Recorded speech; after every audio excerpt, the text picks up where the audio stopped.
On the bustling riverside, neon lights intertwined and flickered. A striking woman in a red dress leaned against the railing, absorbed in watching videos on her phone. Suddenly, a clear young voice broke her focus. "Could I borrow your phone for a moment?" "Sorry, it'll be quick." A boy named Joku, his face bright with an innocent smile, stood beside her. The woman raised an eyebrow, a hint of caution in her eyes, but when Joku opened his palm, she handed over her phone. Joku quickly pulled up a photo of a coin and explained, "Actually, I'm a street magician practicing a trick. In a second, I'll make this coin appear from your phone." Intrigued, the woman watched as the young magician got to work. Joku slid his finger across the screen, and with a flash of metallic light, a 1 yuan coin appeared in his left hand, glinting under the streetlights. Gasps of amazement rippled through the crowd, followed by enthusiastic applause as passers-by gathered to watch. Just as Joku was about to return the phone, he sneezed unexpectedly. The phone slipped from his fingers, tracing an arc through the air before plunging into the river with a splash. The woman's hand froze mid-reach, while Joku gave an awkward smile and pressed the coin into her palm. It turned into the coin. "You think 1 yuan is enough to buy my phone?" she demanded, fixing him with a sharp stare.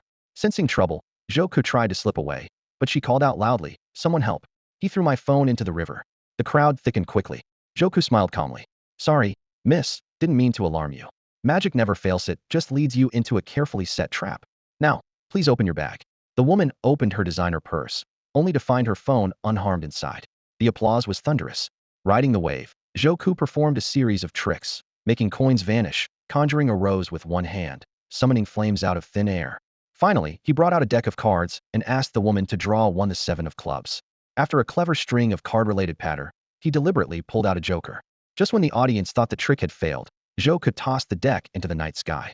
The entire shopping street was suddenly plunged into darkness.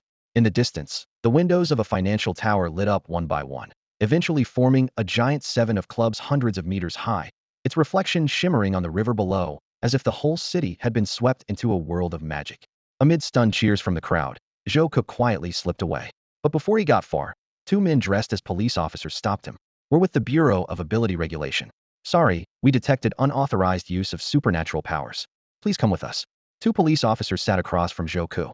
The short, heavy-set one glanced down at the file for a few seconds before suddenly looking up with a frown. "Be honest, are you really 17? Joku blinked innocently. "I really am 17. "Nonsense." The officer slapped the table and stood up, his expression stern. "You must be at least 18. The tall, thin officer quickly reached out to restrain his partner and spoke in a gentler tone. "Hey, let's keep things civil." Then he turned to Joku with a friendly smile. "Young man, if you break the law, won't your parents be upset?" "My parents have passed away." Both officers froze, and the room fell silent. "I'm sorry." The tall officer's face immediately filled with guilt. The heavy-set officer cleared his throat and swiftly changed the subject. "Tell us why you used your powers." Joku blinked in confusion. "What do you mean? Playing dumb, huh?" The heavy-set officer sneered, his gaze sharp. "Someone reported that you made coins and a phone appear out of thin air on a crowded street, and even caused a 5-second blackout across the entire city." Civilians. Joku raised an eyebrow. The words sounded strange to him, but it seemed perfectly natural in this world. He realized he was living in this unfamiliar country longwa. He paused for a moment, then spoke. "I was just performing magic tricks. That's not the point. You used your powers. Well, first of all, thank you for recognizing my magic skills." Joku shrugged, a hint of pride in his eyes. "But honestly, it was all just tricks." "Tricks?" The 2 officers exchanged a doubtful glance. "That's right," Joku replied easily. "When I made the coin appear, I'd hidden one in my palm ahead of time and placed it behind the phone. As for the phone being thrown in the river, that was just a dummy. The real phone was slipped back into her bag long before." He paused, pointing at the file on the table. "And the blackout? I bribed an electrician in advance. Cost me a fortune. Honestly, it still hurts just thinking about it." Before he finished, the tall officer couldn't help but laugh. Joku frowned, looking puzzled. "What's so funny?" "I just thought of something amusing," the tall officer said, trying to compose himself. The heavy-set officer also snorted with laughter. "What's so funny?" Joku demanded, glaring at him. The heavy-set officer covered his mouth, trying to hold back, but the amusement showed in his eyes. "My wife just had a baby." Joku was left speechless. As soon as the officers saw Joku's stunned expression, they quickly put on serious faces and got back to business. "Mr. Zhou, let's be direct," the heavy-set officer said, his tone suddenly shifting. "You violated the Longwa Noble Code, Article 1. No magic is to be performed in front of civilians." A flicker passed through Joku's eyes. "But I'm just a civilian. Don't lie. You're clearly a student at a Longwa Noble Academy." The heavy-set officer scoffed. "I'm really not a noble, let alone attending some noble school." Joku sighed, sounding both helpless and tired. But the officers were relentless, convinced he was using magic and refusing to believe his side of the story. After a moment of silence, Joku finally sighed in resignation. Fine, fine. Just tell me how much the fine is. We're not fining you. The two officers exchanged a look, then calmly said, death penalty. Joku was stunned.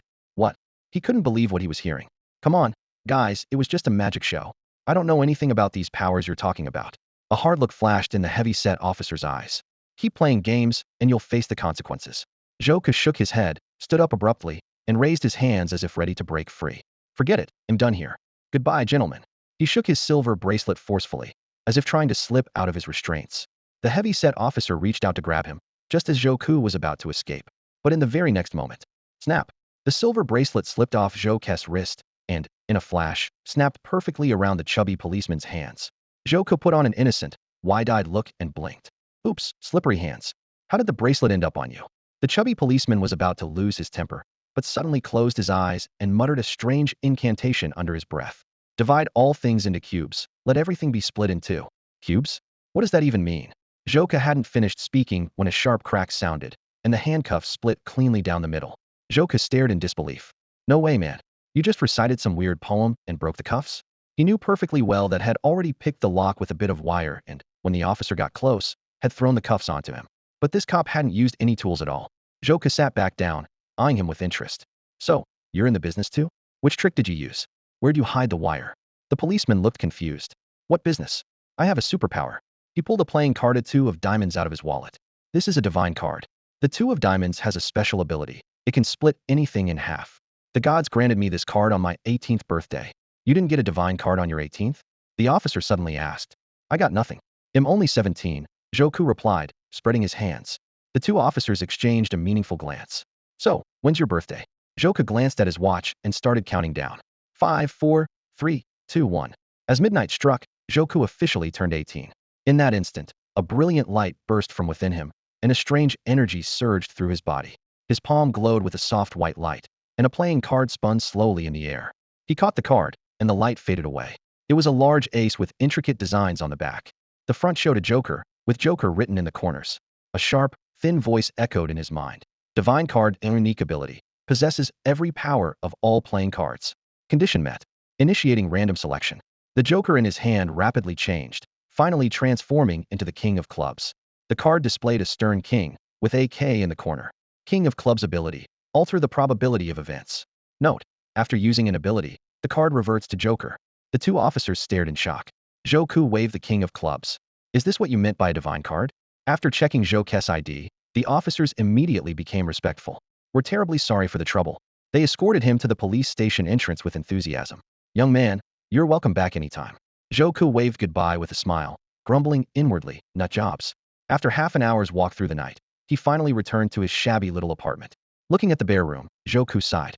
Why, years ago, did I have to end up in a poor guy's body instead of a noble's? As he fished for his keys, his fingers brushed against a slip of paper scented faintly with perfume.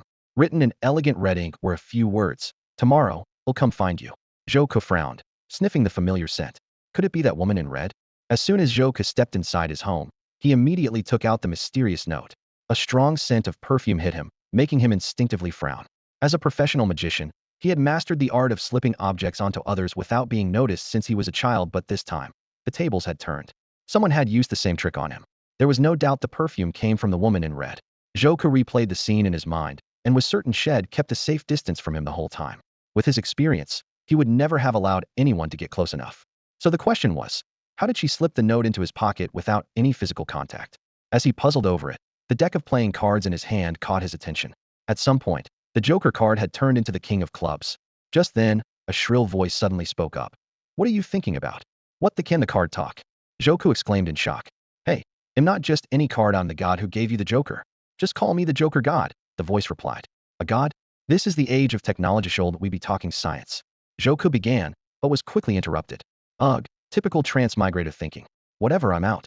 Wait. Joku called out. What's the point of this card? The joker god's tone turned secretive. Everyone with potential receives a god card at 18. The joker is the most powerful, it can transform into any card you want. Right now, it's become the king of clubs. Let's see how you use its special ability. With that, the voice disappeared without a trace. Joku called out several more times, but there was no reply. He looked down at the king of clubs in his hand, pondering its probability-altering power. Should he just buy a lottery ticket and set the winning odds to 100%? But then he remembered the Joker god's warning the power could only be used once. After that, the card would revert to the Joker. Joker carefully put the god card away, deciding to wait for a better opportunity. Before he knew it, he had dozed off. The next morning, the doorbell woke him. After washing up, he headed to the door and turned the handle. Standing outside was the woman in red, flashing a flirtatious smile. "Hello, handsome. Got my note, didn't you?" Before Joku could reply, she let herself in and opened her LV handbag. Stacks of red 100 yuan bills spilled out, making Joku swallow unconsciously. Joku lost both his parents at a young age. He survived by performing magic tricks on the street, never knowing where his next meal would come from. Life had always been tough, until recently, when live streaming his magic acts brought him a bit of financial relief enough to rent a small apartment. Even so, he still found it hard to believe the money in front of him was real. The woman smiled gently. "You're overthinking it. This is all scholarship money." "What? Scholarship?" Joku was stunned, glancing at the business card she handed him. "Oh, I forgot to introduce myself," she said softly. "My name is Chun Yun, and I'm a professor at the Longwood Noble Academy." She pulled a playing card from her bag, the 5 of diamonds. The divine card, 5 of diamonds. Another playing card. Joku muttered, looking puzzled. "Are you an ability user too?" "Ability user?" She laughed behind her hand, a playful glint in her eyes. "That's a funny way to put it.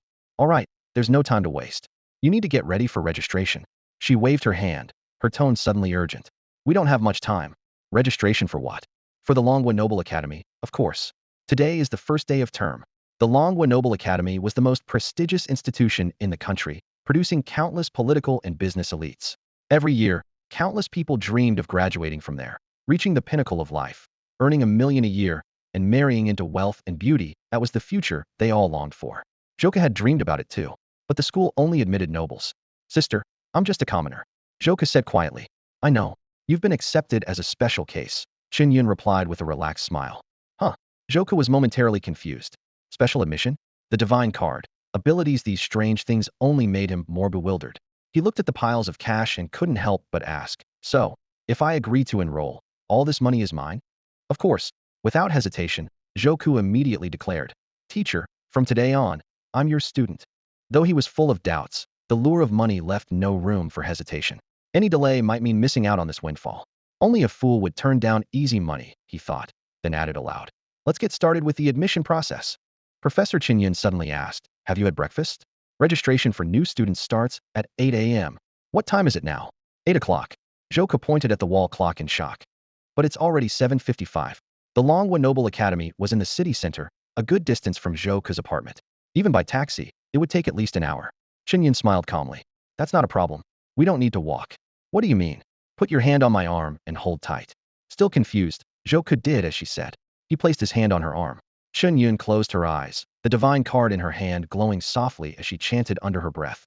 "Diamond transforms all. The 5 dimensions guide our way." Diamond? 5 dimensions? Joku was baffled. Before he could react, a sudden pressure made it hard to breathe. It felt as if his body was being squeezed into a tiny space, the discomfort nearly making him faint. Then, in an instant, all the discomfort vanished. The air was so fresh it was almost overwhelming. He opened his eyes and looked around. He was no longer in his shabby apartment. In front of him stood a magnificent school gate, with large characters above it, Divine Card Academy. A bustling crowd surged around him. Longwood Noble Academy is more commonly called Divine Card Academy here, Professor Chin Yun explained, noticing his confusion. "I just used the divine card to teleport us here." Joku slowly returned to his senses, feeling as if he were in a dream. He asked quietly, "That little note, did you teleport it into my pocket with your ability?" A look of approval flashed in Chun Yun's eyes. "Smart." Glancing at her phone, she added, "Oh, by the way, you'll have to pass 3 entrance tests to enroll. But don't worry, with your abilities, you should be fine. I have some things to take care of, so I'll be off." With that, the young professor quickly disappeared into the crowd. Joku stood there, a little dazed. Becoming a professor at her age? She doesn't seem like the serious type, he muttered, then sighed and looked ahead. Not far away, a senior student stood at the front of the crowd, calling out, "New students, please line up in an orderly fashion for the first round of entrance tests." Joku joined the end of the line, still feeling uneasy. This was the top school in Longhua, after all. Could a commoner like him really pass the entrance exams? Suddenly, he heard someone up ahead call out, "Hey, are you a new student too?" Joku looked up and saw a boy dressed in an unusual way. The boy had long, smooth hair, so much so that it was hard to tell his gender at first glance. His clothes were simple, just an ordinary t-shirt and a pair of faded jeans. If it weren't for the fact that this was a school reserved for the nobility, Joku would have thought he was just another commoner like himself. Yes, Joku replied politely, nodding. Are you too? The long-haired boy's eyes widened in surprise, and he almost jumped up. That's great, oh my god, he exclaimed, patting his chest, his voice trembling with excitement. I'm so nervous right now, worried I won't pass the test. I'm scared to death. Finally, I've met another new student like me. He reached out his hand, a bright smile lighting up his face. Zhang. What's your name, bro? Oh, I'm Joku. That's a pretty rare name, Zhang said, giving Joku a once-over. You must be like me, from an obscure minor noble family. Honestly, my family's barely better off than commoners. My parents had to scrape together a lot of money just to send me here. As he spoke, he casually brushed his long hair off his shoulder. Hey, by the way, Zhang suddenly lowered his voice and leaned in, looking mysterious. There's a legend among this year's freshmen. Joku's eyes lit up with interest. This was exactly the kind of information he wanted to gather. He leaned in, feigning curiosity. I'd love to hear more. Zhang grinned, as if he were about to reveal a great secret. I heard that yesterday, someone managed to shut down the power in all of Donghai City for 5 whole seconds. He waved his hands dramatically. He even caused the lights to go out in the Yi family's financial building. It made the news. And apparently, he did all this before he even turned 18. Zhang Yang's excitement only grew. And on that very day, he received his divine card and got admitted here. But the most amazing part, he paused for effect. He got the rarest card of all, the Plum Blossom Divine card. Joku raised his eyebrows, pretending not to know. Oh, is the Plum Blossom Divine card really that rare? Of course, Zhang said, as if it was common knowledge, tapping his finger in the air. I've never even seen one in all of Longhua. And he dropped his voice again, looking even more mysterious. According to a couple of police officers, that guy, he came from a commoner family. So what if he's from a commoner family? Joku continued playing dumb. Zhang stared at him in disbelief, as if had just heard something incredible. Aren't you shocked? He's the only commoner in the world ever to be granted a divine card by the gods. That's why the school made an exception and admitted him. I really wish I could meet him in person. What do you think made the gods choose him? Does he have an extra arm or leg or something? Joku shrugged, acting unconcerned. Who knows? Maybe he's just really good looking. Up ahead, an upperclassman was loudly trying to maintain order. One at a time. No need to rush. Zhang noticed the upperclassman and grabbed Joku's arm, his fingers trembling slightly. Look, check out that guy. Joku followed his gaze. The upperclassman was tall, with slightly tanned skin, but he was too far away to make out his features. What about him? That's Li Hanfeng, Zhang said with obvious admiration. He was top of his class in the entrance exams back when he started. Joku had no idea the entrance exam even had rankings, nor did he know if that was important, so he just nodded along as if he understood. The line for the entrance test was long, winding forward. Joku saw that the freshmen at the very front were passing one by one through a gate-like device, similar to airport security. Beat Magic Level 3, Divine Card, Diamond 4, passed. Beat Magic Level 5, Divine Card, Spades 6, passed.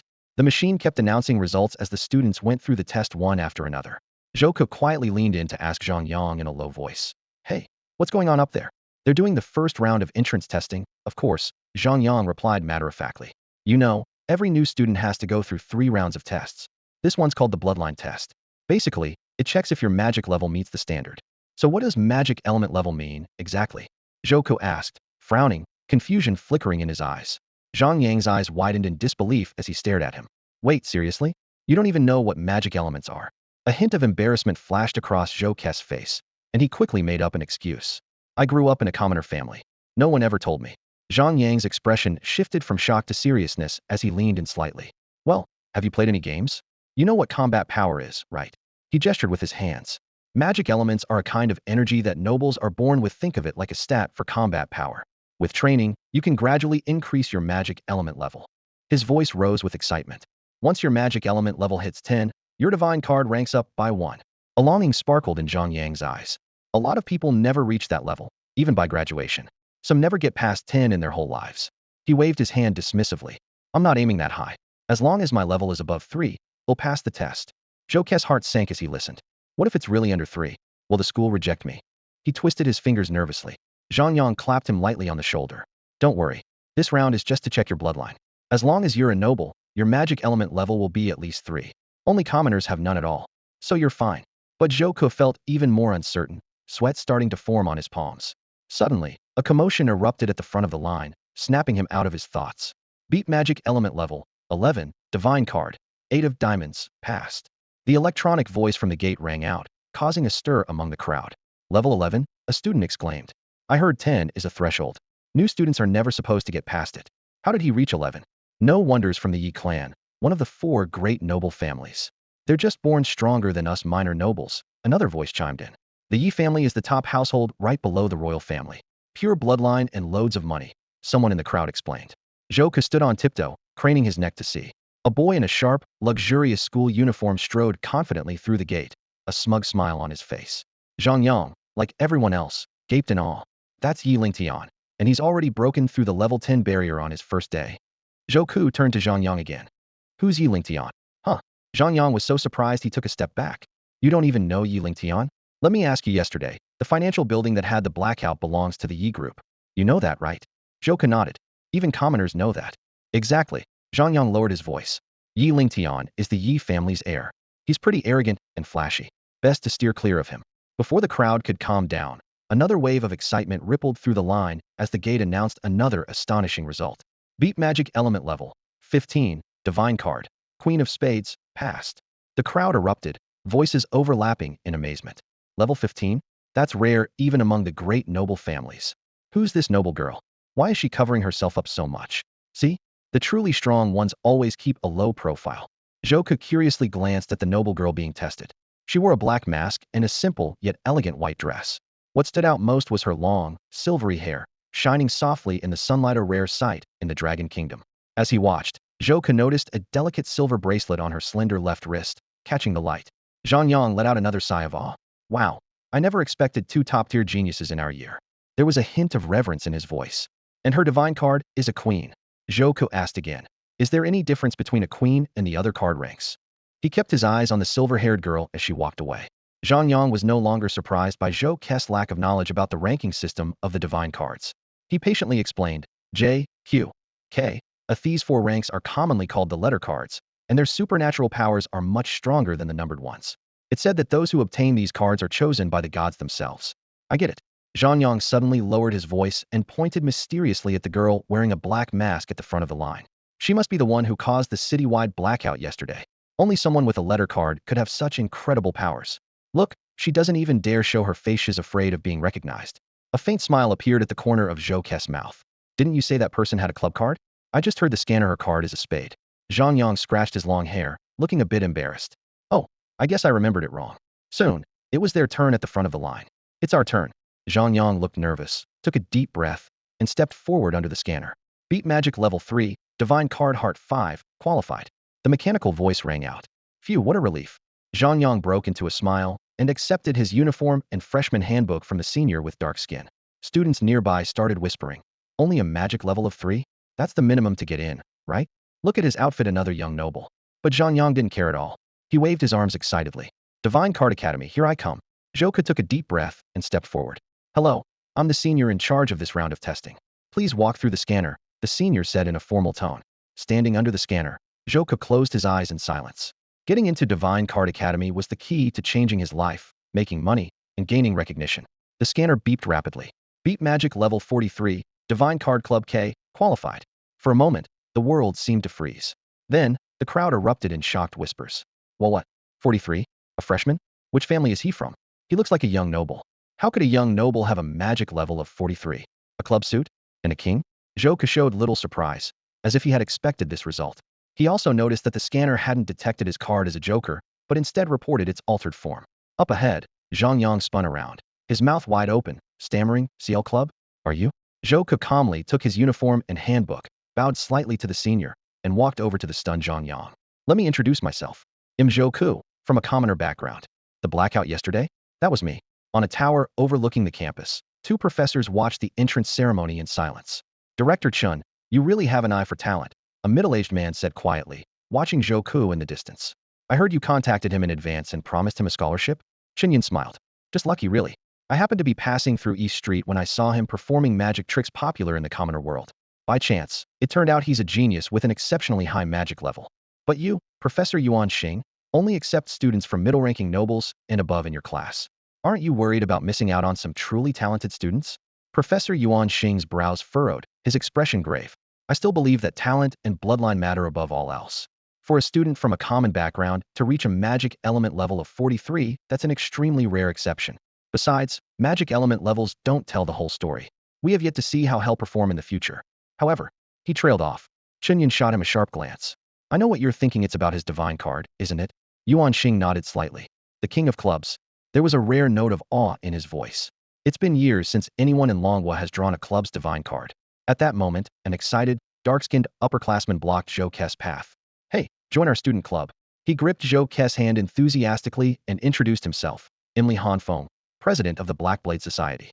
We're the strongest club on campus. A genius like you has to join us. Before Zhou Ku could reply, a female voice called out from a distance. Freshman who passed the first round, please come this way. The second round of testing is about to begin. Sorry, senior, Zhou Ku said apologetically. I need to finish my entrance assessment first. Oh, right. Li Hanfeng finally let go, but reminded him, remember, if other clubs try to recruit you, don't say yes. At the back of the line for the second round, Zhang Yang stared at Zhou Ku in shock. So you're the mysterious commoner genius. Did Senior Li try to recruit you? Did you agree? When Zhou Ku said he hadn't, Zhang Yang's jaw nearly dropped. No way. People would do anything to get into the Black Blade Society.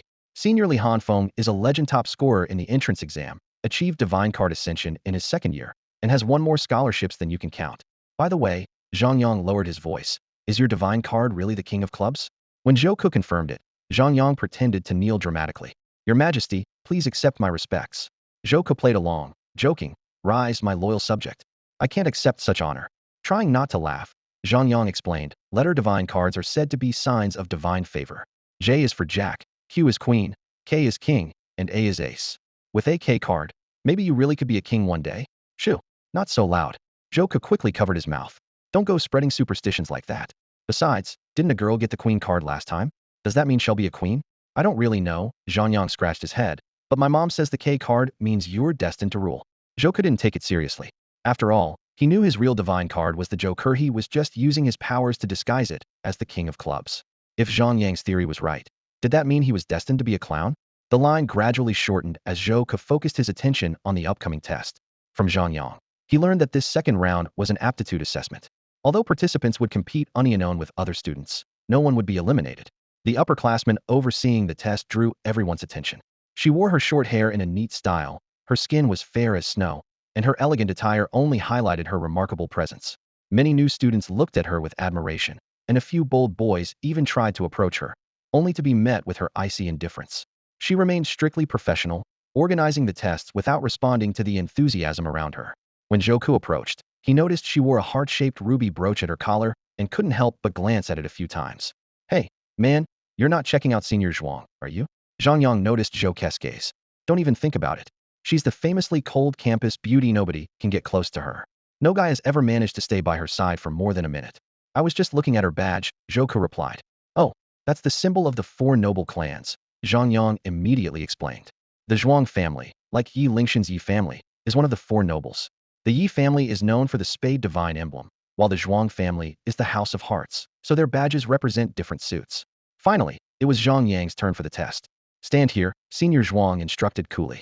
Zhang Yang moved to a device resembling a large computer, which had a helmet attached. Put it on, she said curtly. On the other side, a young man in luxurious clothing stepped into the opposite position. Zhou Ku noticed a badge on his chest, a branch-wrapped spade, the symbol of the Yi family. Damn, it's Yi Lingtian? Zhang Yang's face went pale, but he forced a smile. Brother Yi, nice to meet you. He reached out for a handshake. Yi Lingtian glanced disdainfully at Zhang Yang's outfit. I don't shake hands with minor nobles. Zhang Yang awkwardly withdrew his hand. Senior Zhuang immediately scolded him with a stern look. This test is organized by the school. Please put on your helmet. Also, refrain from making classist remarks. Yi Lingtian shot an irritated look at Senior Zhuang, but when he saw the badge on her collar, he said nothing and put on the helmet. Senior Zhuang then clicked a few buttons on the computer. In the next instant, Zhang Yang and Yi Lingtian vanished like wisps of smoke. On the platform, the reserved upperclassman cleared her throat, signaling for the next person to step forward. Zhou Ku took a deep breath and walked ahead. At the same time, a mysterious figure cloaked entirely in black appeared across from him, their face hidden beneath a hood. Just then, the normally aloof short-haired senior suddenly looked up at Zhou Ku and asked, "Are you the genius with a magic level of 43? This question instantly stirred up the crowd. Oh my god, Senior Zhuang actually spoke to a guy first? Exclamations of surprise rippled through the students.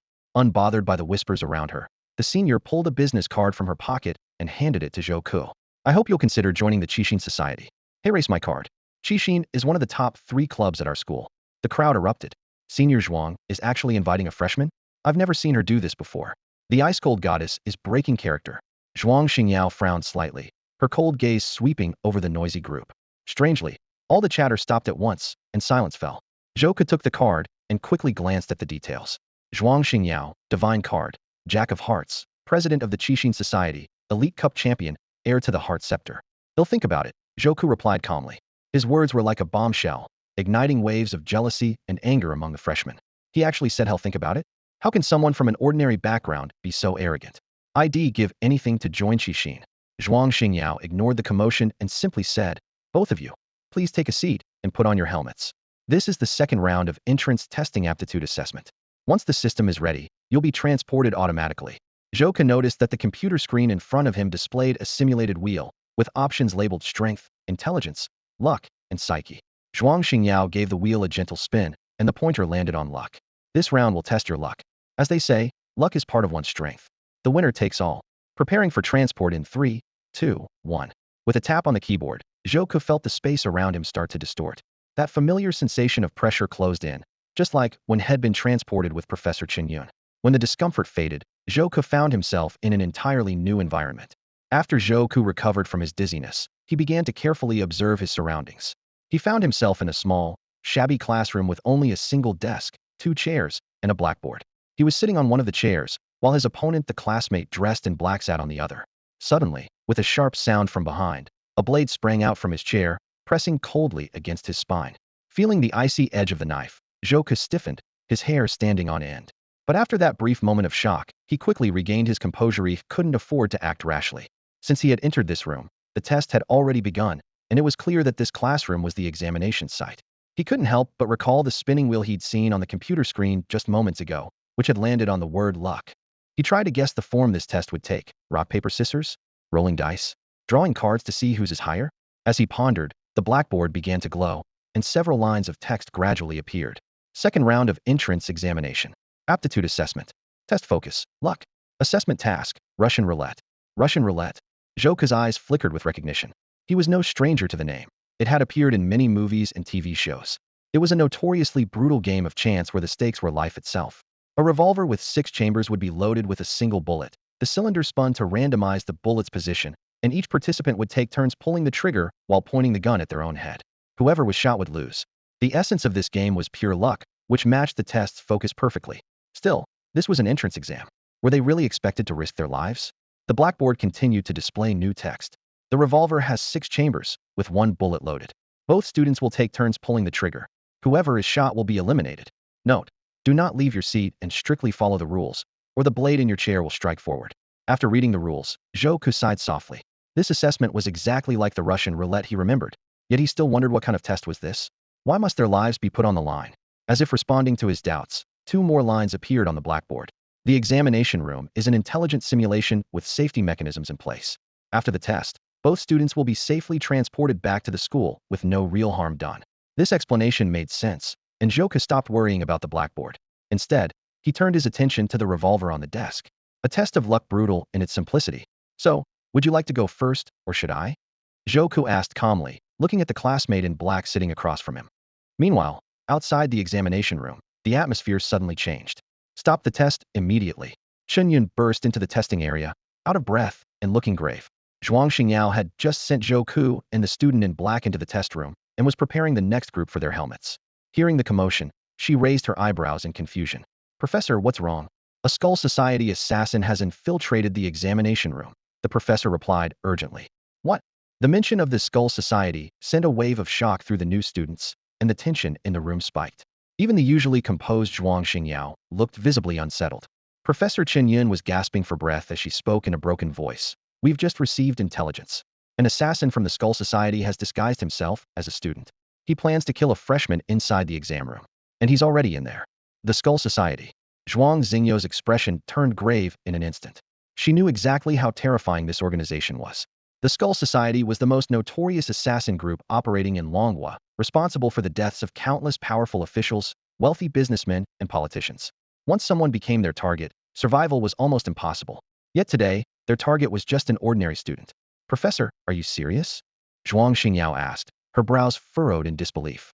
Would assassins really target a freshman here? Besides, the exam rooms are all virtual simulations. Even if things get dangerous, anyone who dies is just sent back to the real world when the game ends.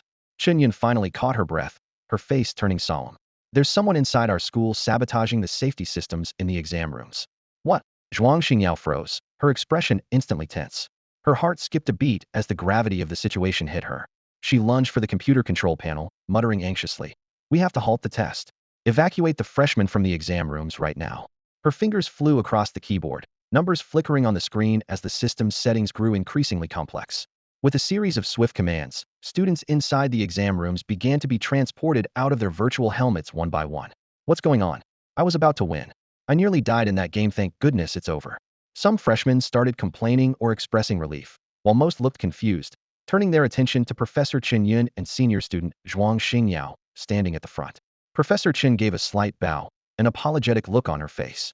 I'm very sorry, everyone. Due to technical issues, this round of testing has been cancelled. At that moment, Zhuang Xingyao's expression was still tense, her eyes fixed on an electronic screen, lips pressed together as she tried to analyze the data in front of her. What's wrong? Chenyan asked, puzzled. Usually calm, Zhuang Xingyao's voice now trembled slightly. One of the exam rooms has gone out of control. She took a deep breath, her tone heavy. The test inside is Russian roulette. There are 2 people in there, and neither of them has come out yet. Get them out of there now. Zhuang Xingyao shot to her feet, her face pale. Her voice was urgent and hoarse. With the safety system down, if someone gets shot, it'll be real. This is a live gun. They have to get out immediately. Inside the exam room, Zhouke faced a man dressed in black and tried to keep his tone calm. Hey, classmate, do you want to go first, or should I? The man in black looked up, his voice raspy and low, clearly not that of a student. He'll go first. As he spoke, he deftly pulled a revolver from his waist. Zhouke noticed a distinct black skull tattoo on the back of his hand. Zhouke couldn't help but size the man up, thinking, what an odd look. Is he really just a wannabe tough guy? The man in black said nothing more, simply raising the gun to his own temple. Zhouke paused, quickly calculating his odds. There was 1 bullet in the 6th chamber, so 1 in 6 chance, about 17. If luck was on his side, and the bullet fired now, the man in black would go down, and Zhouke would win the game. Click. The trigger was pulled. The first shot was Imtino bullet. Silently, the man in black handed the gun to Zhouke. Zhouke sighed inwardly. So it really was a game of luck. 17% wasn't great odds. If only he were luckier. He took the gun, feeling its weight and the cold, solid reality of the weapon. Suddenly, Zhouke recalled the notice on the blackboard in the exam room. The test was a virtual simulation, equipped with safety systems, and everyone would be safely returned to reality at the end. But if he really got shot now, would he really be okay? Zhouke raised the gun and pressed it to his temple. The instant the cold barrel touched his skin, a chill shot through his nerves. There were 5 empty chambers left in the magazine, and only 1 bullet giving him a 20 chance of getting shot. The odds didn't seem high, but in a life-or-death moment, even that was enough to make his heart race. He closed his eyes and pulled the trigger. Click a dry snap. The first shot was a blank. Before he could breathe a sigh of relief, it was time for the second shot. Once again, luck was on his side. Zhouke's shoulders relaxed just a little, and he was about to hand the pistol to the person across from him. Suddenly, a harsh system alert blared through the exam room. Beep. Emergency task issued. The student currently holding the gun must complete the mini-task before passing the gun to the next person. Otherwise, you must pull the trigger again. At the same time, the classroom's large screen lit up. Zhuang Xingyao stood at the control desk, watching the live broadcast with a tense expression. What was supposed to be a simple test of luck, a game of Russian roulette, had become dangerously real because the gun had been swapped for a genuine firearm. She was anxious. As the supervisor for the second round of testing, any casualties would be her responsibility. All the new students in the school were glued to the screen, holding their breath as they watched the deadly standoff between the Skull Society assassin and Zhouke. When Zhouke survived the first 2 rounds, Professor Chunyan finally allowed herself to relax a little. Losing a student on the very first day would be a major incident for the school. Professor Chun, do we have an emergency task segment in our assessment? Zhuang Xingyao turned to ask. Professor Chen Yun frowned deeply. Absolutely not. The luck test is just theta test of luck. This emergency task must be something the assassin set up. Inside the exam room, Zhouke quickly scanned his surroundings. The test question was written clearly on the blackboard. Find a red object within 5 seconds and place it in the center of the desk. The countdown began. 5. The exam room was plain and simple. From the desks and chairs to the gun itself, everything was a dull gray. There wasn't a hint of red anywhere. Zhouke was pinned to his seat. The rules were clear. If he left, he'd be stabbed by hidden blades. He glanced at the person dressed in black across from him and noticed a strange, shadowy smile flickering on their face. 4-3. Something was wrong. This test was all wrong. It was supposed to be just a matter of luck. The sudden test had clearly gone far beyond the bounds of a simple luck check. Moreover, if he were the only one required to complete this challenge, it would obviously violate the test's fairness. He couldn't afford to dwell on these thoughts any longer. Had to get through this round first. Something red, something red. In truth, Joku had already thought of a certain red item, but he had been unwilling to accept the possibility. Yet as the countdown ticked closer to 0, it was clear there was no other option. He finally stopped hesitating, lowered his head, silently extended a finger, placed it in his mouth, and bit down hard without a second thought. 1. His expression unchanged. Joku calmly pulled his finger from his mouth. Blood welled up, dripping from the wound. He placed the blood-stained finger in the center of the table, letting the crimson drops fall one by one. Red item. The task was complete. Without a hint of emotion, Joku handed the pistol to the person in front of him and asked coolly, "Classmate, you didn't seem surprised by the sudden test at all. Also, your voice doesn't sound like someone who's 18. Can you explain why you've been hiding your face this whole time?" "Phew, that scared me to death." Zhang Yang, seeing Joku make it through safely, patted his chest in relief, a mix of anxiety and gratitude in his voice. "Man, you can't die on me. It took me forever to make a genius friend. I still want to copy your homework in the future." Professor Qin Yin took a handkerchief from her LV bag and gently dabbed her forehead, wiping away a thin sheen of sweat. "Thank goodness, nothing happened. After all, you're the student I had my eye on." Zhuang Xingyao didn't speak right away. She kept her gaze fixed on Joku, watching him calmly bite his finger to solve the sudden challenge and even pick up on the killer's odd behavior. Her eyebrows rose slightly. Her eyes were filled with curiosity and suspicion. "Joku, who exactly are you?" In the classroom, the assassin from the Skull Society ignored Joku's questions, took the pistol with a cold expression, and pressed it to his own temple without hesitation. For Chambers, 1 bullet. That meant a 25% chance of death. Click. Third shot. Empty. Joku frowned slightly. The assassin moved too quickly, showing not a trace of hesitation. Joku began to suspect that this man in black already knew where the bullet was or even what would happen next. "I'm not a student," the man in black said icily. "But I have no personal grudge against you. I'm just following orders." Joku's brow furrowed as he took back the pistol and pressed it to his own temple again. He understood he had no choice but to follow the rules of the test, especially with the sense of an invisible blade hanging over him. "The rules of this test, have you changed them?" Joku asked calmly. "What exactly were your orders?" 3 chambers, 1 bullet. Now the odds were 1 in 3, a 33% chance of death. The bullet was likely in this round. Without hesitation, Joku pulled the trigger. He saw the assassin's eyes turn cold and murderous beneath the hood. The man in black uttered 3 words in a low, chilling voice. "Kill you." Click. Fourth shot. Empty. The assassin let out a deep sigh, his tone laced with disappointment. "What a pity." Joku gently set down the pistol, his gaze locked on the man in black. "So you're a killer? If I'm not mistaken, the test security system has failed, hasn't it? If I actually got shot, I would die, wouldn't I?" The man in black looked up, revealing a cold, menacing eye as he glared at Joku. "You're pretty sharp. But sometimes, being too smart is a bad thing. I can see why someone would want you dead." Joku ignored the provocation and simply handed the pistol back to him.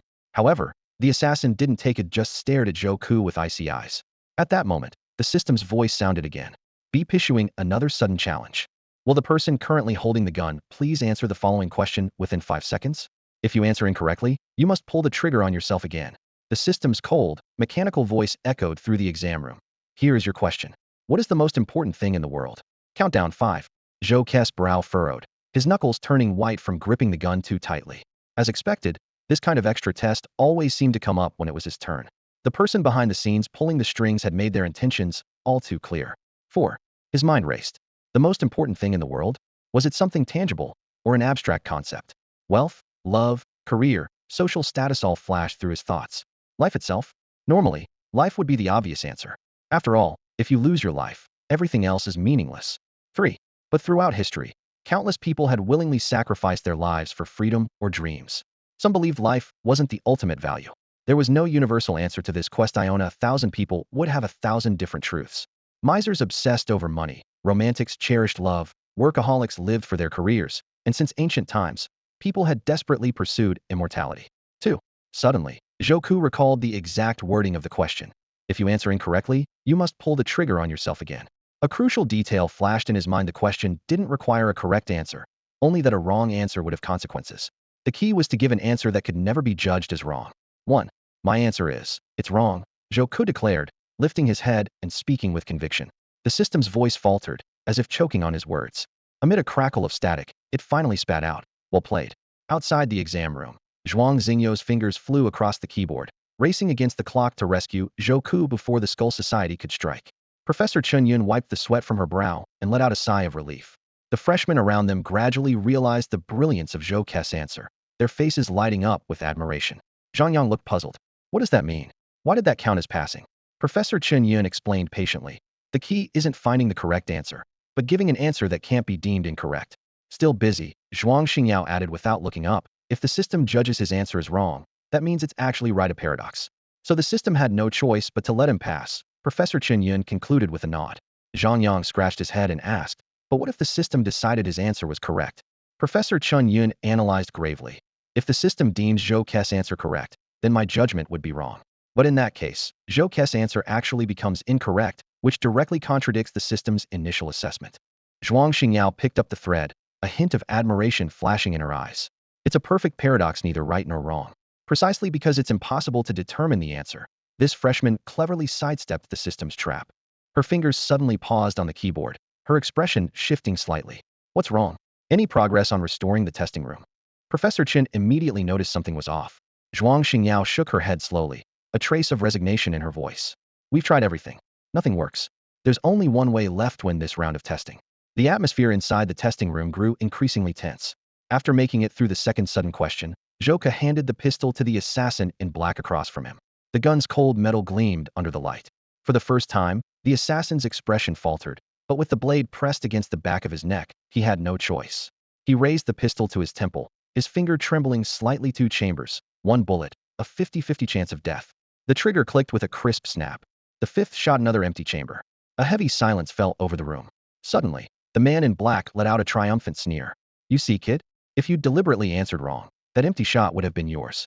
But now, he tossed the revolver to Zhou Ke. The final shot. 6 chances, 1 bullet. The first 5 were blanks. The implication was clear. Zhou Ke reluctantly caught the pistol, its icy barrel pressing against his temple. The blade at his back pricked through his clothes, a sharp reminder that any misstep was not an option. Sorry, it's just a job, the assassin muttered. Zhou Ke didn't pull the trigger right away.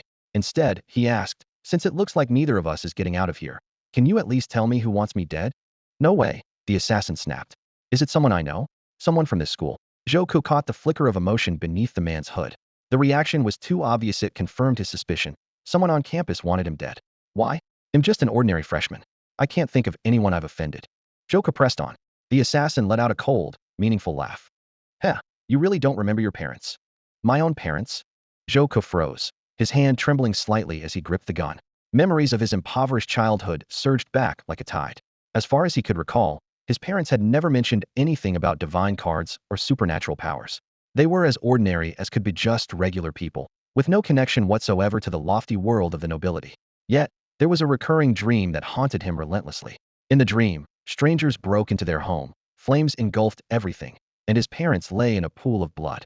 As a child, he had curled up under the bed, shaking uncontrollably, forced to watch it all unfold, completely powerless. In her final moments, his mother had desperately whispered something to him. What exactly did she say?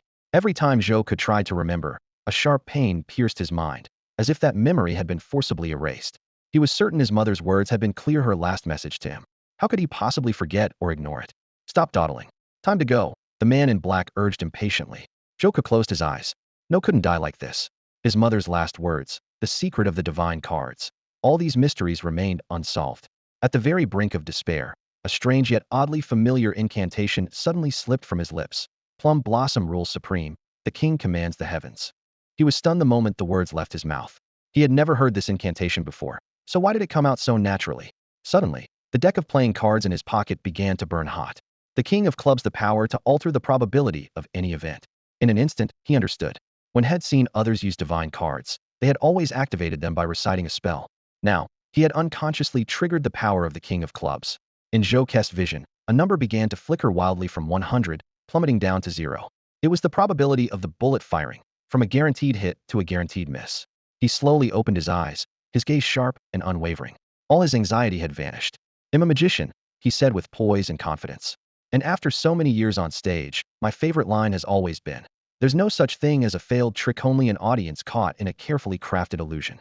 Without hesitation, he pulled the trigger. Click.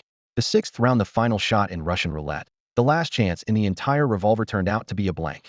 The man in black stared at Zhou Ke in disbelief, stammering, WHWHY. How is this? Impossible. That was the last bullet. The chance of firing was 100%. It had to go off.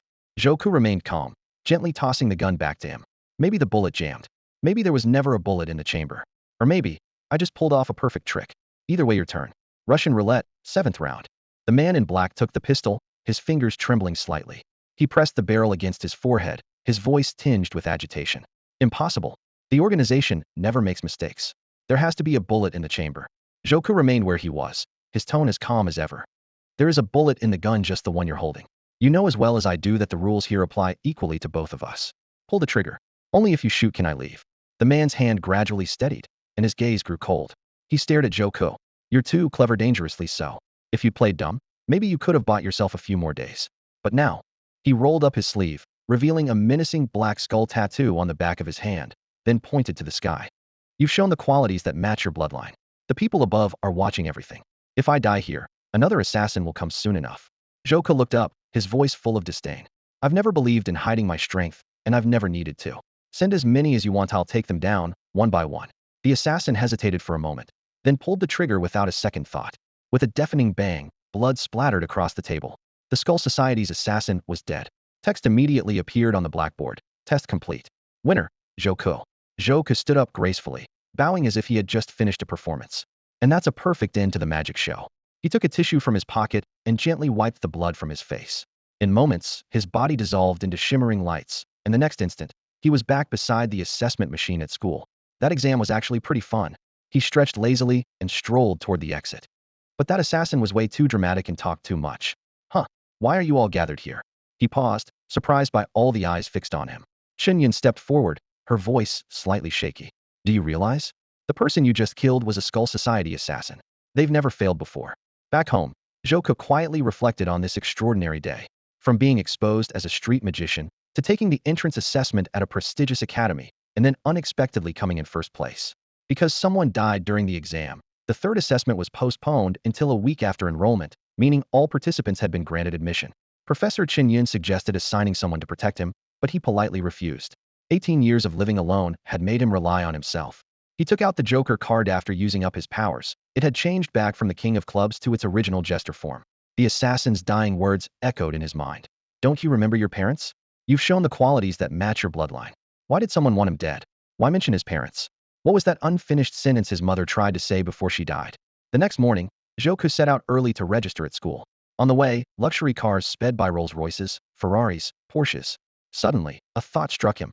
All these cars belong to nobles, and only nobles are allowed to possess divine cards and supernatural abilities. Could it be?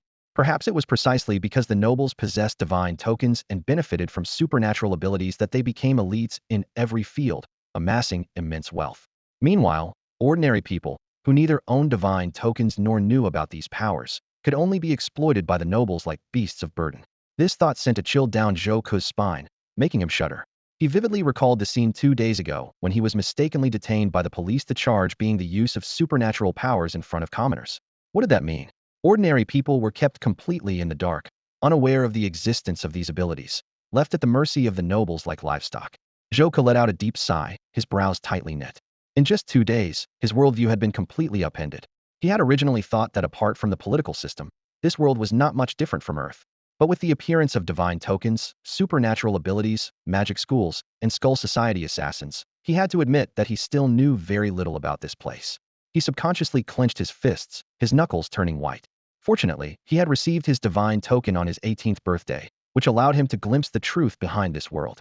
As long as he could study at the Divine Token Academy, he would eventually become a member of the nobility.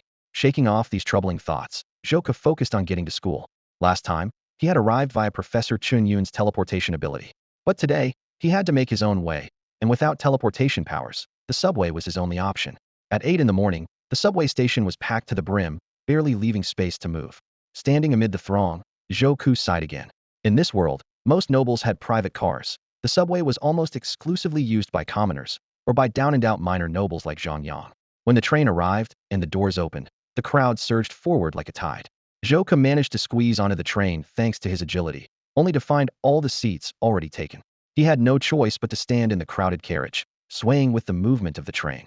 Ding-dong, East City Square Station, the announcement rang out. This was a major stop, and some passengers began to get off. Joku, heading for the last stop, stayed put. Suddenly, In the packed carriage, a soft figure bumped into his back. "Sorry," came a clear, crisp female voice from behind. Turning around, Joker found himself face-to-face with a girl with silver hair. Sunlight streamed through the window, casting a halo of light over her shimmering hair, like scattered starlight. She wore a black mask, her exposed skin pale and almost translucent, with long lashes casting butterfly-wing shadows on her cheeks. Her style was simple yet distinctive, clean and elegant. She looked to be about Joker's age, carrying a striking red backpack, clearly a fellow student on her way to school. After apologizing, the girl closed her eyes slightly and didn't look his way again. Her unique silver hair immediately reminded Joku of her identity. She was the girl he had seen yesterday, the one with the black spade Queen Divine token. His gaze involuntarily dropped to her wrist, where she wore an intricately carved silver bracelet. Engraved on it was a special symbol, a black spade pierced by a long sword.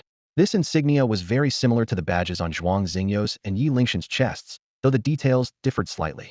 Zhang Yang had once mentioned that Zhuang Xingyao and Yi Lingtian were members of the four great noble houses, which was why they had such badges. So this girl was also a member of the four great houses? Joku frowned, puzzled. The crowded subway was typically used only by commoners and a few impoverished minor nobles. Why would a member of one of the four great houses be taking the subway? "Excuse me," Joku tried to start a conversation.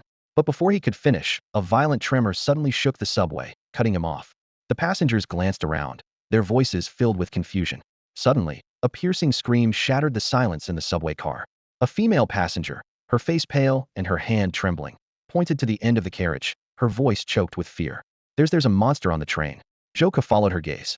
At the very end of the subway, a figure dressed in black with a hood stood motionless. At first glance, it might have seemed like someone in an unusual outfit, but instead of human arms, several slimy, black octopus tentacles extended from the figure's sleeves. The creature spoke, its voice raspy and hollow. "Resistors die. This doesn't concern anyone else. I'm here to kill only one person." As it spoke, it began to move slowly toward Joku. The monster stopped a few steps away, as if studying the passengers in front of it. After a moment, that harsh voice sounded again. "Not the target. Removing obstacles." As soon as the words left its mouth, a tentacle whipped out like a lash, striking a burly man.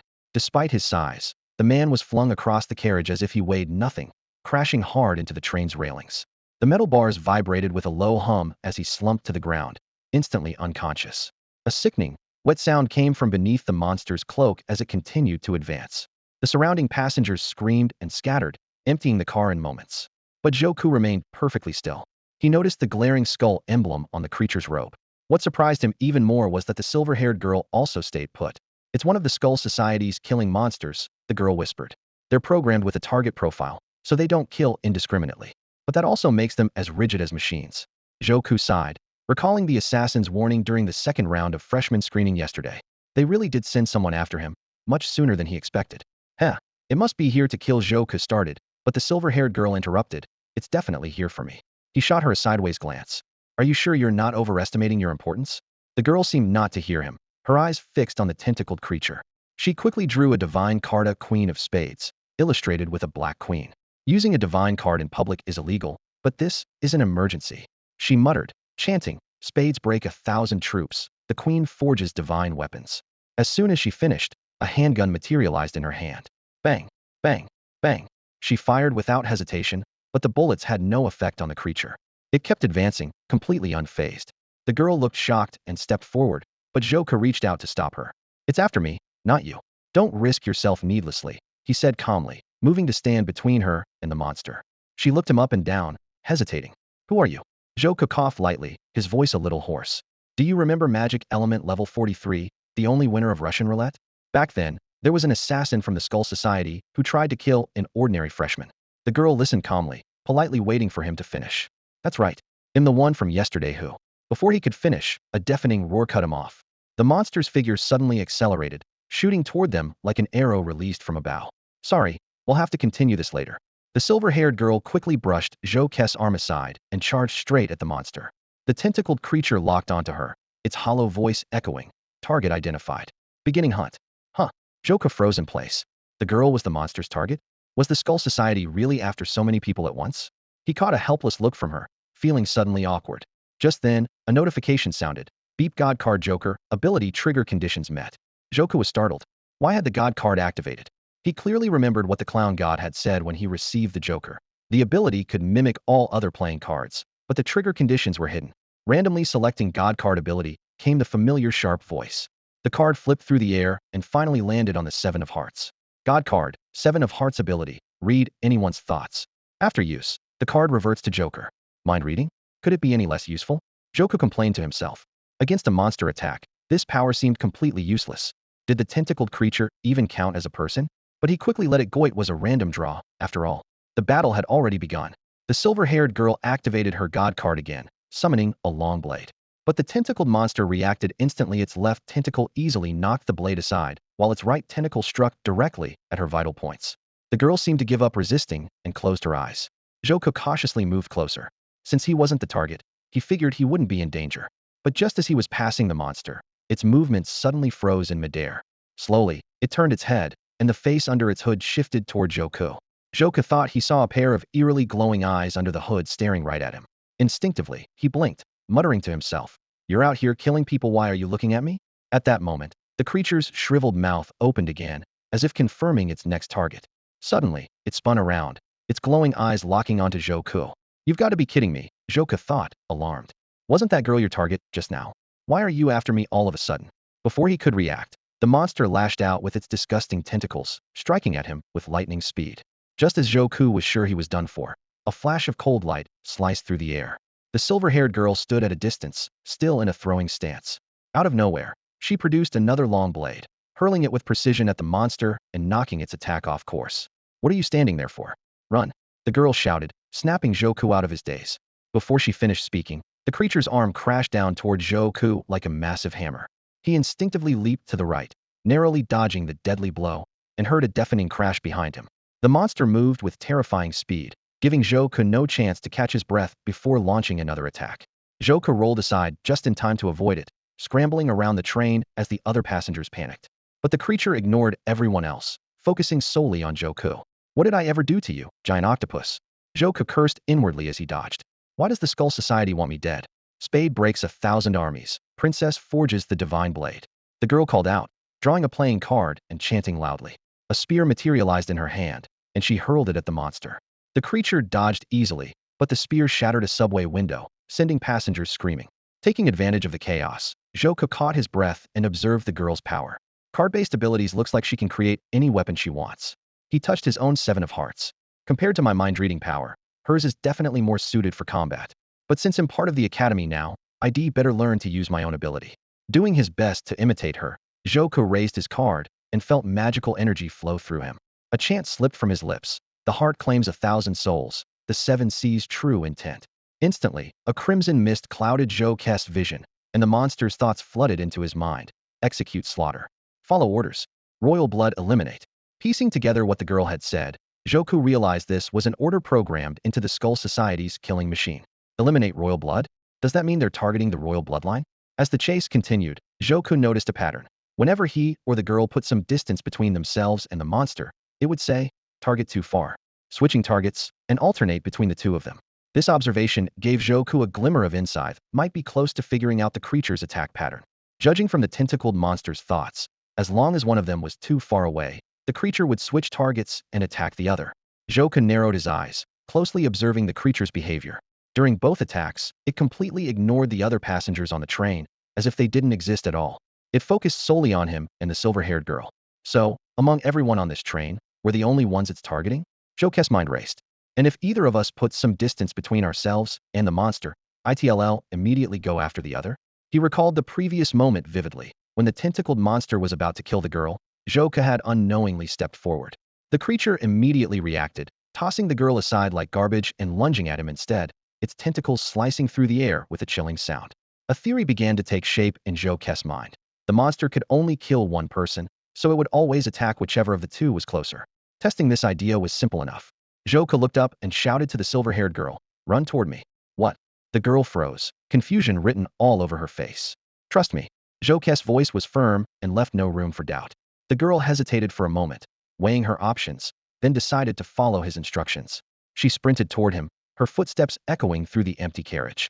Sure enough, the monster immediately abandoned Joker, retracting its tentacles and turning back to the girl. Its black tendrils shot toward her like venomous snakes. "Stop!" Joker shouted quickly. The silver-haired girl reacted instantly, halting as if shocked by electricity, her shoes screeching against the floor. Zhou took this chance to move, running toward the monster and deliberately making himself the closer target. As soon as Zhou closed the distance, the monster's reaction confirmed his suspicion. It immediately pulled back from the girl and focused on him, the stench of decay thickening in the air. Just as I thought, Zhou allowed himself a small smile. This thing has no real judgment. Its logic is painfully simple. First, it only targets me or the silver-haired girl. Second, it always attacks whoever's closer. With that in mind, the solution became obvious. Zhou was quietly pleased. His mind-reading ability seemed useless in this situation, but it could actually turn the tide in unexpected ways. There's no such thing as a useless magical tool, only unreliable magicians, Zhou murmured, his voice low but steady. Who says offensive powers are always stronger in a fight like this? In the hands of a skilled magician, even dead wood can blossom. The panic from before vanished, replaced by a calm, almost graceful composure. Zhou stepped back half a pace, his movements as precise as a conductor finishing the final note of a symphony. At that moment, the silver-haired girl, the tentacled monster, and Zhou were all perfectly aligned in a straight line down the train carriage. The distance between each of them and the monster was exactly equal, as if calculated to perfection. For a brief instant, the monster froze in place, as if caught in some invisible trap.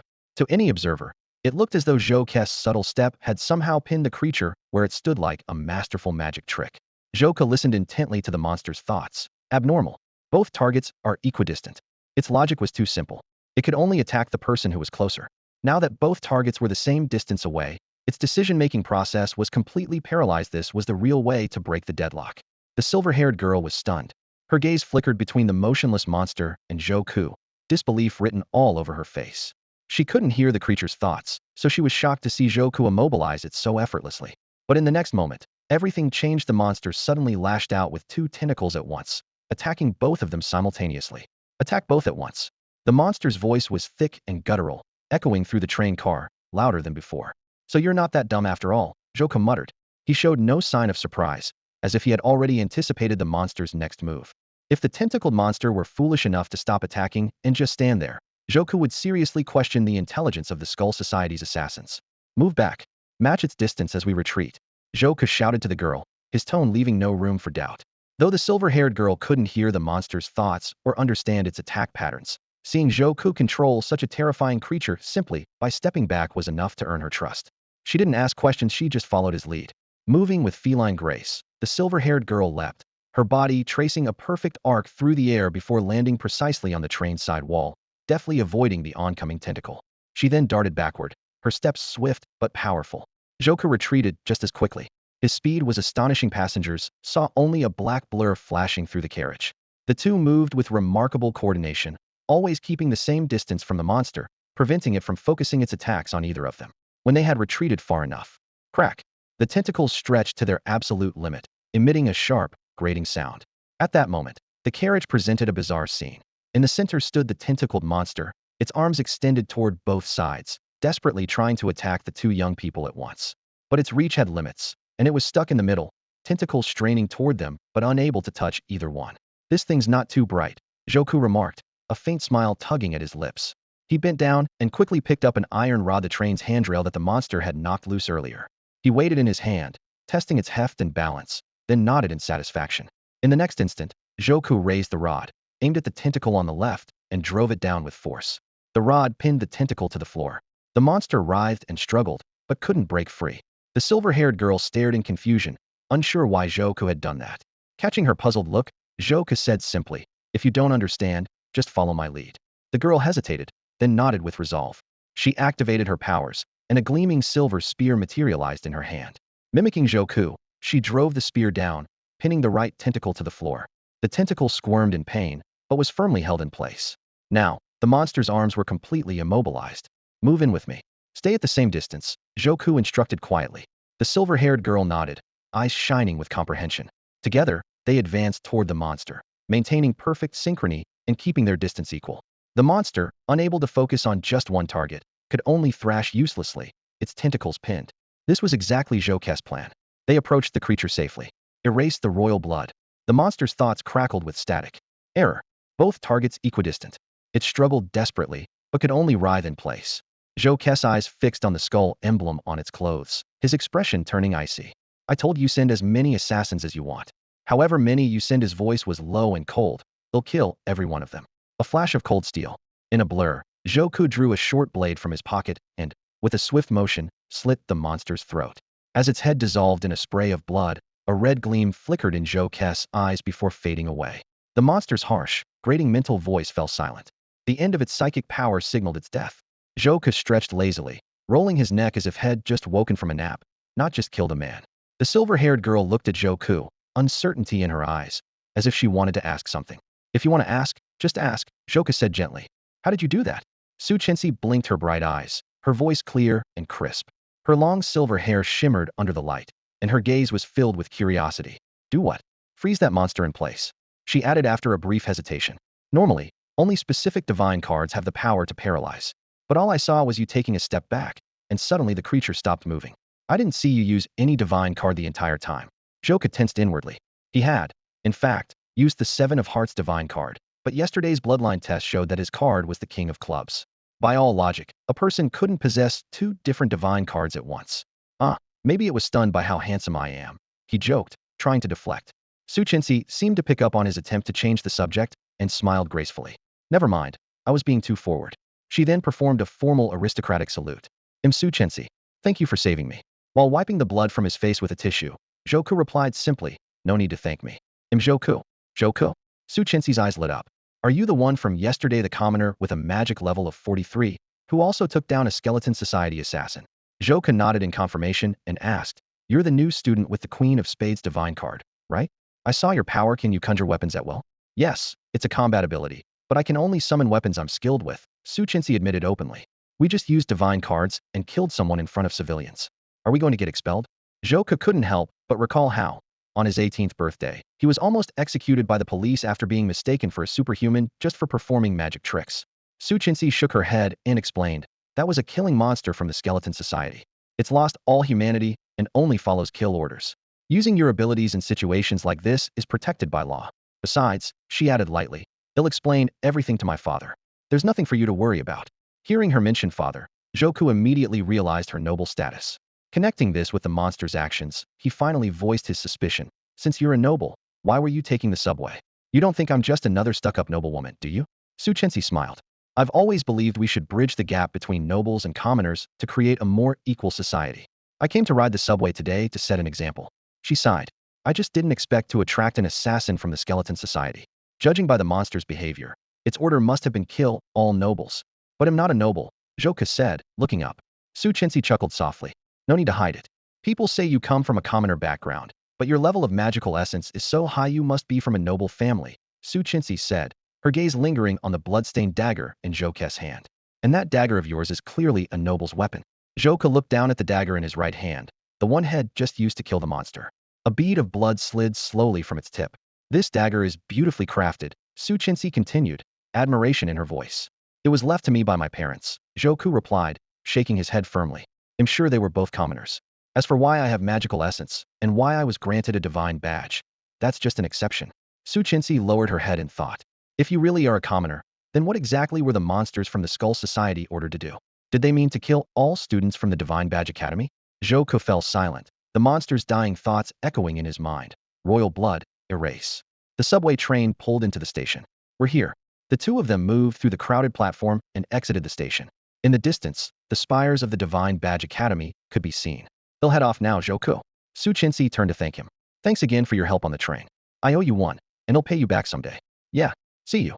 As Su Chenxi walked away, Joku couldn't help but marvel. She was a noble lady, yet she chose to take the subway to school, acting modestly and with perfect manners. It was a stark contrast to Yi Lingtian, who wore his family crest high and looked down on everyone. Hey, Joku, you finally made it. Zhang Yang appeared behind him, giving his shoulder a hearty slap. So how are you feeling? Nervous? Excited? The freshman orientation is about to start. The auditorium was packed, the stage lights dazzling as every seat was filled. Joku and Zhang Yang found a spot toward the back and sat down. I heard the king's daughter is enrolling this year, Zhang Yang said excitedly. Maybe you'll even have a story with the princess myself, who knows? If she's a princess, she's probably pretty proud. Would she even notice a minor noble like you? Joku replied casually. The ceremony began. An upperclassman announced in perfect Mandarin, teachers, students, welcome to Divine Badge Academy now. Please welcome our principal to the stage. No one appeared on stage. As the wait dragged on, whispers began to spread throughout the auditorium. Ahem, Professor Chin Yun, dressed in red, stood up. It seems the principal has been delayed. Let's invite the freshman representative to give a speech first. Amid enthusiastic applause, a striking figure walked onto the stage, a girl in a long dress, silver hair cascading over her shoulders, elegantly stepping up to the microphone in high heels. Zhouke noticed a delicate silver bracelet on her left wrist. Hello, everyone. I'm Su Chenxi. Her clear voice rang out. Wow, even her voice is amazing. Zhang Yang nearly jumped up in excitement beside him. Su Chenxi stood tall at the podium, speaking clearly as she looked calmly over the crowd of new students. It's an honor to stand here as your representative. I know many of you probably recognize me, but I hope you'll see me as just another classmate, not someone set apart as a princess. Down in the audience, Zhang Yang stared in shock, his eyes wide. So she really is the princess. No wonder she's so stunning. Next to him, Zhouke covered his face with one hand, pretending not to know his excited roommate. Su Chenxi continued with her speech, mostly delivering the expected formalities. But one line stood out. I hope that, from now on, there will be no more divide between nobles and commoners. Zhouke paused at that. After all, this princess had chosen to take the subway to school like everyone else. Maybe that's how she truly felt. My speech ends here. Thank you, everyone. As her words faded, the hall erupted in thunderous applause. Still, it was clear most of it was for her title, not the content of her speech. As Su Chenxi walked off the stage, searching for a seat, every eye in the room followed her. There were plenty of empty seats, but her natural aura kept anyone from daring to approach her. Suddenly, a young man in elegant clothes, a square-shaped noble's badge pinned to his chest, stood up. Yi Lingtian. He gave a slight bow and offered his hand graciously. Your Highness, if you don't mind, you're welcome to sit here. Su Chenxi simply nodded politely. Thank you for your kindness. She walked right past him, leaving Yi Lingtian awkwardly frozen in place. Zhang Yang couldn't help but snicker at the scene. Huh, that's the first time I've seen the young master of the Yi family get snubbed. But honestly, what could he do? She's the princess. He nudged Zhouke. Hey, do you think she'll sit with us? Before Zhouke could answer, Su Chenxi stopped at their row, her gaze settling on him. She clearly recognized him. Excuse me, is this seat taken? She asked softly. No, you can have it, Zhouke replied calmly. With surprised looks from the students around them, Su Chenxi sat down gracefully, seemingly unfazed by the whispers. She turned to Zhouke and spoke first. I saw your results from the first 2 rounds backstage. You ranked first among all the freshmen. Zhouke smiled modestly and said, it was just luck. There was an unexpected incident during the second round of the aptitude test, and it was interrupted. I was the only one who completed the test. Otherwise, I wouldn't have ranked first. Su Chenxi also smiled, a look of understanding flashing in her eyes. You don't have to be so modest. I saw how you handled yourself on the subway. I know you would have done well even if the test had gone as planned. If it weren't for your humble background, you might have been the one giving the speech up there as the student representative. Just as Zhouke was about to reply, Zhang Yang suddenly let out a low gasp. His gaze darted between Zhouke and the princess, his expression stunned as if had just witnessed something unbelievable. You know the princess? He asked in a hushed, incredulous voice. Su Chenxi looked up at Zhang Yang, giving him a polite smile. Zhouke, is this your friend? Zhouke gave a helpless smile and nodded. Yes, Su Chenxi, this is Zhang Yang. We met when I first started school. Zhang Yang, this is Su Chenxi. We've met once before. Su Chenxi added. Zhouke saved my life, so I suppose I owe him a debt of gratitude. Zhang Yang kept staring at Zhouke, his expression still a little odd, while Zhouke just smiled calmly. So, princess, what made you choose to sit here? Zhang Yang suddenly asked, his eyes still fixed on Su Chenxi. Su Chenxi looked down, her gaze warm yet resolute. Where do you think I should sit? Zhang Yang scratched his head, a bit confused. Our seats are in the back. Most people here are from minor noble families. I saw Yi Lingtian invite you earlier, so I thought you'd go sit with the major nobles. I didn't expect you to ignore him and come here instead. It's really surprising. Zhouke and Su Chenxi answered almost in unison. Not really. Su Chenxi turned slightly, a hint of surprise in her eyes. Oh, you know what I'm thinking. Zhouke replied calmly.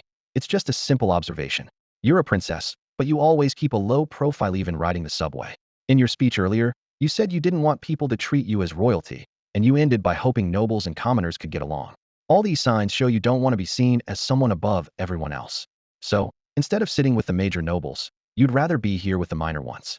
Plus, I'm probably the only person you know in this area, and there just happened to be an empty seat next to me. So your choice isn't surprising at all. Su Chenxi paused for a moment, then smiled. If I didn't already know you're the Meihua K God card, I'd almost suspect you had some hearts-type ability and could read my mind. Zhouke glanced at her and asked quietly. So, is there actually a mind-reading ability among the Hearts God cards?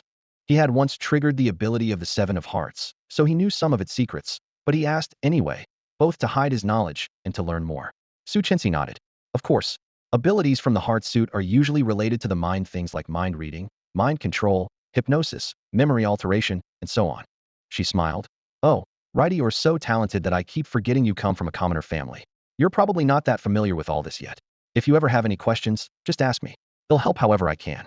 After all, you saved my life, so I should find a way to repay you. Joku smiled. So you really did sneak out to ride the subway? Su Chensi sighed. Yes, I finally managed to ditch my bodyguards and wanted to experience public transportation for once. I never expected to run into an assassin. I really caused trouble for the other passengers. The government will compensate any civilians who were injured. Her tone carried a hint of apology. Seeing the slight guilt on her face, Joku thought to himself that the assassin was probably after him. Not her, the responsibility wasn't hers. But he simply smiled and said nothing. Just then, Professor Chunyun slowly walked onto the stage, leaned toward the microphone, and spoke in a clear, powerful voice. Everyone, please quiet down. I'm Professor Chunyun, the head of the first-year class. The principal couldn't make it today, so we'll be introducing the school to you. Professor Chunyun stood at the podium, her gaze sweeping over the freshmen as she began introducing important matters about the school. First of all, the school holds the Elite Cup every year around the middle of the semester, she announced, her voice ringing clearly throughout the auditorium. It's a campus-wide competition organized by the 3 major student clubs. Any freshman interested in participating can contact the presidents of these clubs directly. 2 of them you've already met during the entrance assessments. Joku lowered his head, recalling that he had indeed encountered 2 of the club leaders during the assessments. One was Li Hanfeng, a tall upperclassman with dark skin, and the other was Zhuang Xingyao, a senior student with short hair and a cool, aloof demeanor. Professor Chun continued. Second, regarding the entrance assessments for freshmen. Normally, there would be 3 rounds, but due to unforeseen circumstances, we had to halt after the first 2. She paused, her eyes briefly landing on Joku, a faint smile appearing on her lips. As a result, the most important third round, the comprehensive assessment, will be postponed to 1 week after enrollment. This round is only to determine the freshmen's rankings. No one will be eliminated. She paused again. Additionally, the student who ranks first in the comprehensive assessment will be awarded a divine relic. Her words exploded like a bomb in the auditorium, setting off a wave of excited whispers. A divine relic? Are you serious? If I could get my hands on one and sell it, I'd be set for life. All you think about is money. Divine relics are priceless. But what exactly are these things? I heard they're sacred artifacts left behind by the ancient poker gods, filled with immense power. Joku turned to Zhang Yang beside him and asked quietly, do you know what a divine relic is? Surprisingly, even the usually well-informed Zhang Yang looked puzzled and shook his head. This is the first I've heard of it, too. Su Chensi, sitting nearby, let out a sigh and explained, it's normal that you don't know. Divine relics are even rarer than your plum blossom divine card. They're conceptual treasures like a blade that can kill with a single strike, a clock that can reverse time, or a gem that can bring the dead back to life. Of course, these are just legends, but since the professor mentioned it, the school must actually have one. I just never expected them to offer it as a reward for the freshman assessment. She suddenly fixed her gaze on Joku. Joku, do you want to go for that relic? Why are you asking me? Joku was taken aback. Because I believe that if you want to win, victory will be yours. But I'm just an ordinary kid with no special skills. You don't need any special skills. Your magic element level is your real strength. 43 points is already higher than many upperclassmen. Joku fell silent for a moment, his eyes unconsciously drifting toward the section reserved for the high-ranking nobles at the front. Finally, he said with determination, yes, I want to win that relic. Over there, Yiling Tian was bragging to the other noble youths, confidently claiming that he would win the championship and claim the divine relic. Ahem, I know everyone is interested in the divine relic. Professor Chunyun's voice rang out, light and captivating, but what I'm about to announce is even more exciting. She smiled, but her words carried an undeniable authority. At the end of the semester, students who perform exceptionally well will have the chance to ascend their divine card. What? The moment she finished speaking, the entire hall erupted. Zhang Yang couldn't help but wave his arms excitedly. Divine card ascension. He shouted, that's what everyone dreams of. Even Su Chensi, who was usually calm and composed, leaned forward with anticipation sparkling in her eyes. Though she maintained her elegant posture, she couldn't hide her excitement. Joku, however, remained as composed as ever. It wasn't that he wasn't interested, just had no idea what divine card ascension actually meant. He leaned over and asked quietly, Your Highness, could you explain to me what divine card ascension really is? Su Chensi paused for a moment, then smiled gently, her eyes softening. Of course. I promised you if you have any questions about this world, you can always ask me. She began, if the divine relic gives people a chance to come into contact with the gods, then divine card ascension is a way for someone to rise through the ranks. You can go from a minor noble to a high-ranking one. maybe even become one of the four great nobles, a king, or, in the end, a god. Zhou Ke frowned slightly, and Su Qinzi continued. Everyone has magical essence within them. Once it reaches a certain concentration and they turn 18, they receive a divine artifact from the Godsaid divine card. The power of the divine card isn't fixed, it can be upgraded. That process is called divine card ascension. Zhou Ke pressed further. So how does the upgrading actually work? Su Qinzi lowered her voice, her expression subtle. If you can upgrade your divine card to a higher level, you'll be granted a noble title by His Majesty Father. You'll no longer be a commoner, but one of the nobility. Your surname will change to the noble family name Zhou, and you'll also receive a reward from the king to small business of your own. And if you manage to ascend your divine card to the highest level, you'll truly become a god. She paused, then added softly, so far, in the entire history of the Long Kingdom, only one person has ever achieved that. Hearing this, Zhou Ke reached into his pocket and touched his Joker divine card, feeling a surge of excitement. He was tired of life as a commoner and had often dreamed of one day gaining a noble name, status, and wealth. Now, it all seemed within his grasp, might even become a god in the future. The idea of divine card ascension grew clearer in his mind, fueling an overwhelming sense of ambition. I need to learn more about this world, understand everything about divine card ascension, and get stronger, he resolved silently.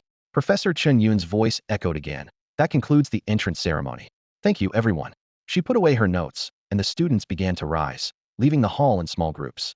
Zhang Yang, still brimming with excitement, rushed over to Zhou Ke. Let's go check out the dorms. I can't wait to see what they're like.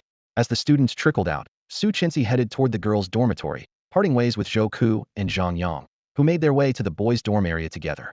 Just then, a boy's voice called out from behind. Wait, are you Zhou Ke? Zhou Ke turned his head and saw a young man dressed in lavish clothes. The metal on his chest glittered under the lights, and he was surrounded by a group of aristocratic classmates. Zhou Ke recognized him immediately. It was Yi Lingtian. Zhang Yang, you can head back first, Zhou Ke said, then turned to Yi Lingtian and asked calmly, what can I do for you? Yi Lingtian lifted his chin slightly, a hint of disdain curling his lips. A commoner with a magic element level of 43. That's really unexpected. I always thought low-born nobles and commoners were nothing but worthless nobodies. As soon as he finished, the students around him erupted into shrill laughter. Zhou Ke frowned. Just say what you want. What are you really after? Yi Lingtian let out a cold snort. Normally, I wouldn't even bother talking to commoners. I don't think they're worthy. I wouldn't even consider anyone below a mid-tier noble as a follower. But your performance in the entrance exam was impressive. He paused for a moment. The comprehensive test is in 7 days, and this year's the champion will get a divine relic. I'm determined to win, but I need a capable assistant. Anyone who wants to achieve greatness needs reliable people by their side. You get what I mean, right? Thanks for the offer, Zhou Ke replied coolly. You're right, it takes a team to accomplish big things. But he looked straight into Yi Lingtian's eyes. You're not qualified to be my follower. With that, Zhou Ke turned and walked away, leaving the hall stunned. Once everyone realized what Zhou Ke had just said, the room broke out into applause and cheers. Yi Lingtian's jaw dropped, his face flushing with anger and embarrassment. He shouted at Zhou Ke's back. Talking big doesn't mean anything. In 7 days, he'll win the comprehensive test for sure. When I get the divine relic, you'll be the one kneeling at my feet. Back in the dormitory, Zhang Yang lay on the top bunk, yawning. Zhou Ke, you don't have to study so hard. Don't tell me you actually took Yi Lingtian's words to heart. Zhou Ke didn't look up, his attention still on his textbook. You've got it wrong. Yi Lingtian isn't even worthy of being my rival. I'm working hard for myself. I want that divine relic. Zhang Yang sighed. It's not just that geniuses are talented, they work harder than the rest of us, too. Zhou Ke didn't respond, fully focused on reading fundamentals of divine card abilities. The textbook explained the divine card system in detail. There are 52 types of divine cards in the world, divided into 4 suits, with 13 cards in each suit. Each suit has its own attribute: spades for combat, hearts for mind control, diamonds for creation and change, and the rarest clubs, unique to the dragon nation, governing the concept of causality. This information wasn't difficult for Zhou Ke to remember. He had always been good at using associations to strengthen his memory. With the comprehensive test coming up in 7 days, these theories might just come in handy. He would connect difficult concepts to things he was already familiar with. As Zhou Ke stared at the pages in his hands, his thoughts began to drift. The shape of a spade resembled both a short sword and a shield, naturally symbolizing strength or combat. Hearts, of course, represented psychic or mental powers. Diamonds looked like bricks or cornerstones, signifying creation and transformation. And clubs. He couldn't help but think of his own king of clubs, recalling the time he successfully altered probabilities, a clear connection to the laws of causality. Memories surged like a tidal wave. Every divine card had encountered flashed through his mind. Su Qinzi's Queen of Spades, a combat-type ability that could endlessly create weapons. The Seven of Hearts head once used on the subway, a psychic-type card that allowed him to read minds. The chubby policeman's Two of Diamonds, a transformation card that could split objects in two. Professor Chen Yun's Five of Diamonds, which granted instantaneous teleportation. And the King of Clubs he first mastered, with its causality-based ability to alter the odds of events. Hey! A sudden shout snapped Zhou Ku out of his thoughts. Zhang Yang, who was sprawled across his bed, yelled excitedly, "Look at the top post on the campus network." "Not interested. I'm studying," Zhou Ku replied, not even bothering to look up as he turned another page.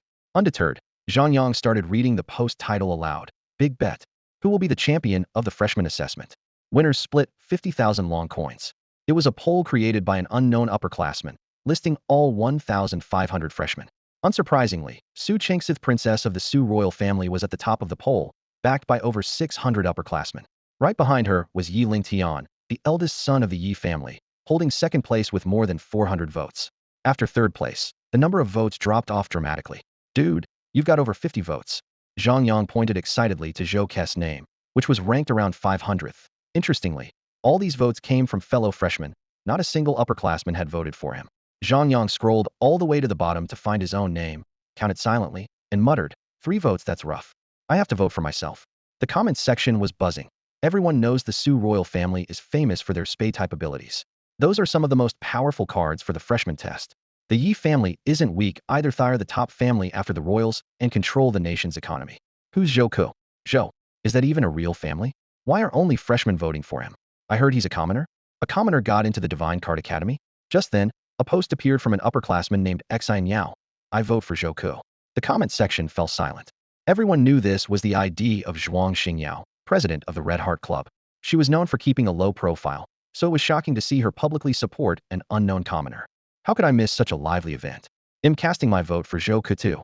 An upperclassman with the username Chij Tao Tao Heo Liang Liang also made a post. "Li Hanfeng," someone exclaimed in the comments section, using bold text and a string of exclamation marks. The name caused quite a stir. Li Hanfeng, president of the Black Blade Society, was usually at odds with other student clubs, but this time, he and another president had surprisingly agreed on something.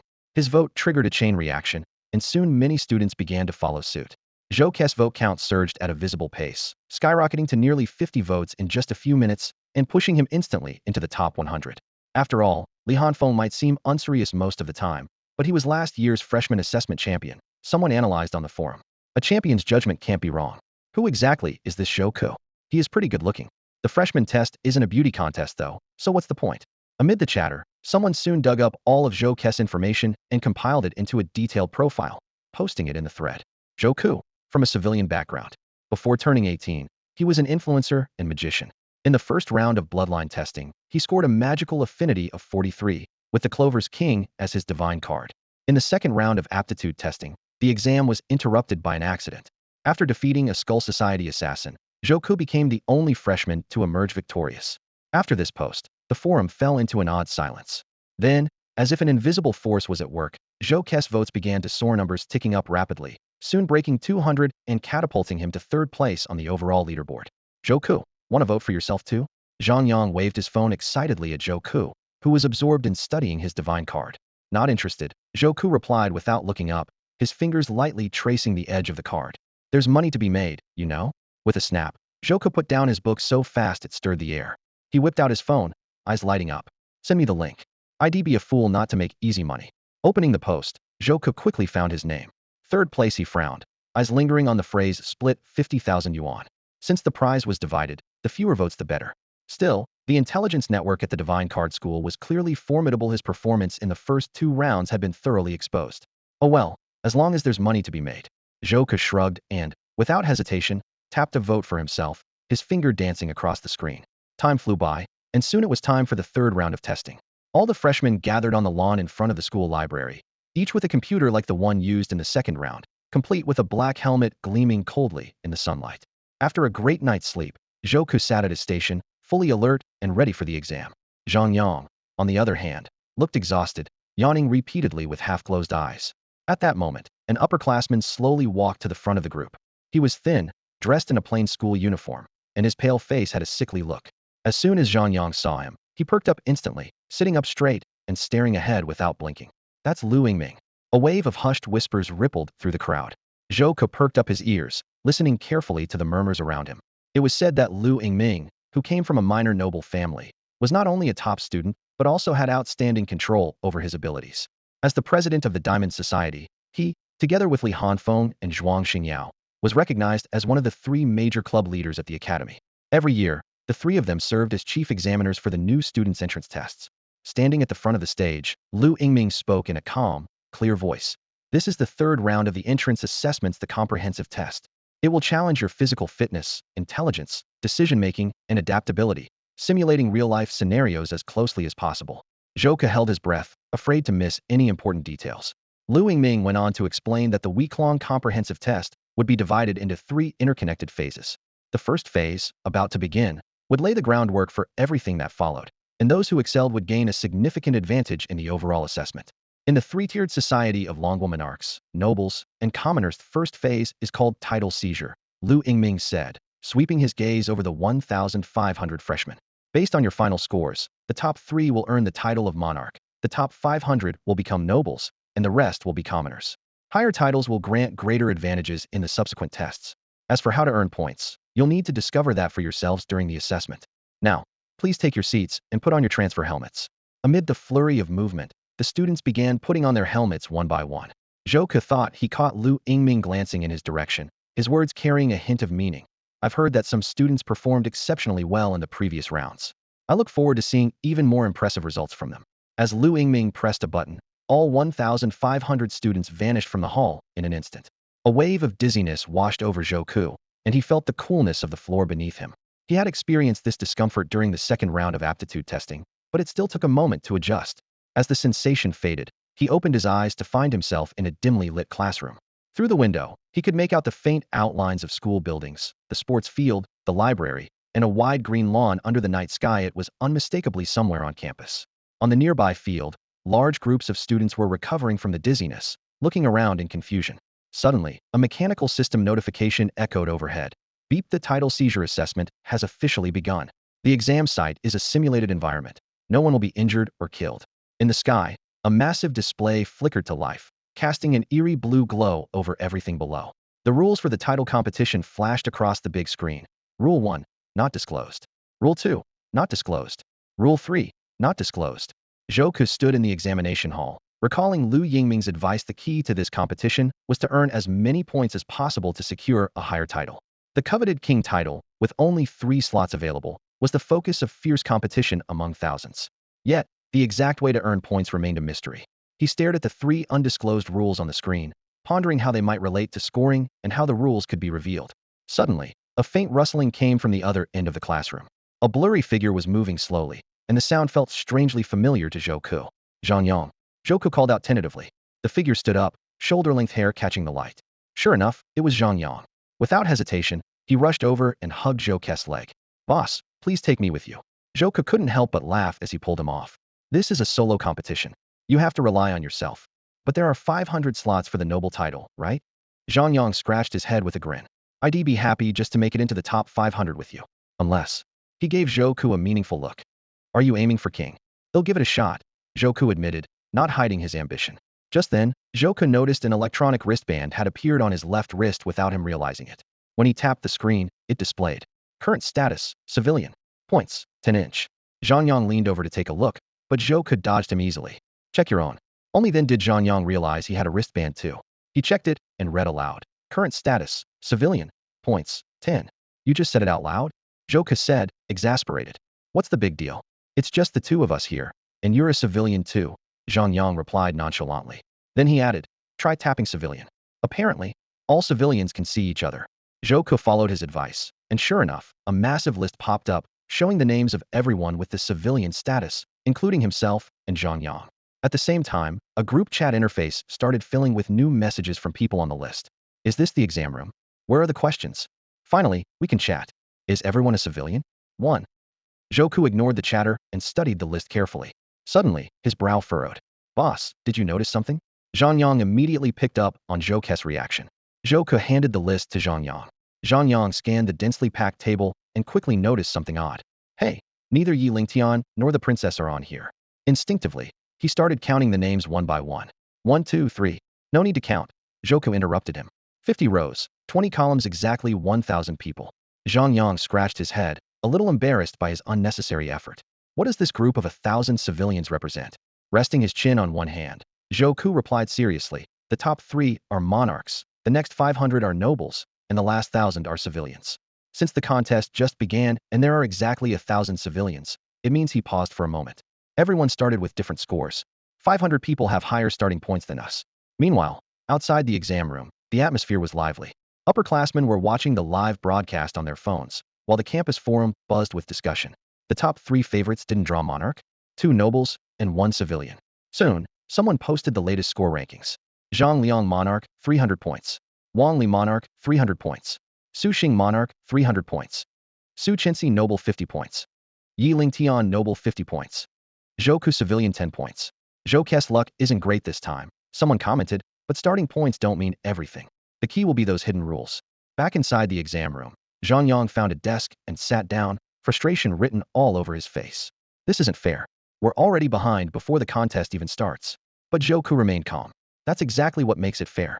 Exams are meant to mirror real life. In reality, some people are born with a silver spoon, while others start as commoners. The difference in starting scores is just another test of luck. So we're stuck at the bottom both in life and in this contest, Zhang Yang sighed. Instead of complaining, we should focus on finding a way to turn things around, Zhou Ku said, his eyes fixed on the screen that still displayed 3 unrevealed rules. The most important thing now is to wait for the rules to be announced and figure out how to boost our scores. Zhang Yang was inspired by his words, determination returning to his eyes. You're right. It's way more satisfying when the underdogs come out on top. So he looked at Zhou Ku expectantly. How do we raise our scores? Zhou Ku didn't answer. He just stared intently at the big screen outside, where the 3 unknown rules were about to be revealed. All the answers would have to wait until then. All we can do now is go out and look for clues. The 2 of them stepped out of their classroom and walked down the corridor, glancing at the rows of tightly closed classroom doors. Zhou Ku was silent for a moment before taking the lead and walking a few steps ahead. Zhang Yang followed closely behind, muttering, let's check each one out. They entered several classrooms, each with 2 or 3 students inside. No matter how they asked, the answers were almost always the same. No one knew the details of the assessment. Everyone was in the dark, and no one was willing to share their score or identity. An uneasy, suspicious atmosphere hung in the air. Next, they arrived at an empty classroom. It was cold and deserted, with nothing but a blackboard and some desks. Zhang Yang glanced around and sighed. This school, honestly, they make us take this assessment, but won't even tell us the questions. He kicked a small stone on the floor. The stone bounced off and hit the blackboard with a soft thud. Suddenly, the blackboard vibrated slightly, then began to glow as words slowly appeared. With the king's blood, unveil the law of the end. Zhang Yang froze for a second, repeating in a low voice. What does that even mean? It's so cryptic. Zhou Ku stared at the words, analyzing quietly. King's blood, law of the end? Law probably refers to a rule. Unveil the law of the end, maybe it's telling us how to reveal the rule? Zhang Yang frowned, thinking it over. So, how do we reveal the rule? Zhou Ku pointed at the phrase king's blood on the blackboard, pondering for a moment before explaining. There are 3 roles: king, noble, and commoner. King's blood should mean the blood of a student with the king identity. Maybe if we use the king's blood on the blackboard, the rule will be revealed. Zhang Yang scratched his head, uncertain. King? There are only 3, right? Where are we supposed to find one? He lowered his head in thought. And what does law of the end mean? Zhou Ku frowned in thought, then shook his head. I'm not sure. Maybe it's referring to the 3rd rule? Zhang Yang looked at the words on the blackboard again, as if understanding. So, the message is if we use the blood of someone with the king's identity on the blackboard, the 3rd rule will be revealed? Zhou Ku nodded. Unless we get more clues, that's our best guess. Suddenly, a scream pierced the silence from outside the window. The 2 of them rushed over and looked out onto the sports field. In the dim light, Zhou Ku saw clearly a student was holding a knife, plunging it without hesitation into another student's chest. The victim dropped to his knees in agony, blood quickly soaking into the grass and earth. The attacker was Yi Lingtian. Yi Lingshan's eyes were cold and his lips curled into a faint smile, as if talking to himself. As long as I'm in the top 3, right? If that's the case, all I have to do is take out everyone ranked above me. Victory will be mine, easy as that. He burst out laughing, his voice full of chilling arrogance. The student on the ground struggled painfully, then went still. Yi Lingtian stood by, pressing a button on his wristwatch. A moment later, realization flashed across his face. I see, he murmured. Zhou Ku watched Yi Lingshan's back, a sense of unease settling over him. Yi Lingtian turned and suddenly sprinted toward the shadows of another building, vanishing from sight. Zhang Yang whispered in shock, what's he doing? Even if you can't actually kill people in a simulated exam, the pain is real. Zhou Ku frowned deeply, silent for a long time. After a few seconds, he finally spoke. I think I get it. What do you get? Zhang Yang asked in confusion. Zhou Ke kept his gaze fixed on the distant shadows. This assessment is a comprehensive test, which means physical strength is part of it. I just realized the scores in this competition probably aren't based on intelligence or strategy alone. Outside the exam hall, a bombshell dropped on the campus network. Yi Lingtian had scored points. The ranking board was immediately posted. 1. Zhang Liang, King, 300. 2. Wang Li, King, 300. 3. Su Xing, King, 300. 4. Yi Lingtian, Noble, 60. The news caused a huge stir online. Awesome, I voted for Yi Lingtian, someone cheered. The voting numbers began to shift dramatically, and Yi Lingtian supporters surged by over 100 votes in a short time, quickly closing in on Su Qinxi's 600-vote milestone. By comparison, Zhou Ke's support remained around 300 votes, still ranking third, but noticeably trailing behind the top two. At that moment, a notable name appeared among Zhou Ke's supporters: Liu Yingming, the chief examiner of the third test. This unexpected move immediately sparked discussion. Why? Wasn't Zhou Ke just hiding in the classroom and doing nothing, according to the surveillance footage? But Liu Yingming's endorsement had a clear effect, as Zhou Ke's support jumped by more than 50 votes. Even more striking, the presidents of the three major student societies also cast their votes for Zhou Ke. Li Hanfeng, president of the Black Blade Group, Zhuang Xingyao, president of the Crimson Heart Group, and Liu Yingming, president of the Diamond Group. The three were surprisingly unanimous in their support. Meanwhile, inside the exam hall, Kill. Zhou Ke suddenly spoke, his tone unsettlingly calm. What did you say? Zhang Yang looked at him in disbelief. The way to earn points is to kill, Zhou Ke sighed. Unfortunately, Zhang Yang, we're at a disadvantage in this competition. Seeing Zhang Yang's confusion, Zhou Ke explained. Did you notice Yi Lingtian's reaction after he killed someone? The look of delight when he checked his watch said it all. More importantly, he immediately looked for cover, which means he also understood the rules. We have a club suit god card and a heart suit god card. But obviously, in this competition, the spade suit god card has the upper hand. Zhou Ke recalled what he'd learned before enrolling. Spades specialize in combat, hearts control the mind, diamonds create change, and clubs disrupt causality. During the entrance bloodline test, he learned that Zhang Yang held a heart suit god card, while his own had yet to be activated. At least for now, it seems that the spade divine cards can boost one's combat ability, which is extremely useful in this killer-be-killed scenario, Zhang Yang said, his eyes reddening with frustration and helplessness written all over his face. It's true, neither of us has a spade ability. So what should we do? In the face of Zhang Yang's anxiety, Zhou Ke remained unusually calm. He strolled over to the classroom window, letting the breeze ruffle his hair. Taking a deep breath of fresh air, an elegant smile played on his lips as he spoke with an assertive tone. Survive. Huh. Zhang Yang looked completely baffled, subconsciously sniffing. Zhou Ke kept his signature smile. As long as we keep our heads down and survive, we can wait until all the rules are revealed. This competition is a comprehensive test. They can't possibly decide the winner by brute force alone. When the full rules are out, that's when we make our move. They soon found a perfect hiding spot, a storage room in a tall building. It was well stocked with food, and a wide window gave them a safe view of the chaos outside. Ever since Yi Lingtian took the first step and started the killing, violence had spread like wildfire. At first, most students hesitated, but once they realized killing others actually earned them points, everything spiraled out of control. Even those who never wanted to hurt anyone were forced to pick up weapons just to survive.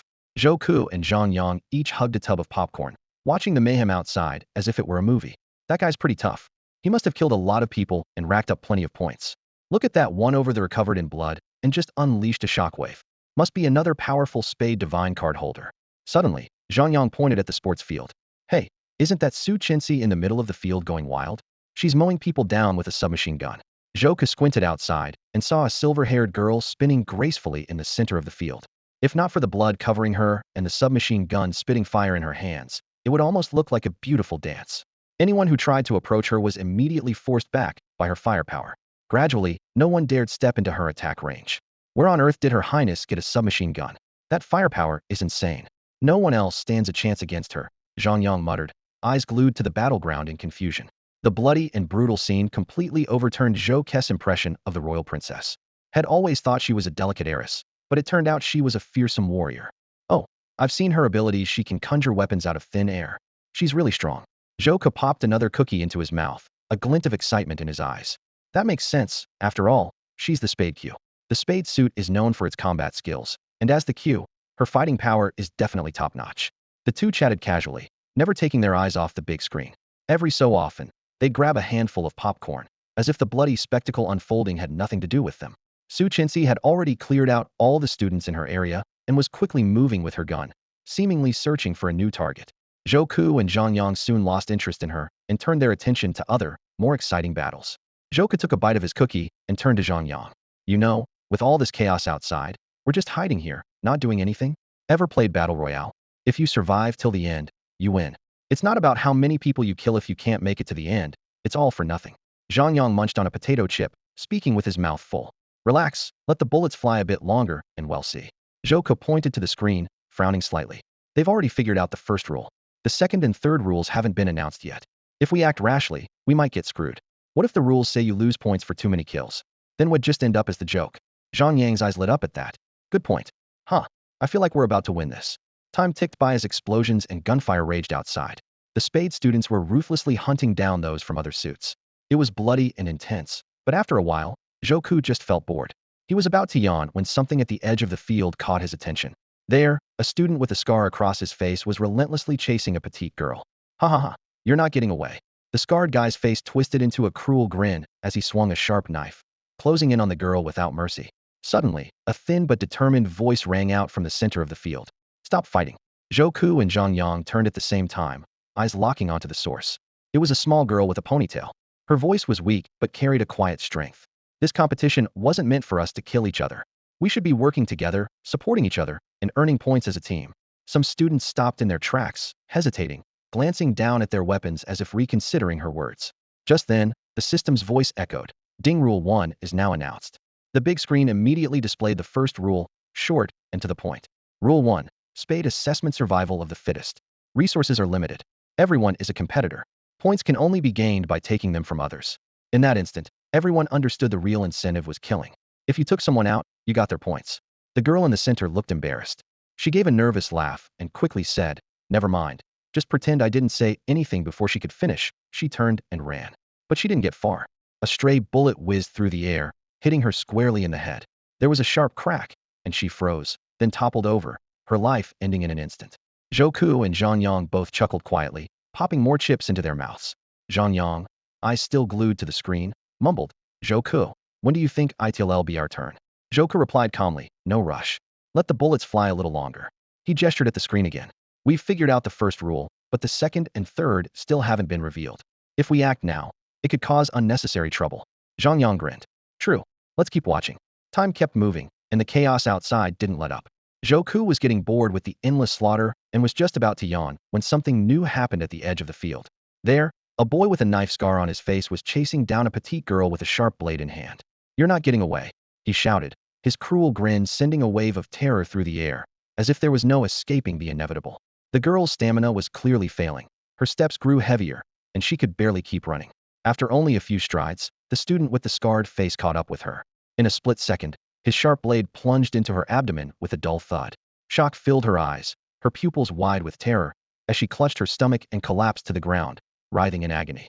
The scar-faced student showed no hesitation. With a cold sneer, he knelt beside her and stabbed again and again. Her struggles gradually slowed, then ceased altogether, as she silently accepted her fate. Beep. Suddenly, the scar-faced student's watch beeped. He glanced down. Current status king. He burst out laughing, his body shaking with excitement. "Ha! I finally made it to king. Who would have thought my lousy Spades God card would be this useful in an exam like this?" He stared at his score, pride radiating from his triumphant laughter. Suddenly, a sharp crack echoed from nearby, a branch breaking, loud enough to interrupt his celebration. The scar-faced student whipped around, gripping his knife tightly as he called out in a low, tense voice, "Who's there?" He moved forward cautiously, knife at the ready. From a small corner, a chubby boy's panicked voice rang out. He fell backward with a thud, clutching his head and pleading desperately, "Please, don't kill me. I'm scared of pain. I'm just a worthless commoner. Only 10 points. Not worth anything." His face was full of terror and pleading. The scar-faced student spat on the ground and sneered. "Even a mosquito's legs are meat points are points, no matter how few. No one gets away." Without hesitation, he raised his knife. But just then, clang, a brick flew down from above, striking the scar-faced student right in the face. He froze for a moment, then quickly shook it off, grinning wickedly at the chubby boy. "You dare try to ambush me?" He laughed, his eyes full of challenge. "But your brick is useless against me. Watch. My Spades God card makes me invincible." The chubby boy looked like he was about to cry. He mumbled, voice trembling, "See? I only have 10 points. Can you just make it quick and end this nightmare, please?" The The scar-faced student licked his lips and raised his knife, ready to strike again. Just as he was about to stab the chubby boy, something completely unexpected happened. With a wet squelch, the chubby boy looked down at his stomach completely unharmed. He froze, unable to believe what had just happened. Meanwhile, the scar-faced student was suddenly seized by a wave of agony. His abdomen tore open, blood gushing everywhere, intestines spilling out onto the ground. His eyes were filled with disbelief. Before he could utter a word, he staggered and collapsed, dying a gruesome death. Beep. The chubby boy was still in shock when his watch beeped again. He instinctively checked the display, eyes wide in disbelief. Current status king. Score 310. He couldn't believe what he was seeing. His heart pounded as he blinked, trying to process his sudden leap from a low-scoring commoner to a king instantly ranking among the top 3 in the entire school. Overcome with excitement, he threw his arms wide and shouted with joy, his laughter echoing through the air. I'm a king now. Haha. All of this was witnessed by Zhou Ku, who was watching through the window. So this was the real twist. Zhou Ku's eyes widened as he witnessed the scene unfold. The scar-faced student lunged at the chubby boy with a knife, stabbing without hesitation. But to everyone's shock, the blade bounced off the chubby boy's body as if shocked by electricity. In the next instant, the scar-faced student's body exploded into pieces, blood and flesh flying everywhere. The chubby boy glanced down at his watch, his face lighting up with wild joy. He had clearly gained the scar-faced student's points. Yet at the same time, his expression was filled with disbelief, as if even he hadn't expected this outcome. Zhou Ku frowned and turned to the giant screen, his gaze fixed on the rules displayed there. Rule 1. In the Spade assessment, the law of the jungle applies. Points are transferred through killing. Rule 2. Not revealed. Rule 3. Not revealed. The unrevealed rules were clearly still in effect, and Zhou Ku knew this had to be the key to the scar-faced student's bizarre death. Hey, Zhou Ku, what are you looking at? Zhang Yang noticed that Zhou Ku had stopped eating his popcorn. Zhou Ku didn't answer, simply pointing in the direction of the chubby boy. I'm the king now. Haha. The chubby boy shouted, leaping up in excitement, completely forgetting that the assessment wasn't over and that the throne could slip away at any moment. Instantly, countless hostile eyes locked onto him. I'm done for. The chubby boy turned to run in terror, but as an ordinary contestant without a spade god card, how could he possibly outrun the bloodthirsty group of students? A blood-red figure flashed toward him like lightning, the cold glint of a dagger slicing through the air. The chubby boy was so frightened he wet his pants, but to his surprise, he was completely unharmed. The masked attacker's eyes filled with disbelief before he too exploded into pieces, just like the scar-faced student. Am I really this strong? The chubby boy muttered in confusion. But this isn't even my god card's ability. In the distance, a sniper quietly took aim at the chubby boy's temple. Bang! Yet the bullet ricocheted off in a strange arc, and at the same moment, the sniper's head exploded. The chubby boy, trembling, checked his watch. His score was now 430. Another scream rang out, as yet another attacker was reduced to a mist of blood. Score, 480. The chubby boy's face turned ashen as he mechanically tried to hide in the shadows, completely unable to make sense of what was happening. See that? Zhou Ku pointed at the chubby boy in the distance. There's something really off about him. Zhang Yang scratched his head. This is nuts. Everyone who tries to kill him just blows up. Zhou Ku analyzed. That chubby kid clearly doesn't understand what's happening either. So this isn't his god card's power. It must be the rules at work. Zhang Yang looked at the big screen, confusion in his eyes. Are you talking about the 2 remaining undisclosed rules? But what kind of rule would make a killer suddenly explode on the spot? Zhou Ku didn't answer right away. He closed his eyes, carefully retracing the sequence of events in his mind. First, the man with the scar mercilessly stabbed the girl in the stomach with a knife. After making sure she was dead, he immediately checked his watch, and a look of wild joy spread across his face. That reaction was unusual. Zhou Ku narrowed his eyes, glancing at his own watch. The screen showed 2 basic pieces of information. Current role civilian, score 10. Judging by the bloodstains on the scar-faced man, he had clearly killed quite a few people already. A simple score increase wouldn't mean much to him, so, not only did his score change, but his role changed as well. Zhou Ku speculated to himself. Given the number of people he's killed, he must have ranked in the top 500, at least a noble. After killing that girl, he advanced to king. But then, things took a dramatic turn. The scar-faced man chose a chubby guy who seemed to be a civilian as his next target, but instead, he mysteriously exploded on the spot. No one knew why, but it was clear that the chubby guy inherited his score and became the new king. Why was it fine when he attacked the girl, but something went wrong when he attacked the chubby guy? Zhou Ku continued to analyze. After inheriting the king's role, the chubby guy became overly excited, and his cheering drew the attention of many who were eyeing the throne. Those who rushed to attack him were undoubtedly noble civilians were either running for their lives or, like Zhou Ku, watching from the shadows. Yet, all these nobles failed in their attempts, each one exploding in turn, while the chubby guy remained unscathed. Zhou Ku started to connect these seemingly random facts. A noble killed a civilian girl. A king attacked a civilian and was killed in return. Nobles attacked the king and were also killed in return. He thought back to the earlier scenes of nobles slaughtering civilians without restraint. Suddenly, an idea struck him. Zhouke looked up sharply and said in a low voice, "I get it now." Zhang Yang pressed him eagerly. "What is it? What did you figure out?" Zhouke spoke softly. "I know now why the chubby guy survived. I've also figured out what one of the hidden rules is. The spade abilities can't automatically be stronger than the others. After all, this is a comprehensive test. It's not just about brute strength.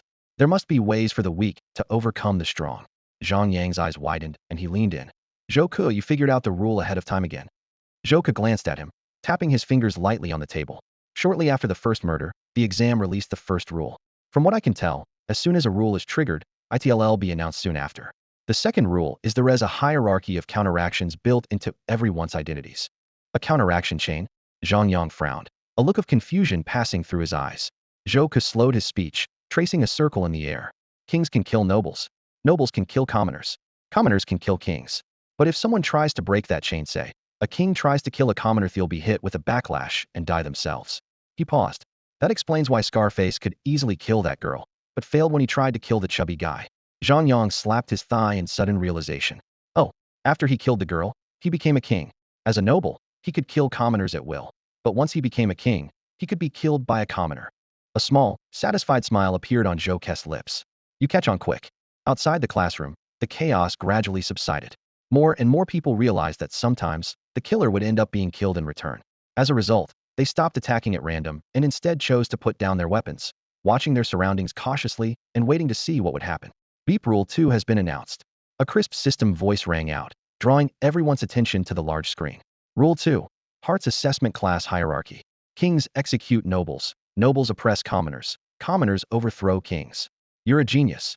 Zhang Yang's face flushed with excitement as he saw the screen, and he nearly knelt in front of Zhouke. You've predicted the rules twice. Hiding the rules in this exam is pointless for someone like you.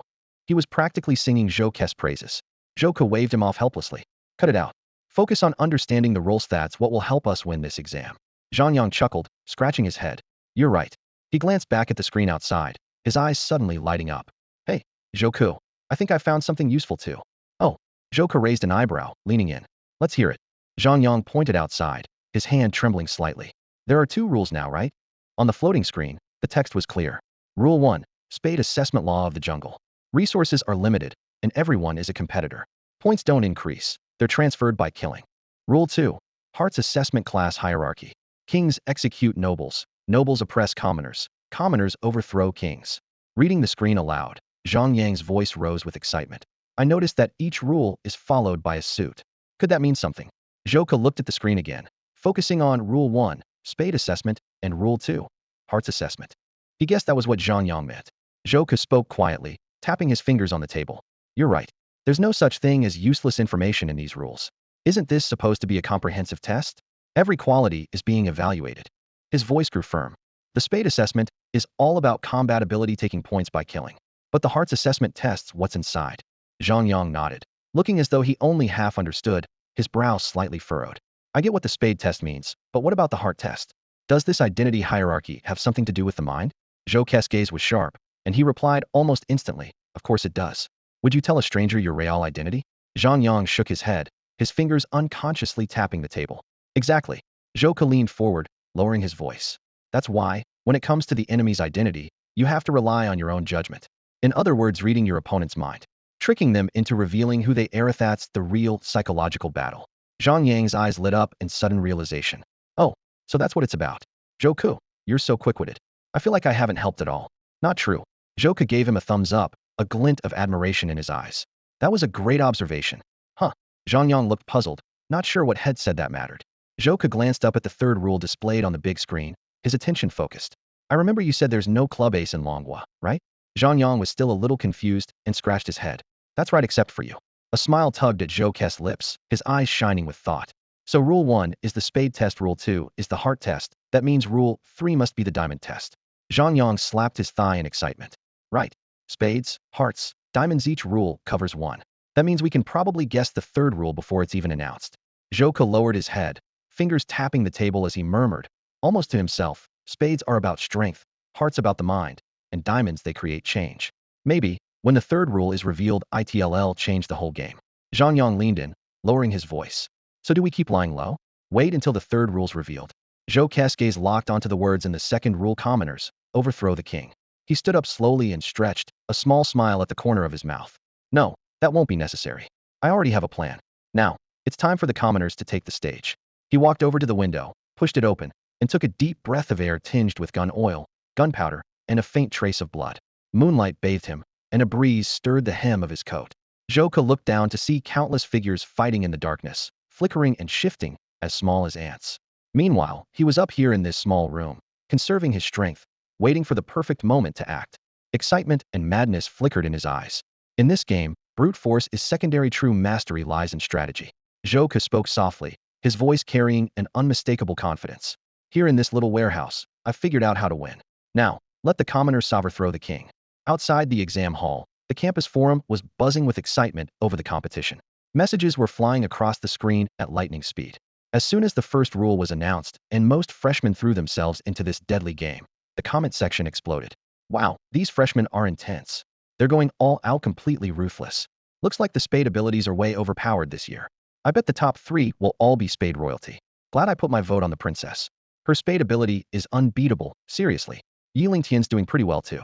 He's got a diamond ability, but he's racked up a lot of points by sneaking around and ambushing people. What's Zhou doing? Is he AFK? I voted for him, you know. Brave choice. He's just a regular guy, bet he's already scared stiff by all this bloodshed. The real-time leaderboard flashed on the screen. 1. Zhang Liang King, 640 points. 2. Wang Li King, 500 points. 3. Lu Wei King, 470 points. 4. Su Qinxi Noble, 470 points. 5. Yi Lingtian Noble, 460 points. The rise of the top 3 kings wasn't really about skill, it was pure luck. Either they drew the king card from the start or managed to snag it by chance in the chaos. By the time the second rule was revealed, they'd already collected a pile of easy kills. More importantly, they knew how to play it safe. Once they became kings, they vanished, hiding out in some obscure corner and waiting for the results. In sharp contrast were Su Qinxi and Yi Lingtian. These two had clawed their way up the rankings through sheer ability, hunting down civilians and building their scores point by point. As for Zhou and Zhang Yang, they were at the bottom, having scored nothing at all. Inside the exam hall, the warehouse echoed with Zhou Ke's bold declaration about overthrowing the king. Suddenly, the door was kicked open with a deafening bang. Knew there are still civilians hiding here. A clear female voice called from the doorway. Zhang Yang stiffened and slowly turned his head. Standing in the doorway was a figure drenched in blood, an assault rifle slung over her shoulder, completely blocking the only exit. The bloodstains looked even more menacing under the dim lights. Spare me, please. Wait, what? Zhang Yang's plea trailed off as he recognized her face. Zhou kept his eyes on the door, his expression tense. Long silver hair, a strikingly beautiful face even smeared with blood, her regal air was unmistakable. Su Qinxi paused upon seeing them, then offered a polite smile. Normally, her smile would be enchanting, but in the gloomy warehouse, with blood splattered all over her, it sent chills down their spines. The silver-haired princess blinked and greeted them casually. Hey, what a coincidence. For a moment, the 3 of them stood in silence, the air thick with tension. Zhou, Zhang Yang whispered, leaning close. What do you think the prince's current role is? She's definitely a noble, Zhou replied without hesitation. How come? Zhou sized up the princess across from him and explained. First, look at all those wounds and blood. She's clearly killed a ton of people, so she can't be a civilian. Second, the kings are already in the top 3. They don't need to go hunting anymore. They just need to lay low. So she can't be a king, either. That only leaves noble. After hearing Zhou Ke's reasoning, a hint of disappointment flashed across Zhang Yang's face. He saw that Su Qinxi was still blocking the doorway, holding her submachine gun steady. Zhang Yang forced an awkward smile, his eyes darting around before he blurted out. Your Highness, we're on the same side. Zhou and I, we're nobles too. As soon as he finished speaking, the air seemed to freeze. An odd silence stretched between the 3 of them. Zhou frowned slightly, thinking to himself, is this guy crazy? What nonsense is he talking about nobles? Su Qinxi kept her polite expression, but her voice was chillingly calm. Is that so? She slowly raised her wrist, letting the cold light from her watch screen cut through the dimness. Then why don't I see you listed in the nobles directory on my watch? Her tone was as if she were teasing a child caught in a lie. Zhou frown deepened, just as he thought. When he checked all the civilians' information through his watch, he realized that since civilians' info was visible to each other, nobles' identities must also be shared. Zhang Yang's lie was clumsy, but at least had managed to fish out a useful detail. Zhang Yang's eyes widened, sweat beading on his forehead. Crap, I forgot about the watch thing. He took a deep breath, trying to think fast, then coughed and suddenly clasped his hands behind his back, putting on a show. Actually, the two of us are hidden kings. Do you believe that? Uffed. Even the usually composed Princess Su Chinsi couldn't help but laugh. She quickly suppressed her smile, forcing herself to look serious again. So you were kings from the start? Out of 1,500 students, there are only 3 kings, and you two just happen to be 2 of them? That's some luck. Zhang Yang hesitated for a moment before scrambling to explain. Of course not. We only became kings later on. Su Chinsi eyed them up and down, her gaze like a scanner. Neither of you has a scratch on you, not even a drop of blood. How exactly did you become kings? By snacking your way up. Zhang Yang was completely stumped, his mouth opening and closing in silence. Zhou Ku, exasperated, rubbed his forehead and quietly edged away, as if to say, "I'm not with this idiot." Then he looked up, meeting Su Chinsi's gaze steadily. We're civilians. But that doesn't mean we're your enemies. We can work together. Zhang Yang latched onto that like a lifeline. Exactly. We're not worth much, we barely have any points. We've even talked before. For old time's sake, as classmates and friends, let us go. Let's team up. Su Chinsi sighed softly, her smile fading completely as her expression turned cold. This is an exam. We need to take it seriously. Even though we know each other, this isn't a team match. Cooperating want help. Sorry, I'll make it quick. You won't feel a thing. She raised her submachine gun and pulled the trigger in one swift, practiced motion. Bang! The shot hit Zhang Yang square in the forehead, blood bursting from the wound and blooming in the air like a scarlet flower. His body stiffened for a second, then collapsed heavily to the ground. A swift and final exit from this round. Your turn. Without missing a beat, Su Chinsi turned the gun on Zhou Ku, the muzzle aimed straight at his chest. Her long fingers slowly moved toward the trigger. Outside the exam hall, the audience was in an uproar. When Zhou Ku had figured out the second rule all on his own before it was even announced, the school's online discussion board exploded. Damn, what a mind. I thought had given up, but Zhou Ku's actually something else. Incredible. A civilian killing a king's unstoppable. Zhou Ku's cool line right after the second rule was announced won him a wave of fans. Then, when Su Chinsi suddenly appeared, the drama reached its peak. Wait. I thought Zhou Ku was finally going to turn things around. And then out of nowhere, another noble shows up? Whoa, it's Su Chinsi. Damn, that long-haired guy just got his head blown off. Just like that, the big boss right-hand man is gone. TSK. Looks like things are bad for all of you who bet on Zhou Ku. You're out of luck. Zhou Ku is about to die? Inside the examination room, the atmosphere was heavy, with tension hanging in the air. Su Chinsi had her finger on the trigger, her gaze sharp as a blade, locked onto Zhou Ku's every move. Zhou Ku's heart pounded, as if he could already sense the fate that was about to befall him. At that moment, a strange energy quietly emerged. He could clearly feel the activation conditions for his divine card approaching. It was coming to life, without a sound. The ability has been triggered. Zhou Ku jolted, that shrill voice ringing in his ears again, as if an invisible net had suddenly closed around him. He could hardly believe it. For a moment, he felt like the protagonist in a novel, staring death in the face when suddenly, a powerful cheat code activated out of nowhere, randomly selecting divine card 8 of diamonds skill. The voice echoed in Zhou Ku's mind as he frowned slightly. 8 of diamonds? What's going on? He quickly pieced together the clue. The diamond suitability she remembered were closely tied to creation and transformation. This particular card granted him the power to change his appearance at will, allowing him to take on anyone's form. 8 of diamonds. Change my appearance? Zhou Ku muttered, his frown deepening. What use was this skill now? He even started to doubt his luck. What he really needed was the 5 of diamonds, the teleportation skill. He couldn't help but think of Professor Chen Yun's 5 of diamonds card, instant teleportation. With that, escaping this situation would be effortless. But now, 8 of diamonds changing his face? It seemed completely useless in his current predicament. As he pondered this, Su Chinsi's watch suddenly beeped, breaking the brief silence. She froze, then raised her wrist to check, a flash of surprise in her eyes. 2 seconds later, she lowered her submachine gun without hesitation and silently sat down on the floor. Zhou Ku immediately noticed the change, and a mocking smile tugged at his lips. What's wrong, Your Majesty? Did you just ascend the throne? Su Chinsi glanced down at the discarded submachine gun, as if she no longer had the strength to hold it. Her voice carried a note of resignation. I can't run anymore. My life is yours. Her tone was one of utter acceptance, but Zhou Ku didn't rush to act. Instead, he walked over to her, reached out, and helped her up. There was no hostility in his gesture, only a calm, gentle composure. After she stood, a flicker of surprise flashed through Su Chinsi's eyes. She clearly hadn't expected Zhou Ku to act this way. He lifted the corners of his mouth in a refined, elegant smile. Didn't I say, Princess? I want to work with you. So what's your plan? Why haven't you killed me? Su Chinsi followed behind Zhou Ku, her expression downcast, and her voice tinged with confusion. Zhou Ku didn't look back. He just glanced at her and replied coolly, I'm not as heartless as you. I actually value our classmates' bond. The situation was now crystal clear. When Su Qinxi killed Zhang Yang, she gained 10 points, just enough to surpass the threshold and become the new king. Because of this, the power dynamic between Zhou Ku and Su Qinxi had flipped instantly. The scoreboard now read: 1. Zhang Liang king 640. 2. Wang Li king 500. 3. Su Qinxi king 480. 4. Yi Lingtian noble 470. If Zhou Ku killed Su Qinxi, he could easily take all her points. But instead, he had a different plan in mind, one that required Su Qinxi to stay by his side, with no chance of escape. The two of them walked down a dimly lit corridor, their footsteps echoing in the empty space. Suddenly, a strange rustling sound cut through the silence, and both of them stopped in their tracks. Zhou Ku lowered his voice.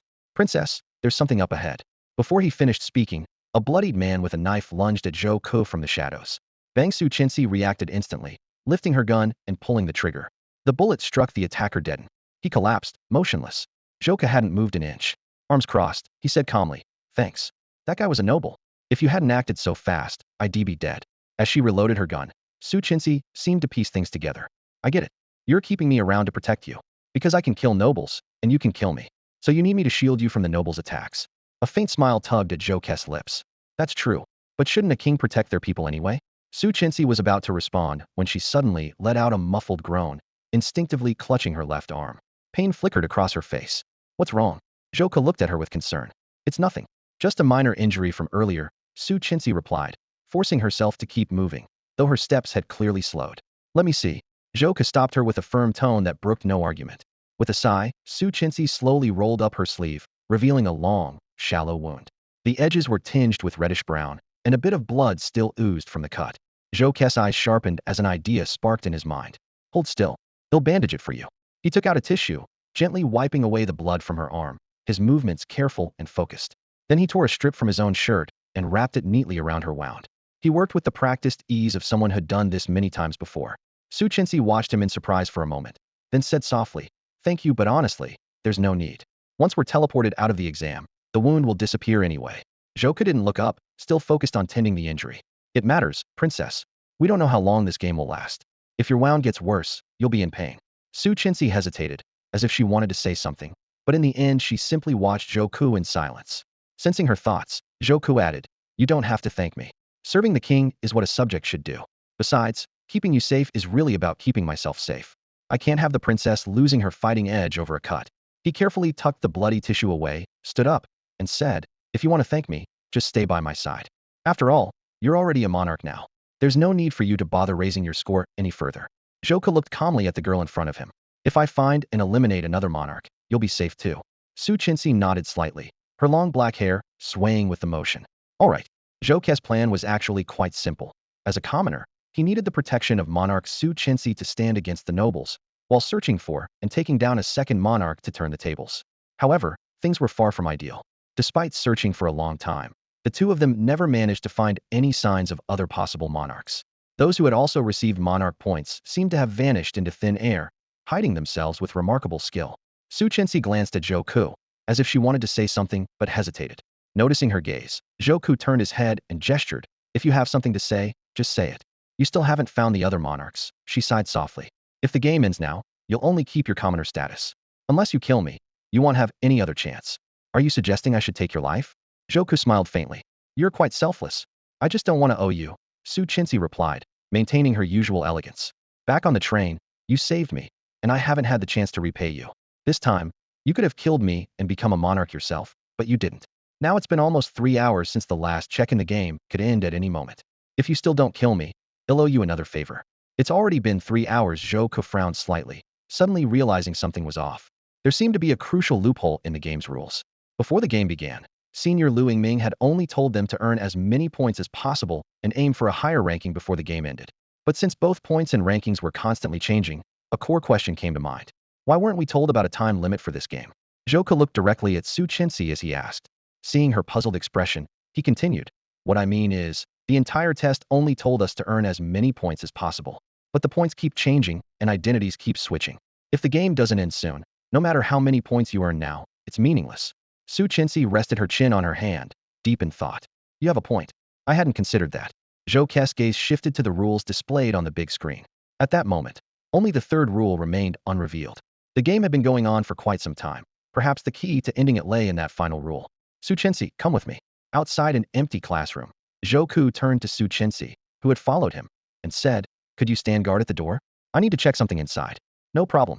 I want run, Su Chenxi replied softly, then took her place by the door. I trust you. Zhou Ku entered the seemingly empty classroom, which hid more than met the eye. He walked straight to the blackboard and tapped it a few times. The board lit up, revealing a line of text. With the monarch's blood, reveal the law of ending. This law of ending not only hinted at the final rule, but possibly the way to end the game itself. Zhou Ku took a tissue stained with Su Chenxi's blood from his pocket, had discreetly collected the monarch's blood earlier when tending to her wound. As he pressed the bloodstain onto the blackboard, the board flickered suddenly. 2 seconds later, a line of silver text slowly appeared. Greetings, monarch. Here is your final rule. Rule 3 slowly unfolded before Zhou Ku's eyes.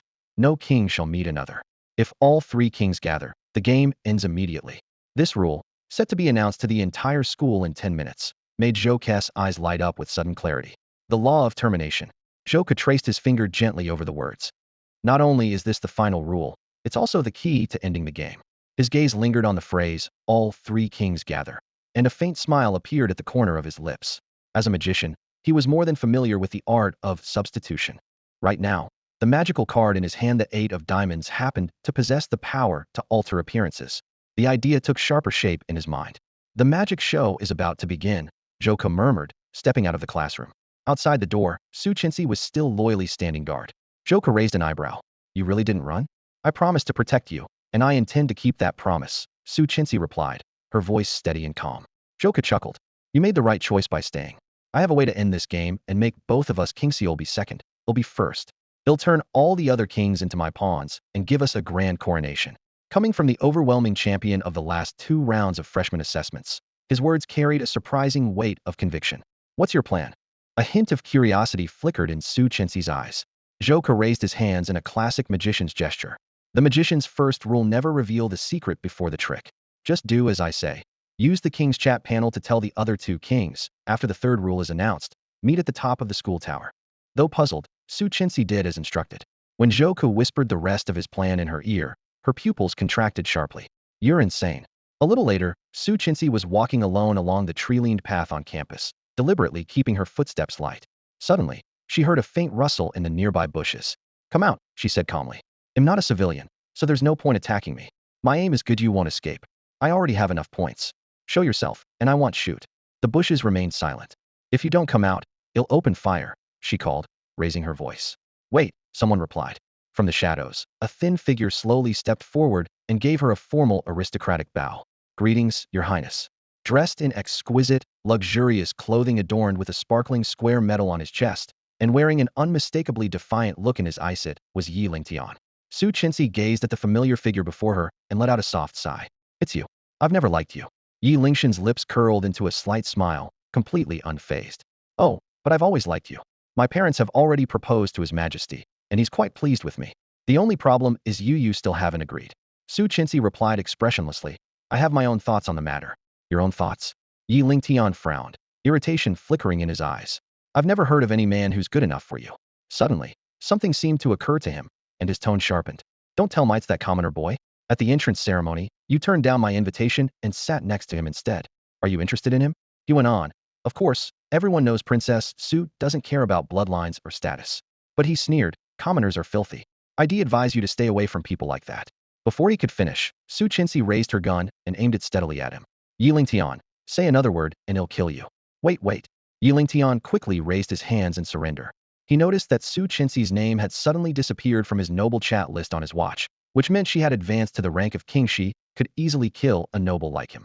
Trying to maintain his composure, he asked respectfully, Your Highness, as a king, why not stay hidden and wait for the competition to end? Why reveal yourself now? I have somewhere to be, Su Chenxi replied bluntly. Where? A hint of amusement flickered in Su Chenxi's eyes. If you do me a favor, I won't kill you, and I'll tell you where I'm going. I never break my word. Name it, Yi Lingtian said, bowing slightly. Su Chenxi extended one foot, a cold smile playing at her lips. Get on your knees and lick my shoe. Yi Lingtian's pupils contracted sharply. It was the exact line had once used on Zhou Ku, but with his life on the line, he didn't hesitate. He slowly knelt down and pressed his lips to Su Chenxi's sneaker, smeared with mud and blood. One more thing, Su Chenxi added. Zhou Ku is the most handsome man I've ever met, far better looking than you. Yi Lingtian forced himself to ignore her words, suppressing his discomfort. May I go now, Your Highness? You may. Go. But Yi Lingtian didn't move. Aren't you going to tell me where you're headed? That was our deal. Everyone knows you never break your word. Su Chenxi glanced at him coolly. To the top floor of the Tuerto, meet the other kings. With that, she vanished before his eyes. Yi Lingtian stood frozen, murmuring to himself, to meet the other kings? No matter how hard he tried, he couldn't decipher what she meant by that. Tower, meeting the other monarchs? Yi Lingtian stood still, his brows tightly furrowed. As a model of integrity within the aristocratic circle, Princess Su Chenxi was known for her honesty. Every word she spoke could be trusted. If she claimed to be a monarch, then her identity was beyond doubt. But given that monarchs couldn't restrain or harm each other, what was the real purpose of her visit? While Yi Lingtian was lost in thought, a familiar system notification suddenly sounded. Beep. Every student in the school looked up at the large screen as a new line of text slowly appeared. Rule 3. In the diamond exam, monarchs must not meet. If all three monarchs gather, the match will end immediately. Yi Lingxian's eyes widened in shock. The match ends if all three monarchs gather? And the princess was heading to the top floor to meet the others. Damn. Realization hit him. His score still hadn't reached the top 3.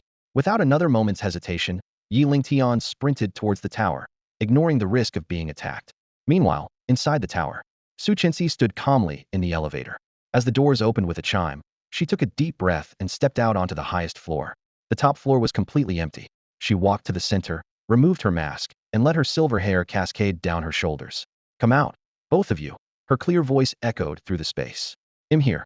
After a moment of shuffling, two figures cautiously emerged. Princess, it's really you? That's great. All three monarchs are finally together. Zhang Liang, wearing glasses and sporting a crew cut, stepped out excitedly, looking just like an ordinary student. Right behind him was Wang Li, a short student who barely reached Zhang Liang's chin. As long as we're all here, the exam should end, right? He said with a sigh of relief.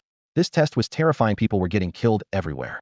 I only survived by hiding well enough to snag a monarch title at the last minute. The three of them gathered in the center, but the announcement to end the game never came. Huh, why is the match still going? Zhang Liang and Wang Li exchanged confused glances. Su Chenxi tried to stifle her laughter, but in the end, she couldn't help herself. Her clear, melodious laughter echoed through the tower, making her pale face seem even more striking. The two were startled by this unexpected reaction. They had never seen the usually graceful princess act like this. Dropping her pretense, Su Chenxi softly chanted, "Transform, diamonds. Show your dazzling faces to the world." At the sound of the spell, the other two's expressions changed instantly. Wait, that's the spell for the Diamond 8 God card. Princess, aren't you supposed to have spade abilities? The voices of the other two monarchs trembled uncontrollably. Suddenly, Su Chenxi's face twisted and warped, her figure stretching taller in an instant. In the blink of an eye, the elegant princess had transformed into a striking young man. Zhou Ku. As he shed his disguise, a cold smirk played at the corner of Zhou Ke's lips. Take another look. Who am I now? Zhang Liang and Wang Li stood frozen in shock. They had received a message sent personally by the princess, yet the person before them was someone entirely different. Zhou Ke gave them no time to process this. With a swift flick of his wrist, a gleaming dagger flashed into view. Swish! The blade traced a graceful arc. Blood gushed from the necks of the two monarchs, their faces still contorted in disbelief and terror. After staggering for a brief moment, they crashed to the floor. Zhou Ke breathed lightly, a triumphant smile tugging at his lips. A commoner topples kings. And now, I will be crowned the new monarch. His watch chimed with a notification. He quickly checked the display. Current identity, king. Score, 1,150. He immediately opened the monarch's chat panel and sent a rapid message. Su Chenxi, you can come in now. The real Su Chenxi leapt lightly in through the tower window, her clear voice tinged with admiration. You took down two monarchs at once. You really are bold. The plan went perfectly up to this point. But she frowned slightly. Even though you're king now, the game isn't over. You may be at the top of the leaderboard, but the second rule, the chain of restraint, means any commoner could still take your life. How will you protect yourself? Zhou Ke waved her concern away. The commoners won't get that chance, because the entire game is about to end right here, in this tower. He glanced down at his watch, eyes sweeping across the names of the three monarchs, Zhou Ke, Su Chenxi, and he looked up toward the tower's entrance, a confident smile on his face. Right now, the last piece of the puzzle should be here too. Every magic trick needs an opening, a twist, a climax, and finally, bang! Yi Lingtian burst through the door, gasping for breath, stunned by the scene before him. He must have been hoping to stop the monarchs from meeting, but he was too late. The rankings had already shifted. Zhou Ke, 1150 points. Su Chenxi, 480 points. Yi Lingtian, 470 points. Once ranked fourth, Yi Lingtian was now the third monarch. And the moment he stepped into the tower, endgame detected. This match is now over. The mechanical voice chimed in, announcing Zhou Ke's absolute victory. Zhou Ke walked slowly to the window, moonlight weaving a silvery veil around him, as if crowning the new monarch. He softly recited his favorite line, the one he always used to close every performance. A perfect end to the magic show. Outside the exam hall, countless upperclassmen kept their eyes glued to the live broadcast from inside the simulation. Suddenly, the scene of Zhou Ke swiftly beheading two kings appeared on the screen, instantly igniting the crowd. A deafening cheer erupted from the students. An unknown civilian contestant had shot up from the bottom of the rankings to become the top scorer. Such a dramatic turnaround sent everyone into a frenzy. Zhou Ke not only secured first place, but his score was higher than the combined totals of the second and third place competitors. Under the most popular pinned post on the campus forum, the comment section was buzzing.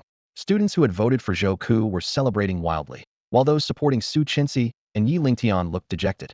Don't get cocky, Zhou Ke fans. This was only the first round, someone protested. The next two phases are where it really counts. Huh, who says a civilian can't win? The aristocrats are just pieces on a chessboard too. Zhou Ke's supporters shot back. Just then, the mysterious anonymous poster updated their thread. Due to the surge in participants, the prize pool has been increased to 100,000 yuan. Amazing. What a generous boss. Boss, you're the best.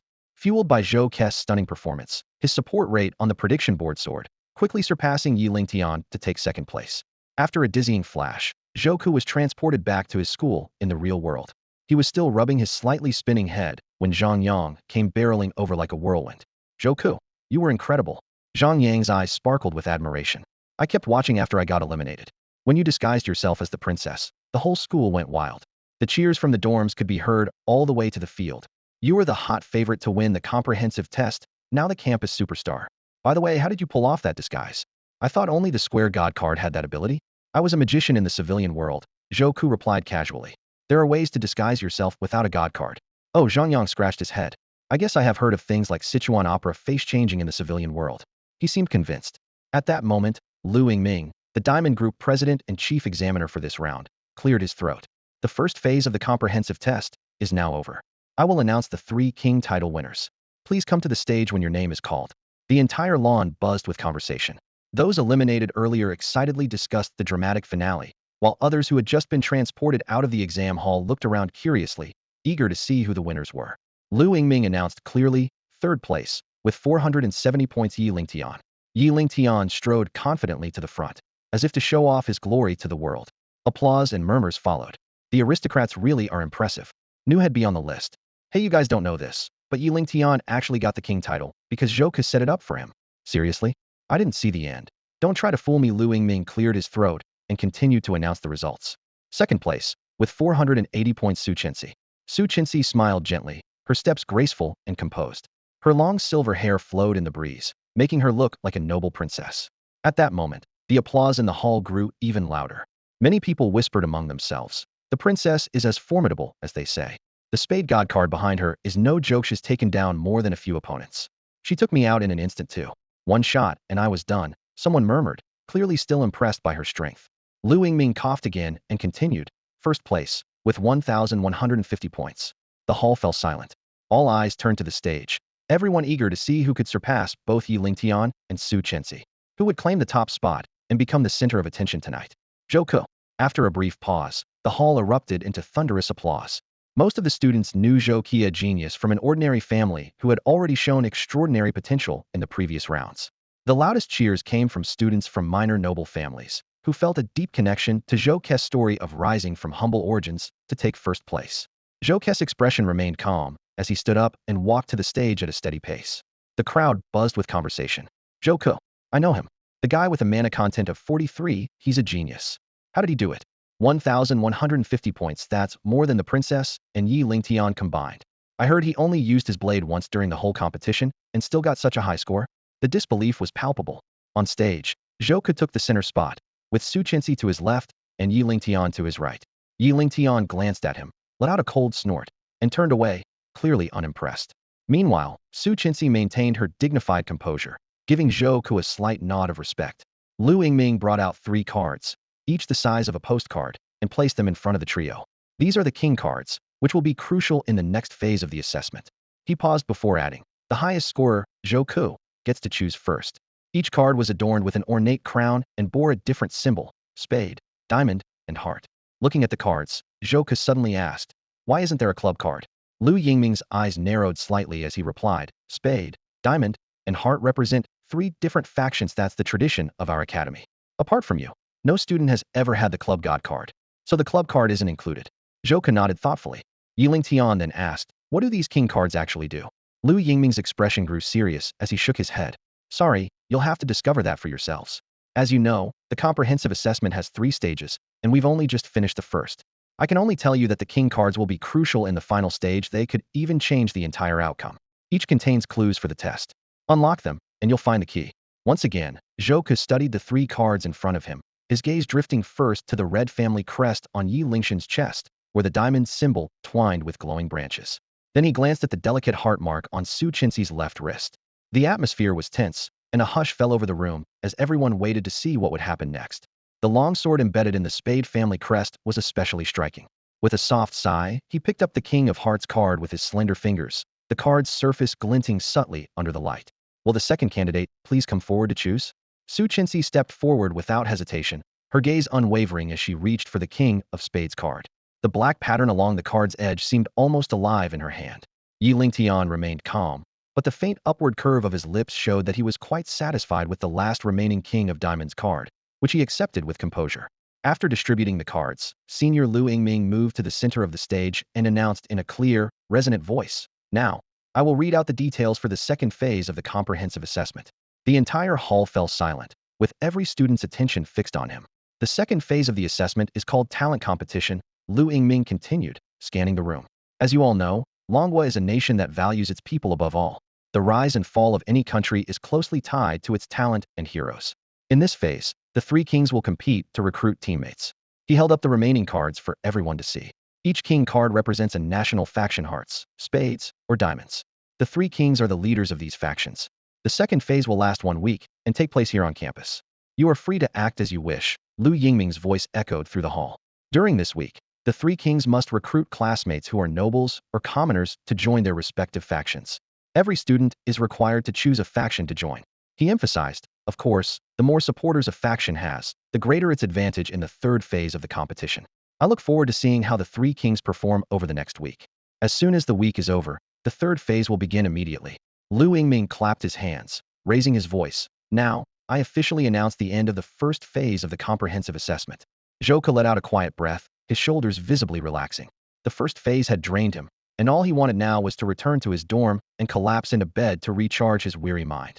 Around him, groups of students dispersed, quietly discussing the results and the upcoming second phase. Just as Zhou was about to leave, Senior Lu Yingming quickly stepped in front of him, wearing a meaningful expression. Wait a moment, Zhou, could you stay for a bit? There's something I'd like to discuss with you in private. Zhou stopped in confusion, his brows slightly furrowed. Senior Lu Yingming didn't keep him waiting long and continued right away. You probably heard about this at the entrance ceremony too. At the end of the semester, those with outstanding performance will be eligible for the Divine Card Ascension. He paused, looking Zhou straight in the eye. I know you come from a civilian background, so you might not be familiar with what Divine Card Ascension means. Do you need me to explain? A faint smile played at the corner of Zhou's lips as he replied calmly, no need. I've heard a bit about it from my friends. Divine Card Ascension can greatly boost your ability power, and, apparently, if someone manages to reach the highest level. Lu Yingming's eyes flickered as he finished the sentence. They can become a deity. Zhou blinked, getting straight to the point. Senior, you didn't keep me here just to explain the divine card, did you? Lu Yingming shook his head at once, his tone turning serious. No, of course not. Generally, only those who excel during the semester can earn this honor. He lowered his voice, but I can help you become that person. A hint of interest flashed in Zhou's eyes as he leaned in slightly. I do appreciate your guidance, Senior. Lu Yingming took a deep breath, his gaze sharpening. Perhaps you've already met Zhuang Xingyao?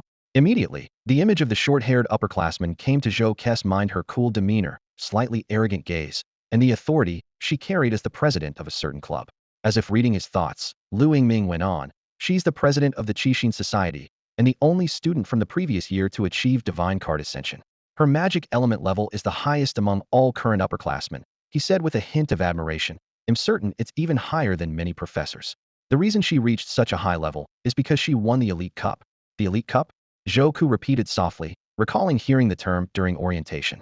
He frowned slightly and asked, Senior, what exactly is the Elite Cup? Straightening up, Lu Yingming's tone became formal. Every year, the school hosts 2 major events. One is the 3-round freshman assessment. You're already familiar with that. He raised a second finger. The second is the Elite Cup. The winner of the Elite Cup can dramatically increase their magic element level. And his voice took on a tempting edge. Those with truly exceptional performances can earn the right to Divine Card Ascension. But the Elite Cup is only open to clubs. At this point, Zhou Ku understood Lu Yingming's intention. He was also the president of a student club and was trying to recruit him. Zhou Ku Lu Yingming looked him in the eyes. Are you interested? Zhou Ku shook his head politely and held up his monarch card. Senior, I know how important the Elite Cup is, but right now I have more pressing matters to attend to. I still need to complete the freshman assessment. Lu Yingming stared at Zhou Ku, as if trying to read his thoughts. After a long moment, he finally said softly, all right. If you ever want to participate in the Elite Cup, you're welcome to join my club, the Diamond Society. Back in the dorm, Zhang Yang practically jumped out of bed. Lu Yingming invited you to join his club. His eyes widened in shock, his voice rising several notches. Did you say yes? No, Zhou Ku answered calmly. Why not? Zhang Yang waved his hands in disbelief. First it was Li Hanfeng, now it's Lu Yingming. All the big shots want you, and you're still not joining. Oh right. Senior Zhuang Xingyao also invited me, Zhou Ku added casually. Zhang Yang's expression froze, utterly incredulous. Don't tell me you turned them all down. I did, Zhou Ku confirmed succinctly. Zhang Yang looked at him as if had just tossed away a winning 5 million lottery ticket. Freshmen almost never get into the 3 big clubs. Even upperclassmen fight tooth and nail for a spot in any one of them. Anyone who gets into a student club is already a top talent. And you just turned down such a golden opportunity? 3 times. Zhou Ku didn't feel particularly emotional about it. There would always be other chances in the future. He shifted his focus back to the task at hand, the freshman assessment. He remembered the champion's reward, a divine relic. Whatever it was, as long as it was a conceptual artifact, he wanted it. But for now, he put that thought aside. Zhou Ku, for the second phase of the comprehensive assessment, the talent competition, what's your plan? Zhang Yang asked, lying on his bed, munching on potato chips with his words muffled. Zhou Ku sighed. I don't have one. The second phase is basically about recruiting other students to join your team. It all comes down to connections. I can't compare to Su Qinxi's prestigious background or Yi Lingxin's wealthy family. I'm just an ordinary guy. Probably not many people would want to join my team. That's not true. Zhang Yang suddenly sat up. I want to join you. Your Majesty, as long as you don't mind that I'm a commoner. Zhou Ku smiled. Thank you. You're my first teammate. Zhang Yang was full of enthusiasm. In that case, no matter what the third phase is, we're a team now. Since we're teammates, we should do something about it. Suddenly, his eyes lit up. I've got it. Tomorrow, let's hand out flyers at the entrance of the teaching building. Zhou Ku looked puzzled. Flyers? Yeah. Well, list all your achievements on the flyers. When other students see them, they'll definitely want to join our team. I've even got a headline. Legendary genius Zhou Ku teammates wanted. As he spoke, Zhang Yang jumped off his bed, turned on his computer, and got to work. Zhou Ku walked over and watched as Zhang Yang skillfully operated the computer. You're pretty good at this, Zhou Ku said, a little surprised. Zhang Yang puffed out his chest with pride. Of course. My family's business is advertising and design. It might sound like a commoner's job, but for a minor noble family like mine, it's actually a decent line of work. I help out all the time. The flyer Zhang Yang designed was indeed impressive. The layout and color scheme came together perfectly. With Zhou Ku's achievements listed out, Zhou Ku almost felt for a moment that he might actually win this recruiting race. Just wait. Tomorrow, I'll help you promote like crazy. You'll definitely be the most popular king among the 3. The next day, they arrived early at the entrance to the teaching building, eagerly handing out flyers. To their surprise, no one took one. The other students kept their heads down, hurrying past without a second glance. What's going on, Zhou Ku? Did you do something to upset them?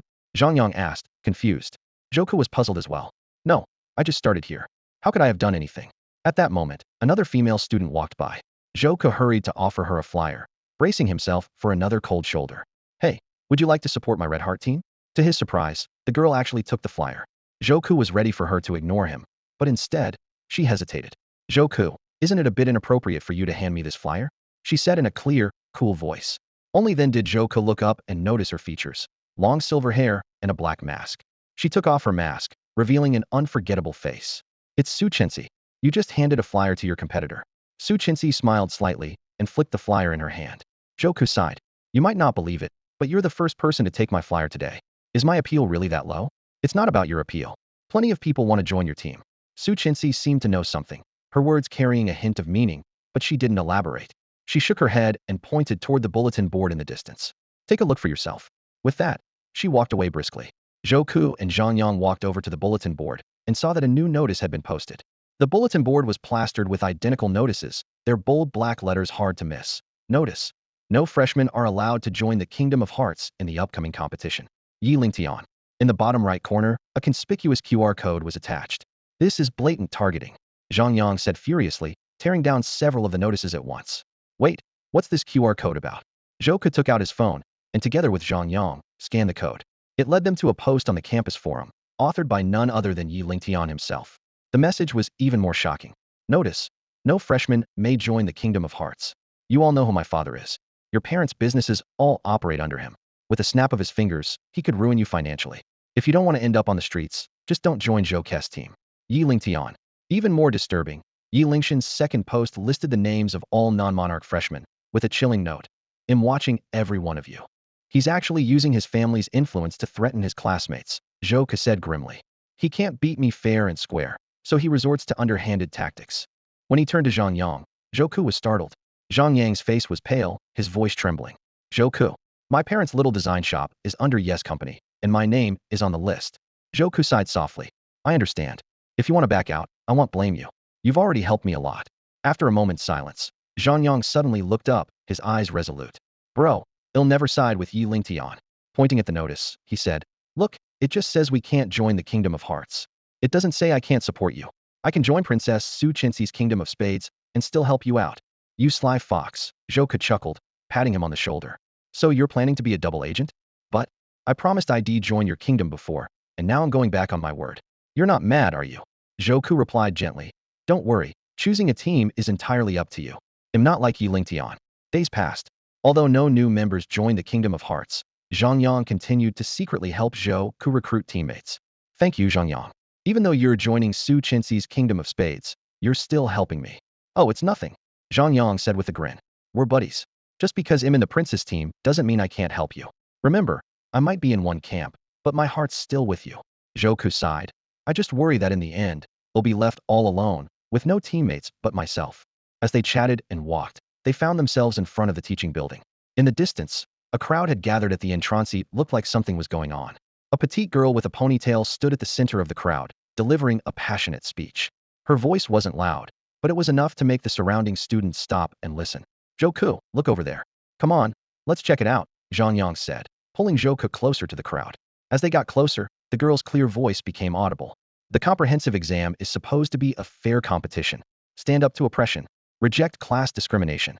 Every student should have the right to freely choose their own team. Zhang Yang nudged Zhou Ke with his elbow. Hey, sounds like she's speaking up for you. Who is she? Zhou Ke studied the girl carefully, his gaze landing on her distinctive backpack. Suddenly, he remembered who she was, the same girl who had urged everyone to stop fighting during the test, only to be shot in the head moments later. Just as Zhou Ke was about to leave, an arrogant voice cut through the air. Hey, you over there, what do you think you're doing? Yi Lingtian strode over with a group of followers, exuding intimidation. The crowd quickly dispersed, leaving the ponytailed girl standing alone. Though small in stature, she stood tall, meeting Yi Lingtian's gaze without backing down. I'm not afraid of you, Yi Lingtian. Her voice trembled slightly, but her resolve was clear. Using your family's power to threaten classmates goes against everything these exams stand for. Yi Lingtian loomed over her. So, what? You want to go up against me? Planning to join Zhou Ke's team. So what if I am? The girl lifted her chin defiantly. Zhou Ke earned his position as leader through real ability. Unlike you, who only throws your weight around because of your father's influence. Zhou Ke sighed and turned to leave. Zhang Yang looked confused. Wait, Zhou Ke, you're just going to walk away? Her actions have nothing to do with me. I appreciate her support, but openly provoking Yi Lingtian like this is reckless. Besides, I don't even know her. There's no reason for me to get involved. Let's go, Yi got class. Just then, a sharp slapping sound rang out. Zhou Ke froze mid-step and turned back. He saw a woman with heavy makeup standing next to Yi Lingtian deliver a hard slap across the girl's face. A second slap followed, knocking the girl to the ground. She clutched her reddened cheek, her eyes dazed and lost. Yi Lingtian lifted his foot and pressed it down on the girl. Witnessing this blatant act of bullying, Zhou Ke frowned deeply, thinking to himself that even the most prestigious school in Longwo wasn't immune to such behavior. Zhang Yang, go on to class without me. I'll be there in a minute. Zhang Yang looked up nervously and asked, what are you going to do? I have to, Zhou Ke replied coldly, his gaze as icy as ever. Just then, Yi Lingtian crouched down with a sneer, locking eyes with the girl. His lips curled in contempt as he said, the only reason Zhou Ke won those tests was pure luck. He's nothing but a mutt from the streets, with lowborn blood in his veins. He doesn't even deserve to enroll here. He turned to Zhang Yang, mocking, didn't you want to join Zhou Ke? Think he's so much better than me. Where is he now, huh? Probably hiding in some corner, crying and begging to drop out. Bang! A brick flew through the air and struck Yi Lingtian squarely on the forehead. In the same instant, Zhou appeared out of nowhere, cutting through the crowd like a shadow. In a flash, he was beside Yi Lingtian. With lightning speed, Zhou drew a dagger, pressing it hard against Yi Lingshan's throat, while pinning his head down and slamming it into the ground.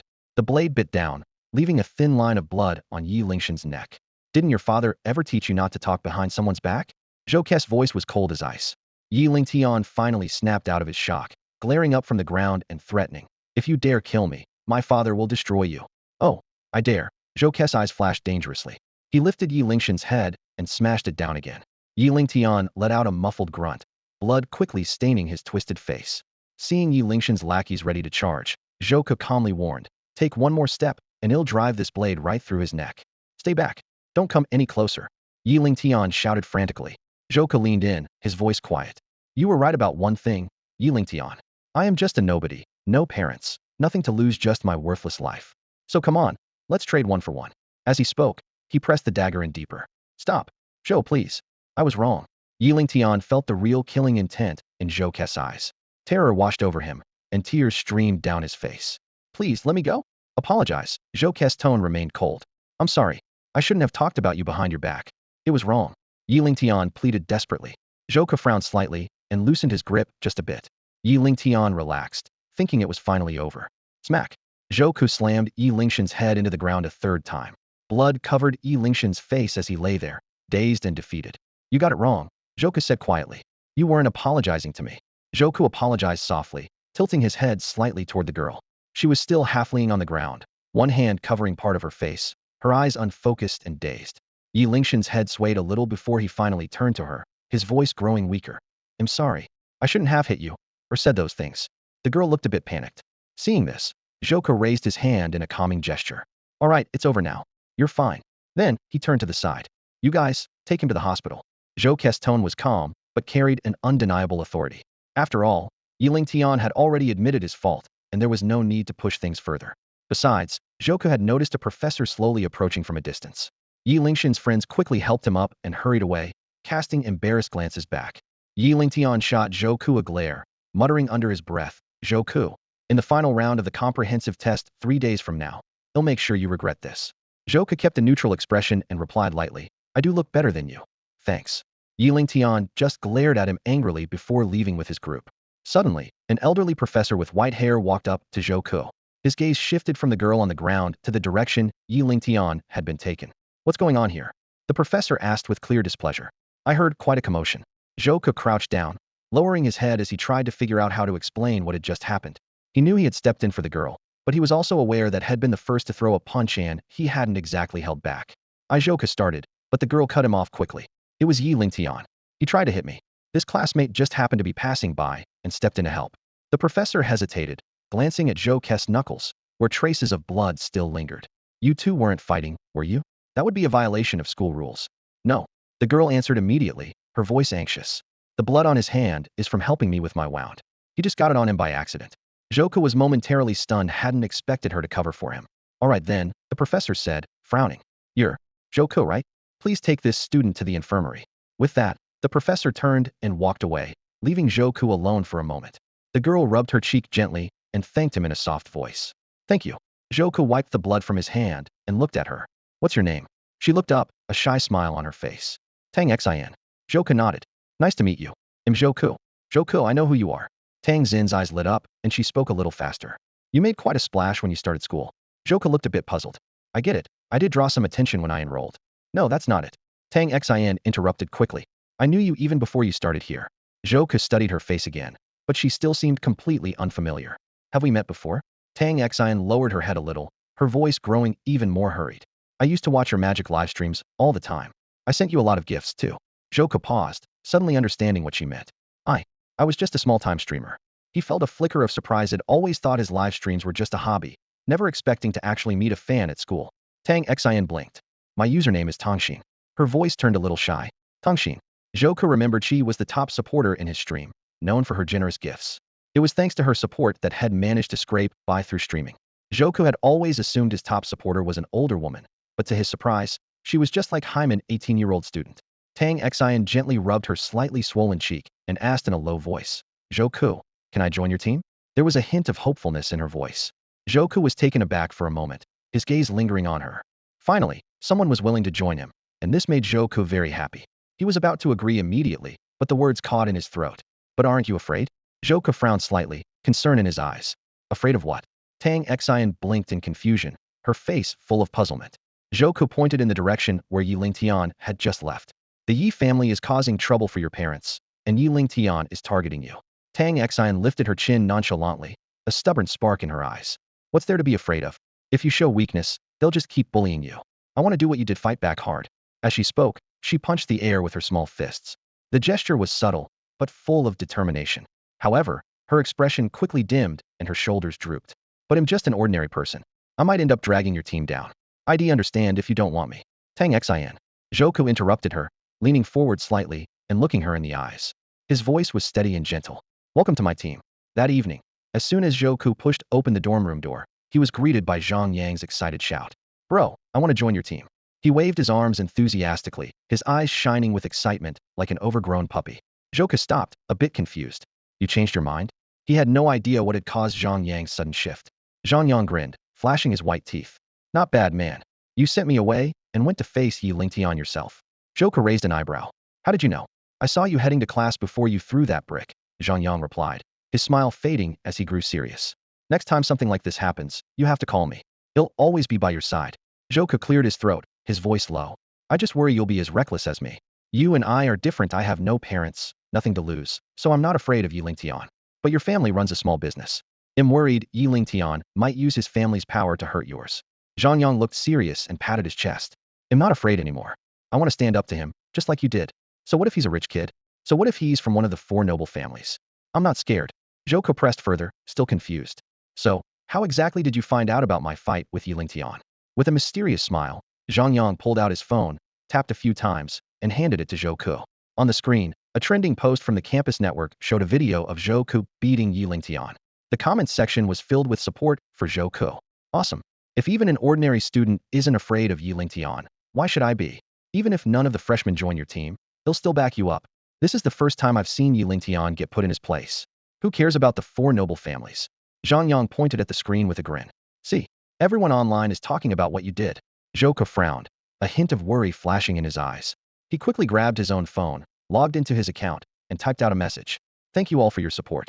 But I know Yi Lingtian has threatened you. I don't want anyone's family business to suffer because of me, so I don't need anyone to join my Red Heart Nation. The moment this message was posted, Zhou's image as a selfless leader was cemented. Countless students left comments. So moved. Zhou, don't worry, I'd never join Yi Lingtian anyway. Yeah, there are only 2 days left until the end of the second phase of the comprehensive talent competition. By now, everyone has already found their teams. Zhou stared at the comprehensive test page on the school's official website and let out a long sigh. The statistics had just been updated. Su Chinxi's Spade Kingdom had 1,103 members, while Yi Lingxian's Diamond Group had only 394. As for Zhou's own Heart Kingdom, there were just 3 members himself, Zhang Yang and Tang Xian. This outcome wasn't surprising. Zhou had already told everyone online that if they wanted to support him, they should join the Spade Kingdom. Because of Yi Lingxian's threats, those who originally wanted to join Zhou ended up choosing Su Chinxi's camp instead. Zhou came from an ordinary background and wasn't familiar with most of the freshmen. Rather than trying to recruit strangers, he preferred to stand with a few trustworthy friends. Still, seeing that lonely 3 under the Heart Kingdom made him sigh. After all, Senior Lu Yingming once said that the more teammates you have, the better your chances of winning. Zhou could only hope that the difference in numbers wouldn't matter too much in the upcoming test. But having too few supporters wasn't Zhou's only concern. He gently took out the king card he always carried with him, a card decorated with a heart and topped with a crown. After the first round of the competition, Senior Lu Yingming had stressed that this card would be crucial in the final stage, but Zhou would have to figure out how to use it on his own. Yet, it looked just like any ordinary postcard. What use could it possibly have? Zhou examined it in the sunlight, but it seemed completely unremarkable. Eventually, he decided to take it to the school library to look for clues. As soon as he walked into the library, Zhou unexpectedly ran into Tang Xian at the entrance. Zhou, Tang Xian, what a coincidence, he said, frowning slightly in surprise. Zhou, the 3rd phase of the competition is about to begin. Is there anything I can help with? Tang Xian walked over with a smile, her eyes unconsciously drifting to the king card in his hand. Zhou hesitated for a moment, then handed her the card. Here, it's this one. I heard there's a clue for tomorrow's competition hidden in it. Do you have any ideas? Tang Xian took the card and held it up to the sunlight, but didn't notice anything unusual. Have you tried heating it with fire? Fire? Joka was taken aback. Yes, Tang Xian nodded. If you write with milk on paper and let it dry, the writing becomes invisible. But if you heat it, the proteins in the milk react, and the writing appears. Joka squinted at her, a hint of admiration in his eyes. You really know quite a bit. Tang Xian smiled shyly. I like reading detective novels. A lot of clues are hidden this way. Too bad I'm not a spade god card holder, or I could create fire myself. She looked a little disappointed. Joku was struck by an idea and immediately pulled a lighter from his pocket. Use this. Tang Xin's eyes widened. Oh, I know what this is. It's something civilians invented to light fires. She leaned in curiously. Joku, do you smoke? Joku gave a wry smile and shook his head. I don't smoke. Before coming to school, I was a magician. A lighter is one of my common props. Fire can create amazing magic tricks. He paused. But you might not understand there are some fire tricks I'd never perform on a live stream. Tang Xian clearly didn't quite grasp what he meant by great magic, but she nodded anyway, a bit confused. Joku didn't explain further. He flicked the lighter, and as the flame danced, he gently heated the king card. Both of them focused on the card, waiting to see if anything would change. Joku and Tang Xian stared intently at the card in their hands. The flame from the lighter danced across its surface, but no changes appeared. Joku put away the lighter and sighed. Tang Xian, do you know any other ways to reveal invisible writing? Of course. Tang Xin's eyes lit up as she eagerly shared her knowledge. You can use iodine to reveal rice water writing, heat for lemon juice, and special inks that need UV light, she went on, listing over a dozen methods in one breath. Hold on. Joku quickly interrupted her enthusiastic explanation. Let's try them one at a time. They spent the next while running between the infirmary and the lab, trying every method they could think of: iodine, ultraviolet light, and even stranger techniques, but the card remained unchanged. Before they knew it, night had fallen. Maybe we're thinking about this all wrong, Joku murmured, gazing up at the stars. Hey, isn't that our little brother Joku? A booming voice suddenly interrupted his thoughts. Looking up, Joku saw a tall, dark-skinned guy grinning at them. You're Senior Li Hanfeng? Joku asked tentatively. That's me. Li Hanfeng grinned wider. What's with the long faces while you're out walking with such a pretty girl? Joku was about to make up an excuse to leave, when he suddenly remembered something Zhang Yang had mentioned. By the way, Senior, I heard you were last year's freshman champion in the comprehensive test? Li Hanfeng instantly dropped his playful smile and put on a serious face. Oh, so you've heard my story? No, but your face says you have plenty of stories to tell. After some back and forth, Joku finally got to the point. Did you use the king card last year? Though Li Hanfeng said he couldn't reveal any details, he hinted, the secret to unlocking the king card lies in the difference between the suits. As expected, he then tried to recruit Joku into the Black Blade group, but Joku declined without hesitation. Afterwards, Joku had Tang Xian hold up the King of Hearts and fell deep into thought. The difference between suits? In the divine cards, spades stand for strength, hearts symbolize the mind, and diamonds represent change. Since it's the King of Hearts, could it be? He suddenly leaned in and gently kissed the card, whispering, I love you. Tang Xin's cheeks flushed instantly, but Joku was focused on the card. Sure enough, the King of Hearts began to spin, and silver threads wove together in the air, forming the words, there can only be one king in the world. The clue left Joku deep in thought. Did it mean that, in the final stage, he'd have to eliminate the other two kings? Thank you, Tang Xian. Joku took the card. Only then did Tang Xian realize that his earlier declaration hadn't been meant for her, and she awkwardly looked away. The final day. There was only one day left before the final entrance exam. Joku had already unlocked the secret of his own king card, but that was far from enough. Having only solved the mystery of his own card wasn't going to cut. There were 3 king cards in total, and he wanted all of them. In history class, the white-haired professor stood at the podium, his raspy voice brimming with enthusiasm as he recounted the story of the world. The gods bestowed divine cards upon those with extraordinary talent. This was the origin of the nobles. The classroom was filled with a sleepy haze, most students struggling to keep their eyes open. Joku lay bored on his desk, his long fingers absent-mindedly spinning his king card, the markings on its surface glimmering in the sunlight. It wasn't that he didn't want to. Liston had already read through the entire textbook on the very first day of school. These basics held nothing new for him. His gaze drifted past several rows of seats and settled on a silver-haired figure sitting upright at the front. Su Qinxi sat with perfect posture, eyes fixed on the blackboard, her slender fingers occasionally jotting down notes in her notebook. Joku narrowed his eyes, already planning to ask her about her king card after class. The bell rang, cutting off the professor's lecture. Joku stretched and yawned, just about to get up and seek out the princess for information, when he noticed the silver-haired figure had already slipped through the crowd and appeared right in front of him. Su Qinxi had beaten him to it. Oh, Joku blinked, a slight smile tugging at his lips. I was just about to find you. Go ahead, what's up? Su Qinxi's expression was serious, her clear eyes meeting Joku's. Joku, I know that because of Yi Lingtian, Hardly anyone has sided with you. That's led a lot of students who might have supported you to join my team instead. Joka shook his head gently and sighed, drumming his fingers on the desk. Can't be helped. After all, Yilingtian wouldn't dare mess with you. And those who were threatened don't want to join me, but don't want to help Yilingtian either. So they picked you. Su Chinsi nodded, her silver hair swaying with emotion. Exactly. Because of that, some of the people on my team actually wanted to help you. I shouldn't have taken your teammates, so she paused for a moment. Let's form an alliance. An alliance? Joka raised his eyebrows, signaling her to go on. That's right. Tomorrow's competition will probably be a three-way battle between the king cards. If we work together, we can focus on taking down Yilingtian first. Su Chensi spoke earnestly. You can even take command of my team if you want. Joka smiled and leaned back lazily in his chair. I appreciate the offer, but I don't need it. Su Chensi looked surprised, her brow furrowing. You don't? Nope. Joka stretched out on his desk, arms folded behind his head. I've been on my own for 18 years. Too many teammates just end up holding me back. I'm happy with the two real friends who genuinely support Mether enough. Su Chinsi nodded in understanding, her silver hair catching the sunlight. I get it. Still she hesitated. I owe you for the last match. You could have eliminated me, but you didn't. I probably wouldn't have earned the king title without your help. Her voice grew firm. If you need anything from me, just say the word. As long as I can do it, I'll help. Hearing her promise, Joke's eyes flickered, his lazy demeanor suddenly sharpening.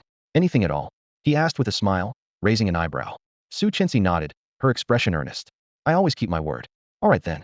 Tell me the secret of your king card. Joka said directly, looking her in the eye. Huh. Su Chinsi froze, her silver eyebrows lifting in surprise. The secret of my king card? I don't know. She answered blankly. I never tried to unlock its secret.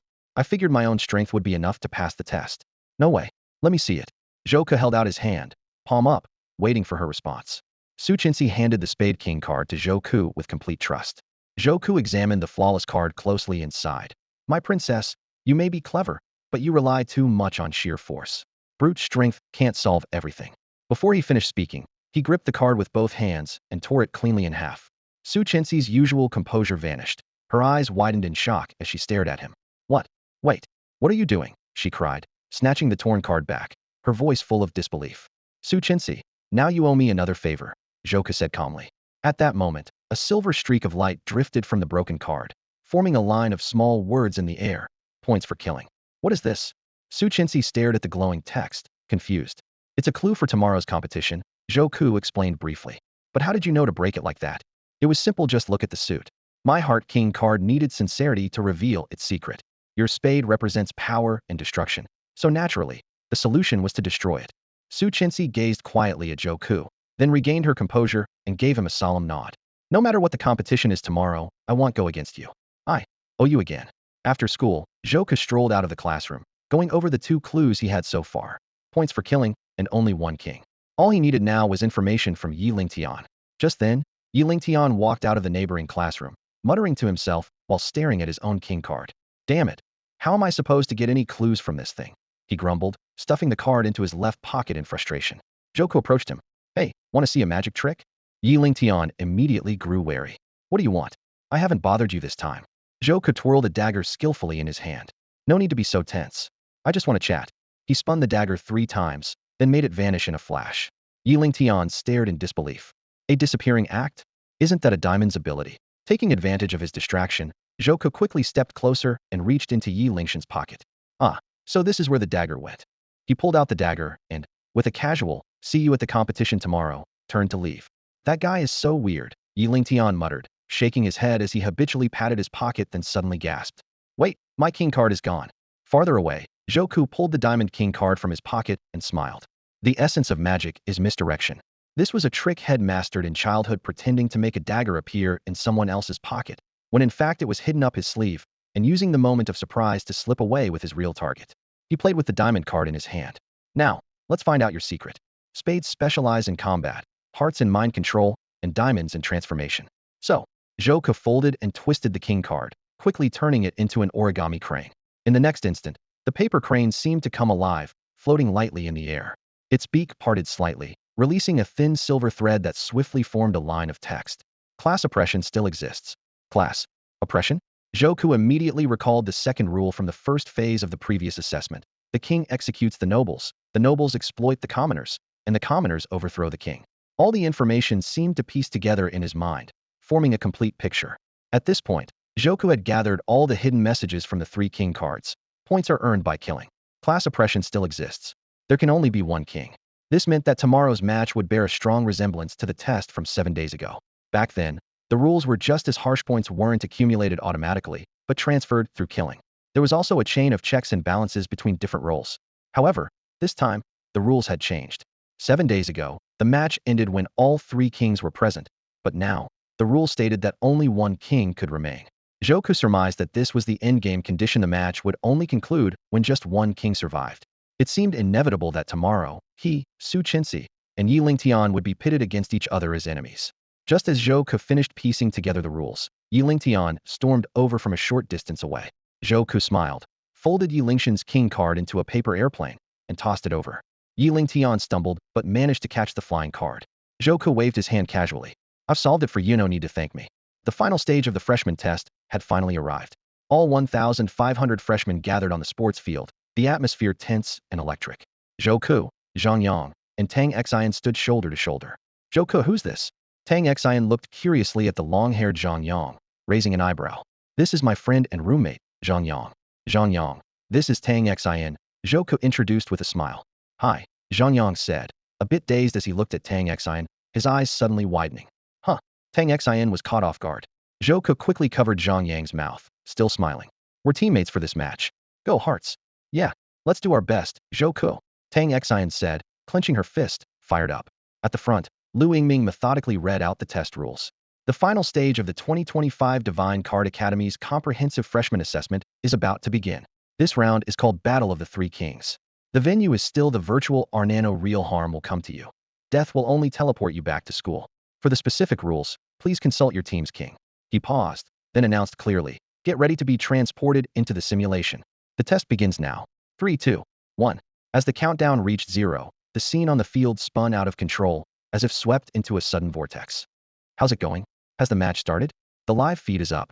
At that moment, the entire campus was buzzing with excitement, all eyes fixed on the freshman test. After all, the winner would have a chance to obtain a relic of the gods. In the discussion forum, someone had already posted the initial stats from the match. Total survivors, 1,500. Spades, 1,103. Diamonds, 394. Hearts, 3. Upperclassmen stared at the numbers in confusion, speculating about the huge disparity between the teams. Whoa, why is there such a big gap? Why does Zhouku's Kingdom of Hearts only have 3 supporters? Is he really that unpopular? One spectator complained, frowning with obvious disdain. See, I told you, you can't count on someone from a commoner background. He's got no popularity, and no one trusts him. We're doomed. I bet all my votes on Zhouku. Another person exclaimed anxiously, clutching their hair. He's not going to lose, is he? Inside the exam venue, that familiar wave of dizziness washed over Zhouku again, and his vision began to blur. Had experienced this kind of teleportation so many times now. The first few times, he could barely handle if his stomach would churn and head feel like throwing up. But now, the process was almost routine. As the scene gradually came into focus, Zhouku slowly sat up. Blue sky, white clouds, ocean, beach, trees all around. Was this a deserted island? He cautiously walked to the edge of the beach, reaching out to touch the water, but was stopped by an invisible barrier. He pressed against it, confirming that this was the boundary of the exam area. Clearly, only the interior of the island was accessible to the students. Beep, divine card ability activated. That familiar shrill voice sounded again. Zhouku sighed. Hey, clown god, what exactly are the conditions for activating this ability? The clown god seemed to ignore his question and continued, randomly selecting ability now. Beep, congratulations. Spades king ability. Summon lightning to attack. Power depends on your magic level. After one use, the divine card returns to Joker. Zhouku stared at the Joker card in his hand as it transformed into a Spades king, his heart racing. Had finally gotten a spade-type divine card, and an alphabet card at that. Summoning lightning attacks, just the name sounded powerful. But, as always, the ability could only be used once. I need to make this one count, Zhouku thought, carefully putting the card away. Suddenly, he felt his left wrist vibrate. Looking down, he saw the exact same watch from the match 7 days ago. Zhouku quickly tapped the screen. Roll, King's Faction, Kingdom of Hearts. Current score, 0. Buzz, the watch vibrated again, displaying a new, unread message. Zhouku opened it at once. Zhang Yang. Hey, where are you guys? I'm on some kind of deserted island. Tang Xian. Same here. There are quite a few other students in the distance. I'm already hiding. Zhang Yang. Zhouku, how are you doing? You're our king, so don't mess up. Zhouku immediately understood the team members from the same faction could communicate through their watches. He quickly replied, I'm fine. Luckily, There don't seem to be any other students nearby. Tang Xin, there are only a few of us. Why don't we stick together? Zhang Yang, good idea. That way Zhou Ke can protect you, Su. I mean, we can protect Zhou Ke? Zhou Ke chose to ignore Zhang Yang's first comment. He glanced around, taking in the island. There was a low hill in the distance, dotted with a cluster of small houses. Zhou Ke, let's meet up at those houses on the hill. It's safer than being out in the open. By the way, be careful. The assessment this time is still based on earning points by killing. He then sent 3 rules to the group. 1. You get points for kills. 2. Hierarchy suppression is still in effect. 3. There can only be one king. Zhang Yang, got it. I'm great at lying low. Tang Xian, I'm definitely not going to draw attention to myself this time. Zhou Ke put his watch away and set off toward the houses on the hill, wanting to meet up with his teammates as soon as possible. But he had barely taken 2 steps when he heard rustling coming from the forest. Zhou Ke frowned and quickly slipped into a dense patch of grass. Someone was slowly approaching his position. Zhou Ke held his breath and pressed himself tightly against the shadows, carefully watching his surroundings. The sound of footsteps grew closer, clear, and distinct. He could hear 2 people talking. I can't believe Yi Lingtian is hiding and sending us to scout ahead, one of them said, sounding a bit helpless. Well, what can you do? He's a highborn aristocrat, a rich kid, and our team's leader, so we have to do what he says. He told us that if we run into Zhou Ke or his teammates, we're to eliminate them on sight. The speaker paused, then lowered his voice. But honestly, do you think we can actually take Zhou Ke? He's a genius with incredibly high magic potential. Hearing this, Zhou Ke's brow furrowed and his expression grew serious. So these 2 were Yi Lingshan's subordinates from the Kingdom of Square. It seemed Yi Lingtian had no intention of confronting him directly, preferring to let his men do the dirty work. Realizing this, Zhou Ke carefully controlled his breathing and kept still, quietly waiting for the 2 to leave. The footsteps gradually faded into the distance and finally disappeared. Zhou Ke let out a sigh of relief and slowly sat down.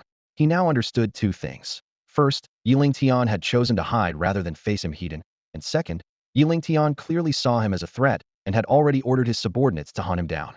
Interesting, Zhou Ke thought to himself, analyzing the situation. Just then, out of the corner of his eye, he noticed a small box partially hidden in a clump of grass ahead. He quickly approached and reached out to touch it. A soft beep sounded from his wristwatch, and a message popped up. Random supply box containing various weapons, tools, food, and daily necessities. A supply box?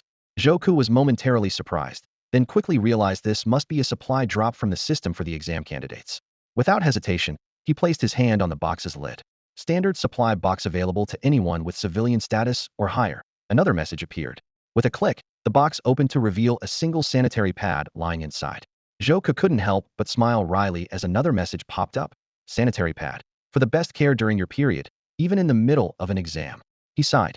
Although this item was useless to him personally, it couldn't hurt to keep there might come a time when it would be useful. He tucked it into his pocket, just in case. He thought back to the system's message. Standard supply box available to anyone with civilian status or higher. If there were standard boxes, perhaps there were more advanced ones hidden on the island. Maybe somewhere, there were even special boxes reserved for the kings. Determined to keep exploring, Zhou Ke jogged toward the mountain summit, remaining alert as he went. Along the way, he found 3 more standard supply boxes, which yielded a loaf of bread, a bottle of mineral water, and a pack of tissues. At least he had some basic food and water enough to get by for now. As dusk settled in, Zhou Ke reached the edge of a lake. He knelt down to scoop up some water to wash his face. Suddenly, a glint on the water's surface caught his eye. He quickly reached out and fished out the shining object. It was an iron supply box. At that moment, a message appeared in the air, random supply box containing various weapons, tools, food, and daily necessities. Zhou Ke's heart raced. Clearly, there were even more valuable boxes hidden here. Clutching the iron box, a determined look flashed in his eyes. Noble treasure chests greatly increase the chances of finding weapons and special items, but only those with noble status or above can open them. At this moment, Zhou Ke's eyes sparkled with excitement as he prepared to open the chest, carefully setting aside some odds and ends in his hands. Suddenly, a hoarse voice sounded behind him, quickly followed by a sharp one. We've been searching for ages, and finally found someone. Zhou Ke's heart skipped a beat as he quickly suppressed his emotions. He realized these were the 2 people from the Block Nation who had been wandering nearby earlier. His shock lasted only a moment before he regained his composure. They didn't know who he was. Although he had made headlines several times on the school's internal hot search, as someone from a commoner background, his reputation in the world of nobles was far less than that of Su Chenxi or Yi Lingtian. His mind raced, searching for a way out. Then, an idea struck him. Yi Lingshan's team had over 300 members. Most of them wouldn't recognize him. If he pretended to be one of their teammates, he might be able to slip by unnoticed. Hey guys, I finally found you. Zhou Ke put on a look of exaggerated relief, turning to face the 2. This island is huge. I've been wandering alone, unable to find the group. Are you guys with Brother Yes Team too? But as his eyes met theirs, he realized something was wrong. Their faces were all too familiar. Oh no. He immediately recognized them as the two kings he had personally defeated in the last match, Zhang Liang and Wang Li. Zhou Ke, who are you trying to fool? Zhang Liang's cold smile made Zhou Ke's heart sink. Yeah, I recognize you anywhere. Aren't you a king? Why would you dare approach commoners? Wang Li chimed in, his tone full of confusion and mockery. They had recognized him. Zhou Ke's expression shifted slightly as he forced himself to stay calm, masking his anxiety with a carefree grin. Huh, you really played us for fools last time during the title match, Zhang Liang sneered. We were hiding so well, playing it safe the whole round, and we're about to win. But you tricked us out of our points and became king yourself. This time, we won't let you off so easily. Zhou Ke's gaze turned cold as he grew more alert. Clearly, these two were holding a grudge and were out for revenge. Worse, they seemed to think he was still a commoner, not realizing he was now a king. According to the intel Yi Lingtian had sent, class suppression was still in effect. Commoners could kill kings directly. You're dead, Zhou Ke. Zhang Liang and Wang Li advanced on him, their steps determined. At that moment, Zhou Ke felt a chill run down his spine. Behind him was a lake. Where could he escape to? Jump in? That would be pointless. Fight back? Impossible. The rules were clear. If a king attacked a commoner, no matter how strong their abilities, they would die on the spot. Was he trapped? The thought flashed through Zhou Ke's mind. Almost instinctively, he reached into his pocket, ready to pull out his dagger and make a desperate move. But his fingers brushed against something soft, a sanitary pad. In that instant, inspiration struck like lightning. Zhou Ke's eyes lit up with hope. That sanitary pad might just be his key to escape. Who says a sanitary pad is useless? Zhou Ke chuckled to himself. With a silent prayer, he began to formulate a plan to use this unlikely item for his getaway. He opened his eyes wide, feigning innocence as he walked toward the two, pretending to be confused. What are you talking about? I don't understand. Have we met before? This sudden change caught Zhang Liang and Wang Li off guard. They were stunned by Zhou Ke's performance. Did he really not remember them?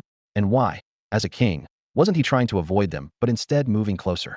They took a few steps back, suspicion and wariness growing on their faces. Zhou Ke, what are you playing at? Why are you pretending not to know us? Wang Li's voice was icy. Seeing them retreat, Zhou Ke quietly breathed a sigh of relief. At the same time, he secretly gripped the dagger in his pocket, feeling the sharp edge against his skin. Without a word, he pricked his finger, letting a drop of blood well up. He let the blood drip onto the sanitary pad, then deliberately moved closer while still feigning ignorance, speaking casually. What are you guys talking about? Did we wait, have we met before? At that moment, the blood-stained pad slipped from his pocket and landed on the ground with a soft plop. The two men's eyes immediately locked onto the stained pad, their faces frozen in disbelief. Zhang Liang scratched his buzz cut in confusion and asked in a low, uncertain voice, "Wait, did you just get your period?" At that moment, all three of them stared at the blood-stained sanitary pad on the ground. Zhou Ke cleared his throat awkwardly and said quietly, "Ahem, what if I told you I'm actually a woman, would you believe me?" Zhang Liang and Wang Li's eyes widened in disbelief, their expressions best described as if they were looking at someone completely insane. In unison, they blurted out, "You're a woman?" Zhou Ke took a step forward. Instantly, Zhang Liang and Wang Li retreated a few steps, their faces full of suspicion and fear. Zhang Liang whispered to Wang Li, "Why isn't he afraid of us at all? Why doesn't he recognize us? And why does he have a bloody sanitary pad in his pocket?" Wang Li's face darkened, and he replied in a low voice, "Do you remember how we died last time?" "Of course I remember," Zhang Liang answered, lowering his voice even more. "You mean?" Wang Li's eyes suddenly lit up. "The person in front of us is fake, too." "Exactly." Zhang Liang became excited. "That must be it. The person across from us is using some kind of disguise ability." Wang Li nodded firmly. "I knew it. He must be using a disguise technique." "Absolutely."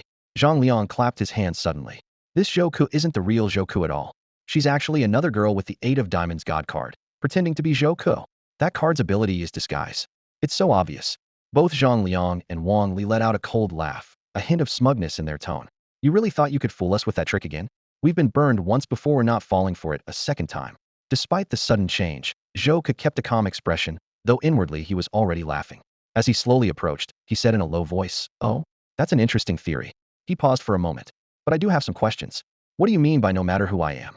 "I am Zhou Ke." Zhang Liang's face twisted in anger as he shouted, "Drop the act. I get it now. You're from Spade Kingdom, aren't you?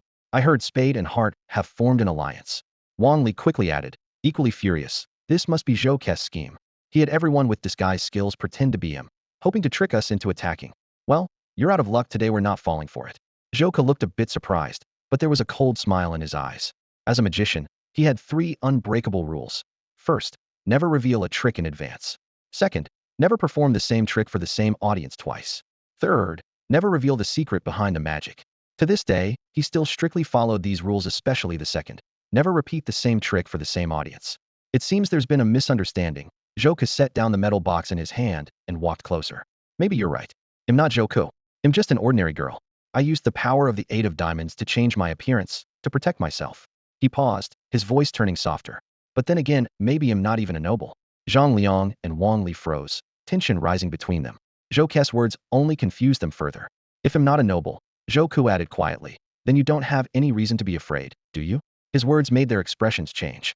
The class oppression in the Diamond Kingdom and Yi Lingshan's iron rule were taboos they dared not cross. Now, Zhouke's words had shaken their beliefs, even if just for a moment.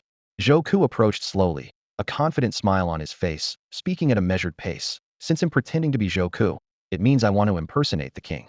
And the king has authority over the nobles. That means I'm afraid of the nobles. So, my real identity must be a commoner just like you. So, there's no need for you to run away. Zhang Liang was stunned, his brows furrowing as he tried to make sense of the logic. That kind of makes sense. Sense my ass. Wang Li suddenly punched Zhang Liang on the shoulder, eyes wide with disbelief. Are you out of your mind? He pointed straight at the item in Zhou Ke's hand. Look at what she's holding. Zhang Liang followed the direction of Wang Li's finger, his gaze landing on the metal box. He asked, puzzled, that box is made of iron. Why? Aren't treasure chests usually wooden? Wang Li practically shouted, his face full of despair over his companion's intelligence. Only commoners' chests are wooden. That thing is a noble's chest. Only someone with a status above a noble can open it. If she can open that chest, it means she's a noble. You said someone above a noble could open it. Is it possible? She's the king. Zhang Liang's voice grew quieter, as if doubting his own guess. Are you stupid? There's only one female king, and that's Princess Su Chenxi. Wang Li was exasperated, veins bulging on his forehead. And we all know the Princess Divine card is the Queen of Spades. This girl's card is an 8 of diamonds, so she's definitely not Su Chenxi.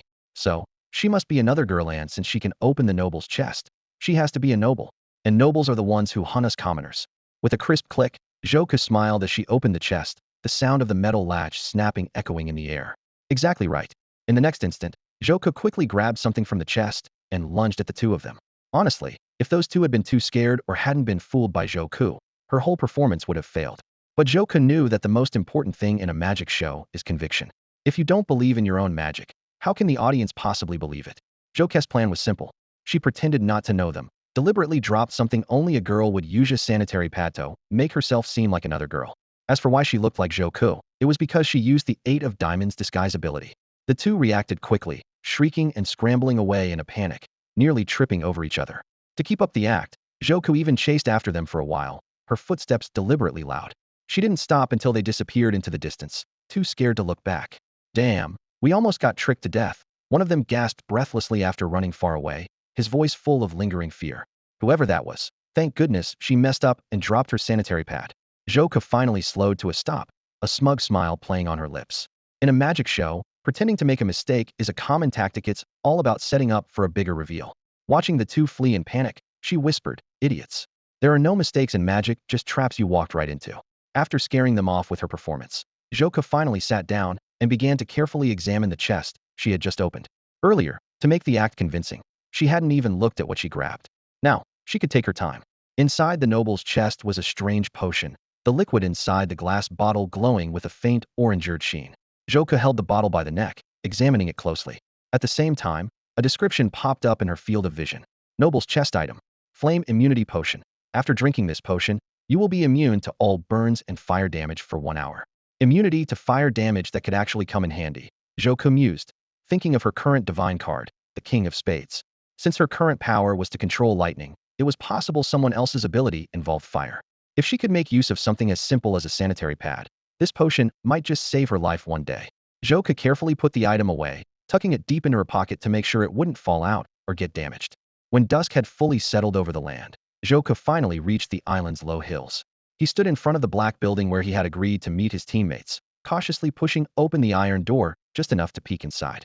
In the dim light, he could only make out vague, shadowy shapes piled throughout the room. As he stepped inside, Zhou Ku was struck by a sense of unease. What he had assumed were piles of junk were actually countless human figures standing upright. He immediately ducked into the shadows, holding his breath as he watched. Time passed, but the figures remained completely still. Curiosity overcame him, and Zhou Ku carefully approached one of the figures. Up close, he finally saw the truth. They were all exquisitely crafted mannequins. Each one reeked of decay and was wrapped in yellowed bandages, resembling mummies. Not wanting to linger in such a bizarre scene, Joka quickly opened the chat panel on his watch and sent a message, "I'm here." Soon, Tang Xian replied, "I'm almost there." Just then, a hand suddenly landed on his shoulder. Instinctively, Joku drew his dagger and spun around, pressing the blade to the person's throat. "Whoa, whoa. Joku, it's me." Zhang Yang raised his hands in alarm. "Easy with the knife." Joku breathed a sigh of relief and put his dagger away. Zhang Yang eyed the blade curiously and asked, "Hey, where did you get that sword?" "This." Joku opened his hand to show the dark plum blossom pattern on the hilt, which glimmered eerily in the faint light. "My parents left it to me." "No, no," Zhang Yang said, looking puzzled. "I mean, how did you get it into the exam room?" Joku looked confused. "I just brought it in my pocket. I've used it plenty of times already." "What? What? No way." Zhang Yang shook his head in disbelief. "The antiquating checks here are strict. Once candidates are teleported in, you can't bring in anything except your clothes. Otherwise, everyone would bring weapons. How would the exam even work?" Joka frowned, thinking back to previous exams. It was true none of the other students had ever managed to bring anything in. Apart from his dagger, all his other belongings had disappeared. Zhang Yang examined the plum blossom pattern on the hilt thoughtfully. "Joku, are you sure you're from a commoner background?" Joku recalled his childhood. "As far as I know, my parents never showed any signs of powers or card-related abilities, and they never mentioned anything about it to me." "Look at this pattern." Zhang Yang pointed to the hilt. "The craftsmanship is just like something from a noble family." "How can you tell?" Zhang Yang explained. "Because of their bloodlines, most noble families have the same suit for their card powers. They often use their suit as a family crest. For example, the princess's royal family uses the spade sword, and Yi Lingtian's family prefers the branch diamond." Zhang Yang suddenly stopped talking, a faint, almost imperceptible smile on his face as he handed the short sword back to Joku. "No, never mind. See, I didn't say anything." He paused, shaking his head as if lost in thought. "That short sword of yours is probably just a piece of civilian craftsmanship." Joku had already figured out what Zhang Yang was implying. His gaze fell on the plum blossom emblem on the blade, and he said softly, "Isn't this the club suit from a deck of cards?" Zhang Yang immediately looked a little embarrassed and scratched his head. "You really don't remember?" "It's not a coincidence. You grew up as a commoner, so you wouldn't know much about the world of the nobility." He sighed helplessly. "In the entire Dragon Kingdom, there's no noble bloodline associated with the club suit. I'd bet that aside from you, no one has a club god card." His eyes grew distant. "So, the plum blossom symbol on the sword is probably just a coincidence." Before he could finish, hurried footsteps sounded in the distance. Zhang Yang spun around and grinned. "Hey, show off, you finally made it." Tang Xian came running, clearly out of breath from rushing. "Sorry I'm late." She ignored Zhang Yang's teasing and got straight to the point. With all three of them finally together, Zhang Yang didn't wait for Tang Xian to speak before excitedly pulling out his own prize. "I opened a civilian chest and found a weapon inside. Talk about luck." He handed over a pistol, shaking it with a grin.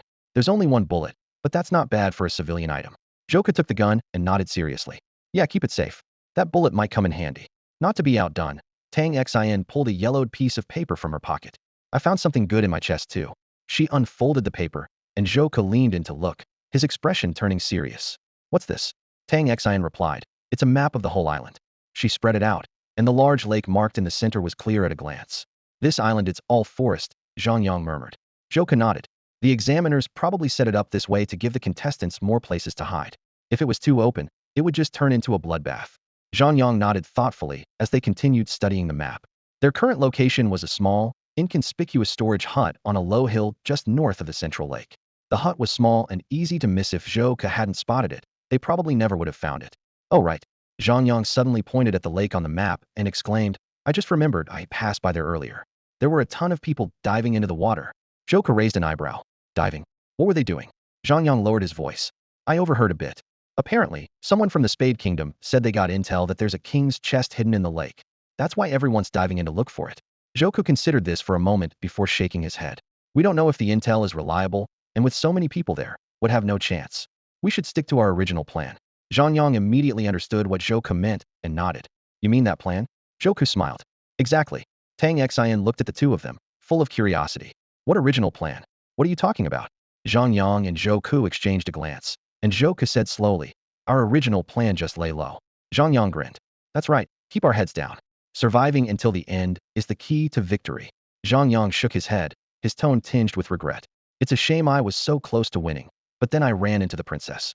She took me out with one shot. So ruthless. Anyway, let's change the subject."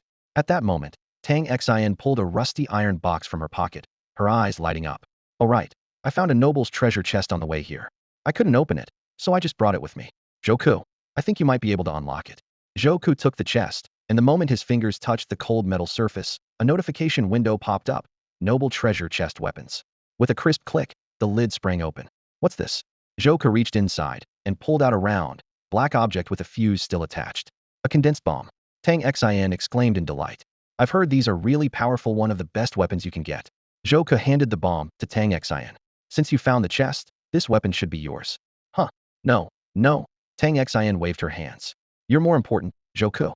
You should keep it. I'm not used to weapons like this, I'm better with a dagger." Zhou insisted, pressing the bomb into her hands before showing off his own loot. He took a few items out of his pocket. "I opened a few chests to a noble's chest, and some common ones. The common chests had some food, and the noble chest had a bottle of fireproof potion. As for the sanitary pad chest, Zhou decided there was no need to mention it." Zhang Yang's gaze was fixed on the bread in Zhou's hand, and his stomach growled loudly. Zhou sighed and pushed the food toward him.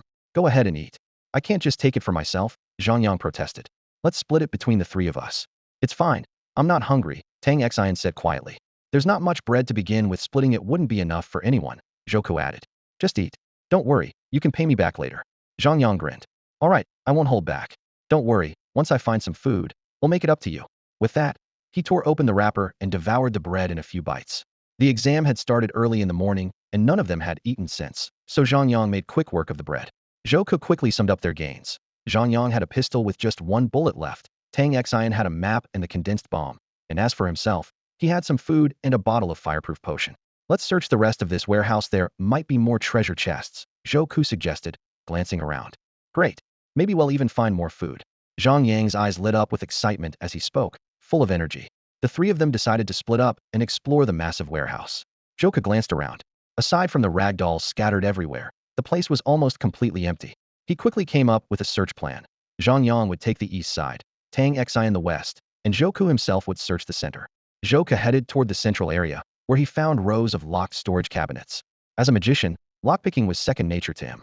He drew a short sword from his belt and picked up a piece of metal from the floor, skillfully shaping it into a makeshift pick. His fingers worked deftly, making short work of the ordinary locks. The first cabinet empty. The second also empty. The third Zhou sucked in a sharp breath as he opened it. A person? His heart raced at the shadow inside, but he quickly realized it was just another rag doll. In the dim light, its outline really did resemble a human. He gave a wry, self-deprecating smile and closed the cabinet. Time passed by, and Zhou kept picking open cabinet after cabinet, finding nothing but emptiness or more rag dolls. His stomach began to protest. He hadn't had a drop to eat or drink since the test started, and the hunger was turning into a dull ache. "Hey, I found a treasure chest!" Tang Xin shouted excitedly from the west side. "What is it?" Zhou replied in a low voice, not wanting to waste any more energy and make his hunger worse. "It's a regular chest, tools inside." Tang Xin called back clearly. Zhou gave up on the fruitless cabinets and walked over to Tang Xin. When he arrived, she was just lifting the lid of a chest and pulling out an item. "A lighter?" Tang Xin held up the small, metallic object. "Zhou, you take it. I don't really know how to use this." Zhou took the lighter, thinking at least now they could make a fire to keep warm at night and wouldn't have to freeze. "Hey, come over here. I found a chest too." Zhang Yang called from the east, dragging out his words. "It's a noble chest, but I can't open it." The other two rushed over. In front of Zhang Yang stood a huge iron chest, just like the noble chest Zhou had seen before. Zhou stepped forward and placed his hand on the lid. "A noble chest. Tools inside." "Again with the tools? Can't they just give us some food?" Zhang Yang muttered, barely able to hide his hunger. Zhou didn't respond and opened the chest. "Tool gasoline can." "Gasoline? Can you drink gasoline?" Zhang Yang asked weakly. All three of them were so hungry and thirsty that their reasoning was starting to falter. Zhou was parched too, but he kept his head clear. "Gasoline can cause irreversible damage to your nervous system. If you want to end up brain dead or in a coma, go ahead and try it." "So what's the point of this thing?" Zhang Yang complained, holding his head. Zhou stared at the gasoline can, deep in thought. Gasoline and a lighter, two items that seemed somewhat related, were both found together in this warehouse. Zhou's instincts told him these props would be crucial. "By the way, Zhou, did you find any treasure chests?" his companions asked eagerly. Zhou shook his head with a sigh. "Just come with me and see for yourselves." The three of them made their way through the cluttered warehouse to the central area.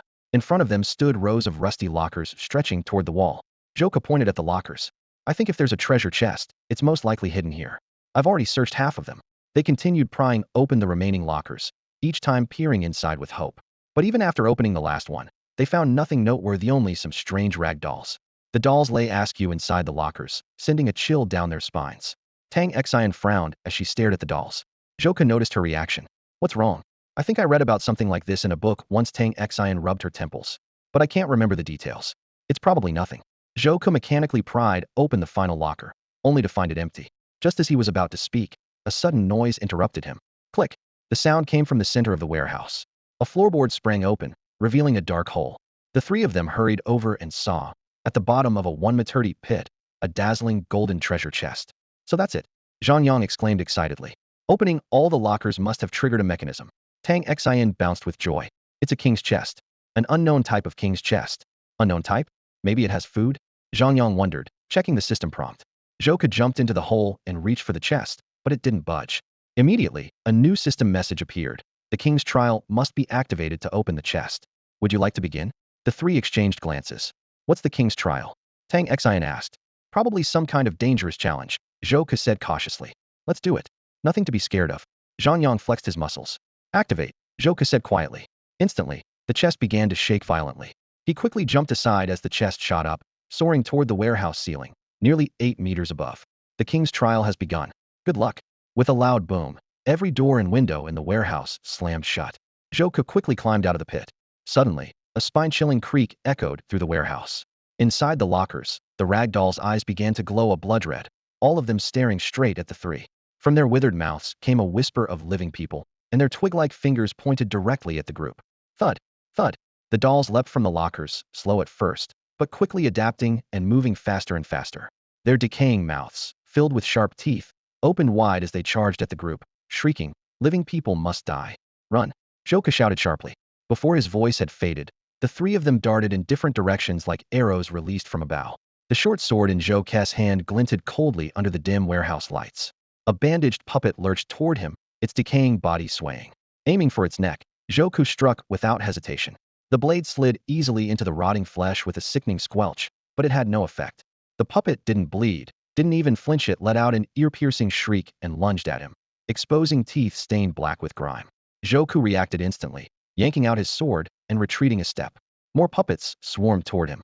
Swiftly scanning for an opening, he rolled and slipped through a gap in their ranks.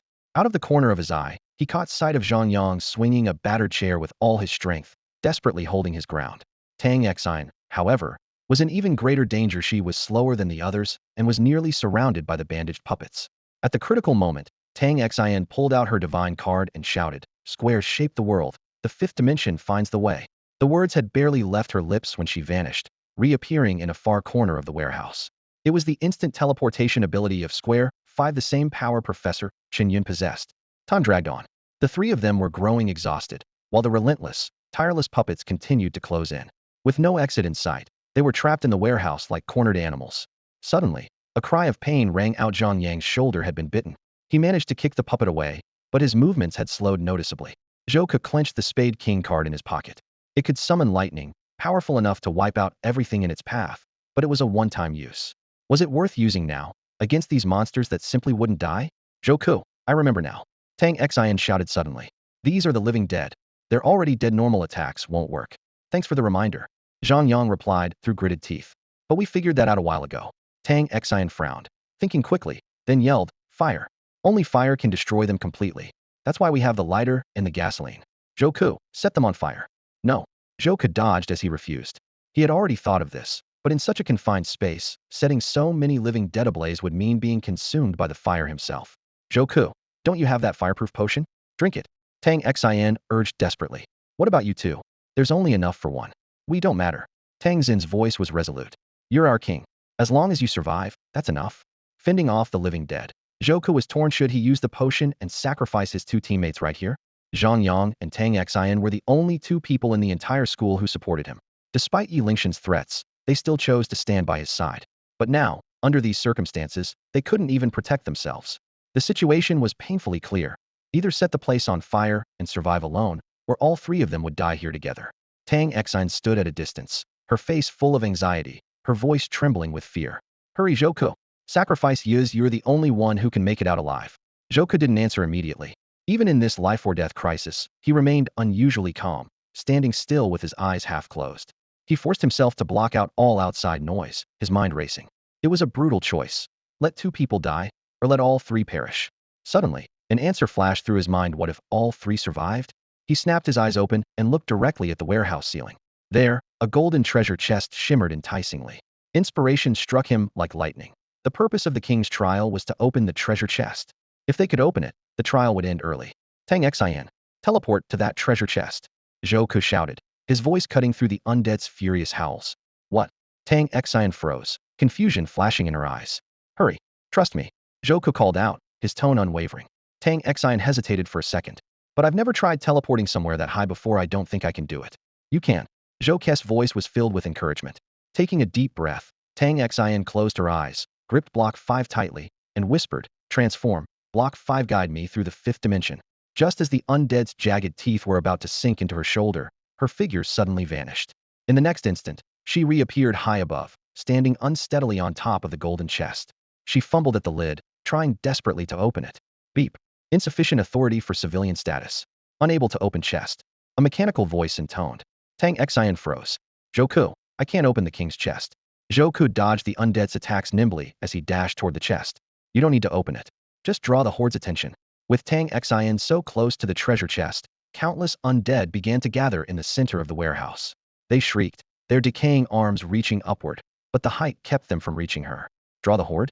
Tang Xian looked down at the ever-growing mass of undead below, realization dawning in her eyes. The number of undead grew, and some began climbing over their fallen companions. Gradually, the undead formed a writhing mound of flesh, rotting arms and legs flailing. Yet even at its peak, the mound was still a meter or two short of the chest, as some of the undead were still chasing Zhang Yang and Zhou Ke. Zhou Ke noticed Tang Xian sitting silently atop the chest, deep in thought. Suddenly, determination flashed in her eyes. She picked up her divine token and pressed its sharp edge against her wrist. With a swift motion, she slashed her wrist open. Blood immediately gushed out. What are you doing? Zhou Ke shouted in shock. Tang Xian dangled her bleeding wrist over the horde below, letting the blood drip down. The best way to attract the undead is with the blood of the living. As expected, the remaining undead caught the scent of blood and immediately gnashed their teeth. Mumbling, blood living blood, they surged up the mound, frantically climbing over one another. The mound grew higher and higher. When the last undead reached the top, its claw was less than half a meter from Tang Xian. It's time. Zhou Ke seized the moment, rushing toward the mound. Step by step, he climbed the writhing mass of bodies, racing upward. He had cleverly used the undead's instinct to chase the living, turning them into a human ladder. The treasure chest, once unattainable without teleportation, was now within reach thanks to this gruesome tower. He reached out and touched the king's chest, and the lid sprang open. Zhou Ke wasted no time. Grabbing the item inside a black scepter, exquisitely engraved with plum blossom patterns. Beep trial complete. The chest slid down, and the writhing, growling undead suddenly went still. The red light faded from their eyes, and they returned to their previous, motionless state. The human ladder collapsed with a crash, sending Zhou Ke and Tang Xian tumbling down. Fortunately, the pile of undead cushioned their fall, and neither was hurt. It's over. Zhou Ke stood atop the pile of undead, holding his prize high. Under the lights, the scepter shone brilliantly. The moment the king's trial ended, a treasure chest slowly descended from the sky. The undead around them fell silent, as if the earlier chaos had never happened. All 3 of them had survived. Are you all right? Let me bandage that for you. Zhou Ke hurried over to Tang Xian, who had collapsed among the undead, and pulled her to her feet. He quickly tore a strip from his shirt and carefully wrapped it around her wounded wrist. That was awesome. Zhang Yang exclaimed excitedly. One of you cut your wrist, and the other braved a horde of corpses to open the treasure chest. He picked up the black staff from the chest, turning it over in his hands with curiosity. But what exactly is this thing? Zhou Ke took the staff, his expression serious. This is a king's treasure chest item. It's worth far more than any food. A notification appeared instantly.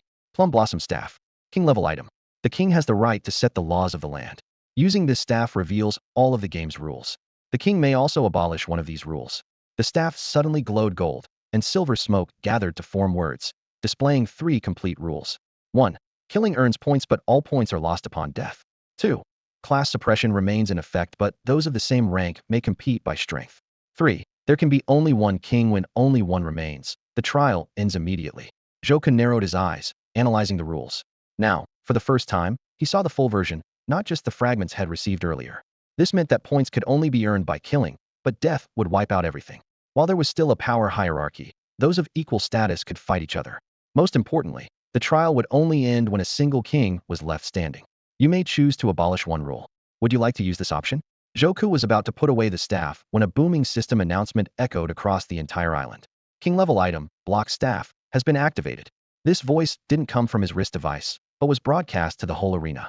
Another system message immediately followed. A random king's location will be revealed, and that king will be immobilized for 1 hour. Revealed King of Hearts.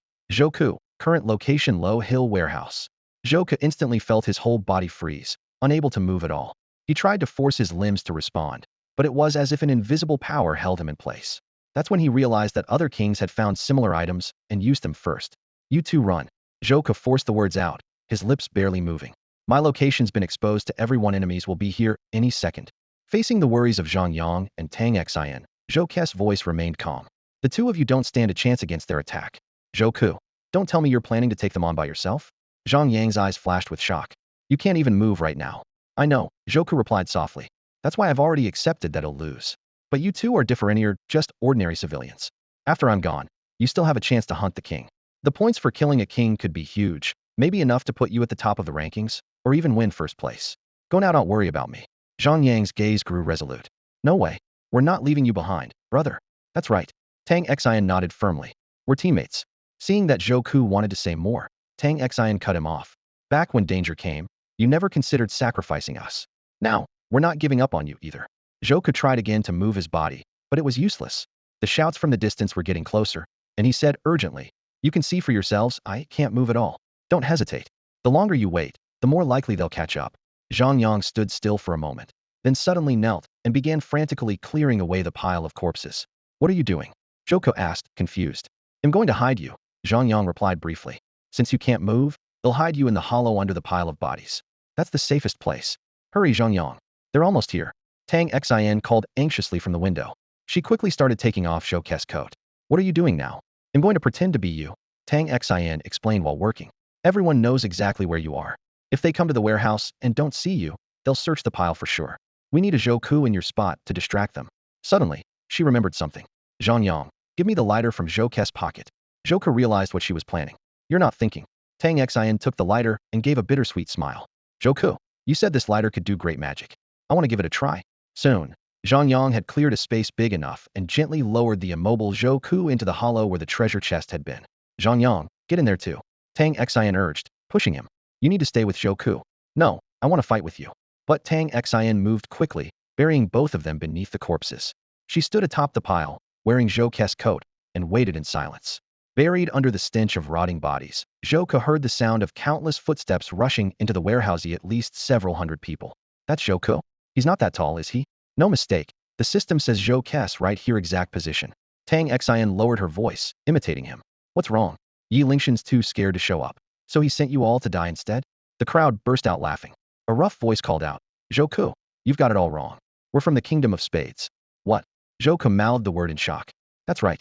The princess herself opened the king's chest and used the item. She's the one who gave the order. Everyone in the country is hunting you down. Hearing this, Joku felt completely numb. Su Chenxi had betrayed him? What are you talking about? Tang Xin's voice trembled as she stared in disbelief at the person before her. Spade and Heart have already formed an alliance. You must be someone from Lin Tian's Diamond Kingdom, trying to sow discord here. The scar-faced man in the lead advanced slowly, a cold smirk curling at his lips. You're about to die. Do I really need to stir up trouble? Once I kill you, there will only be one king left. The game will be over. Through a narrow gap, Joku finally got a clear look at the man's face. The hideous scar instantly triggered his memory during the title competition. This scar-faced man had risen to king by slaughter, only to be outsmarted and killed by a chubby boy who exploited the game's rules. But what the scar-faced man said left Joku deeply unsettled. Once I kill you, there will only be one king left. The game will be over. There was a lot of information hidden in those words. First, it was obvious the scar-faced man knew about the rule that only one king can remain, a rule known only to Joku's 3 teammates from Heart and to Su Chenxi. This suggested that Su Chenxi had likely shared the rule with all her teammates through their wristbands, confirming that the scar-faced man was indeed from Spade. Even more importantly, the phrase only one king left implied that either Su Chenxi or Lin Tian was already dead. It made sense. There were nearly 1,500 people on the island, so conflict and fighting were inevitable. Now, only the last 2 kings remained alive. Joku, you've been hiding out here, so of course you don't know what's been happening outside. The scar-faced man grinned viciously. Since the game's almost over, there's no harm in telling you. I am from Spade, but am also loyal to Lin Tian. I infiltrated Spade on his orders and managed to extract a lot of intelligence from Princess Su. Now, Su Qinxi is dead, and I have her wristband. He began to recount the events that had unfolded an hour earlier. In the middle of the large lake, Su Qinxi, dressed in a wetsuit, was searching the lake bed. Using a machete conjured from her divine card, she cleared away weeds and carefully sifted through the silt. Under her command, several Spade teammates with diving abilities were also searching underwater. Someone had mentioned on Spade's team chat that a king-level treasure chest was hidden in the lake, and Su Qinxi was determined to find it. Suddenly, a beam of golden light pierced the murky water and caught her eye. Not far off, in a muddy patch, a shimmering golden chest appeared and disappeared in the gloom. She quickly swam over, placed her hands on the chest, and a text prompt popped up. King-level chest. Begin the king's trial? Su Qinxi nodded to confirm, and immediately, a swarm of half-human, half-fish monsters appeared around the chest. She instantly used her divine card's power to summon a sharp harpoon and fought back. The scar-faced man happened to be nearby. Seeing what was happening, he swam over to help, fighting off the monsters with his dagger. With both of them wielding Spade-type abilities, they managed to defeat all the fishmen in short order. After passing the trial, Su Qinxi opened the chest again and pulled out a red scepter decorated with a diamond pattern. After the square scepter was used, the location of a random king was revealed and fixed in place for 1 hour. Scarface's teammate immediately tapped his watch panel, fingers flying across the virtual keyboard. Your Highness, this item is powerful. Use it now. The message flashed on Su Qinxi's watch. Su Qinxi's silver hair floated gently in the water. She shook her head firmly, her slender fingers replying on the watch. No, its effect is random. It could also expose Zhou Ke's location. Scarface frowned, confused. Why are you teaming up with Zhou Ke? Isn't he the enemy? Su Qinxi didn't elaborate. She simply replied, I owe him. We agreed to be allies. I keep my word. She carefully tucked the scepter into a special pocket on her diving suit, her movements gentle and cautious. Suddenly, a sharp pain stabbed through her back. Su Qinxi's body froze, and blood spread rapidly through the lake, forming a crimson cloud. She turned with difficulty, disbelief in her eyes. Scarface's face twisted into a wicked grin, his knife glinting in the water. He mouthed silently, sorry, I'm the traitor. The next second, he yanked out the oxygen tube from her diving suit. Agonizing pain tore through her lower back, and Su Qinxi's strength drained away instantly. Suffocation closed in on her, her vision blurred, and her consciousness started to fade. Scarface grabbed the scepter without hesitation and activated it immediately. A king-level item has been used, the system alert seemed to sound, but Su Qinxi could no longer focus. She couldn't make out what the system was saying. She felt a sharp tug at her wrist. Scarface was taking her watch. Su Qinxi wanted to resist, but she didn't even have the strength to lift her hand. Scarface quickly operated the stolen watch and sent out a message. Alliance with Zhou Ke is void. Everyone, gather at the warehouse by the low hill. Kill him. Su Qinxi's body slowly began to sink, her silver hair spreading out like seaweed in the water. In her final moment of consciousness, she saw Scarface's ugly grin. The icy lake water enveloped her completely. She watched helplessly as she drifted farther from the surface, sinking deeper and deeper into the blood-tinged water. The silver-haired princess drowned at the bottom of the lake. Zhou Ke lay motionless among the pile of bodies, listening to Scarface gloat, his fists clenched so tightly his knuckles turned white. He hated his own helplessness, hated that he could only watch as Tang Xin faced these enemies alone. Tang Xin's face was pale, her lips trembling. She forced out 2 words through gritted teeth, you animal. She suddenly threw back her hood and raised a small black spherical object, her voice clear and unafraid. Do you recognize this? Scarface's expression froze, his face turning ashen. A condensed bomb. Tang Xin flicked open a lighter, her voice barely above a whisper. Zhou Ke, I lied to you actually, I do know how to use a lighter. Zhou Ke's pupils contracted sharply, a chill running down his spine. He finally understood she was going to ignite the bomb and take the enemies down with her. He tried desperately to shout, but couldn't make a sound. Click. The lighter's flame flared in the dim warehouse. Tang Xin slowly brought the fire towards the bomb's fuse. Scarface stared at her, his voice trembling with fear. You're not Zhou Ke. Who are you? Zhou Ke saw a faint smile appear on Tang Xin's pale face, calm and unsettling. Me? I'm just a decoy to get your attention. The proper term is bait. Boom. A thunderous explosion swallowed everything in an instant. Blinding white light burst forth. The air in the warehouse seemed to ignite all at once. Glass shattered, walls collapsed, bricks fell like rain. The enemies scattered in panic, and Scarface's triumphant grin vanished without a trace. Under the devastating impact of the condensed bomb, no one could escape. In the final moment before losing consciousness, Zhou Ke caught a glimpse of Tang Xin's bloodstained smile, and then watched as her body was torn apart by the explosion. Outside the examination hall, the data panel flickered with cold numbers. 902 survivors in total, 614 from the Spade Nation, 386 from the Diamond Nation. The number of survivors from the Heart Nation suddenly dropped from 3 to 2. As Joku slowly regained consciousness, he was overwhelmed by an intense hunger and thirst. This physical torment was far worse than pain, forcing him to open his heavy eyelids. He struggled to sit up and realized the immobilizing effect of the diamond scepter had worn off, was free again. It was pitch black all around. He was buried deep beneath the ruins. Layers of decaying corpses pressed down on him, their stench nauseating, and above that were the collapsed bricks and debris of the warehouse. Hunger and thirst left him weak. Every movement seemed to sap the last of his strength. Suddenly, his leg bumped into something soft. In the faint light filtering through a crack above, he recognized a bloodied face Zhang Yang. He immediately reached out and shook him awake. Zhang Yang let out a painful groan and asked in confusion, "Where are we?" "We're probably still in the warehouse," Zhouke whispered. "Tang Xin used her life to protect us. The enemies are likely all dead, and we survived the blast because we were buried under the corpses. We need to find a way out," Zhang Yang replied, his voice so weak it was barely audible, clearly on the verge of collapse from hunger. Zhouke began clawing at the debris above, trying to clear a path. Suddenly, Zhang Yang cried out in agony. "Zhouke, I don't think I can make it out," Zhang Yang said, despair in his voice. Zhouke turned and gasped. An old, rusty steel bar had pierced through Zhang Yang's leg. The flesh around it had turned black and stuck to the metal.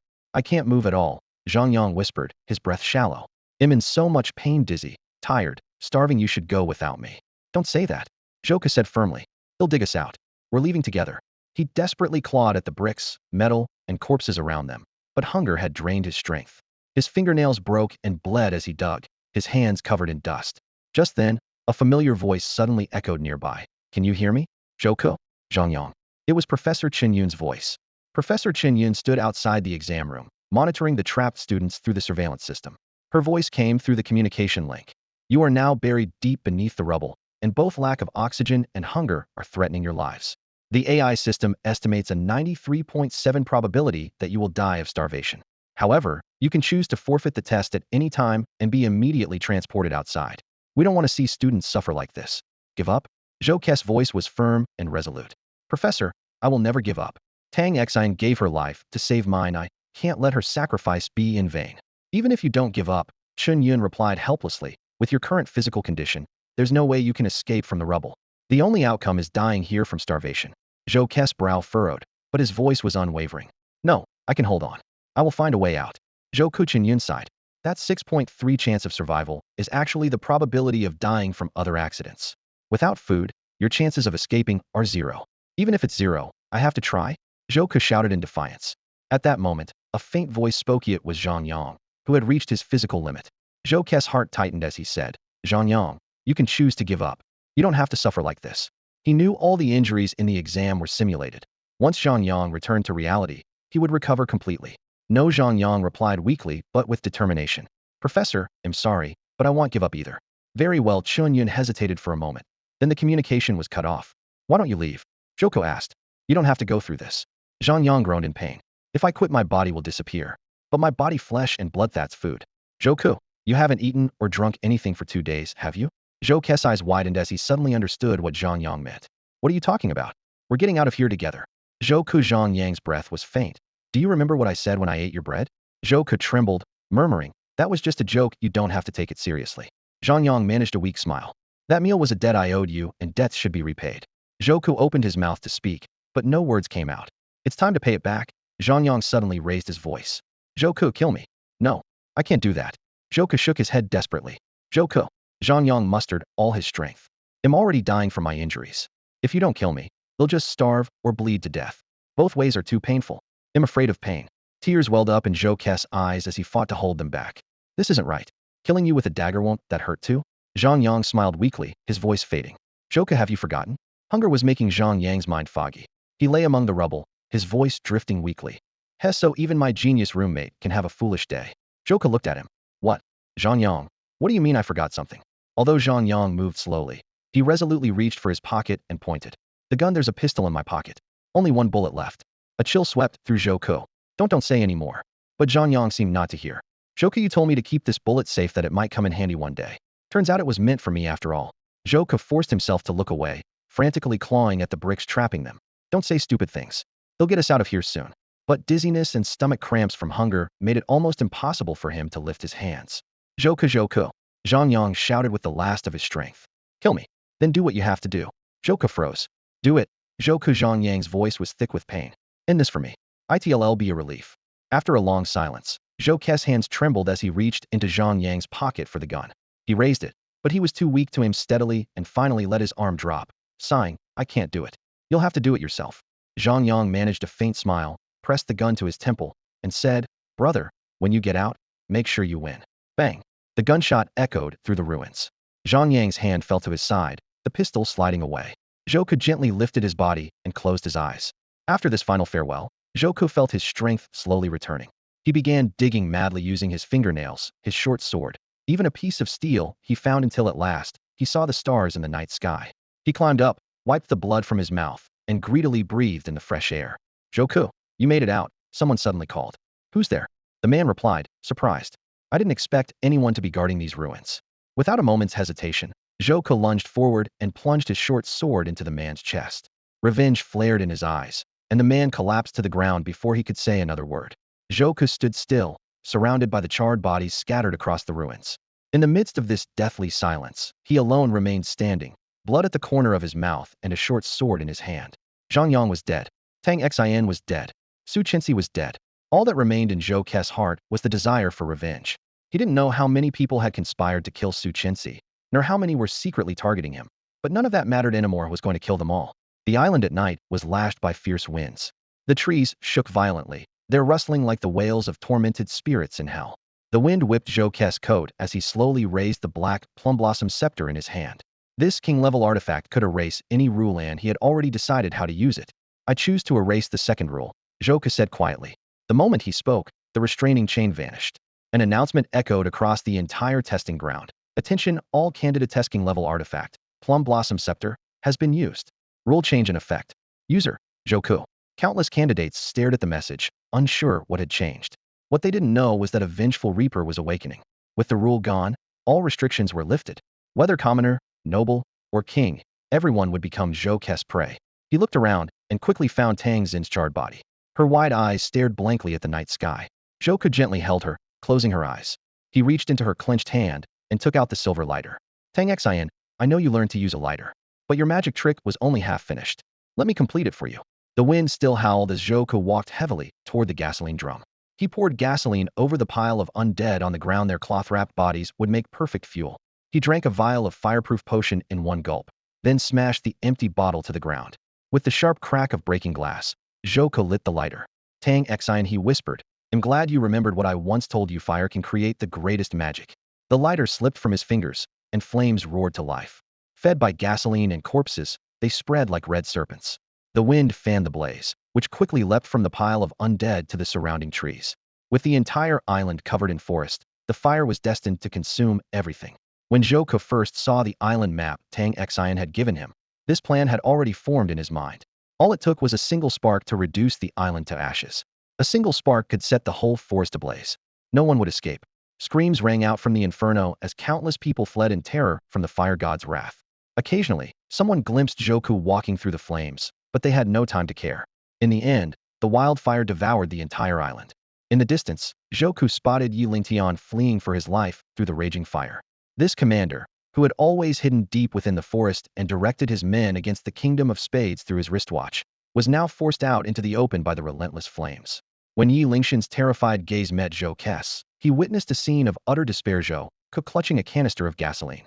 In that instant, the truth became clear. The inferno consuming the forest was Zhouke's doing. With bloodstained sleeves flapping wildly in the wind, Zhouke advanced step by step. Behind him, flames roared to the sky, making him appear like an avenger crawling out from the depths of hell. Brother Yi, the lake. Get to the lake. Urgent shouts erupted from the crowd. They weren't clueless in this tree-covered island. The central lake was the only place untouched by the fire. In a flash, the survivors rushed towards the water. Those who hesitated were reduced to nothing but charred remains. Outside the examination grounds, the electronic scoreboard flickered furiously, the number of contestants dropping from over 900 to just 65, those barely making it to the lake, hoping the fire would eventually subside. But Zhouke had already anticipated this. He knew the lake, free of trees, was the island's only true refuge. Water could hold back the fire, but it offered no protection from the threat in the sky. Bent on avenging his teammates, he was determined to wipe out everyone. Standing at the lakeshore, Joker stared coldly at the equally frigid water. Slowly, he revealed his final trump card, the Spade King's divine card. The air instantly grew dry, the sky darkened, and thunder rumbled in the distance. Spade King, break the armies, let the king summon thunder from the heavens, Joker murmured, his voice as chilling as death itself. In that moment, the world seemed to change. At his command, a blinding bolt of lightning struck the lake. The water was illuminated as if it were midday, and the electricity surged through the conductive water, killing everyone hiding within it instantly. Bodies began to float to the surface. The scoreboard numbers outside the test arena spun wildly. 65, 43, 22, 17, 5, and finally, 1. In just half an hour, over 900 candidates had fallen at Joker's hands. Joker sat quietly on the ground, gazing at the rippling lake. Thunder echoed across the sky, flames roared behind him, fierce winds howled, and countless bodies floated on the water. At the heart of this apocalyptic scene, only he remained, the world's sole, eternal, and solitary king. Lying on the scorching earth, he whispered softly, "The magic show ends in perfection." A wave of dizziness washed over him. The raging fire, the thunderbolts, the boiling lake, all of it vanished without a trace. The familiar school field came back into view. Sunlight streamed down. A gentle breeze brushed his cheeks. Birds sang crisply in the distance, and the air was filled with the scent of flowers. Everything felt so peaceful and harmonious, as if the life-or-death struggle in the exam had been nothing but a dream. All around, his classmates gradually regained consciousness, looking around in confusion, their eyes still clouded by the remnants of their ordeal. Joku, however, remained perfectly still, sitting in his seat with his eyes half closed, his chest rising and falling with slow, deep breaths. After a long moment, he let out a sigh, his gaze sharpening as he returned to reality. Up ahead, the giant scoreboard displayed the results in stark clarity. Remaining survivors, 1. Ranking, 1. Joku, 15,000 points. 2. XXX, 0 points. 3. XXX, 0 points. The numbers on the screen were cold and shocking. Every student, except Joku, had scored 0. He alone had amassed over 10,000 points. All eyes turned to him, like spotlights converging on a single figure, but Joku's expression remained calm and unruffled, as if this overwhelming victory had nothing to do with him. On stage, Senior Lu Yingming was visibly stunned, his mouth slightly open and his eyes wide with disbelief. After a few seconds of stunned silence, he was the first to break it, raising his hands to applaud. At first, he clapped alone. Zhang Yang was the second to join. The moment he returned to reality, the hunger and pain from the exam faded away. He quietly looked at his teammate, applauding Red Heart Kingdom's victory with a genuine smile on his face. Tang Xian came to her senses next, her long fingers meeting in a gentle clap, gradually adding to the chorus. Su Chenxi was the fourth. Having exited the exam earlier, she'd already witnessed all of Joku's feats from outside. Sitting upright, she clapped with more energy than anyone around her, her applause ringing out loud and clear. One by one, more students joined in, the applause spreading like ripples, growing louder and louder until it echoed across the campus. Their eyes were filled with admiration. Joku's victory was truly well-deserved. Of course, there were still a few like Yi Lingtian who remained seated, their faces dark and stormy, but nothing could dampen the excitement that filled the air. Meanwhile, the entire campus network was in an uproar. Clips of Joku setting the island ablaze and calling down lightning were going viral, with even upperclassmen commenting that they'd never seen such a performance in a freshman assessment. Without a doubt, Joku had given the entire school a spectacular, unprecedented show. Senior Lu Yingming picked up the microphone, his excitement barely contained. "Let's hear a few words from our undisputed champion of the freshman assessment." Joku didn't move right away. After a pause, he slowly stood up, head lowered, and walked forward step by step. His pace was unhurried, his face hidden in shadow, making it impossible to read his thoughts. He didn't look around, focused solely on the path ahead, as if the applause and cheers had nothing to do with him. Reaching the stage, he stepped onto the stairs. The steps weren't high, but Joku moved with deliberate composure, one step at a time, like a king approaching his coronation. At last, he stood on stage and took the microphone. Countless eyes were fixed on him. After such a stunning exam, everyone was wondering what this sole victor would say. Joku slowly looked up, cleared his throat, and suddenly, his expression shifted to something lighter.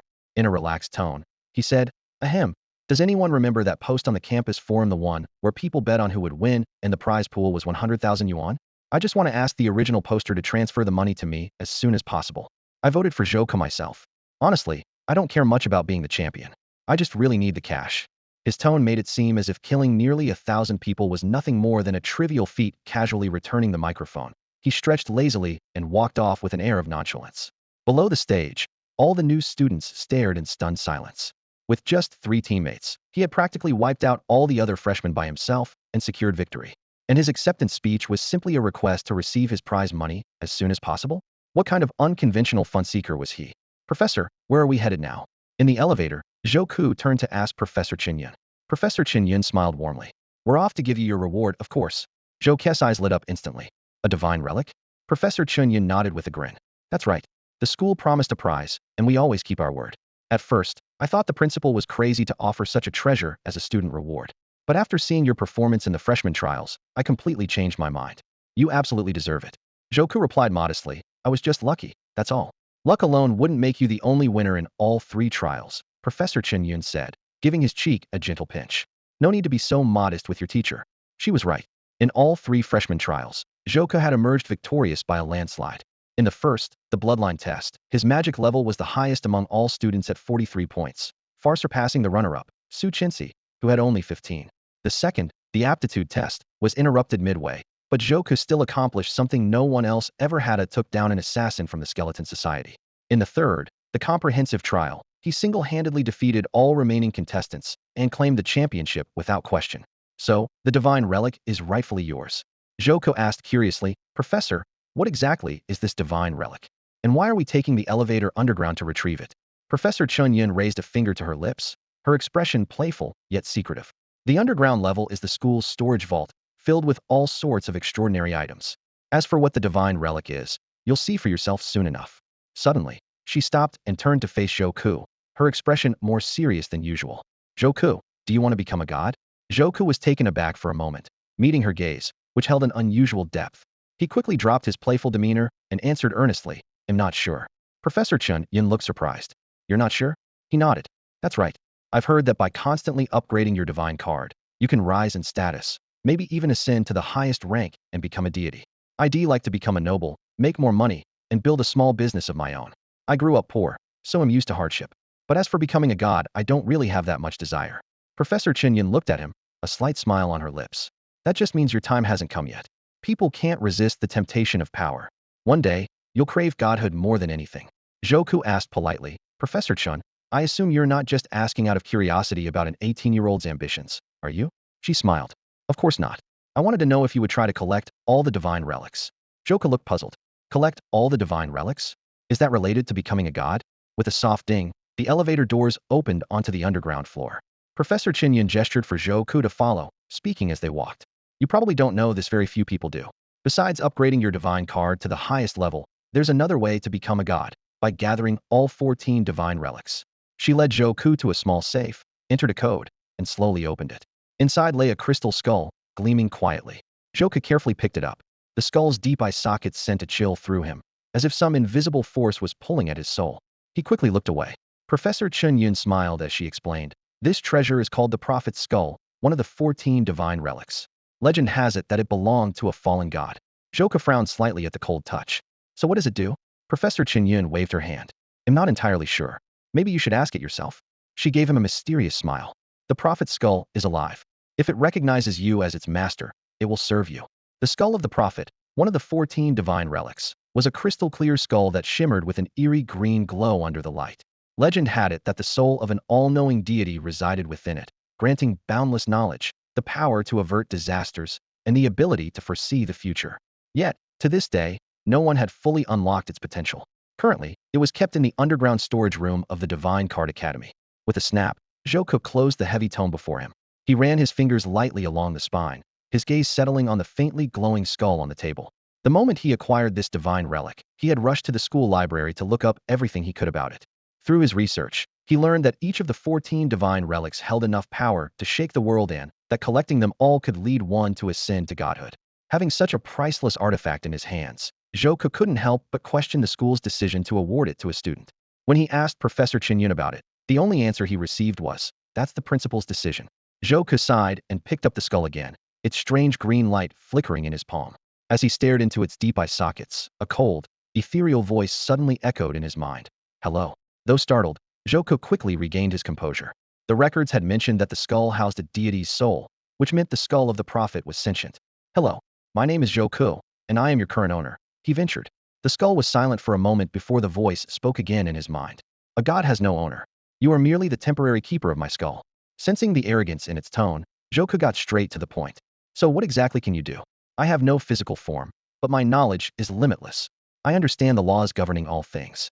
In short, I know everything past, present, and future. Joke's eyes lit up. Really? You know everything? So, no matter what I ask, you can answer? Of course. All right then. Which came first, the chicken or the egg? How should one choose in the trolley problem? Is the ship of Theseus still the same ship after all its parts are replaced? Joku fired off questions in rapid succession. The skull of the prophet fell silent. After a long pause, the voice finally returned. These are meaningless questions, mere word games. Don't tell me you can't answer. So you're just trying to dodge them? Goading is useless against a god. I expected you to ask questions of greater value, something truly important. I get it. You're nothing but a fortune-telling fraud, Joku scoffed. The skull was silent again. Just as Joku was about to lose patience with the relic, the voice abruptly said, "If I were you, I'd ask this. What were your mother's last words?" The question struck Joku like a hammer to the chest. He trembled. How do you know about that? Before you, I have had countless keepers. With my knowledge, some became merchants rivaling nations in wealth, others rose to power as influential politicians, and some led armies to win every battle. Even your principal owes his position to my advice. So, please, don't doubt my abilities. You're only wasting time. Joku put aside his thoughts of mocking the gods and began to seriously consider what questions he should ask. As a transmigrator, his understanding of this world was extremely limited. Things like the types of divine cards, the rules governing society, ways to increase his magic energy, and the exact steps to ascend a divine card were all unfamiliar territory. Still, these were basic facts he could eventually figure out with time. What he needed were deeper, more challenging questions. After careful thought, Joku narrowed it down to 3 core mysteries. First, if there are only 52 kinds of divine cards, why did I end up with a joker, which isn't among them? Second, who killed my parents? And what was the unfinished sentence my mother tried to say before she died? Third, why is my magic energy level so high? Am I really just an ordinary civilian? The prophet's skull continued to emit a faint green glow. After 2 seconds, it finally spoke. Your magic energy is too low. Its ethereal voice echoed around him. Which question is that supposed to answer? Joku frowned. I haven't answered any of your questions, the skull replied. While I possess independent thought, I need to establish a mental link with my owner to communicate accurately. The level of your magic energy determines the complexity of questions I can answer. The ones you asked are too significant for someone with less than 100 points of magic energy to handle. I see. So you're looking down on me because I only have 43 points of magic energy, Joku sneered. I didn't expect even gods to be so biased about power. The skull paused for a moment. 43 points? No, that's no longer the case. Although you still can't break the 100-point barrier, your current level is far higher than 43. That statement excited Joku. Magic energy was essentially the measure of strength in this world. Even a slight increase meant he was stronger. Though he had the highest magic energy among first-year students, he still lagged far behind upperclassmen, especially the student club presidents. So what's my current number, exactly? I can't tell you that, but you'll find out in class tomorrow. Is that a prophecy? Can you really see the future? Joku was intrigued. The prophet's skull fell silent. No matter how Joku pressed, it acted as if it had fallen asleep. Joku sighed and was about to put the skull back in his bag when a faint voice suddenly echoed. In tomorrow's class, you will die. Joku froze. Unless you bring a lighter. It could save your life. Joku, what a coincidence. A clear, crisp female voice called out from behind him. Joku, who was yawning as he made his way toward the academic building, turned around to see Su Chenxi approaching.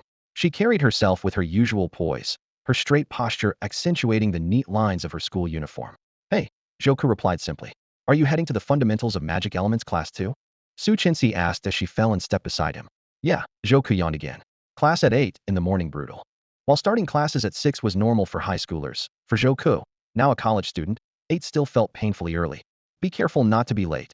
Su Chenxi reminded him with a gentle laugh. Professor Yuan Xing is known for his bad temper.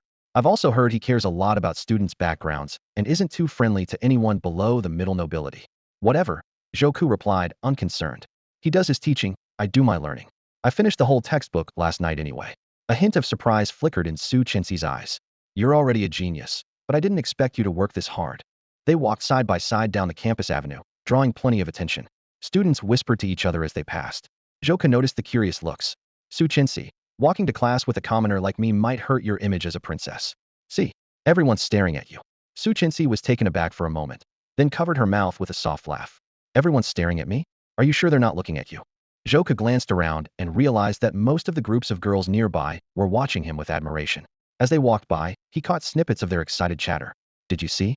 Joka just looked over here. I'm sure he nodded at me. He's even better looking than in the campus videos. I want his contact info. Forget it. Did you see the princess walking next to him? Joka pretended not to hear any of it and quickened his pace. Su Chinsi maintained her graceful smile. Ever since you stood out in the freshman trials and won that divine relic, you're even more famous than me. If I wasn't a princess, I'd be too intimidated to walk with you. Don't tease me, Your Highness, Joka said modestly. You're just as popular among the boys, if not more. After exchanging a few more compliments, they entered the classroom. As the bell rang, a middle-aged professor with perfectly groomed short hair and a neatly trimmed beard walked in. His stern gaze swept over the students, instantly silencing the room. He wrote, Yuan Xing, on the blackboard, and the entire class held their breath. Was known as the strictest teacher in the school. In my class, I only accept the very best, Yuan Xing said, his expression serious as his eyes moved from student to student. Everyone here stood out in the freshman trials. You are the elite among elites. So I expect nothing less than order and discipline from this class. He paused, his eyes still flickering around the room, and continued. I've noticed that most of the students here come from respectable backgrounds. That's excellent, because I've always believed in one principle, bloodline above all else. As soon as he finished, the atmosphere in the classroom seemed to freeze for a moment. Joka was slouched over his desk, resting his chin on one hand, his eyelids drooping with fatigue. He lazily glanced sideways and happened to notice Su Chinsi, sitting a few rows ahead, frowned slightly at Yuan Xing's words. The reaction was understandable. Yuan Xing advocated for the supremacy of bloodlines, while Su Chinsi had always been a supporter of class equality. But Yuan Xing suddenly raised his voice, sweeping his gaze across the classroom. I've also noticed that there are quite a few minor nobles among us students whose backgrounds aren't so distinguished. As soon as he said this, a few students from lesser noble families shrank in their seats, as if trying to make themselves invisible. And what's more, Yuan Xing's eyes locked onto Joka like a hawk, his tone dripping with open disdain. There are even commoners sitting in my class. The room fell utterly silent. Everyone's attention shifted to Joka. Yet Joka remained in his half-reclined position, eyes half closed, seemingly unfazed by the stares. It wasn't that he didn't want to pay attention. It was just that the middle-aged professor had been rambling about irrelevant topics, never getting to the point. So Joka had little interest in looking up. Perhaps some people think they're geniuses and can sleep through my class, Yuan Xing said, his voice full of challenge. Joka finally opened his eyes and calmly met the professor's gaze. Joka, answer my question. How many levels are there in the hierarchy of divine cards? No sooner had Yuan Xing finished speaking than the sound of pages flipping quietly filled the room. In the basic course textbook on magic elements, the topic of divine card levels appeared much later in the material. Joka, however, didn't move at all and answered in a flat tone, 7 levels. Yuan Xing was clearly surprised that this student from a humble background could answer so quickly. A flicker of astonishment crossed his face. The other students also glanced over in surprise. Yuan Xing quickly regained his composure and pressed on. What are those 7 levels? How are they distinguished? Again, the classroom erupted in a flurry of page turning. Joka remained composed, calmly pulling out his own divine card and holding it up with the back facing the class. It's easy to tell a card's level, just look at the back. For magic element levels 0 to 10, the card has an iron backing. That's the iron level. As soon as he spoke, the students took out their own divine cards and checked the back. Since most of them had magic element levels below 10, their cards all had iron backs. For those below 10, the magic element capacity is quite limited, Joka continued. Their abilities are very basic. For example, the spade type, which is focused on combat, is weak at this stage. The diamond type, which is about transformation, can only do so much. Many students can't even use their abilities freely yet. Joka knew this well. Both Professor Tang Xian and Professor Chen Yun held the 5 of diamonds, with the ability of teleportation. But Professor Chen Yun could instantly move dozens of miles to the school gate, while Tang Xian struggled just to move a few meters. The same card, at different levels, showed vastly different results. And if you want to break through the level 10 barrier, you need to ascend your divine card, Joka explained, showing the back of his own playing card. After ascending from iron level, it becomes copper level. In this class, only 3 students have copper level cards, Su Chinsi, Yi Lingtian, and myself. Copper level cards cover magic element levels from 10 to 100. At this stage, most people can freely use their abilities. Most ordinary nobles in Longwa society are at this level, because reaching 100 is another major threshold. To go beyond that, you have to ascend your card again. Hold on. Professor Yuan Xing interrupted, the disdain on his face replaced by surprise. Joka, I didn't expect you to know so much. I might have underestimated you. Joka nodded politely. That's all right, Professor. It wouldn't be the first time I've been underestimated. Though Yuan Xing looked down on those of humble origin, he still respected diligent and knowledgeable students. Clearing his throat, he said, "Since you mentioned card ascension, Zhou, could you explain how exactly does one ascend their divine card to the next level?" "I don't know," Zhou replied calmly, as if he were simply stating a fact. The classroom erupted in whispers, students exchanging glances in disbelief. Zhou, prodigy of elemental magic, the champion of the freshman assessment, had actually said, "I don't know." Was there really a question even Zhou couldn't answer? Not far away, Yilingtian burst out laughing. "Huh, looks like you've finally been stumped." His voice was full of schadenfreude. But just then, to everyone's surprise, Professor Yuan Xing began to applaud. The crisp sound echoed through the classroom. For once, the usually stern professor wore a smile of genuine satisfaction. "Absolutely correct," Professor Yuan Xing announced. Huh. Most of the class stared at the podium in confusion. Professor Yuan Xing looked around and explained, "Every year, I ask a student this question. None of them know the answer, but they always try to make something up." He shook his head. "I don't blame them, though. After all, the secret of ascension for divine cards isn't covered in our textbooks. It's not even mentioned in the advanced materials for upperclassmen. So it's perfectly normal not to know." He turned to Zhou, his eyes shining with approval. "But Zhou, I didn't expect you to give the perfect answer." Yilingtian gaped, raising his hand in disbelief. "Professor, did I hear you right? The correct answer is I don't know?" Yuan Xing glanced at him, noticing the family crest on his chest. "You're from the Yi family, aren't you?" "Yes, you heard me right, the answer is unknown." He strode to the podium, his voice rising. "For thousands of years, humanity has been troubled by the question of how divine cards ascend. There's never been a definitive answer. Some people train for decades and never advance, while others live carefree lives, and somehow their cards level up on their own." Drawing an arc in the air with his finger, he continued, "There have been countless theories, rituals, divine favor, spiritual enlightenment, but none have held up. So everyone had to accept the truth. When it comes to the secret of divine card ascension, no one knows." He paused, scanning the room, his tone deep and powerful.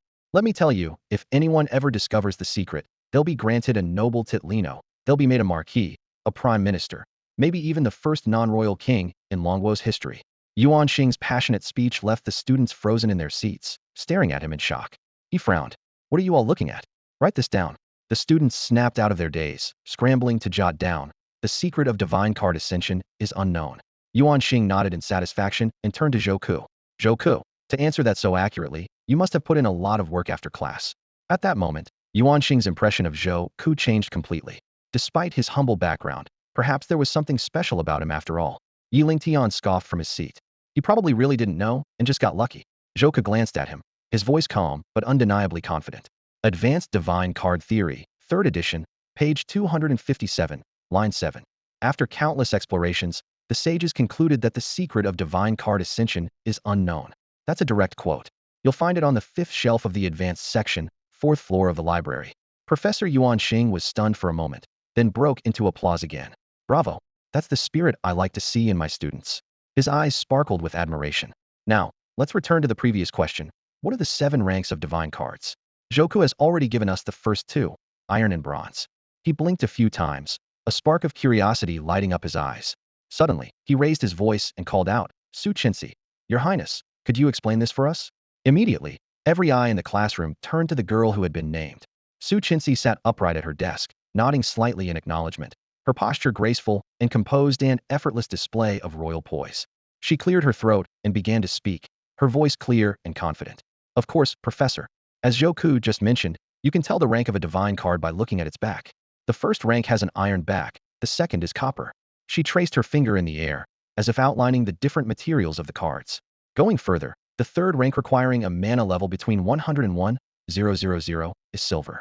She paused briefly, glancing around at the attentive faces in the classroom, then continued, "This level is already quite rare throughout Longwa, and even in our school, it's uncommon. As far as I know, only a few senior students and professors have reached this rank." There was a note of respect in her tone.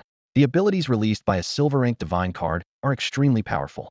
For instance, a spade card can unleash enough force to destroy an entire building under extreme conditions. Professor Yuan Xing nodded approvingly, tapping his fingers on the lectern. "Very good. Please go on." Maintaining her dignified posture, Su Chenxi gave a slight bow and continued, "The 4th rank is gold, with a mana level between 1,000 and 10,000. Abilities at this level have the power to wipe out an entire city." Her voice dropped a little, tinged with awe. "This rank is incredibly rare nationwide, and only a handful of people at our school have achieved it." She looked directly at the professor and added, As you mentioned earlier, Professor, the reason for this lies in the mystery of divine card ascension. Increasing one's mana level is straightforward, but once you reach critical thresholds 10, 100, 1,000, you hit barriers that are nearly impossible to cross. To go further, you must ascend your card's rank. But no one knows how to do that. That's why higher-level divine cards are so rare. Professor Yuan Xing walked to the center of the podium, sweeping his gaze across the class. Su Qinzi, that was an excellent answer. He clasped his hands behind his back, his voice deepening. There's actually no need to discuss the next 3 ranks. A wave of confusion swept through the classroom, and several students immediately pressed for more. Why? Their eyes glimmered with curiosity, clearly eager to learn how to further improve their cards. After all, who wouldn't want to become stronger? Professor Yuan Xing sighed, his voice low. Because those ranks exist only in theory. The last 3 platinum, diamond, and god are found only in ancient texts. No one has ever seen them in reality. His gaze grew distant. Right now, in Longhua, no one has ever ascended a divine card to platinum. The class fell silent, everyone absorbed by his words. It said that those who reach the platinum or diamond ranks possess a measure of divinity. They can be called demigods. Yuan Xing continued, his tone filled with longing. Their bodies become impervious to injury, hunger, or fatigue. Some say they become immortal. He paused, his voice growing even softer. As for the god rank, as the name suggests, that's true godhood, creators of the world. Yuan Xing lowered his eyes, his tone tinged with regret. What a pity. Becoming a god has been the dream of countless people through the ages, but legend has it only one person ever succeeded, and that may just be a myth. Even demigods remain theoretical. No. Su Qinzi's voice suddenly broke the silence. She looked directly at the professor, her tone firm and a little louder. Demigods do exist. Professor Yuan Xing was taken aback, turning to her. Your Highness, what did you say? Su Qinzi nodded slightly, her gaze unwavering. I'm sorry, Professor, but according to my father, there is indeed a demigod in Longhua. Yuan Xing's eyes widened with surprise. Your father, the king, said so? Yes, Su Qinzi replied simply. Yuan Xing's expression grew excited as he stepped closer. Really? If His Majesty said so, does that mean this person is within the royal court? Su Qinzi's eyes darkened, her voice low but clear. No, this demigod is my father's enemy. He's with the Skull Society. Skull Society? The name exploded in the classroom, sending a chill through every student. Even Yi Lingtian, who was usually arrogant and self-assured, turned pale in an instant. Zhou recalled what had read about this world's history. The Skull Society was a top-tier assassin organization operating in Longhua, and their kill list seemed utterly random. No one was safe, from ordinary citizens to high-ranking officials. What made them even more terrifying was that they were elusive and unstoppable, so much so that even the government was powerless against them. Are you sure there's a platinum-level assassin in the Skull Society?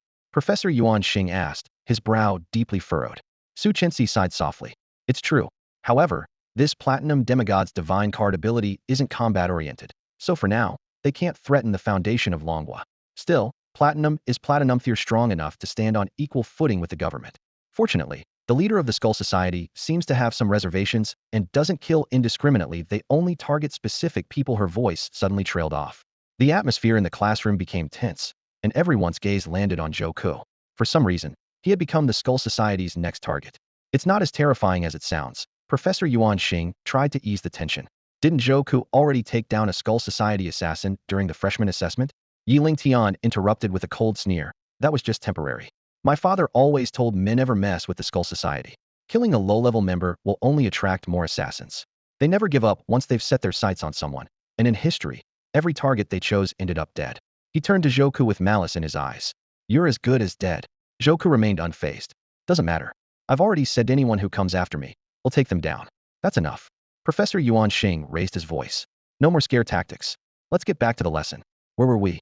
Divine Card Ascension and the 7 tiers of divine cards, Zhou replied. Right. But today's main topic is the basics of magical essence and how to improve your magical essence level. Wait, Professor. Zhou raised his hand, cutting in. I'd like to know more about Divine Card Ascension. We just talked about that, didn't we? It's a mystery no one knows the answer to. No human knows, Zhou said bluntly. But the gods might. For example, a divine relic, the prophet's skull. At those words, every student in the classroom looked up, their eyes blazing with curiosity. They all knew that Zhou had received a divine relic as a reward for winning the freshman assessment, but no one had any idea what it actually was. Ah, the skull of the prophet. Professor Yuan Xing brought up the topic with evident interest, his gaze fixed on Zhou. It seems you've done your homework and already know what this divine relic is for. Zhou nodded slightly. The skull of the prophet houses an omniscient deity. It claims to know everything past, present, and future. As he spoke, Zhouke couldn't help but recall the strange conversation Head had yesterday in the library. When he thought he wouldn't get any answers from the skull, it suddenly spoke. Tomorrow, during the Fundamentals of Magic Elements class, you will die. What? If you don't do as I say, you will die. Someone wants to kill you. He failed before, but hasn't given up. Tomorrow, he will succeed. This prophecy instantly put Zhouke on high alert. Even though he couldn't tell if it was true, when it came to his life, he couldn't afford to take any chances. May I ask, great prophet, how can I avoid this fate? A lighter. What? Bring a lighter to class tomorrow. It will save your life. You're a god, and you know about lighters? But the skull fell silent and said no more. Now, sitting in the Fundamentals of Magic Elements classroom, Zhouke appeared calm, but he was more vigilant than ever. He listened attentively to the lecture while keeping a close eye on his surroundings, his hand never leaving the lighter in his pocket. Yet so far, nothing unusual had happened in class aside from the usual lecture and student discussions. Could it be that the skull of the prophet can't actually predict the future? Zhouke wondered to himself. The skull of the prophet, Professor Yuan Xing said with a smile, does know. What? Zhouke snapped out of his thoughts, momentarily confused by the professor's words. It knows how to ascend to godhood. Of course, Professor Yuan Xing replied confidently. It's a Deidian, all-knowing one. Unfortunately, it won't tell us. That's the secret of becoming a god. The professor paused for a moment. Zhouke, do you know why the principal gave you such a precious divine relic? Zhouke replied politely. I'd be honored to hear the reason. Because the principal already asked everything he could. He squeezed every bit of knowledge the skull of the prophet was willing to share. But the secret of godhood always remained out of reach. However, Professor Yuan Xing hesitated, as if unsure whether to continue. But what? Zhouke pressed.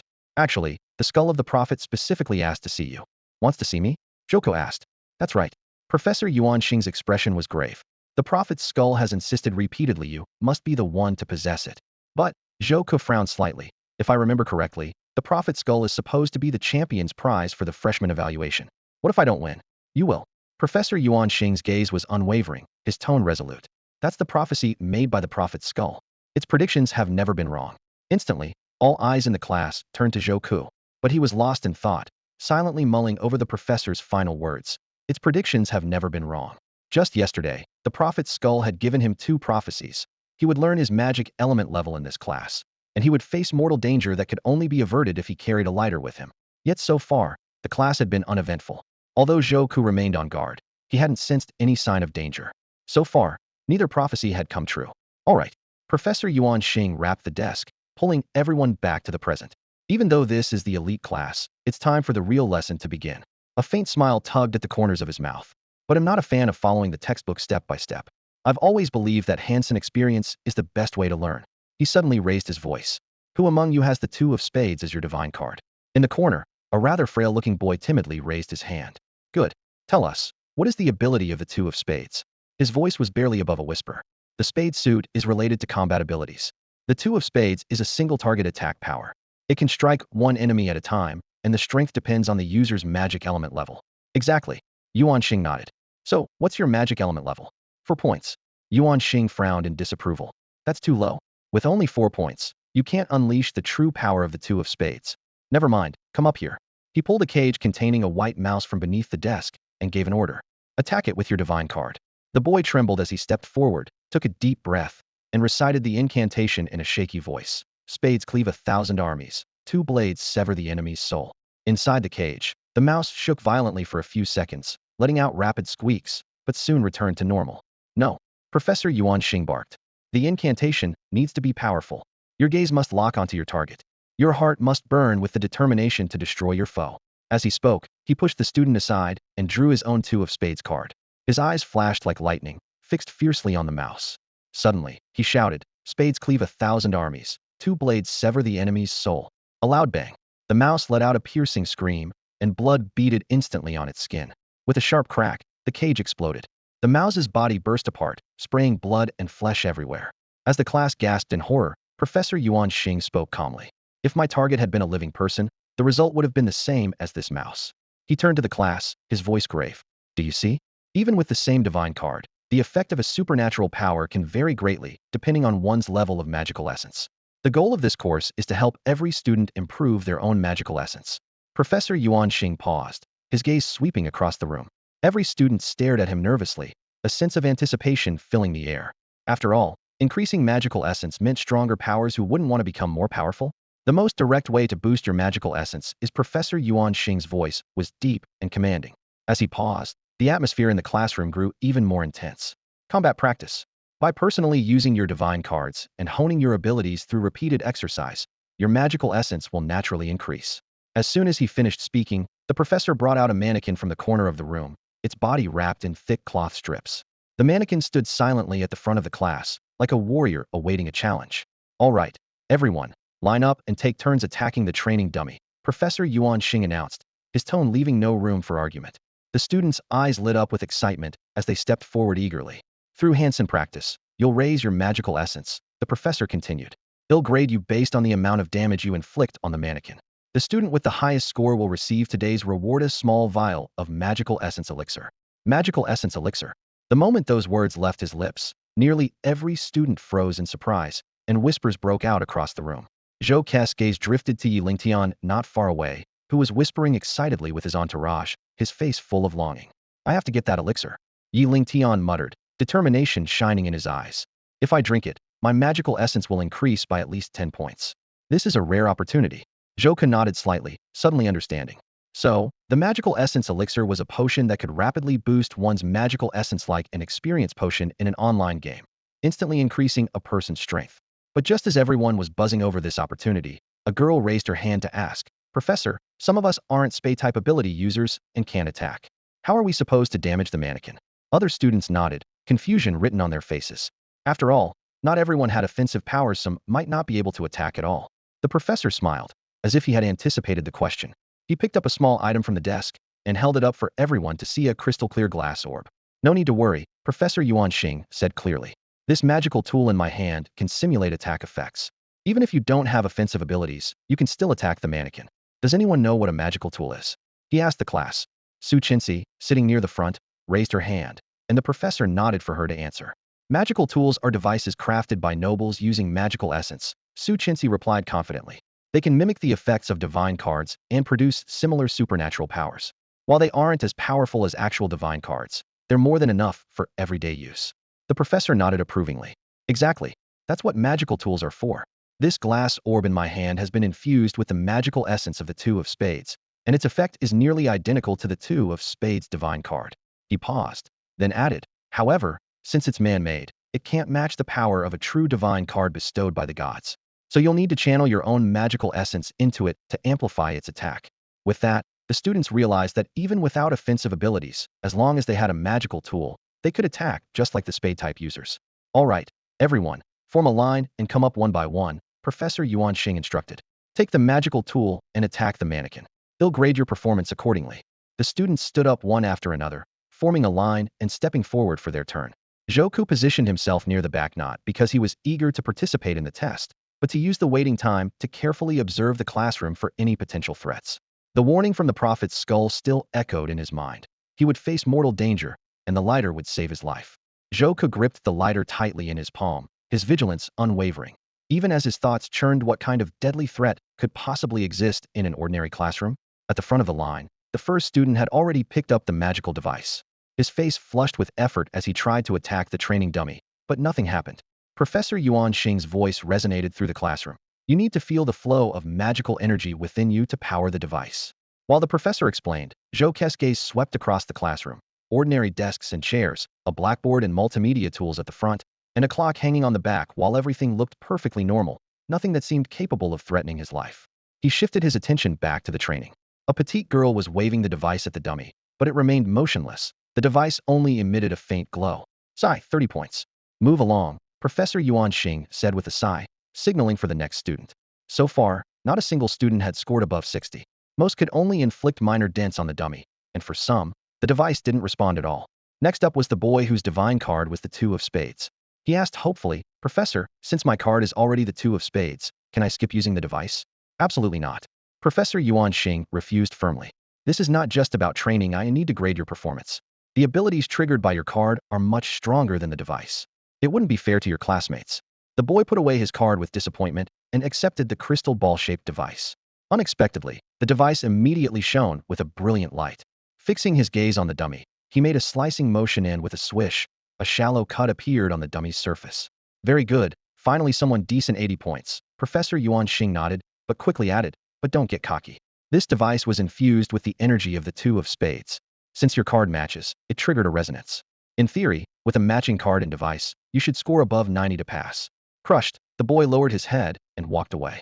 Joka wasn't worried about his own score. His mind was still preoccupied with where the danger might come from. Was it the crystal ball device? Would it explode when he used it? Or was an assassin from the Skull Society hidden among his classmates, waiting for the right moment to strike? Next, Professor Yuan Xing's voice rang out like a bell. Yi Lingtian stepped forward confidently and took hold of the magical device. In the next moment, the magical device emitted a faint glow. Professor Yuan Xing nodded slightly, a hint of approval flashing in his eyes. Resonance phenomenon, well done. Yi Lingtian fixed his gaze on the mannequin in front of him, a satisfied grin spreading across his face. Boom. The mannequin began to shake violently, followed by a burst of flashing lights slicing through the air. Swish, swish, swish. It was as if countless blades were slashing rapidly, sending wood shavings flying and filling the room with a sharp, piercing sound. Crack. One of the mannequin's arms snapped off and crashed heavily to the floor with a dull thud. Yi Lingtian held his head high, his eyes brimming with pride. Professor Yuan Xing clapped his hands lightly. Not bad, 90 points. Yi Lingtian walked off to the side with a spring in his step, turning to brag to his friends. Was that supposed to be hard?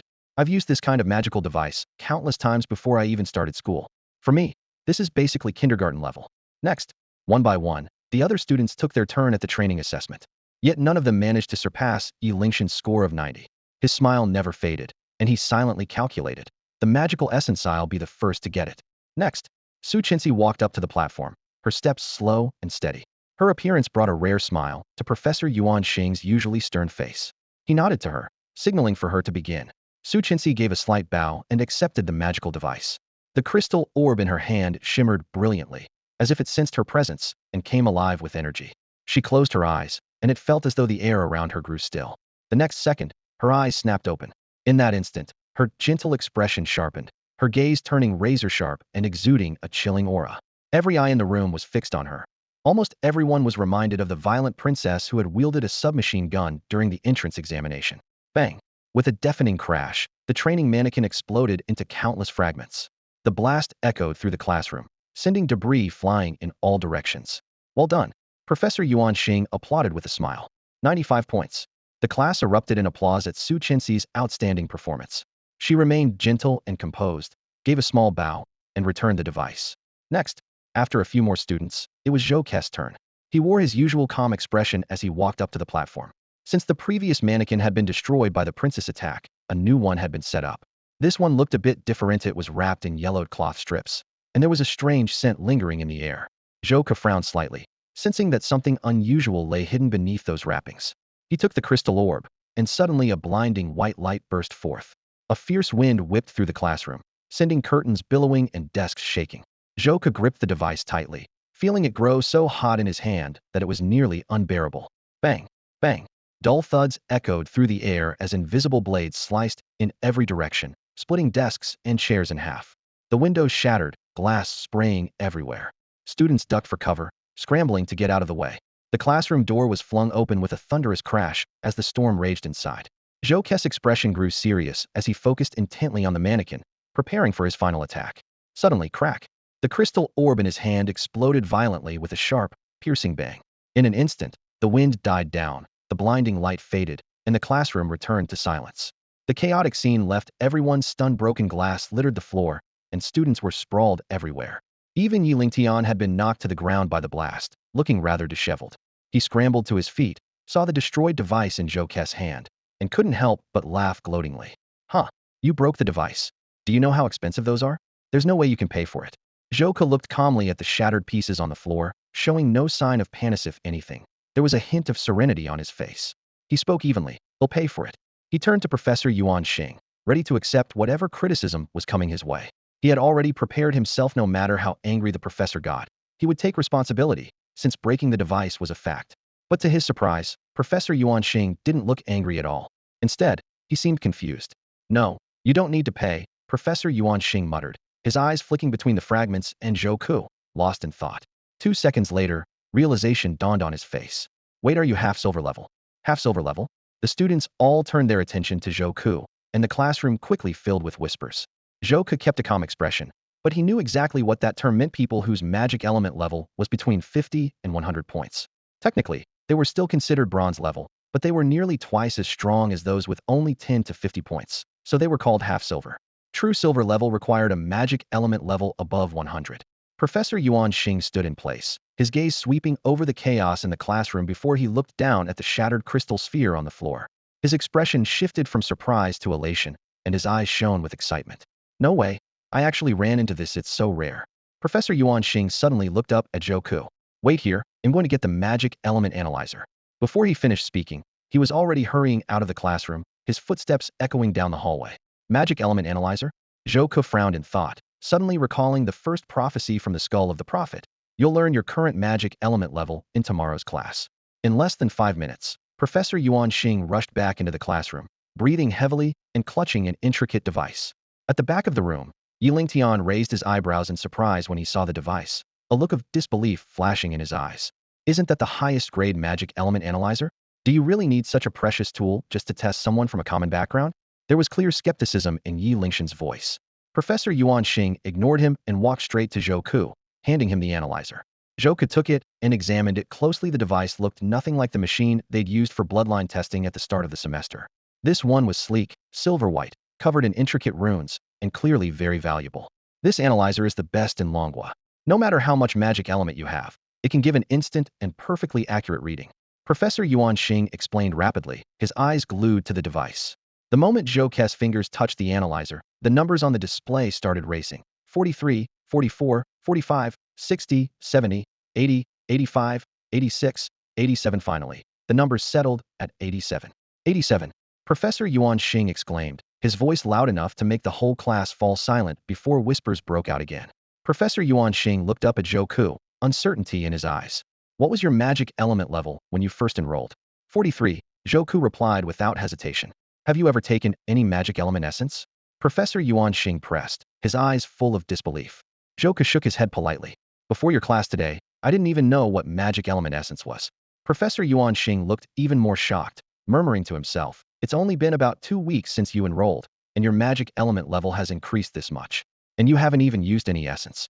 The only way to boost your magic element naturally is through constant training and using your divine card abilities. Suddenly, he chuckled, patting Zhou Ku on the shoulder.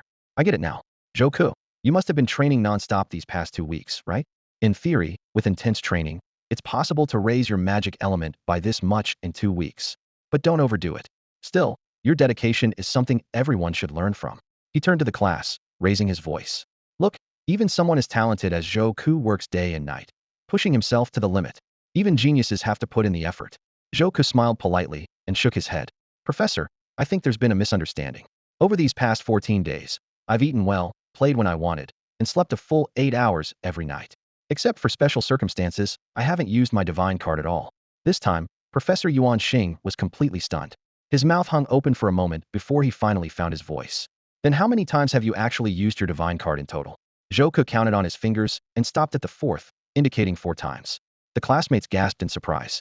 Yi Lingtian curled his lips and thought to himself, liar.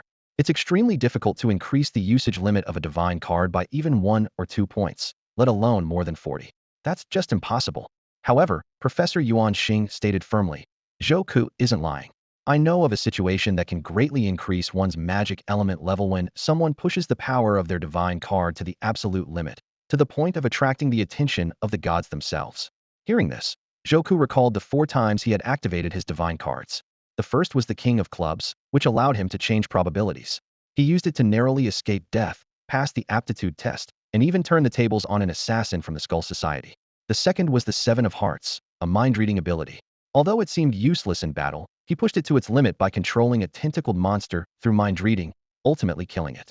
The third was the 8 of Diamonds, a disguise ability. He impersonated Su Chenxi, successfully deceived 2 other kings into meeting, and achieved a double kill, winning the first stage of the comprehensive test. The fourth was the King of Spades, which granted him control over lightning. Instead of simply attacking with lightning, he exploited the conductivity of water to eliminate everyone in the lake in one strike. Each time, Zhou Ku fully utilized the unique aspects of his abilities, not just their basic functions, achieving extra results beyond what was expected. This perfectly fit the professor's description of pushing an ability to its limit. Perhaps it was exactly these actions that earned him so many magic element points. Zhou, this magic element detector is worth 10,000 dragon coins, and I'm giving it to you right now. Professor Yuan Xing patted Zhou on the shoulder. Zhou was stunned. I can't accept such a valuable gift. The professor smiled and said, I've always admired outstanding students, and your performance has completely changed my perspective. Even those without noble bloodlines can be geniuses.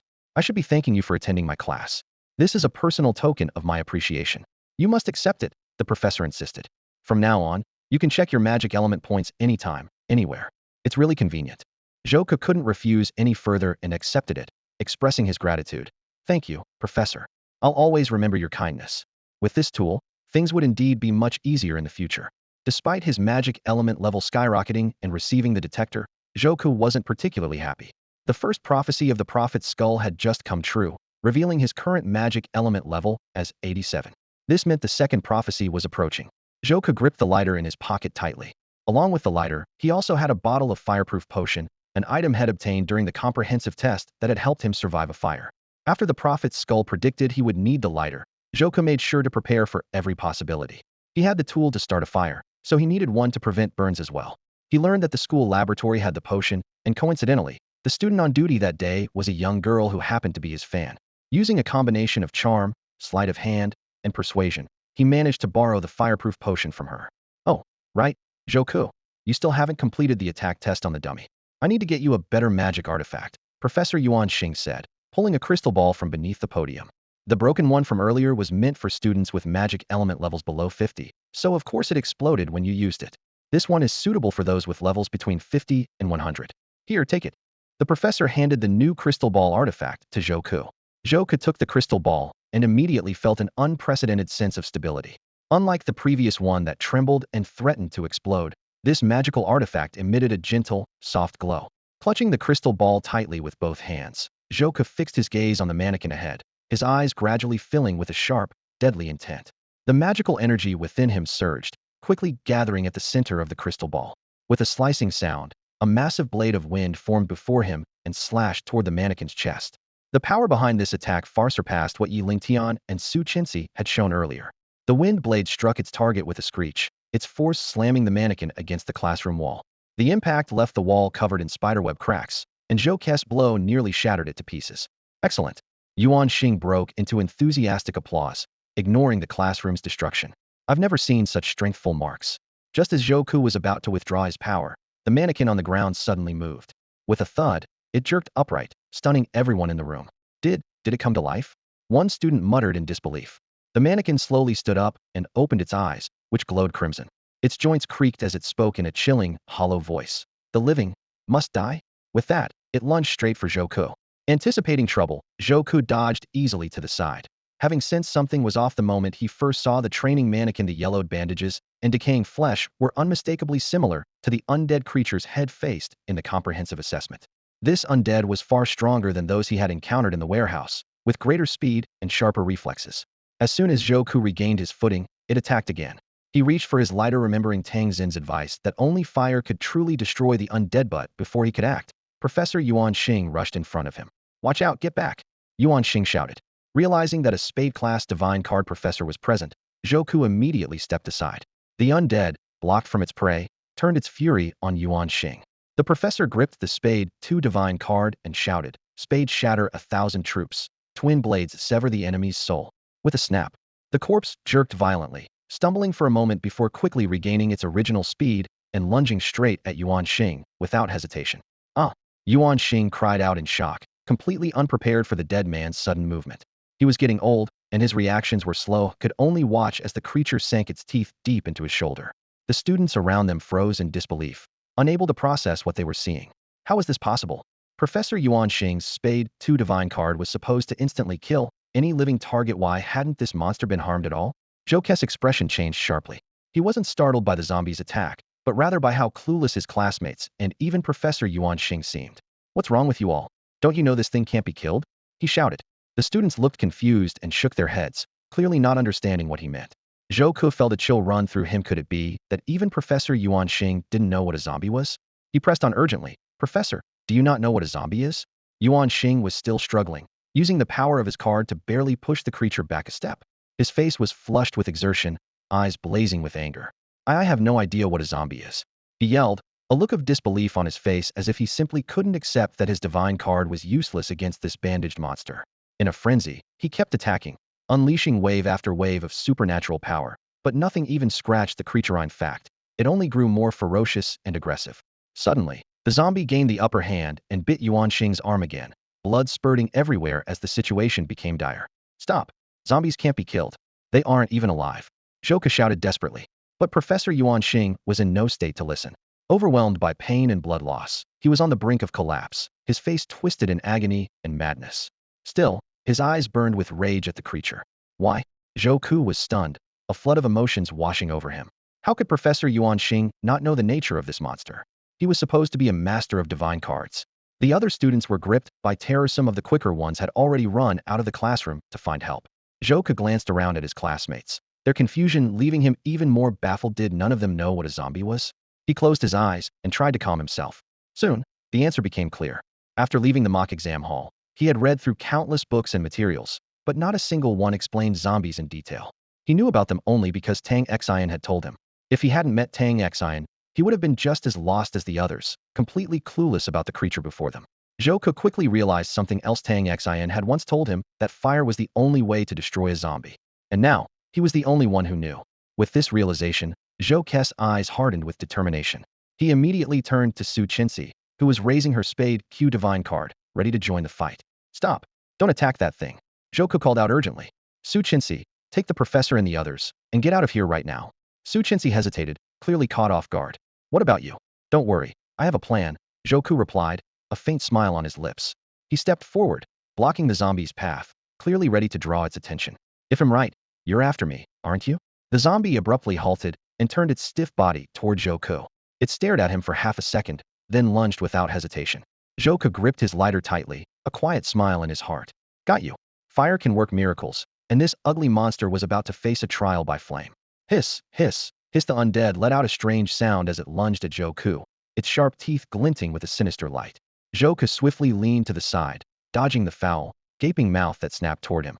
The students had already fled the classroom, leaving the space wide open.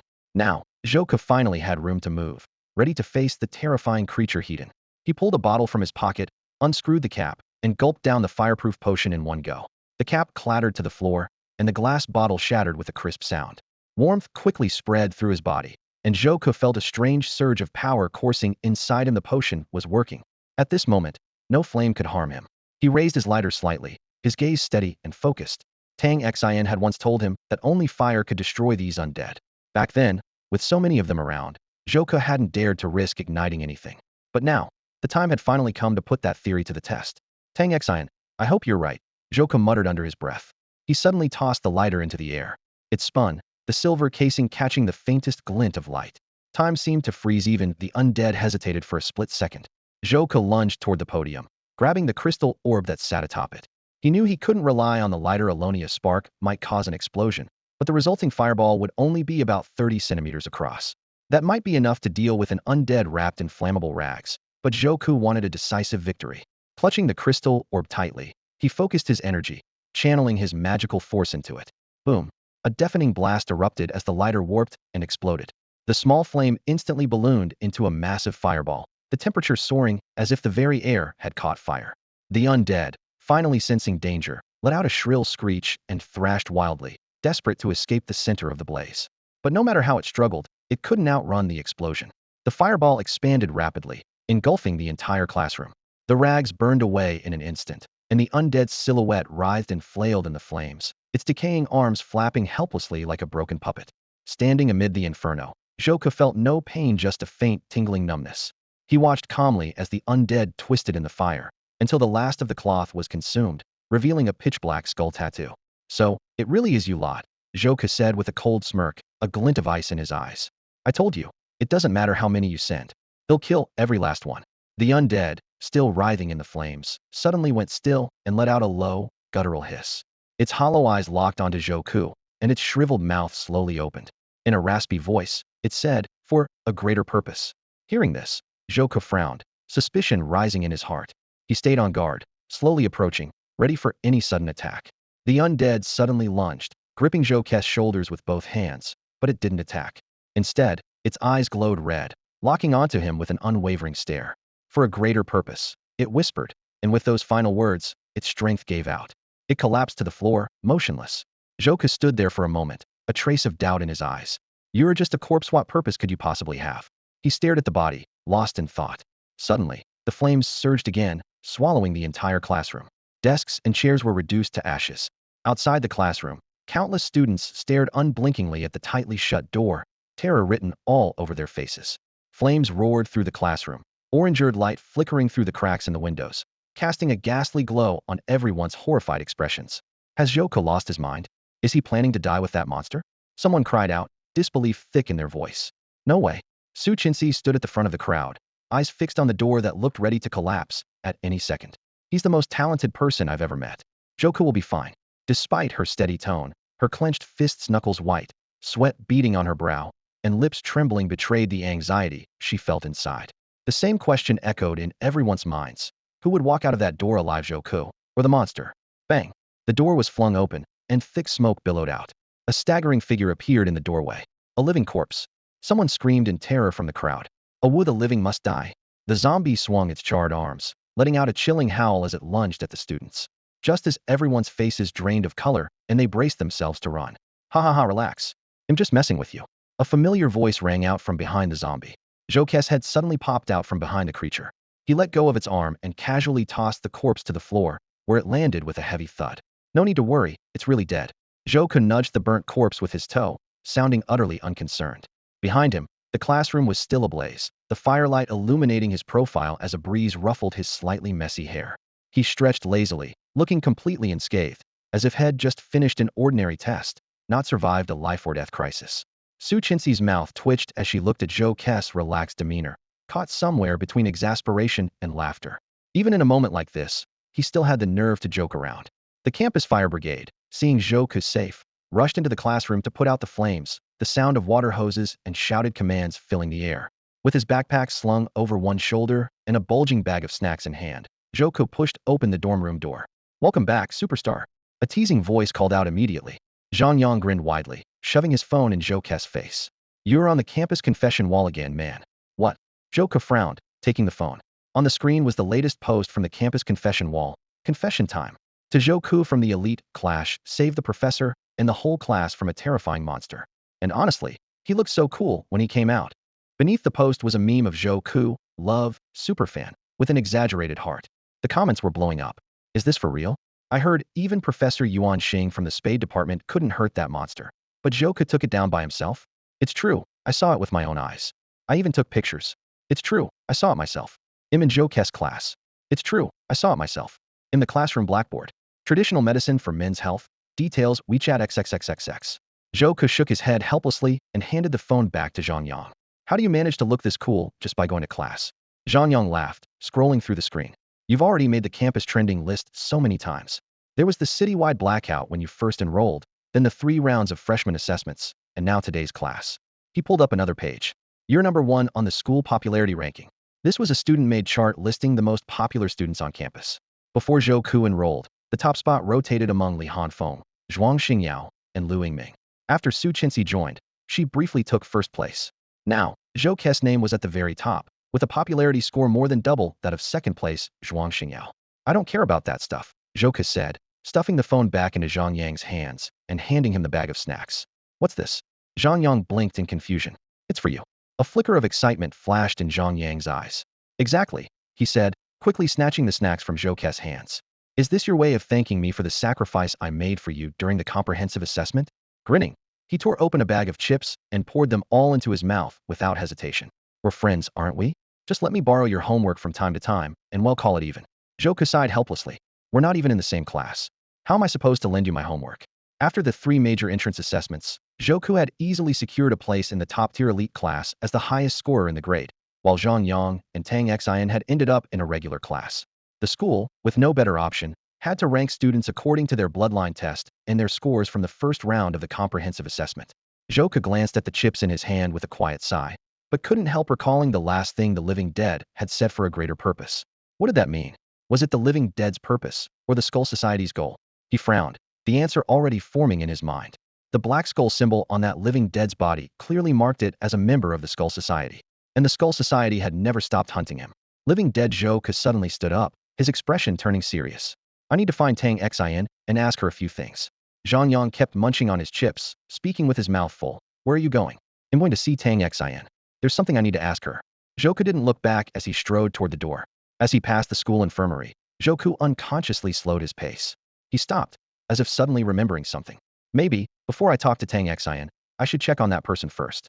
The student on duty at the infirmary was a girl. As Zhou approached, she didn't look up and said coolly, "Visitors, please sign in." Zhou. At the sound of his name, the girl's head shot up, eyes wide with surprise. "Zhou, it's really you. Can I get your autograph?" Zhou smiled wryly. Being famous meant these little interruptions were inevitable. He signed his name quickly, then hurried toward the patient rooms. "Professor, I'm here to see you."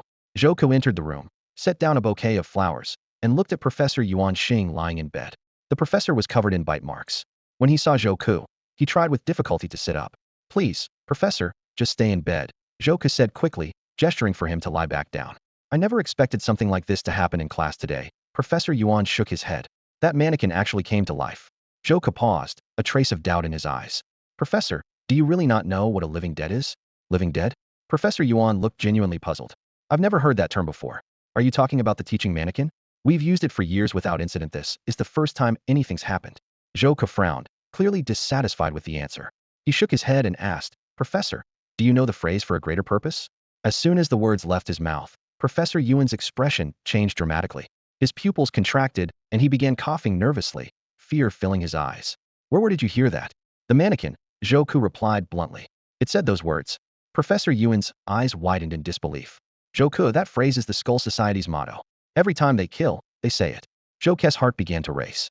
"Then what exactly is their goal?" "I don't know." Professor Yuan shook his head. "No one knows what they're after. Their actions have always been strange. They have tremendous power, but they never seek authority or wealth. Their only purpose seems to be killing. I have no way of knowing what their ultimate goal is," Professor Yuan Xing said weakly, leaning back against the hospital bed. A shadow flickered in his eyes. "But their short-term objective is obvious enough." He turned to Zhou, his face clouded with sorrow. "They want to kill you, and they've never failed before." Zhou frowned slightly. "But they already have. I've survived 3 assassination attempts."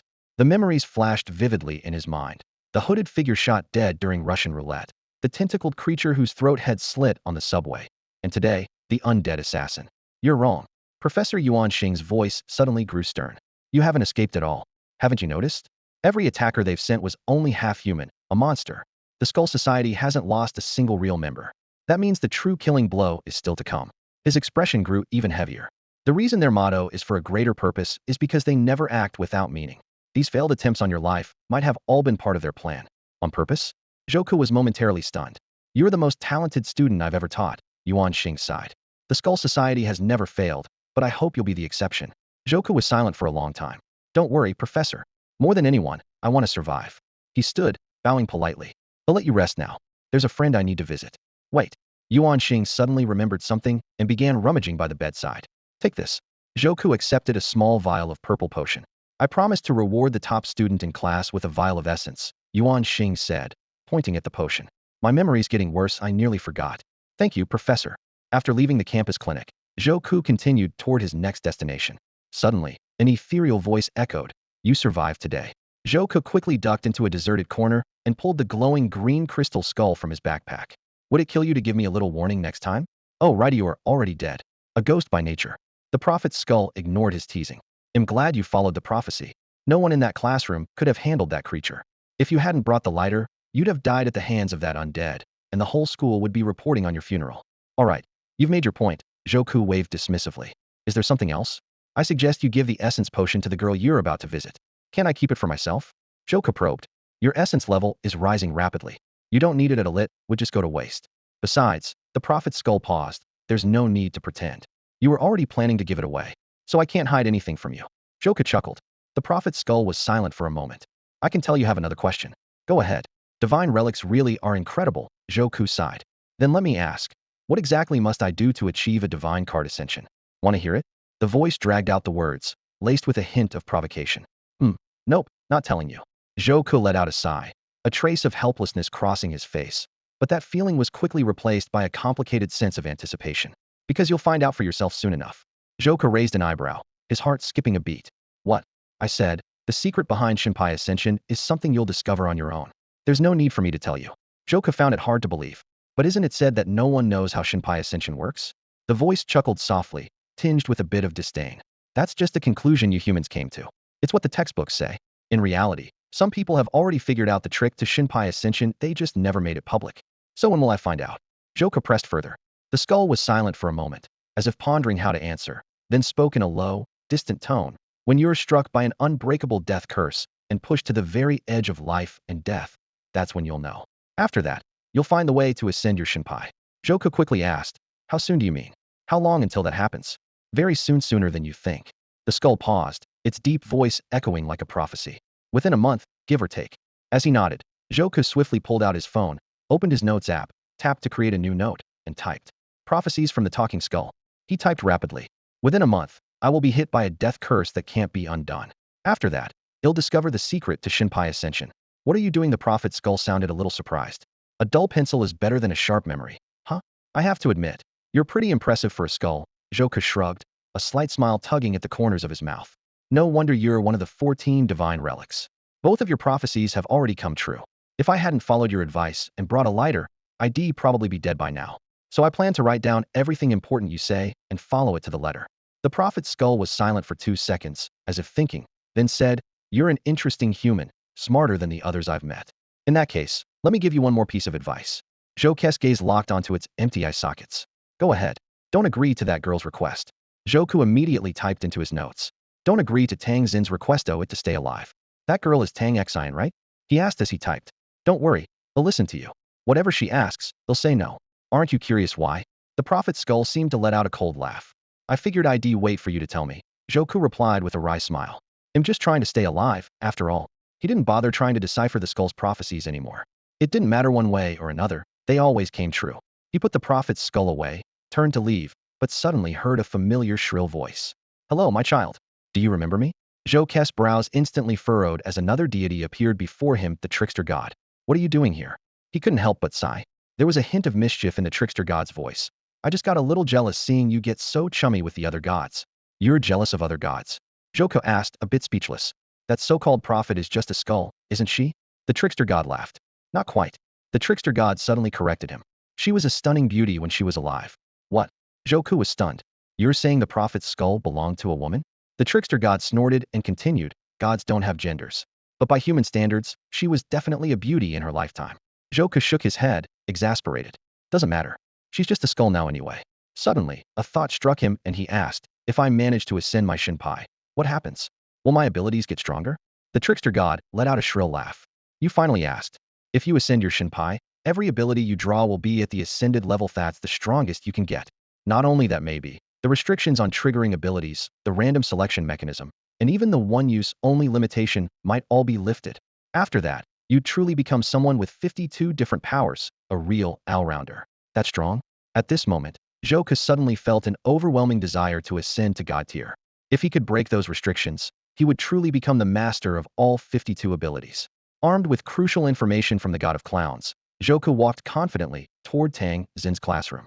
As he got closer, the crowd grew noticeably thicker. Clusters of girls in the hallway lit up with admiration when they saw Joku approaching, whispering excitedly among themselves. Wow, look, it's Joku. One girl whispered in awe. He's so handsome.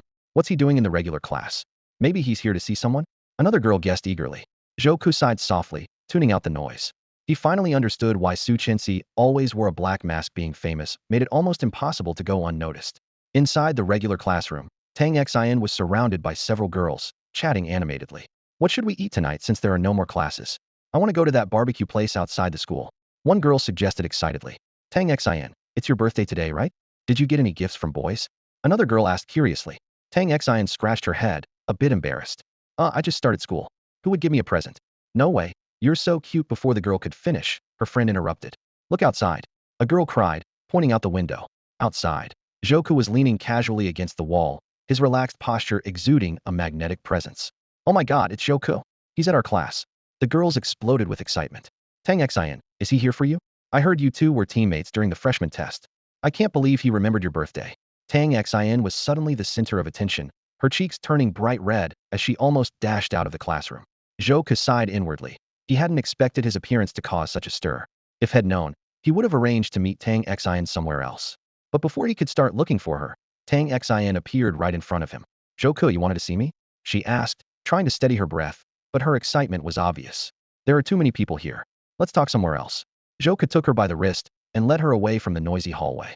Once they'd escaped the crowd of girls, Zhouke smiled. "Tang Xian, looks like you can't shake off that attention magnet nickname."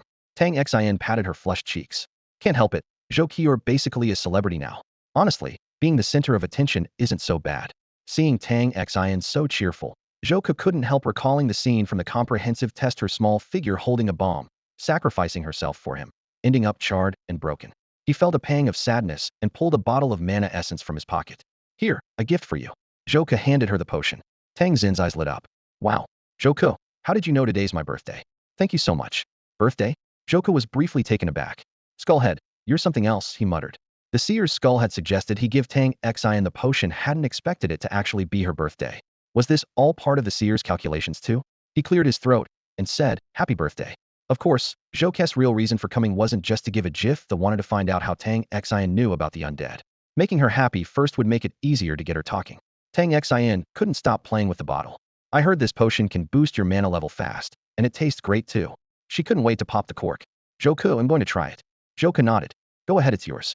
Tang Xian happily took a sip, downing the potion in one go. "Wow, it's so sweet."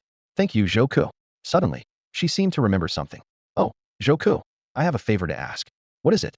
Zhouke kept his tone casual, though he was already prepared. As the seer's skull had predicted, Tang Xian was about to make a request. He had already decided to refuse, no matter what she asked. "Do you want it?" Before she could finish, her right hand suddenly jerked, and the empty bottle fell to the floor with a clear clink. Tang Xin's face went rigid, and then her whole body started to tremble violently. The next second, she collapsed to the ground, frothing at the mouth and her eyes rolling back. She writhed in agony on the cold floor, letting out heart-wrenching screams and moans. Hisug Tang Xen writhed in pain on the floor, her face an unnatural shade of purple as ragged cries escaped her throat. Her fingers clawed spasmodically at the ground, while froth continued to spill from her mouth. Zhouke instantly realized the gravity of the situation. The vial of magic essence was poisoned. Without hesitation, he scooped Tang Xian into his arms and sprinted towards the campus infirmary. "I've never seen symptoms like this before." The school doctor stared in horror at Tang Xin's condition. She lay convulsing on the hospital bed, her vital signs on the monitor dangerously unstable, her heart on the verge of stopping at any moment. "Is there really nothing you can do?" Zhouke asked anxiously, his eyes fixed on Tang Xian. Her struggles were growing weaker, her breaths fading, like a candle about to go out. "Zhouke ji." Tang Xian squeezed out the words with her eyes shut tight, using the last of her strength. Zhouke immediately grasped her hand, but she soon lapsed into unconscious moans. "Isn't there anyone who can save her?" Zhouke shouted in frustration. Just then, one of the doctors seemed to remember something and hurriedly made a call. "Professor, please send Lu Yingming here immediately." "Lu Yingming? Can he save Tang Xian?" Zhouke asked urgently. The doctor hesitated. "I can't be sure, but his divine card ability is related to healing, and his magic level is very high. He might be able to help. He's on his way." Zhouke sat back down by the bed and spoke softly. "Tang Xian, did you hear that? Someone's coming to help you." Tang Xian seemed to understand, her pained expression relaxing slightly as she gave a faint nod. Staring at Tang Xin's twisted, purple face, memories flooded Zhouke's mind. The first time he saw this ponytailed girl on the field, calling for everyone to stop fighting. The nickname had given her, attention seeker. How Shed stood up to Yi Lingshan's bullying and later helped Zhouke avoid punishment. As a teammate from Hongxin Kingdom, Shed slashed her own wrist to draw the undead away. Shed faced hundreds of enemies alone and detonated explosives to save Zhouke. But all of that had happened in the exam arena, where death wasn't real. Now, in the real world, Tang Xian was teetering on the edge of life and death. Tang Xian writhed in pain on the hospital bed, teetering on the edge of death. Zhouke stood at her bedside, his fists clenched so tightly that his knuckles turned white.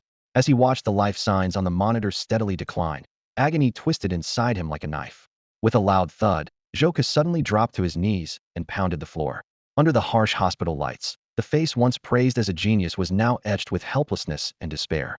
He looked down at his Joker Divine card, a legendary card said to hold every supernatural power, but right now, it was as unresponsive as an ordinary playing card.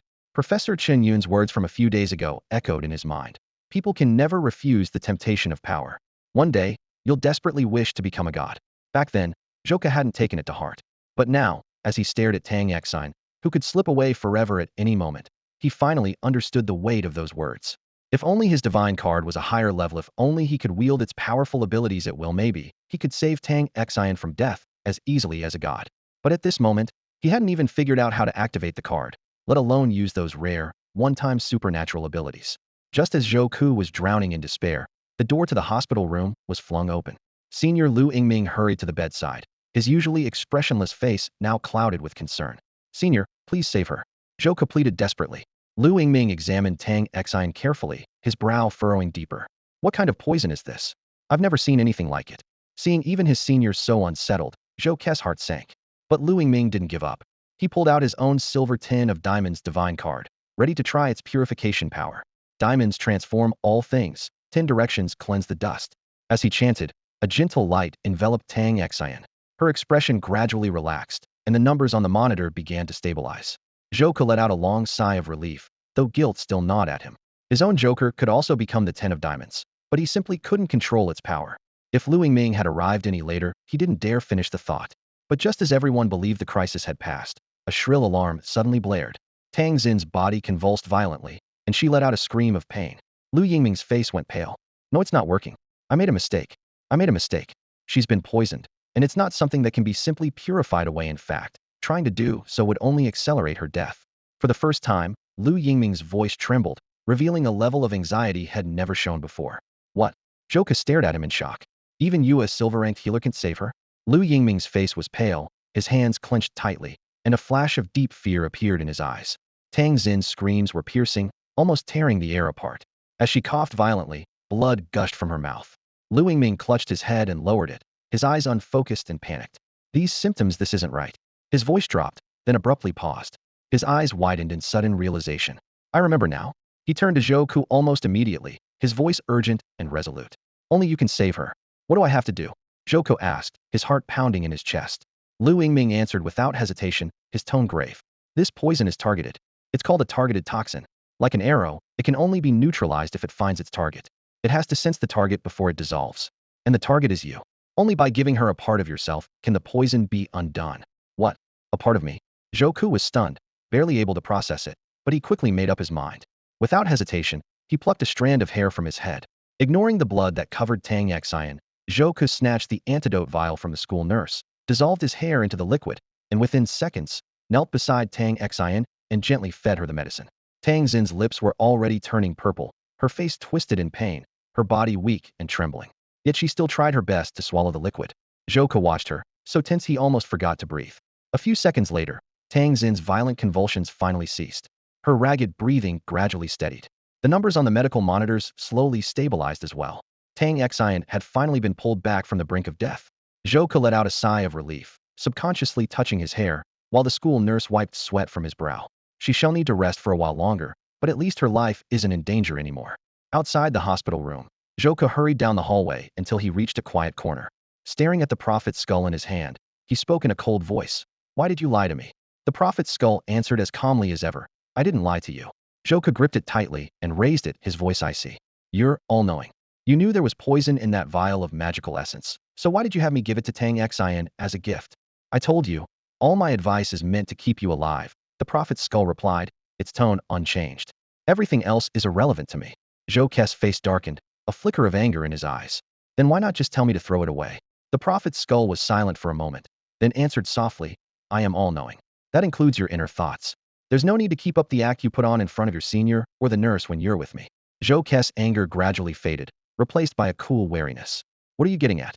The hollow sockets of the prophet's skull seemed to stare into him, its calm voice echoing in the air. "You knew the vial was poisoned. You never let your guard down. You'd already guessed there was a toxin in the magical essence, and you'd researched targeted poisons in the library long before." Zhou Ke's expression shifted slightly. His tone was flat, as if he were conversing with an old acquaintance. "What are you talking about? Are you saying I hurt Tang Xian on purpose?" The prophet's skull's voice took on a chilling indifference. "Zhou Ku, your coldness and ruthlessness run deep. In this school, there have always been people plotting against you in the shadows. You've always known, and you've never truly relaxed your vigilance. From the first assassin, you managed to extract information that there was a Skull Society killer hiding within the school. So, you began secretly searching for this person." Zhou Ke feigned surprise and asked, "Oh, so you're saying I suspect Tang Xian is the one from the Skull Society?" "Of course," the prophet's skull replied, his tone icy and certain. "You didn't come to Tang Xian just to ask about the living dead. After that accident in class, you realize there's a connection between the living dead and the Skull Society. And Tang Xin is the only one who knows the secret about the living dead. Her suspicion is obvious. Zhou Ke fell silent for a moment, his gaze shifting as if deep in thought. So you deliberately handed her the poison? Yes, the prophet's skull nodded. If she refused to drink it, you'd have caught her. You've already found her biggest weakness. Zhou Ke lowered his head, his expression growing colder in the shadows. He stayed silent for a long time, then suddenly let out a chilling laugh. It seems the prophet's skull really can see through everything. He paused, a flicker of madness in his eyes. Since that's the case, there's no need to pretend anymore. I want to survive, no matter the cost. A twisted smile spread across his face, his gaze sharp and penetrating. Tang Xin is just too suspicious. Why did she make a public speech at the entrance of the teaching building, trying to win my favor? Isn't it a coincidence that she happens to be a fan of my magic? Why did she sacrifice herself for the team during the evaluation? Why didn't she just save herself? After years of struggling through poverty and hardship, I've learned one thing: people are always out for themselves. The prophet's skull didn't respond immediately, remaining silent. But you're wrong. Zhou Ke finally spoke. Tang Xin drank the potion. What if she really is your ally? What if she truly is a fan of yours, maybe even genuinely likes you? A faint smile played at Zhou Ke's lips, but his eyes were cold. I'm not a completely heartless person. I wouldn't let a true companion die if I could help it. In the end, I gave her the antidote not because of any so-called sincerity, but because I had no other choice. I only made that decision when Lu Yingming remembered how to neutralize the poison. Hearing these words, Zhou Ke didn't reply. He slowly lifted his head and walked over to the window. Outside, the sun was shining brightly, casting a warm glow across the floor. He kept his head down, the smile on his face tinged with a hint of madness. Do you know Chow Chow? Zhou Ke suddenly asked, his voice low but clear. What? The prophet's skull was clearly confused. Zhou Ke smiled faintly, his eyes drifting into the distance as if lost in memory. Chow Chow was a historical figure in my world. He once said something I really like. He paused, then smiled. I would rather betray the world than let the world betray me. Then, an even wilder grin spread across Zhou Ke's face, as if everything was already in his grasp. Zhou Ke, Joker. In many cultures, the Joker is more than just a clown. He also represents terror, mystery, and madness. A breeze ruffled Zhou Ke's hair. Sunlight poured in from the window, warm but unable to thaw the chill in his heart. His face seemed frozen over with frost, so pale it sent a shiver down the spine. The curve of his lips became more pronounced, his smile twisted and demonic. He raised his blood-stained hands, dragging his index fingers across the corners of his mouth, leaving two crimson arcs of bloody smile. In that moment, Zhou Ke's crazed, Joker-like expression was enough to make anyone's blood run cold. My immediate goal, of course, is to survive. More than anyone, I want to stay alive. Someone at this school wants me dead. I'm out in the open, while they're hiding in the shadows. But whoever wants to kill me must have had contact with me, so it has to be someone I know. For now, I can rule out Tang Xin as a suspect. Countless familiar faces flashed through Zhou Ke's mind. Zhang Yang, Su Chenxi, Yi Lingxian, those are my classmates. Li Hanfeng, Zhuang Xingyao, Lu Yingming, those are upperclassmen. Then there's Chun Yun, Yuan Xing, and the mysterious principal. I can't rule out the possibility that one of the professors wants me dead. We'll find a way to figure out who it is. In just one day, there have already been 2 assassination attempts against Zhou Ke, but he has no intention of sitting back and waiting for death. He plans to take the initiative. All right, if that's the case, then our goals are the same. You want to survive, and I want to keep you alive. Go see that girl, she should be awake by now. And don't forget, whatever she asks of you, don't agree to it. Otherwise, you'll die. Inside the hospital room. Tang Xin, how are you feeling? Zhou Ke sat at the bedside and asked with concern. I'm coughing okay now. Tang Xin's face was pale, and her voice was weak. Zhou Ke, I heard you saved me. No, Zhou Ke said with guilt. It was my fault. I didn't notice the poison in the magic potion. Tang Xin coughed again, but insisted, don't say that. The doctor told me the poison in the potion was designed specifically for you. If you had drunk it, you would have died within a second. She shuddered at the thought. Luckily, I was the one who drank it. Zhou Ke was a bit stunned, then took her hand. Thank you, Tang Xin. By the way, before you drank the potion, you seemed to have a request for me. What was it? Although Zhou Ke asked, he had already made up his mind. No matter what Tang Xin said, he would refuse. Oh, it's really nothing important, Tang Xin replied softly. I heard from classmates that the school will be holding a welcome party at the end of the month. A welcome party? Zhou Ke hadn't expected Tang Xin's request to be about something like this. Yes, I think the school's website will announce it today. Even though it's for the new students, everyone attends. Each grade gets a few spots to perform singing, dancing, things like that. Tang Xin suddenly seemed a bit shy. Zhou Ke, are you going to participate? I just thought if you did a magic show in front of the whole school, it would be amazing. At first, Zhou Ke wanted to refuse immediately, but he hesitated for a moment. You mean in front of the whole school? Everyone will be watching? Tang Xin nodded. The warning from the prophet's skull still echoed in his mind. Don't agree to her request, or you'll die. Now, Zhouku understood what it meant. Thinking about Tang Xin's request, if he performed at the welcome party, the assassin would target him and he'd likely die. But at the same time, this was also a chance to catch the killer. Suddenly, a sly idea popped into his mind. He kept a straight face but couldn't help but smile inwardly. If I'm too scared to face death, then I'm not the Joker. He looked up at Tang Xin and said, all right, he'll do it. Don't worry, he'll put on a spectacular magic show for the whole school. He agreed to Tang Xin's request. For the first time in his life, Zhouku made a reckless decision, chose to ignore the advice of the all-knowing deity. What are you doing? As soon as he left the hospital room, the prophet's skull roared furiously. Didn't I tell you to turn her down? I've done everything I can to keep you alive, and you're just throwing your life away like this? All that talk about wanting to survive more than anyone else, was that just nonsense? The prophet's skull, a divine relic, was now shouting in a rage. But Zhouku didn't answer right away. Instead, he made a seemingly unrelated remark. I heard that when you were alive, you were a stunningly beautiful goddess? The prophet's skull was momentarily stunned. What does that have to do with anything I just said? It matters, Zhouku replied with a smile.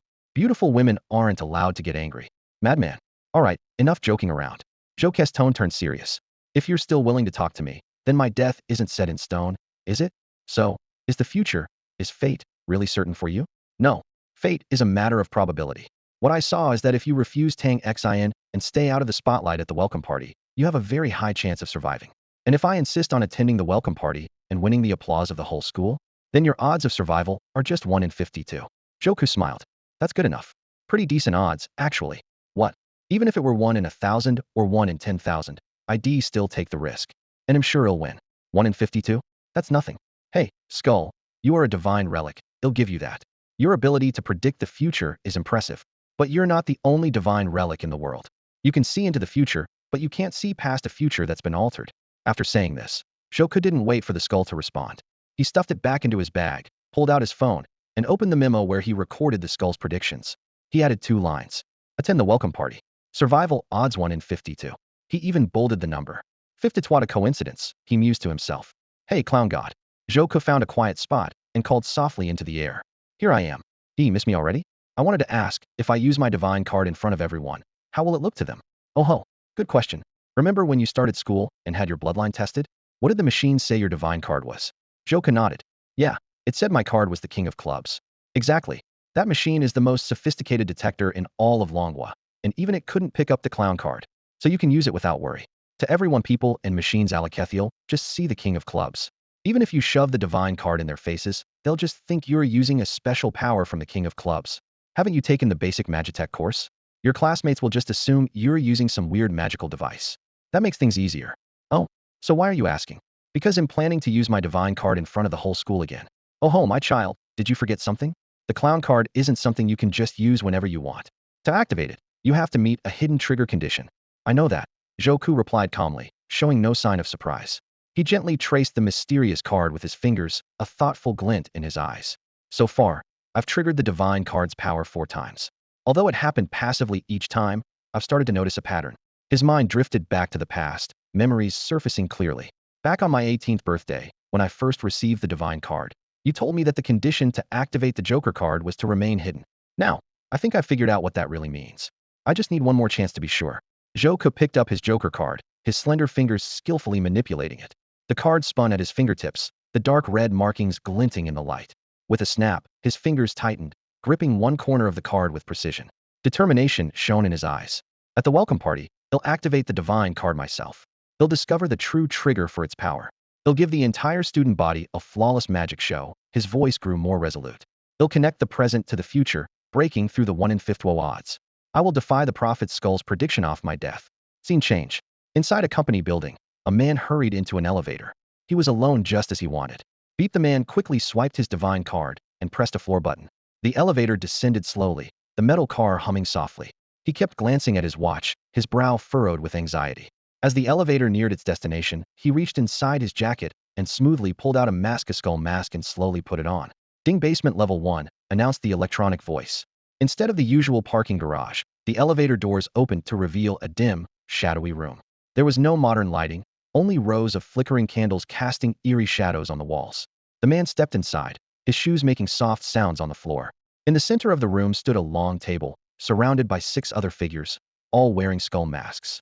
There were men and women, some thin, some heavy, set their outlines vague in the candlelight, as if they didn't quite belong in the real world. 3 sat on the left side of the table, 2 on the right. At the head of the table sat a thin man, his hands crossed elegantly on the tabletop, fingers interlaced, exuding both grace and authority. "You're late, Greed," said the man at the head, his voice hoarse and frail, yet as soft as a whispered song, echoing clearly in the quiet room. "Sorry, Pride. There was some trouble at the school. I couldn't get away," Greed replied curtly, without a hint of real apology. He pulled out the empty chair on the right, its scraping noise jarring in the silence, and sat down without concern. "It's not your fault," Pride replied gently, his voice still soft. "We all know you're working for the leader, for the Skull Society. You've done well, and we're getting closer to our goal." Greed nodded slightly, his expression hidden behind the mask. "Yes, I've followed the plan exactly. No one at the school suspects a thing." Across from Greed, a woman in revealing clothing coughed lightly. She rested one arm on the back of her chair, her body swaying, her tone full of doubt. But are all these actions really helping the leader? After all, every attempt on Joe Kess's life has failed. At the head of the table, Pride replied softly, "Of course." In the dimly lit room, candlelight cast flickering shadows on the walls. The woman known as Lust glanced at the figure seated at the head of the table. Pride and questioned him with a note of skepticism in her voice. "We've worked for the Skull Society for so long. Why hasn't the leader ever met us in person? And you, Pride, we've always followed your orders. But how can we be sure you're really working for the leader?" Pride's metallic mask glinted coldly in the candlelight. His usually ethereal voice suddenly sharpened. "My loyalty to the leader is beyond question. The leader is occupied elsewhere, but before leaving, he entrusted me with the entire plan. I answer directly to him and you answer to me." Gluttony, a heavy-set man seated to the right of Greed, chimed in with a shrill voice. "Then can't you at least tell us the leader's plan?" "No," Pride replied resolutely. "Keeping you in the dark is part of the plan. Gluttony, what the organization needs isn't doubt, it's obedience." Gluttony quickly declared, "My loyalty to the leader and the organization is absolute." Pride's tone softened. "Good." He turned to another member. "Greed, repeat the orders you received." "Yes." Greed responded at once. To remain at the school and await the organization's instructions. According to the leader's plan, to arrange assassination attempts on Joe Ku. So far, I've acted several times. I sent the hooded killing machine to play Russian roulette, dispatched the tentacled killing machine for a subway attack, and used magic essence to trigger a zombie outbreak. And what were the results of those assassination attempts? Greed spoke each word deliberately. All of them failed. While the other members gasped, Pride began to applaud slowly. "Clap, clap, clap. Excellent. It seems you've remembered the leader's instructions perfectly." Greed nodded solemnly. "Only failure is allowed. Success is forbidden." Pride tapped his forehead in satisfaction. "The same goes for the assassination at the welcome party. Greed, stay in contact by phone and make sure Joe Kess's magic performance goes smoothly. The final moment of his act is when we'll strike our ultimate, unbreakable death curse." He stood, pressing his left fist to his chest. The candlelight reflected off his dark gold skull mask, and his eyes shone with pride. Instantly, chairs scraped across the floor as every member stood and copied Pride's gesture, left fists pressed to chests. Voices male and female, some shrill, some gravelly, rang out in unison, for a greater cause. Inside the dorm, Zhang Yang's excitement was impossible to hide. "Joe Ku, you're really going to perform at the welcome party? That's awesome. I heard you're a master of magic. I've never seen the kind of tricks that are popular among commoners." He rubbed his hands together eagerly. "After your show, you're definitely going to have a whole new crowd of admirers." Lying on his bed, Joe Ku scrolled idly through his phone. "It's just a magic show, nothing special where I come from. It's only a big deal because you nobles haven't seen it before." In truth, Joe Kess's reasons for joining the welcome party went far beyond a simple performance. He had already signed up online, intending to use the opportunity to test the activation conditions of the divine card, break the death prophecy of the prophet's skull, and track down any hidden members of the Skull Society at the school. Of course, as a perfectionist, he wouldn't overlook the quality of the magic show itself. He opened the Notes app on his phone and found the section labeled Prophet's Skull Predictions. The first line read, "Don't agree to Tang Xin's request, this is to stay alive." Zhou Ku smirked and deleted the line without hesitation, had already chosen to ignore that prophecy. The second line read, "Attend the welcome party, survival odds, 1 in 52. He scoffed and erased 1 in 52, replacing it with 100%. Further down, the third prediction made him frown. "I will be struck by an unbreakable death curse." The unfamiliar term convinced Zhou Ku to visit his most reliable source of information, the library. At the library, Zhou Ku searched through countless books and scoured the digital archives, but found nothing about an unbreakable death curse. The phrase from the prophet's skull seemed to have appeared out of thin air, and he couldn't help but question its authenticity. Still, the trip wasn't fruitless. In a heavy ancient tome, he found detailed records of divine relics. Among them were the blade that kills with a single strike, the clock that turns back time, and the all-knowing prophet's skull he had already encountered. One relic in particular caught his attention, a beautifully decorated pocket watch, said to have the power to return its owner to the past. Reading the descriptions, Joko murmured, "I need to collect all 14 divine relics, including this timepiece." After leaving the library, he wasted no time gathering all sorts of magic props. Late that night, he went alone to the grand hall where the welcome party would be held, carefully inspecting the stage layout and making all the necessary preparations for his performance. By the time everything was done, an entire day had passed. Joko stood in front of the mirror, a satisfied smile on his face. The sense of accomplishment made his exhaustion seem trivial. Silently, he vowed to himself, "Just wait at the welcome party. I'll give the most jaw-dropping magic performance ever." Time flew by, and soon the welcome party arrived as scheduled. The auditorium was packed, the flashing stage lights transforming the space into a vibrant, colorful spectacle. Every seat was filled, and all the students watched the stage with eager anticipation. As the opening rock music thundered through the hall, the entire audience erupted with excitement. Whoa, whoa, whoa! Zhang Yang, sitting in the middle of the stands, waved his glow stick like a shining beacon. "Keep it down." Tang Xin, sitting beside him, frowned and covered her ears, clearly uncomfortable with all the noise and excitement. "How often does the school throw events this big? Relax and enjoy it." Zhang Yang shouted, still brimming with energy.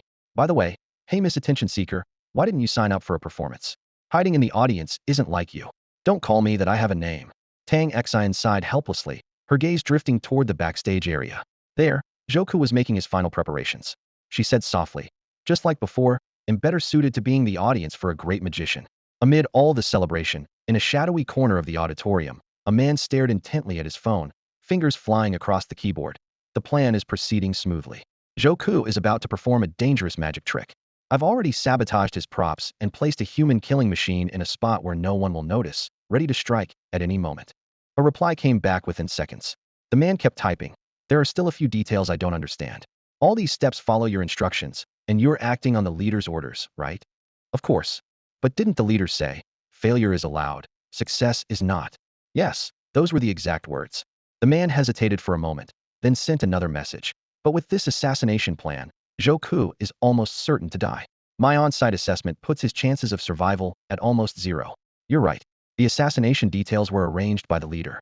According to him, Joku's chance of surviving this is only 1 in 52. How is that any different from certain death? Don't worry. If he really dies, it just means Joku isn't the one we're looking for. If the assassination succeeds, the leader won't blame us. But if he actually beats those odds and survives, it only proves the leader's plan is flawless. And don't forget our final trump card, the unbreakable death curse. He has no chance of escaping that." A cold smile appeared on the man's lips as he typed his last message. "I can't wait to see the look on all these students' faces when they witness their great magician die right in front of them." At this moment, Joku was sitting in the backstage prep room, flipping through the program list for the welcome party. He didn't recognize most of the performers, but a few names caught his attention. Li Hanfeng solo stand-up comedy. Joku couldn't help but think of that senior who always seemed a bit goofy. Stand-up suited his laid-back personality perfectly. Next was Zhuang Xinji original song solo. Joku pictured the cool, aloof senior in his mind. Short hair, fair skin, someone who had seemed stiff and distant during the freshman assessment, rarely smiling at others, yet always treating him with a gentle warmth. He wondered if her singing voice might surprise everyone tonight. The third name was Lu Yingming martial arts performance. This surprised Joku. Lu Yingming was a star student in the Fenghuai department, and he hadn't expected him to be interested in martial arts. It was an unexpected twist. He kept flipping through the list until his eyes landed on another named Su Chenxi. Although Su Chenxi hadn't signed up for any performance, she was listed as the evening's host. Joku's magic act was scheduled as the final program of the night. Because of its special requirements, he hadn't joined the group rehearsals and had instead practiced alone several times in advance. Inside the auditorium, the booming music and lively rhythm of the opening track filled the air, signaling the official start of the welcome party. Joku set the program list aside and settled into a corner by the door, where he had a clear view of the stage. Since his act was last, he wasn't in any rush to go up, so he decided to relax and enjoy the other performances to pass the time. As a light, cheerful melody played, a figure in white quietly appeared on stage. Su Chenxi, her long black hair cascading over her shoulders, wore subtle yet elegant makeup. Her white gown swayed gently in the spotlight, making her look like a blooming lotus.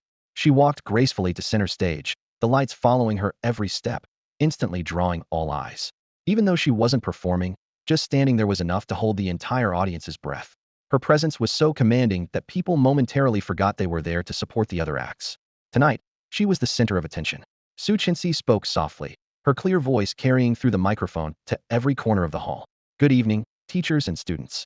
To the freshmen of class 25, tonight, please accept the school's warmest wishes. Her voice was bright and magnetic. Tonight, this auditorium is no longer just steel and concrete. It's been transformed into a world of music and dance.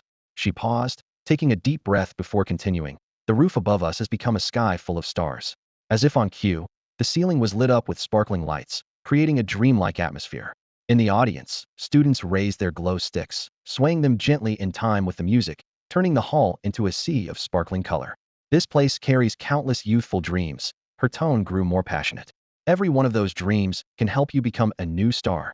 The energy in the room grew, with applause and cheers echoing all around. For the next 3 hours, you'll be treated to captivating music and dance, hilarious stand-up comedy, and of course, a magical performance that will dazzle you. Her voice brimmed with confidence and excitement. Now, let the welcome party officially begin. Thunderous applause and cheers erupted from the crowd as Su Chinsi finished her opening speech.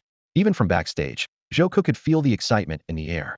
The atmosphere was infectious, stirring a faint sense of anticipation within him. Still, the pressure of reality kept him alert, reminding him that tonight wasn't just about fun, it was about facing a challenge. His magic show was more than just a performance. After finishing her opening speech and announcing the first act, Su Chinsi quickly left the stage and headed toward the waiting room. The sharp click of her high heels echoed on the floor. Her stride was graceful, but there was a hint of fatigue in her steps. As she approached, Joku immediately straightened up and gave her a quick round of applause, his eyes shining with admiration. Your Highness, you're like a goddess descended to earth. Su Chinsi blushed slightly at the exaggerated compliment, waving her hand modestly. I'm just the host. The real stars of the evening are the students performing on stage. She glanced at Joku with curiosity and anticipation in her eyes. Joku, what kind of magic are you planning to perform? You didn't even attend the rehearsal. It's all so mysterious. A sly smile appeared on Joku's lips. Rule number 1 for magicians. Never reveal the secret before the show. His voice was low and confident. You'll see when it's my turn. Don't worry, it'll be worth the wait. Su Chinsi settled gracefully beside him, her dress fanning out around her. Your act is the one I'm looking forward to the most tonight. Good luck with your magic show. The waiting room was filled with more than a dozen students, all preparing for their performances. The air was thick with a mix of nerves and excitement. After each act, Su Chinsi would return to the stage to give a brief transition and introduce the next performance. Her voice was clear, her manner polished, but the exhaustion in her eyes was hard to hide. Time ticked by. During one of the acts, Su Chinsi finished her announcement and returned to the waiting room, sinking down beside Joku in exhaustion. She quietly kicked off her delicate high heels and gently rubbed her reddened heels. Wearing these is exhausting. I hope your turn comes soon so I can finally get some rest. Joku watched her sympathetically and spoke in a soft voice. You don't seem very comfortable at these kinds of events. Su Chinsi lowered her voice, so only Joku could hear. As a princess, I'm expected to maintain proper etiquette and attend public events. But honestly, I'd rather be training or sparring. There was a flicker of longing in her eyes. Joku nodded slightly, a knowing smile on his lips. Had always suspected that beneath her graceful exterior, the princess was actually a bit of a fighter at heart. Hey Joku, so this is where you've been hiding. A booming voice suddenly broke the calm of the waiting room. Joku looked up to see Li Hanfeng, a familiar upperclassman, approaching with a broad grin. I knew I'd find you here. I saw your name on the program. His voice was so loud that everyone in the room turned to look. Joku quickly scanned the room and noticed Lu Yingming in the corner, eyes fixed on him with a look of anticipation. Across from Lu, senior Zhuang Xingyao, who had been absorbed in her phone, suddenly looked up and focused her gaze on Joku as well. Realizing what was about to happen, Joku knew exactly what Li Hanfeng had in mind, trying to rope him into something again. He cleared his throat and tried to change the subject. Senior, isn't your act coming up soon? Li Hanfeng scratched his head, his eyes darting. Actually, I think I'm up next. He paused, eyes lighting up. Wait, don't try to change the subject. He put on a mock-serious expression, acting the part of a seasoned upperclassman. Listen, the welcome party is just a warm-up. The real event is the Elite Cup, and the prerequisite for joining the Elite Cup is... Here we go again, Joku replied helplessly. Joining a student club. Correct. Li Hanfeng grinned, a mischievous gleam in his eyes. So, you haven't joined any clubs yet, right? How about checking out the Black Blade Society? Out of the corner of his eye, Joku noticed that Zhuang Xingyao had completely put down her phone and was leaning forward with interest. Lu Yingming was also watching intently, arms crossed. It seemed like everyone was waiting for Joku's response. Not only that, Joku noticed that Su Chinsi also turned her head, looking at him expectantly, waiting for his answer. I haven't decided yet, senior. Zhou replied, sticking to his usual answer. Oh, still the same response. Li Hanfeng sighed, then suddenly shifted his attention to Su Chenxi. What about you, Your Highness? The sudden question caught Su Chenxi off guard. She instinctively glanced at Zhou, then looked back at Li Hanfeng. I'm still considering it. No rush. Your Highness. Li Hanfeng lowered his voice and discreetly pointed to Zhuang Xingyao and Lu Yingming in the corner. You're both spade god cards. Would you really rather join their clubs instead of the Black Blade group? Su Chenxi hesitated, unsure how to respond. Just then, the music on stage faded as the previous performers left. She quickly stood up. Sorry, senior, I have to go host now. With a deep bow, she hurried off. Li Hanfeng watched her leave, then turned back to Zhou. See, if you don't join us, the princess won't either. What do you mean by that? When I invited her just now, she glanced at you. Li Hanfeng whispered excitedly. She clearly wants to be in the same club as you. Please, Zhou, join the Black Blade group. If both the Freshman King and the Princess join, we'll be unstoppable. Freshman King? You mean me? Of course. Every year, the top scorer in the entrance exam is called the Freshman King. Back in my year, I was the Freshman King too.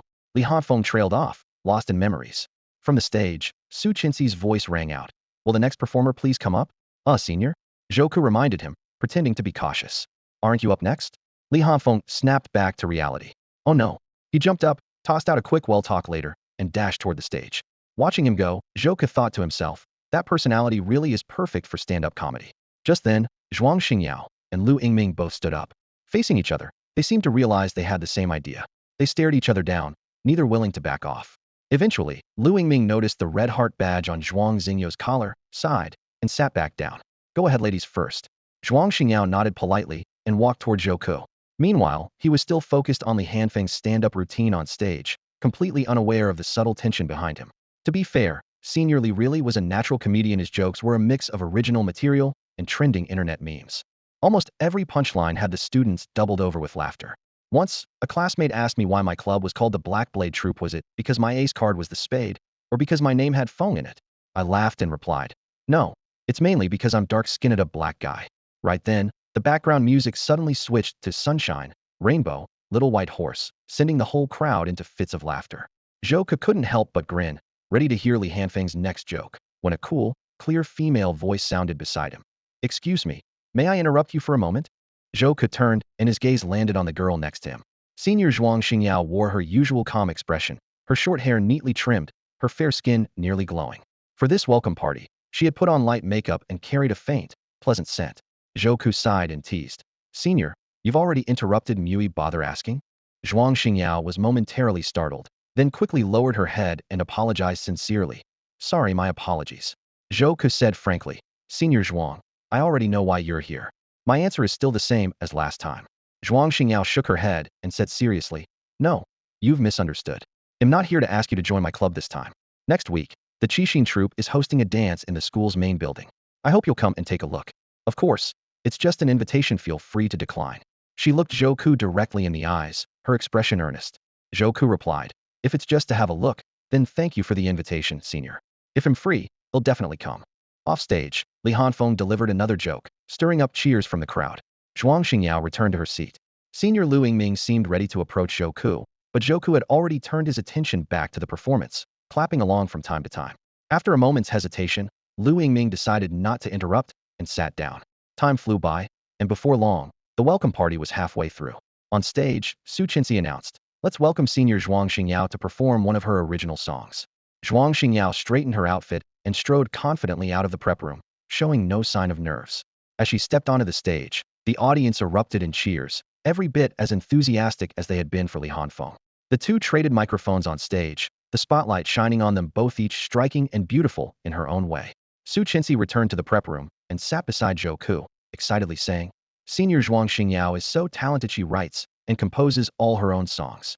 As the rock music on stage abruptly cut off, a long, mournful melody in a traditional style began. The audience instantly quieted, drawn into the song's poignant mood. Zhuang Xingyao began to sing, and with her very first line, she captivated the entire crowd.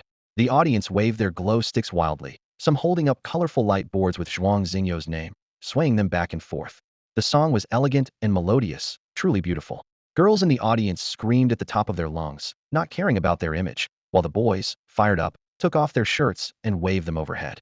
Zhou frowned, a strange feeling creeping into his mind. He had to admit, Zhuang Xingyao's song was outstanding, but his classmates' reactions felt oddly unnatural, as if they were being controlled. Something was off. Zhou leaned against the door of the prep room, watching the audience with a cool detachment. The crowd's excitement was palpable. Every face radiated enthusiasm. Zhou Ke's gaze swept across the seats and quickly found Zhang Yang and Tang Xian. At this moment, Zhang Yang had completely abandoned any pretense of composure, jumping up and down like a baboon. Even Tang Xian was resting her chin in her hands, gazing at the stage with an infatuated look. Zhou Ke frowned and turned his attention back to the stage. Senior Zhuang Xingyao stood there with her eyes closed, fully immersed in her performance, seemingly oblivious to the commotion around her. Zhou Ke shook his head slightly and glanced back into the room. Surprisingly, even the students in the prep room seemed to be affected by the same strange phenomenon. Every face mirrored the same look of infatuation. Senior Li Hanfeng was the most dramatic, shouted, Zhuang the song goddess, unmatched in the world. If Zhou Ke hadn't stopped him in time, Li might have rushed onto the stage. Even Lu Yingming, who was usually reserved and introverted, now sat with flushed cheeks, lips pressed tightly together, as if struggling to restrain himself. Zhou Ke sighed. Seriously? Is there anyone in this auditorium who isn't affected? Of course, there was. Su Qinxi sat calmly, her expression unchanged, and said to Zhou Ke, have you ever heard of sirens? Sirens? Zhou Ke asked uncertainly. You mean the mythical sea creatures? Su Qinxi nodded slightly. Yes. In folktales, sirens are legendary sea monsters. They linger around rocks and ships, singing songs that captivate sailors and cause shipwrecks. Their voices are said to be mesmerizing. I've heard of that myth, Zhou Ke replied. Su Qinxi continued. That's just the story people tell. But in reality, many of the gods, monsters, and ghosts found in myths have real origins. They were all early holders of ancient divine cards. The siren, the legendary sea monster, was one of the first.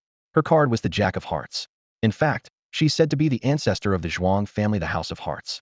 Zhou Ke nodded, understanding dawning on him. I see. That explains the strange things happening here. If I'm right, Senior Zhuang's card is the Jack of Hearts, and her power is charm? Su Qinxi nodded. Yes. The Jack of Hearts, charm. Its ability greatly increases how much others like the user.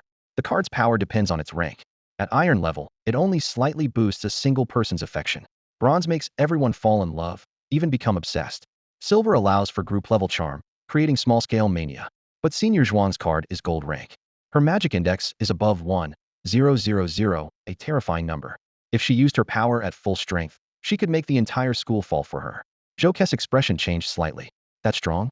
Su Qinxi replied softly. The Jack of Hearts is a court card. Its powers are much greater than those of the number cards, especially with her magic index. Zhou Ke looked back at Zhuang Xingyao on stage. So, she's using her card's power? For such a small event, is that necessary? Su Qinxi shook her head. No, she's not using her card at all, and that's the most frightening part. She was simply too focused and absorbed in her singing, completely unaware that she was unconsciously releasing magical essence. If the concentration of this essence becomes too high and isn't properly controlled, it can easily lead to a loss of control over one's abilities. Senior Zhuang Xingyao was able to advance to the gold level through a lot of hard work, but luck also played a part.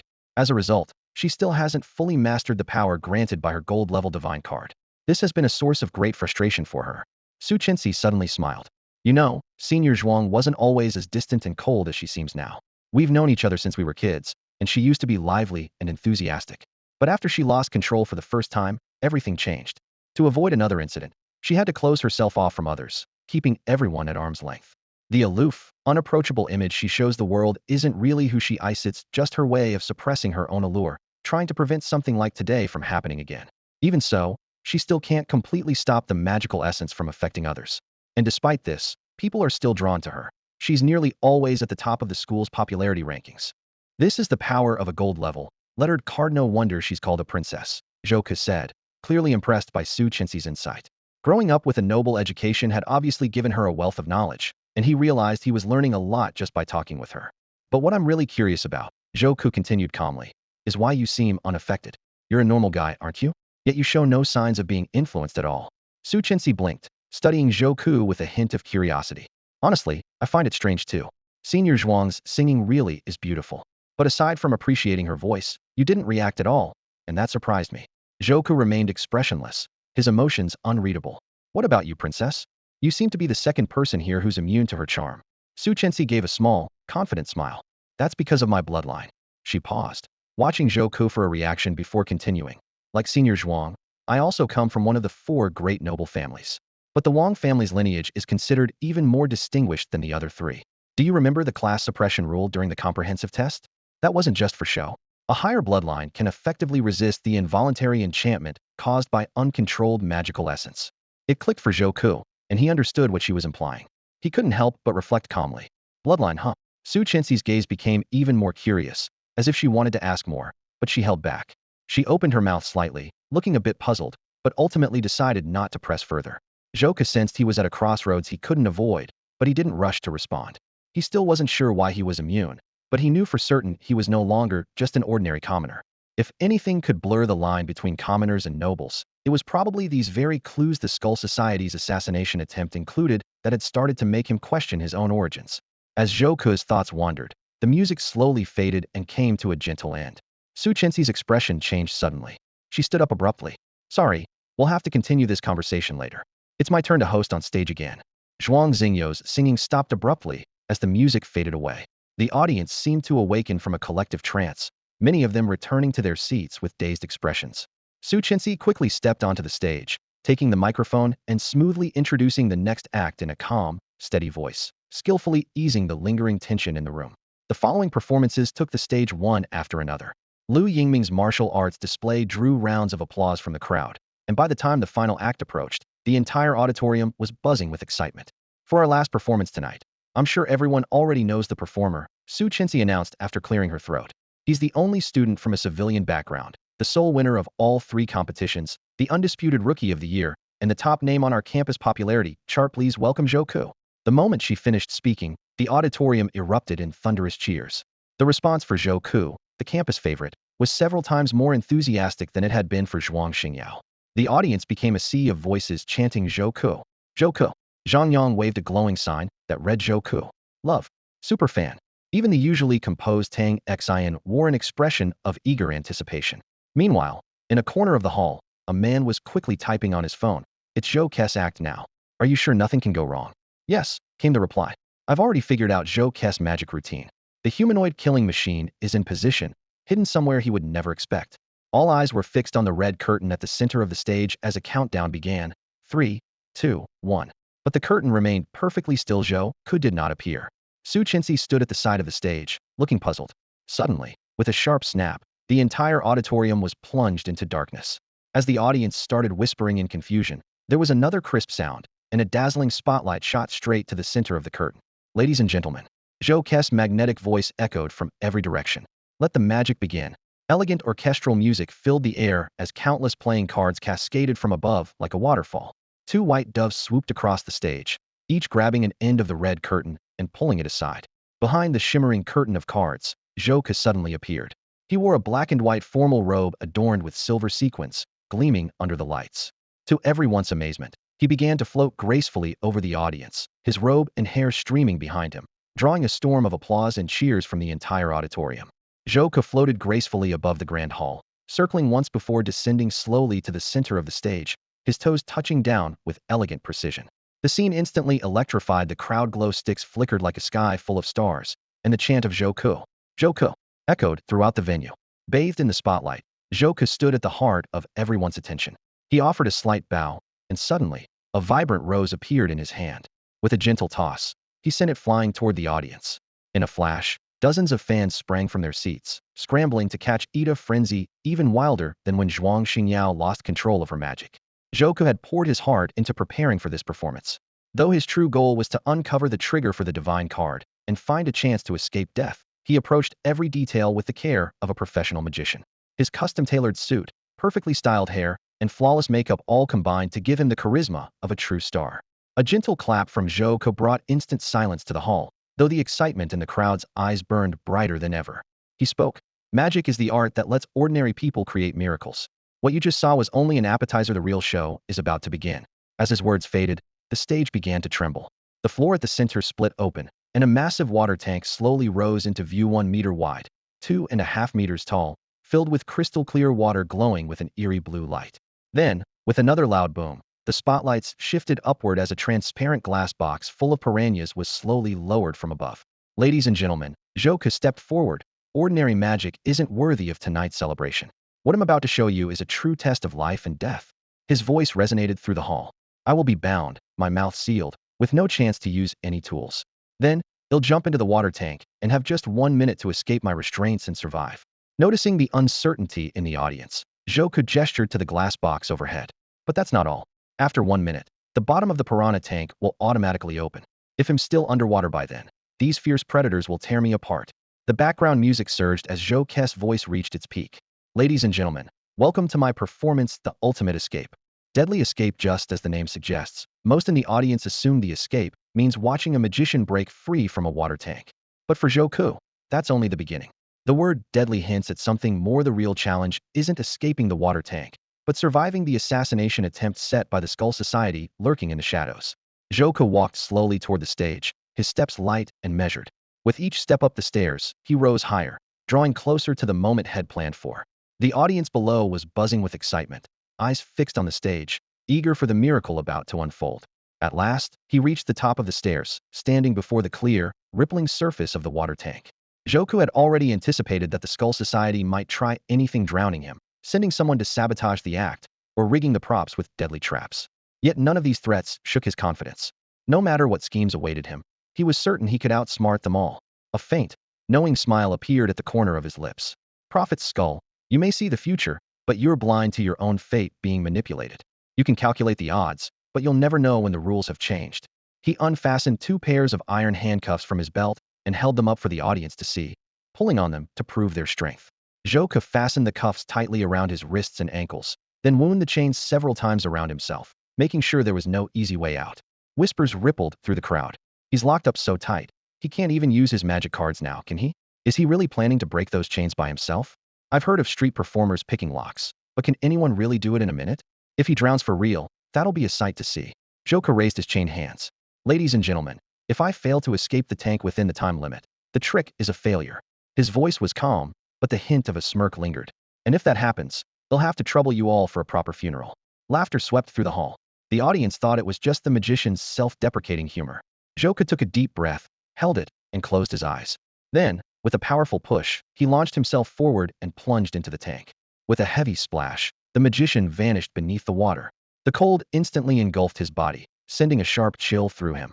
The red curtain dropped down, shielding the tank from the audience's view. At the same time, a giant countdown appeared on the stage's big screen. 59, 58, 57. The minute had begun. The audience watched the screen with bated breath. But there was something no one noticed. In the instant Joku dove into the tank, the lid snapped shut above him, sealing tight. A heavy lock clicked into place, trapping Joku inside. Got him. He fell right into my trap. In a dark corner, a man grinned, his fingers tapping quickly on his phone. Days earlier, had seen Joku preparing the tank and buying piranhas, which led him to research the trick. He soon uncovered the classic water tank escape where a magician is bound hand and foot, submerged, and must break free before time runs out. He knew this was Joku's plan. But this time, he was certain Joku wouldn't escape. Then, the magician has to unlock the handcuffs and chains within a set time and escape from the water tank, or else he'll drown. To make things more thrilling, this kind of magic act always adds some element of danger. Joku's performance was no exception. At the top of the tank, there were piranhas that could fall in at any moment. Normally, an experienced magician could pick the locks and escape from the tank within the allotted time. A minute is short, but not impossible for Joku. However, I had already tampered with the setup to make sure he couldn't get out. I see. So what exactly did you do? The man kept typing in silence. Originally, the top of the tank was open for an easy escape, but I installed a mechanism that would automatically close the lid once Joku jumped into the water. I also added a metal lock that would automatically fasten after the lid shut. But doesn't he know how to pick locks? The man asked, puzzled. Of course he does if he can reach the lock. The one I set is on the outside of the tank. Even if he gets out of the handcuffs, he'll never be able to touch the lock. In the end, he'll be trapped inside, suffocating to death, he explained calmly. Well done. The plan is solid. The man nodded, then hesitated. But Joku's chances of survival are basically 0. So why did the boss say it's 1 in 52? That's not your concern. The boss already has everything arranged, he replied coolly. If Joku does die, you won't be punished. It just means we misjudged him. Joku isn't our target. Understood.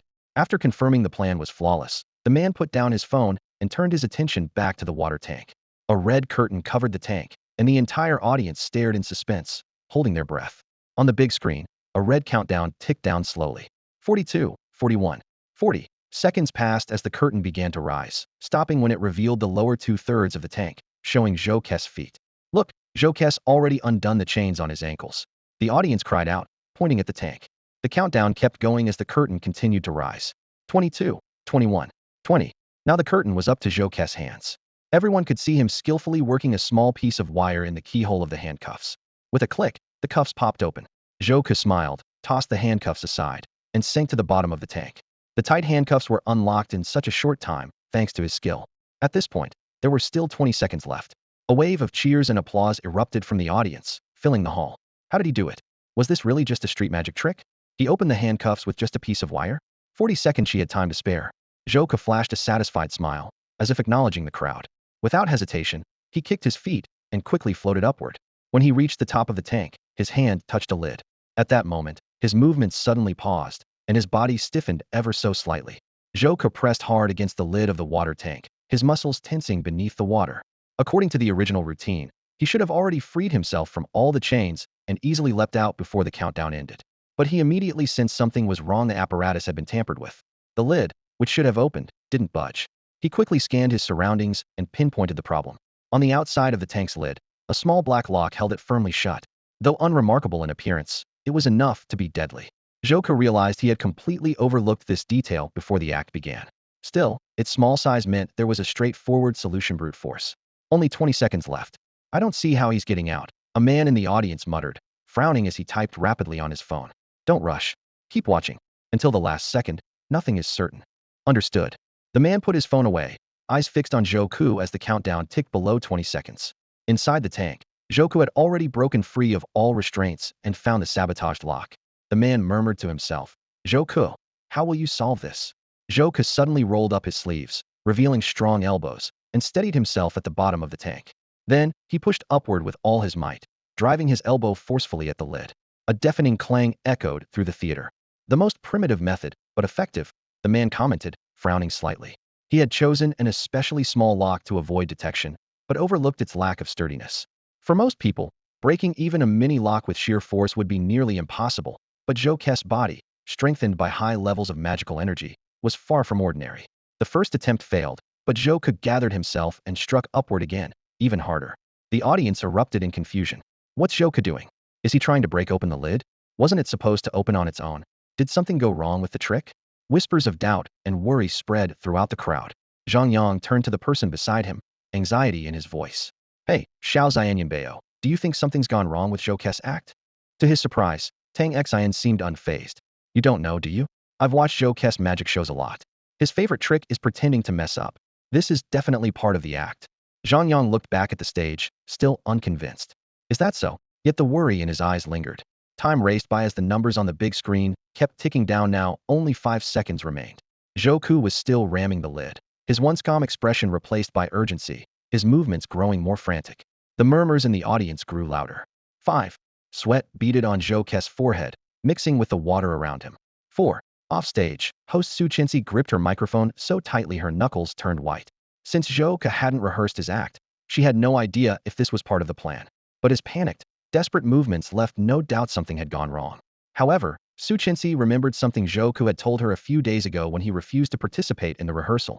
No matter how dangerous the magic looks during the actual performance, don't interfere. Everything is part of the act. Now, Joke's situation inside the water tank was becoming increasingly dire. He was no longer the elegant and composed magician from the beginning of the show. Instead, he was desperately slamming against the top of the tank, each blow fueled by panic and despair. His face, once handsome, was now twisted in agony from lack of oxygen. Suddenly, he stopped moving, floating for a moment like a fish out of water, then hurled himself at the glass, pounding on it wildly. Through the glass, Joke's eyes were filled with unmistakable terror and helplessness. He opened his mouth, seemingly forgetting he was underwater, and a trail of tiny bubbles escaped. He pointed first to his own face, then to the top of the tank, and finally mouthed 2 clear words. Help me. Su Chenxi's heart pounded in her chest. This couldn't possibly be part of the show. No one could fake fear so convincingly. Without hesitation, she dropped her microphone and sprinted toward the stage. At that moment, the red numbers on the big screen hit 0, glaring as if drenched in blood. The base of the small tank above slowly opened, and countless piranhas writhed frantically inside, like hunters who had been waiting for this moment. Suddenly, determination flashed in Joke's eyes, as if he knew this was his last chance. He gathered all his strength and crashed into the lid of the tank. With a loud bang, the top finally gave way. Joke's drenched head broke through the surface, and he gasped hungrily for air. But it was too late. The swarm of piranhas poured down like a waterfall, slamming him back into the water. In an instant, the tank was filled with the frenzied fish, and Joku disappeared completely from view. The audience erupted into a commotion, with some still naively believing this was all part of the act. But then, amid the splashing water, crimson blood began to spread, turning the clear water a shocking shade of red. Screams erupted throughout the auditorium, echoing off the walls and stretching everyone's nerves to the breaking point. She was still a step too late. At the very last second, Su Chinsi rushed onto the stage, only to watch helplessly as the school of piranhas plunged into the tank. Dozens of razor-toothed, ferocious tropical fish churned the water into a frenzy, the sound of tearing flesh mingling with splashes. Blood quickly stained the entire tank, overflowing from the top and splattering onto the stage floor. Screams erupted from the audience. A few students fainted on the spot. Su Chinsi's whole body went weak. With trembling hands, she fumbled for her divine cards: spade, breaker of armies, princess, forged divine weapon. Her voice shook with fear as she chanted the spell, but the magic still activated. A heavy warhammer appeared in her grasp. There's still a chance, she screamed inwardly. If I can just get Joku out and to the school infirmary, he might survive. She rushed to the tank, gripping the hammer tightly, and brought it down with all her strength. With a thunderous bang, the force sent her stumbling backward, hands numb, the hammer slipping from her grasp and crashing to the floor. The tank's surface showed only a spiderweb of cracks clearly. It was made from some special material. Without hesitation, Su Chinsi grabbed the hammer again and struck a second time. This time, powered by the magic of her spade card, the glass finally shattered. Shards exploded outward, blood and water surging across the stage. The piranhas scattered like cannonballs, thrashing madly, their gills flaring, needle-sharp teeth glinting under the stage lights. Forcing herself to look inside the tank, Su Chinsi desperately hoped it was all just another of Zhou pranks like the time in basic magic class, when he hid behind an animated training dummy to startle everyone. But the sight before her shattered any hope. A mutilated body slumped against the broken tank wall, bone gleaming through ragged scraps of flesh. The face was unrecognizable, but the distinctive black and white sequin coat made the victim's identity unmistakable. Joku. Her legs gave out, and she collapsed into the blood-soaked water, oblivious to everything else. Screams of terror erupted again from the audience, fear rippling through the entire auditorium. It was over. In the shadows of the auditorium, a man calmly typed on his phone. His fingers moved quickly across the screen as he sent a message. I failed. After a brief silence, his phone lit up with a reply. Really? That's unexpected. I thought Joku was definitely our target. With odds of 1 in 52, it's not surprising we missed, the man responded. But I thought probability wasn't an issue for him. What do you mean? Never mind. Forget I said anything. The other person shifted the topic. Honestly, I always believed Joku wouldn't survive. The assassination plan I set up was flawless. Even without that lid on top, there would have been a second attempt. I even hit a killing machine he'd never detect. Yes, you mentioned it before, the man replied. It's clear you took our assignment very seriously. By the way, where did you hide the killing machine? Inside the water tank's lid. The lid is heavy, but it's hollow. As soon as the countdown ended, the machine would have activated automatically. If Joku was still alive, it would have finished him off. After sending this message, the other side went silent. It was a long pause before a new message appeared. So, did the killing machine activate? No. What happened? That machine follows every kill command to the letter. Why didn't it appear? Are you absolutely sure Joku is dead? The man glanced up at the stage, at the body in the magician's costume. I'm sure. I saw his body completely devoured by the piranhas. Let me ask you one more thing. Before the show started, what was Joku wearing? The man hesitated, unsure why this question mattered, but answered truthfully. Joku put a lot of thought into this act. He wore an extravagant coat, styled his hair, and had heavy makeup on almost like a charming clown. After Joku jumped into the tank, did you watch him the entire time for the first minute? No. As soon as he entered the tank, the curtain dropped over him. About 20 seconds later, the curtain slowly rose again. The replies from the other side became noticeably slower. Finally, a new message appeared. You did well. Joku's magic trick didn't fail. He's the one we've been looking for. What? The man stared at his phone, his mind reeling. At that moment, a clear, confident young voice suddenly rang out. The hall was already in chaos. Some people tried to flee, some rushed to check the body, and others had fainted. In an instant, it was as if someone had pressed mute on the entire auditorium. The noise vanished, replaced by a chorus of shocked whispers. That sounds like Joku. How is that possible? Wasn't he dead? This is insane. He's come back to life. Snap. The auditorium lights went out. Another sharp sound followed, and every spotlight swung to the center of the last row in the audience. There, an elegant figure stood with arms outstretched. Joku stood unharmed, immaculate, and unscathed. He parted his lips and spoke his favorite line, magic never fails. It's just you who fell for a perfectly crafted illusion. His powerful words echoed through the auditorium, lingering long after he finished. The entire hall fell into stunned silence. For a long moment, everyone seemed frozen in place, but then the students gradually snapped out of their shock. All traces of panic, doubt, and speculation vanished. They leapt to their feet in unison, and the room erupted in cheers and applause. No way, that's really Joku in the flesh. He was hiding behind the audience seats the whole time. I never even noticed. Come on, everyone was looking at the stage. Who would think to look back there? I honestly thought the trick had failed. I did not see that coming. Excited chatter filled the air, but it was quickly drowned out by thunderous applause from the audience, so loud it seemed like the roof might be blown off the theater.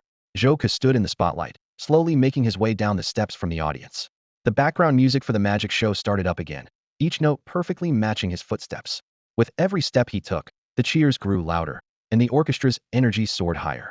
By the time Joku reached the center of the stage, the music had reached its dramatic climax. Spotlights flashed across the stage, and every pair of eyes was magnetically drawn to him. Joku's lips curled into a graceful smile as he stood tall, bowing deeply to the audience like a true gentleman. Instantly, the entire crowd rose to their feet, their applause, shouts, and cheers merging into a sea of pure joy. In that moment, Joku truly felt like he was at the center of the world. At the edge of the stage, Su Chinsi blushed as she quickly picked up the hammer she had conjured earlier, quietly slipping off stage so as not to steal Joku's moment of glory. In the audience, Zhang Yang waved his fan sign enthusiastically, shouting and cheering as he turned to Tang Xin and exclaimed, "You totally called it. Joku was just putting on a show for effect." Tang Xin's face was lit up with excitement. "I guessed it was just for show, but I never expected Joku to make it so convincing." The whole audience was buzzing with the same excitement. Beyond being amazed by Joku's stunning comeback, a new sense of curiosity was building. Joku's expression had seemed genuinely panicked, as if the trick had gone horribly wrong and there was even what looked like his lifeless body in the water tank. Yet the real Joku had appeared from behind the audience. How on earth did he pull it off? As it turned out, Joku had noticed something strange the day before his performance. He saw that a small padlock had been attached to the lid of the water tank, though he had never put it there and it wasn't part of the act. He reacted instantly, realizing someone had tampered with his props.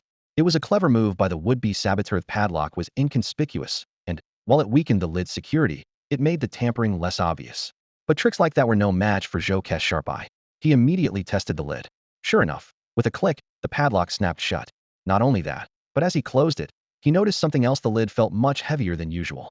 Joku's water tank was a custom-built prop with a thick lid that had a hidden compartment inside.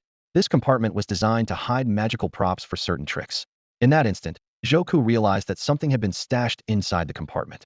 Based on his previous experiences with assassination attempts and the unusual weight of the crate, Joku was certain someone was hidden inside. He swiftly drew his dagger, pulled a pair of handcuffs from his pocket. His fingertips, slightly cold, and held his breath as he quickly opened a concealed compartment inside the lid.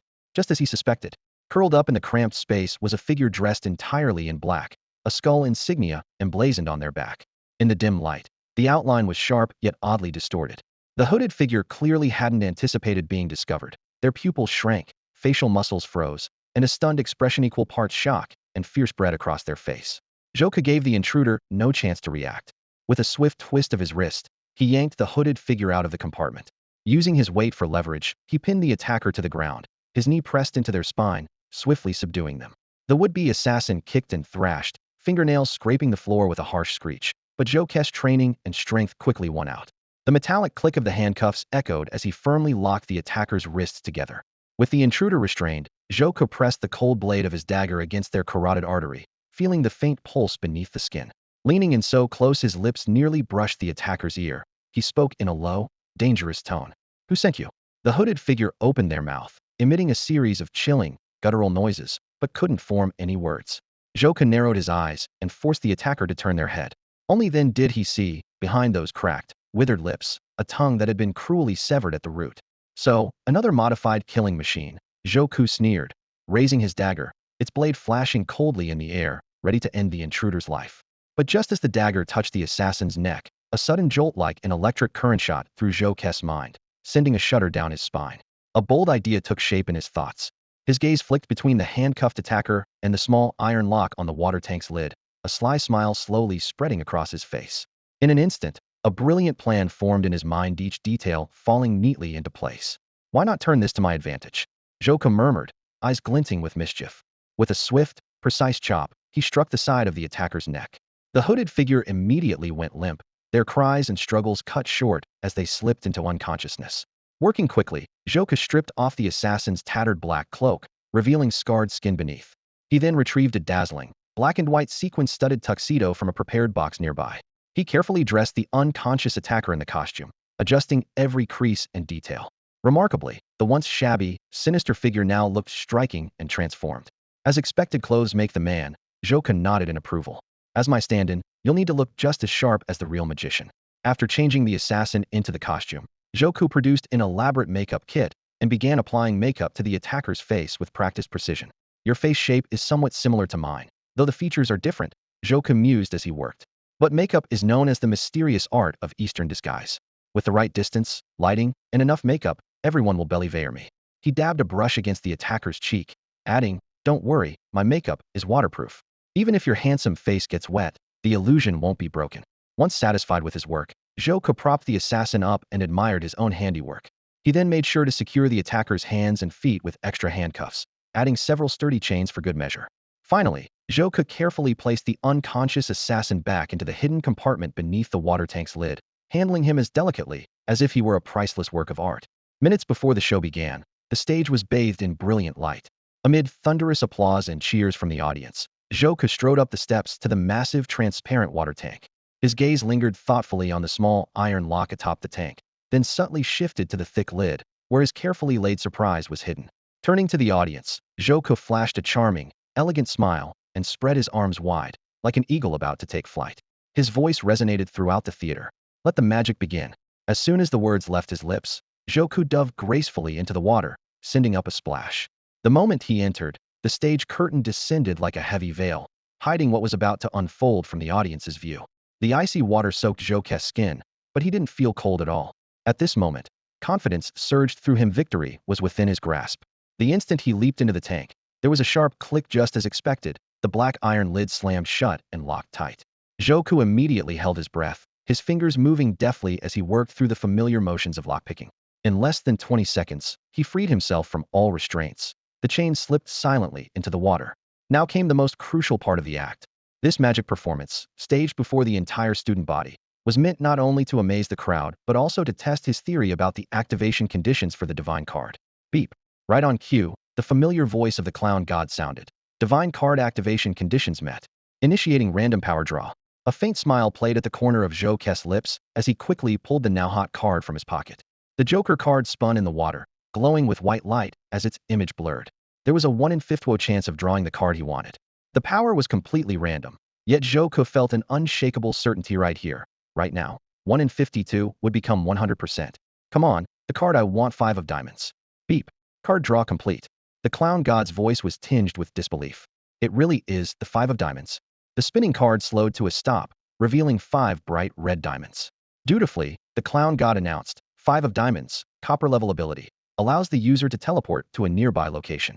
The distance depends on your mana level. Joku took the card, a sly smile curling on his lips. The magic show should have ended here, but he had planned a special encore. He pressed a hidden switch in the lid's compartment. With a loud splash, another figure, bound and gagged, dropped into the water. The newcomer wore an identical coat and makeup, and even shared a similar build and ideal decoy. The assassin from the Skull Society made muffled noises underwater. Joku slipped a piece of wire into the man's hand and whispered, "Remember, your only chance is to pick the cuffs. The rest of the show is up to you." Clutching the card, Joku murmured softly, "Diamond transforms all things. 5 dimensions, guide my path." Whoosh. Unlike the first time, when teleportation had caught him off guard, Joku now controlled the process completely. His body felt weightless, as if he was soaring through the air. The scenery around him blurred and rushed past in streaks. In a heartbeat, he landed firmly at his destination. He landed exactly where he intended, somewhere in the visual blind spot behind the audience. Everyone was focused intently on the water tank on stage. Not a single person noticed his arrival. The curtain was slowly rising, and the audience's attention sharpened even further. Their breathing grew quieter, as if no one dared to be distracted by anything happening offstage. Joku surveyed his handiwork with satisfaction. The teleportation had been absolutely silent. He hadn't even brought out a single drop of water. His suit remained immaculate. His hair, perfectly in place, looked as composed and elegant as if had never plunged into the tank at all. He leaned casually against the wall, arms crossed, a slight smile on his lips as he watched himself performing on stage with great interest. The countdown screen ticked down to 40 seconds. By now, the curtain had risen a third of the way, and the audience could see the Joku in the water tank had already freed his ankles, prompting a wave of cheers. Looks like your survival instincts are pretty strong, Joku murmured to himself. Getting out of those restraints in such a short time isn't easy.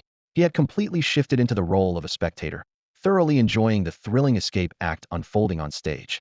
With only 20 seconds left on the clock, the curtain was fully raised. The person in the tank had broken free from all restraints and was swimming upward with all his might. But when he reached the lid at the top, his body suddenly froze. The lid was locked. The double in the tank had no clever tricks left, only raw instinct. He began ramming the lid with his body, desperate to break free. Bang! Bang! Each thud echoed through the hall, drawing gasps from the audience.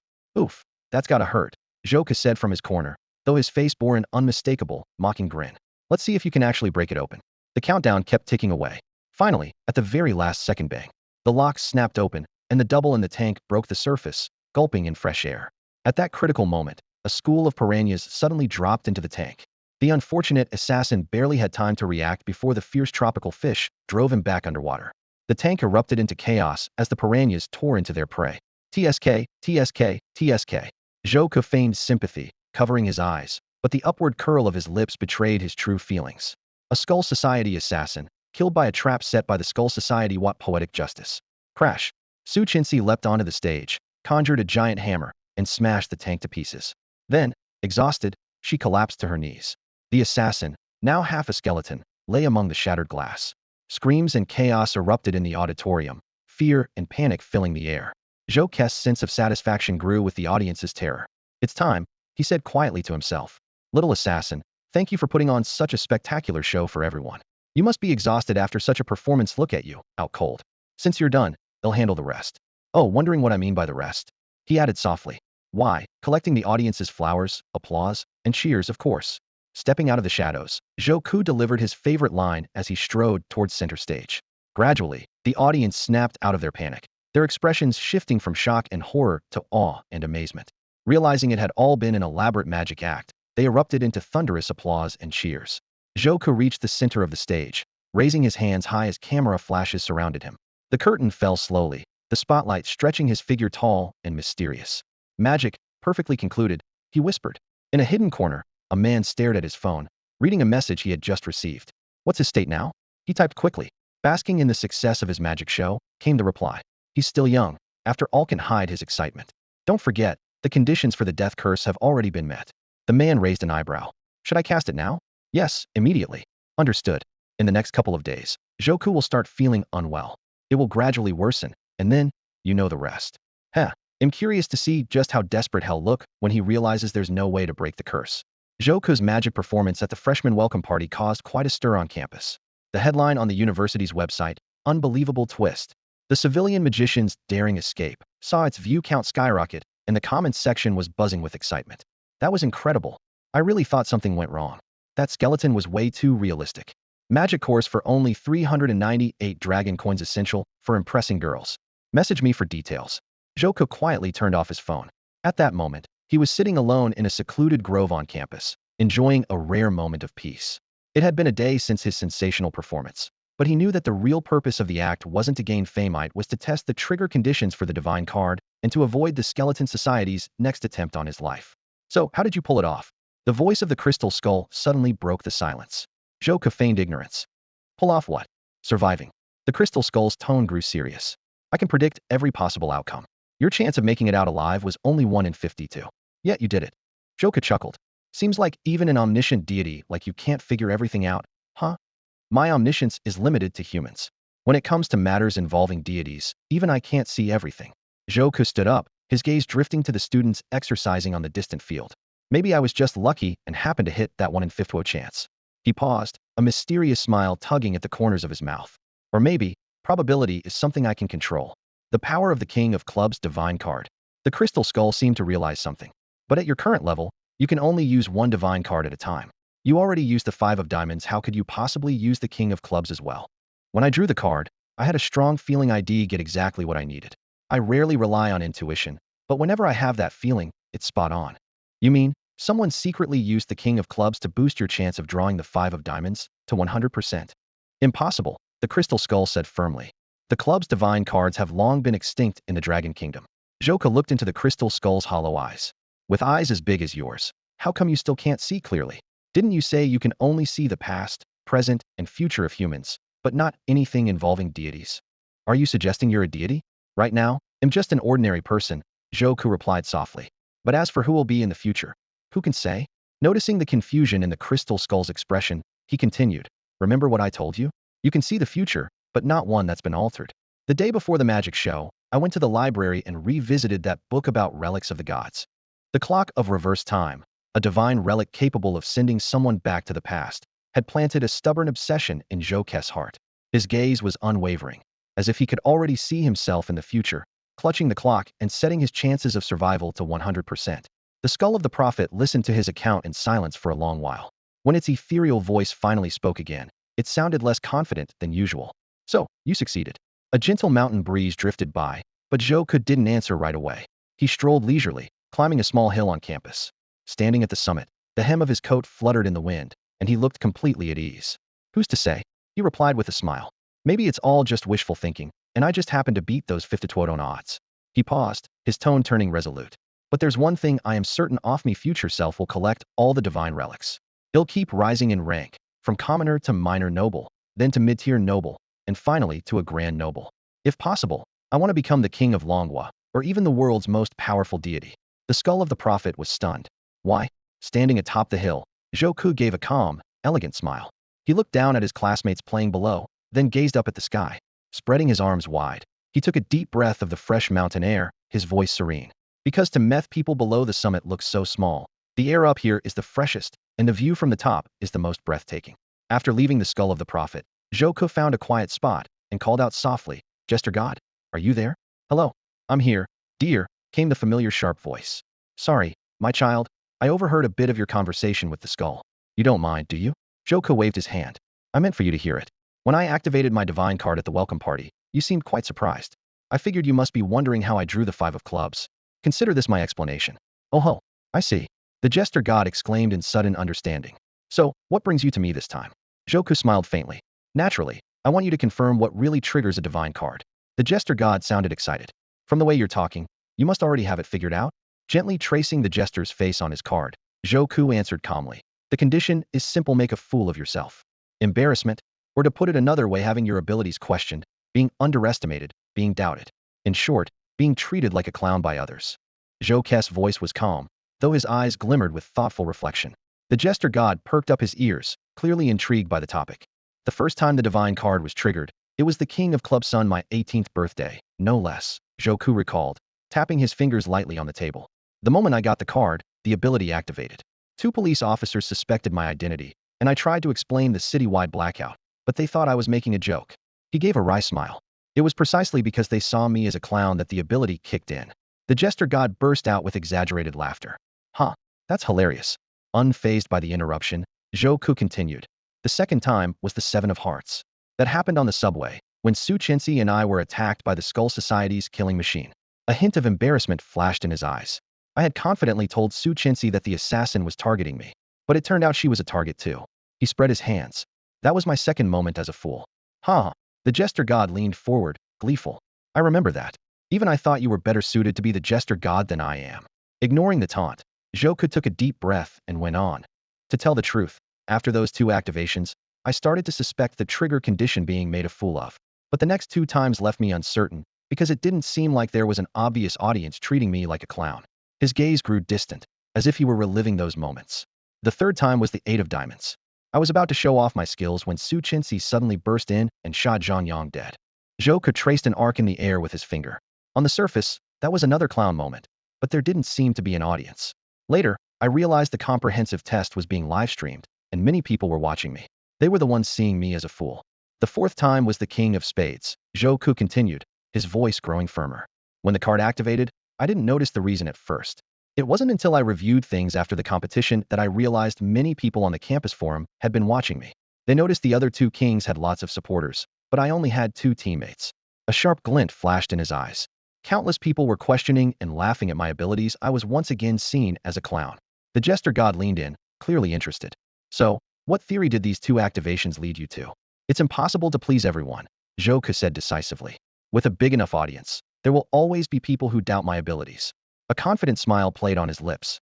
To test this theory, I decided to go against the seer's skull's advice and agreed to perform a grand but risky magic trick in front of the whole school. Zhouke's gaze sharpened. From an outsider's perspective, this kind of trick has a high chance of failure. No matter how skilled I really am, someone is bound to doubt me and see me as a clown. And that's all it takes. The jester god seemed stunned for a moment, then suddenly shouted in excitement. Good. Excellent. You really are a natural for the trump card. He waved both hands enthusiastically. Absolutely right. The answer is embarrassment. As long as someone questions your abilities and sees you as a clown, the power is triggered. The jester card chose you well, a perfect match. At these words, Zhouke suddenly paused. Zhouke let a graceful smile appear on his lips, his eyes glinting with intelligence. Joker god, don't you think it's all rather ingenious? His voice was steady and magnetic. Every suit in a deck of cards carries its own meaning. Spades represent martial prowess, their shape a blend of shield and sword. Hearts command the mind, their form naturally tied to human emotions. Diamonds create change, their shape symbolizing the foundation of all things. Clubs disrupt cause and effect, embodying the laws of nature and the order of the world. He paused, his gaze fixed ahead. And then there's the Joker. The image is a clown, and its use always involves embarrassment or folly. The way you gods designed the divine cards is truly brilliant. The Joker god let out a high-pitched giggle that echoed through the air. Thank you for the compliment. You're making me blush. Joker frowned, thinking for a moment before continuing. But I have another question. Go ahead, the Joker god replied, still shrill and piercing. Embarrassment is really a subjective feeling, not something particularly objective. Joker said seriously, eyes fixed forward. So how exactly is a Joker moment determined? The Joker god burst out laughing again, the sound ringing through the space. Good question. Excellent question. There was a note of delight in the voice. As for your question, let me put it simply, the final right of interpretation belongs to the Joker god. The voice rose and fell unpredictably. As long as I think your situation fits a Joker moment, they'll grant you the chance to draw a new power. And of course, my child, I'm always on your side. He'll make sure to bestow abilities at just the right moment, so you have nothing to worry about. There was a note of approval in the Joker god's tone. You've never let me down either. Some of the powers you draw, you use in the most creative ways. I'm truly impressed. Ha ha ha. I can't wait to see what you'll do next. With those words, the Joker god's voice faded away. Zhouke nodded slightly, a look of understanding flickering in his eyes. He had gotten all the information he wanted. So it's as I thought, he muttered. The divine card activates when I'm embarrassed, but whether something counts as embarrassment is up to the Joker god. There are still limits to using these powers. He tapped the table lightly with his fingers. But you also said that once my divine card ascends, the abilities I draw will grow even stronger, and many of these restrictions will gradually lift. More mechanisms will be revealed. He'll truly become the master of all the divine card abilities. Before he could finish the thought, Zhouke suddenly felt a slight discomfort in his throat and coughed softly. He didn't pay it much mind, just shook his head and pulled out his phone. With practiced ease, he opened his notes app and brought up the prophecy made by the talking skull. There were only 2 messages on the screen. The first, welcome party, survival rate, 100%. Zhouke chuckled, tapped it, and deleted the message. The second, after the welcome party, I will be struck by a death curse that cannot be broken. Within the following month, I will learn the secret of the divine card's ascension. Zhouke furrowed his brow, highlighting the prophecy, bolding it, a look of seriousness in his eyes. It seems you do take my prophecies seriously. The skull's voice drifted quietly from the void. I wonder if you'd like to hear another? This one concerns the deepest secret in your heart. Zhouke found a small stool and sat down, an amused look in his eyes. Go ahead. I've always valued your advice, he said with a light chuckle, though whether he'll actually follow it is another story. Seeing the skull remain silent, Zhouke, mindful of the god's fragile feelings, took the initiative. Tell me, what do you think is my deepest secret? Obviously, it's your cold and ruthless nature, the skull replied without hesitation. Zhouke raised an eyebrow. Are you some kind of righteous deity, looking down on people like me? Of course not, the skull said calmly. I generally don't judge humans by their values. In fact, I rather admire your character. You look out for yourself above all else, but still retain a touch of humanity that lets you navigate easily between good and evil. All right, Bijid Skull, Zhouke interrupted, enough flattery. Tell me, what's this prophecy about my cold-blooded nature? The skull paused, as if choosing its words. Your next class is the Heart's Arcana Basics. Hearts are tied to the spiritual world. There's a high chance your true nature will be exposed in front of everyone. Zhouke let out a soft laugh. That's it. The skull's tone turned serious. You have too many secrets your classmates can't know. Using a living person as a prop at the welcome party, poisoning Tang Xian to test if she's a member of the Skull Society, and most importantly, your true card is the Joker, not the King of Clubs. It's best if none of that gets out. Zhouke considered this for a moment, realizing the oracle's warning made sense. Suddenly, he coughed violently twice, but quickly forced himself to ignore the discomfort. Master, please, enlighten me, Zhouke said formally. What will happen in class tomorrow? What should I do? The oracle seemed pleased with his attitude. You are teachable. Tomorrow's class will deal with the mind. You'll find out the details then. As for keeping your secret, here's my advice. Stay completely relaxed and stop resisting. Stay completely relaxed. Stop resisting? Zhouke was puzzled at first, but soon seemed to understand. Got it. If anything unusual happens in class tomorrow, I'll do as you say. On his way to class the next day, Zhouke coughed again. Ever since the welcome party, this discomfort had been bothering him. Did I catch a cold? He wondered. As a card holder, he rarely got sick, so this sudden illness was odd. He decided to visit the campus clinic when he had a chance, but for now, he pushed the discomfort aside and hurried to class. Learning from past experience, Zhouke bundled himself up tightly and wore a mask, making himself nearly unrecognizable. Still, some sharpie classmates spotted him. Isn't that Zhouke? Looks like him. Oh my god, even the way he walks is so cool. I'm dying. On the side of the road, Zhouke's appearance immediately drew the attention of countless adoring fans. They rushed over, screaming and vying for his autograph. With a helpless sigh, Zhouke quickened his pace and easily shook off the swarming crowd. After his magic performance at the welcome party, Zhouke had become a sensation not just among the freshmen, but even upperclassmen were going crazy for him. On the campus network, there was already an official fan club website dedicated to him, with a surprisingly large and active membership. People were enthusiastically discussing his looks and background, and some were even offering high prices to buy his personal belongings. Zhang Yang joked that Zhouke had basically become the campus incubus, completely replacing Zhuang Xingyo's natural allure. After successfully dodging his overzealous fans, Zhouke finally made it to the classroom. No sooner had he sat down than Professor Yuan Xing signaled for everyone to quiet down. Normally, Professor Yuan was strict about tardiness, but Zhouke was an exception after all. He had saved the professor's life in a previous class. Once Zhouke was seated, Professor Yuan cleared his throat and announced, "Today's lesson is the fundamentals of heart suit abilities." Traditionally, the principal would personally teach this class, but since he's busy with other matters, he'll be filling in. A low murmur rippled through the room. Yuan Xing frowned and rapped on the desk, his tone stern. Quiet. I know what you're thinking.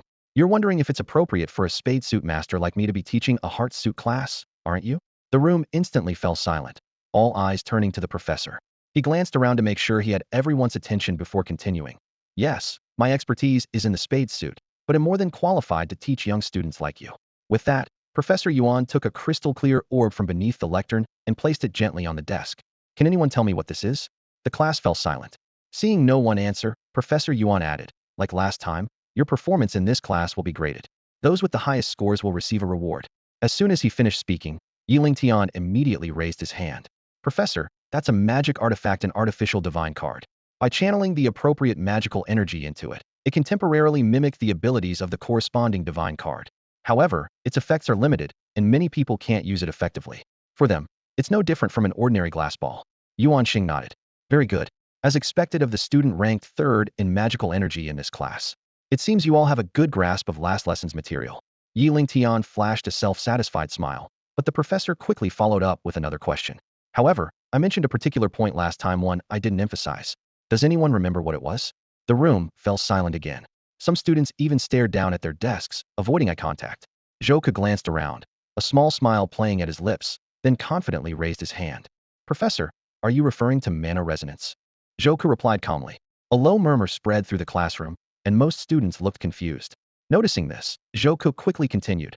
Mana resonance refers to the resonance reaction that occurs between mana of different origins, but similar properties. Typically, this phenomenon only happens between mana from god cards of the same suit. He raised a finger as he recalled.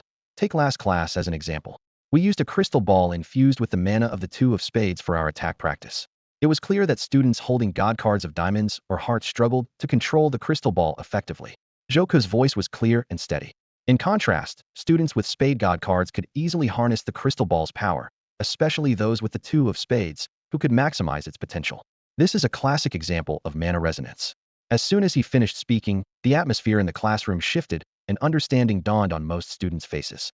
Excellent. Professor Yuan Xing said approvingly. That's a very thorough explanation.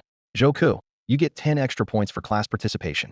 Zhouke thanked the professor politely. Professor Yuan Xing gently stroked the crystal ball on the lectern and looked around the classroom. Today's lesson is also related to mana resonance, he said after a brief pause. Will all students with heart god cards please raise your hands? Zhou Ku, Su Chenxi, and Yi Lingtian remained still, while about a third of the class raised their hands. Now, if your God card is the Seven of Hearts, please keep your hand raised. Everyone else can put their hands down. The professor continued. In the end, only 3 students still had their hands raised. Professor Yuan Xing walked over to one of the girls. What is the special ability of the Seven of Hearts God card? She answered promptly. It's mind reading, Professor. But since my card is iron level, I can usually only sense people's emotions. To accurately read someone's thoughts, you need at least a bronze level card. Very good, the professor added. But keep in mind that the effectiveness of mind reading is closely related to the target's mana level. Against ordinary civilians, even an iron level card can catch fragments of thoughts. But if you're up against a gold level opponent and your level is much lower, your ability may become completely ineffective. The sound of pens scribbling notes filled the room, but Zhou Ku sat motionless, listening intently. What's your mana level? The professor asked the girl. 9, Professor. That's quite good for iron level, the professor said, then turned to the other 2 students and asked for their mana levels. He got answers of 5 and 7 before turning back to the first girl. It looks like you have the highest in the class. Now, use your God card on me. The girl lowered her head slightly and replied softly, yes. She took a divine card from her pocket, held it in both hands, closed her eyes, and quietly recited the incantation. Red heart steals 1,000 souls. 7 emotions reveal true intent. As soon as she finished speaking, Zhou Ku noticed her eyes suddenly snap open, a strange red light flickering in her pupils exactly like what had experienced the first time he used the Red Heart 7. Her gaze was sharp and unwavering, locked directly onto Professor Yuan Xing, her expression tense and focused. The 2 of them engaged in a silent standoff, neither blinking. Professor Yuan Xing appeared perfectly composed, even wearing a faint, enigmatic smile. The girl, on the other hand, was clearly struggling, her cheeks flushed, beads of sweat breaking out on her forehead, and her brows knit tightly, as if battling some invisible barrier. After a few moments, the girl suddenly looked away in pain, clutching her forehead as her body swayed slightly. She gasped for breath. I feel so dizzy. I couldn't read anything, it was just blank. Her voice was filled with frustration and confusion. Professor Yuan Xing gestured for her to return to her seat and rest, then turned to address the class, his tone instructive. Did you all see that? I didn't put up any defenses at all. My mind is certainly not a blank slate. She simply failed to read it. He glanced around the room, making sure every student was paying attention. As for why her ability failed, it comes down to the difference in magic essence. My divine card is gold level, with over 1,000 points. Compared to iron level, that's a gap of 3 major tiers. That kind of difference is overwhelming. He paused, his tone growing more serious. This is an elite class. While I don't demand it, I do hope every student here will raise their magic essence to the top ranks of the entire school. As you've just seen for yourselves, magic essence is the measure of power in the world of nobles. All right, he clapped his hands, his voice tinged with excitement. That's the end of the theory section. You all know my teaching style, real knowledge comes from practice. Yuan Xing strode back to the podium, picked up a softly glowing crystal ball from the desk, and held it high. This magical device is infused with the divine card magic of Red Heart 7. Hearing this, Zhou Ku's brow furrowed and his heart pounded. He immediately realized what the professor was planning. The oracle's prophecy was unfolding step by step. Before class, had imagined countless possible scenarios and was confident his acting skills were flawless. Without special means, no one could see through him. But Red Heart 7 was precisely the tool that could pierce any disguise. Professor Yuan Xing continued, his voice echoing through the classroom. Each of you will undergo a mind-reading test. Sitting in the corner, Yi Lingtian leaned toward his friend and muttered, is he going to have us use this device on each other? Humph, if that's the case, he'll pick Zhou Ku as my target. I'd like to see if this so-called genius is hiding any secrets in that head of his. Professor Yuan Xing caught the comment instantly, a slight smile tugging at his lips. Yi, you're only half right. Each of you will indeed be tested, but the one casting the spell will be me. What? The entire class gasped, tension rippling through the room. Being read by Professor Yuan Xing? There was no way to Rezizda would see everything. Unease spread across every face. After all, everyone had secrets they'd rather keep hidden. Zhou Ku's expression grew grave, his fingers unconsciously tightening under the desk. The situation was even trickier than had imagined. Revealing his true personality wasn't the worst outcome. He had a secret that absolutely could not be discovered. There were only 52 types of divine cards in the world, yet he possessed a Joker card. Zhou Ku had no intention of revealing the secret of his divine card. Standing in the classroom, he recalled the times he had demonstrated his abilities in front of the entire school. The 2 performances during the freshman assessment, the astonishing disguise technique, and the electrifying lightning display that had shocked everyone. The campus forum had long been buzzing with speculation, with dedicated threads analyzing the source of Zhou Ku's powers. Yet, In a world where only 52 types of divine cards were known, no one was aware of the existence of the Joker card. None of the guesses even came close to the truth. In the end, the students reached a reasonable conclusion. Joker was simply a highly skilled magician. They believed that his remarkable feats were nothing more than clever magic tricks. The disguise was likely advanced makeup, and the lightning might have come from props in a king's treasure chest. His water tank escape act at the welcome party only reinforced this theory. Joker was secretly relieved by this misunderstanding. But now, he faced an even greater challenge. Professor Yuan Xing's mind-reading class. As a professor with a gold-level divine card, Yuan Xing's magic power, which exceeded 1,000 points, was far beyond Zhou Ke's mere 80-something. Even though Yuan Xing's card wasn't from the Heart series, reading a student's mind would be effortless for him. As in our last class, Yuan Xing announced from the podium, "Each of you will come forward one by one for the mind-reading test. He'll use a magical device to probe your thoughts, and your job is to resist with all your might. The scoring is simple. The longer you hold out, the higher your score. If you manage to resist completely, you'll receive full marks." At this, Yi Lingtian raised his hand. "Professor, will our secrets be revealed to the whole class?" The classroom instantly filled with tension as everyone awaited the answer. Yuan Xing nodded slightly. "Unfortunately, due to the limitations of the device, what's read will indeed be public. But don't worry, it typically only picks up on trivial, everyday thoughts like what you had for breakfast or when you went to bed. Of course," he added, "if you let your guard down entirely, more private thoughts might slip out as well. Consider it a little motivation to resist." Despite the professor's reassurance, many students still looked uneasy. When Yuan Xing asked everyone to line up for the test, Zhou deliberately moved to the back of the line. He needed as much time as possible to figure out how to handle the situation. To be honest, the prophet's skull had already provided a solution: completely relax and stop resisting. But this was the exact opposite of Professor Yuan Xing's instructions. The professor insisted that only by resisting with all your strength could you avoid having your mind read. If you relaxed, your deepest secrets would be even more easily revealed. Zhou sat in the classroom, frowning slightly. Although the prophet's skull had accurately predicted that today's lesson would involve mind reading, he still didn't know whose advice to trust. He glanced toward the front of the room, where a male student stood in front of Professor Yuan Xing. The professor held a crystal ball, watching him intently. The student's face turned bright red and his body was tense. He was clearly doing his best to resist. In less than 30 seconds, a line of text suddenly appeared on the crystal ball. "I really love eating stinky tofu." The boy slumped in relief, staring blankly at the words. Yuan Xing checked his watch. 23 seconds. "Not bad, 70 points. He raised his voice in warning. "Everyone, remember, if you hold out for less than 20 seconds, even more private information might be exposed." A wave of nervous whispers swept through the class, and many students shrank back in their seats. Next, the professor called. A shy-looking girl approached the front, trembling. She had barely taken her place when, in less than 10 seconds, the crystal ball lit up with silver letters. "I really like Zhou." Fortunately, Zhou was lost in thought and didn't notice. The girl let out a startled cry, covered her face, and rushed back to her seat. The other students looked at her with sympathy. No one laughed. After all, having a secret crush revealed in front of everyone was truly embarrassing. 6 seconds, that's a fail. 50 points, Yuan Xing sighed. "How many times have I told you to give it your all?" He scanned the classroom, his gaze passing over the girl with her head down and the distracted Zhou, and sternly added, "No one is to share what they've learned today. Anyone who does will be severely punished." The class quickly agreed, taking the warning seriously. When it was Su Qinxi's turn, the princess walked up calmly and gracefully. Everyone craned their necks, curious about the mysterious princess in her thoughts. But after a minute and a half, the crystal ball finally displayed a slow message: "I prefer spending time alone." The answer was so ordinary that the students slumped back in their seats, disappointed. 1.5 minutes. Excellent, 90 points. Yuan Xing praised her. Next, Zhou was deep in thought. He recalled the conflicting advice he had received from the prophet's skull and Professor Yuan Xinggon urging him to relax, the other insisting he resist. Judging from his classmates' performances, the professor's method seemed more reliable. Those with strong wills lasted longer, while those who tried to relax were often the first to reveal their inner thoughts. Yet, there was one crucial detail that made Zhou hesitate. The prophet's skull had never given him any advice that worked against his interests. The suggestion to stop resisting sounded counterintuitive, but could there be a deeper meaning behind it? Suddenly, a bold idea struck him. Maybe the prophet's skull wasn't referring to the professor's mind reading at all when it said, "Don't resist." With this realization, Zhou made up his mind to follow the prophet's skull's advice completely. Just then, Professor Yuan Xing's voice snapped him back to reality. Next, Zhou shifted his attention to the front.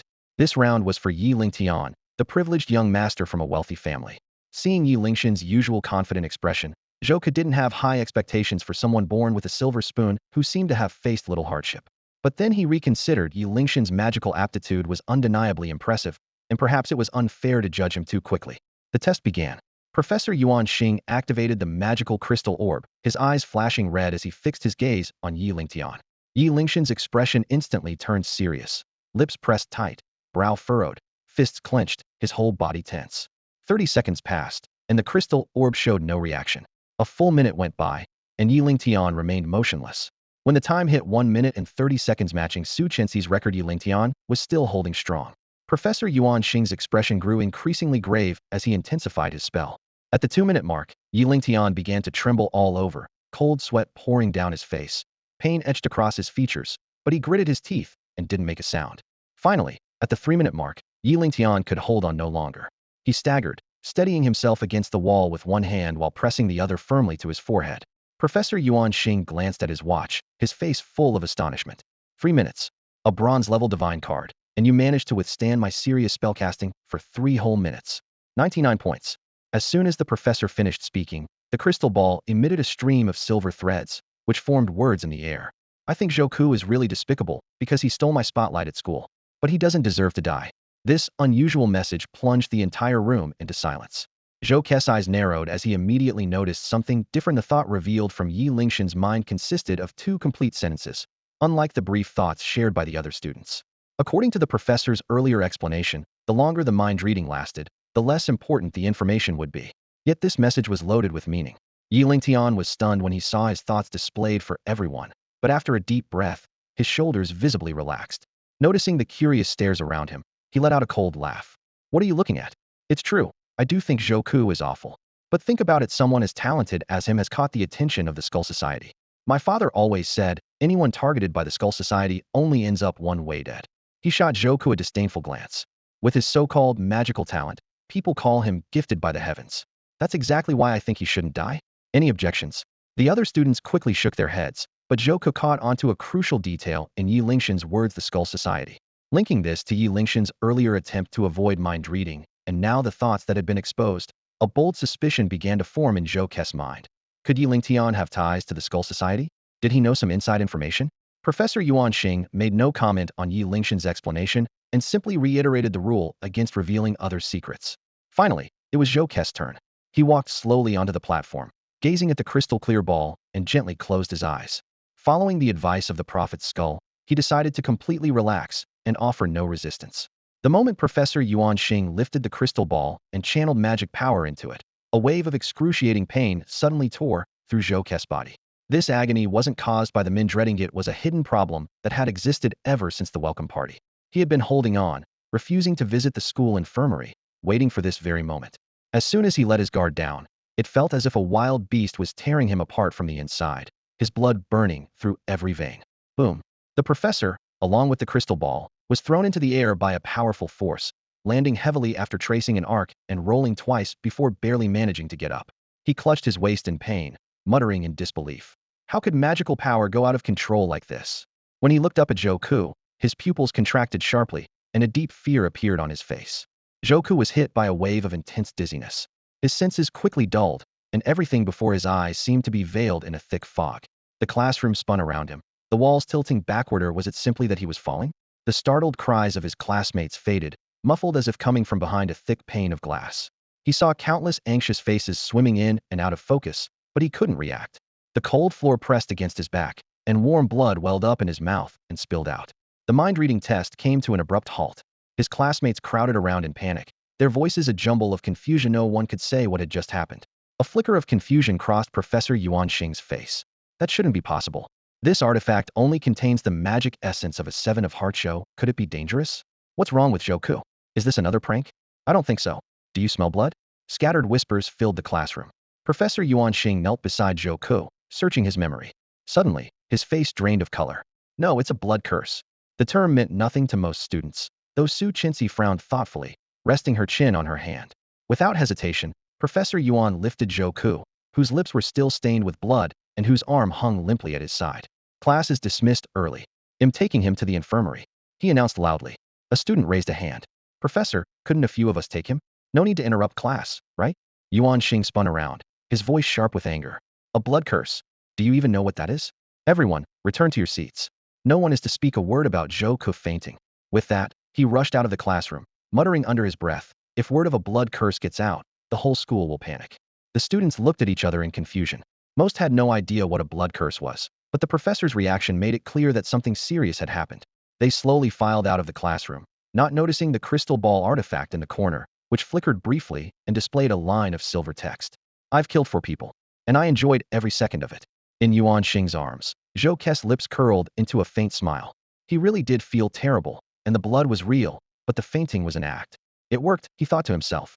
The prophecy from the skull of the seer had been right. Ever since the welcome party, had endured the discomfort in his body, waiting for the moment when he heard the prophecy. Relax your body, don't resist. Clearly, this wasn't meant to warn him against resisting Yuan Xing's mind reading. Zhou Ke decided not to resist the discomfort churning inside him. Though he considered his willpower strong enough to withstand Yuan Xing's mind reading test for a long time, he couldn't guarantee that not a single inner thought would slip through. He harbored too many secrets. No matter how trivial a thought might seem, he couldn't risk it being exposed. After all, secrets are called secrets because they're meant to stay buried deep within. So, Zhou Ke chose to tackle the problem at its root by creating chaos and ending the class. Yuan Xing clutched Zhou Ke's unconscious body and hurried toward the campus hospital. As he ran, he pulled out his phone and made a series of calls, notifying several professors about Zhou Ke's collapse. They arrived at the hospital quickly. Zhou Ke was rushed to the intensive care unit. Though he hadn't completely lost consciousness, his head throbbed with pain. Eyes tightly shut, he could only vaguely make out the sounds and movements around him. Professor Yuan, what exactly happened to Zhou Ke? Wait, what is this?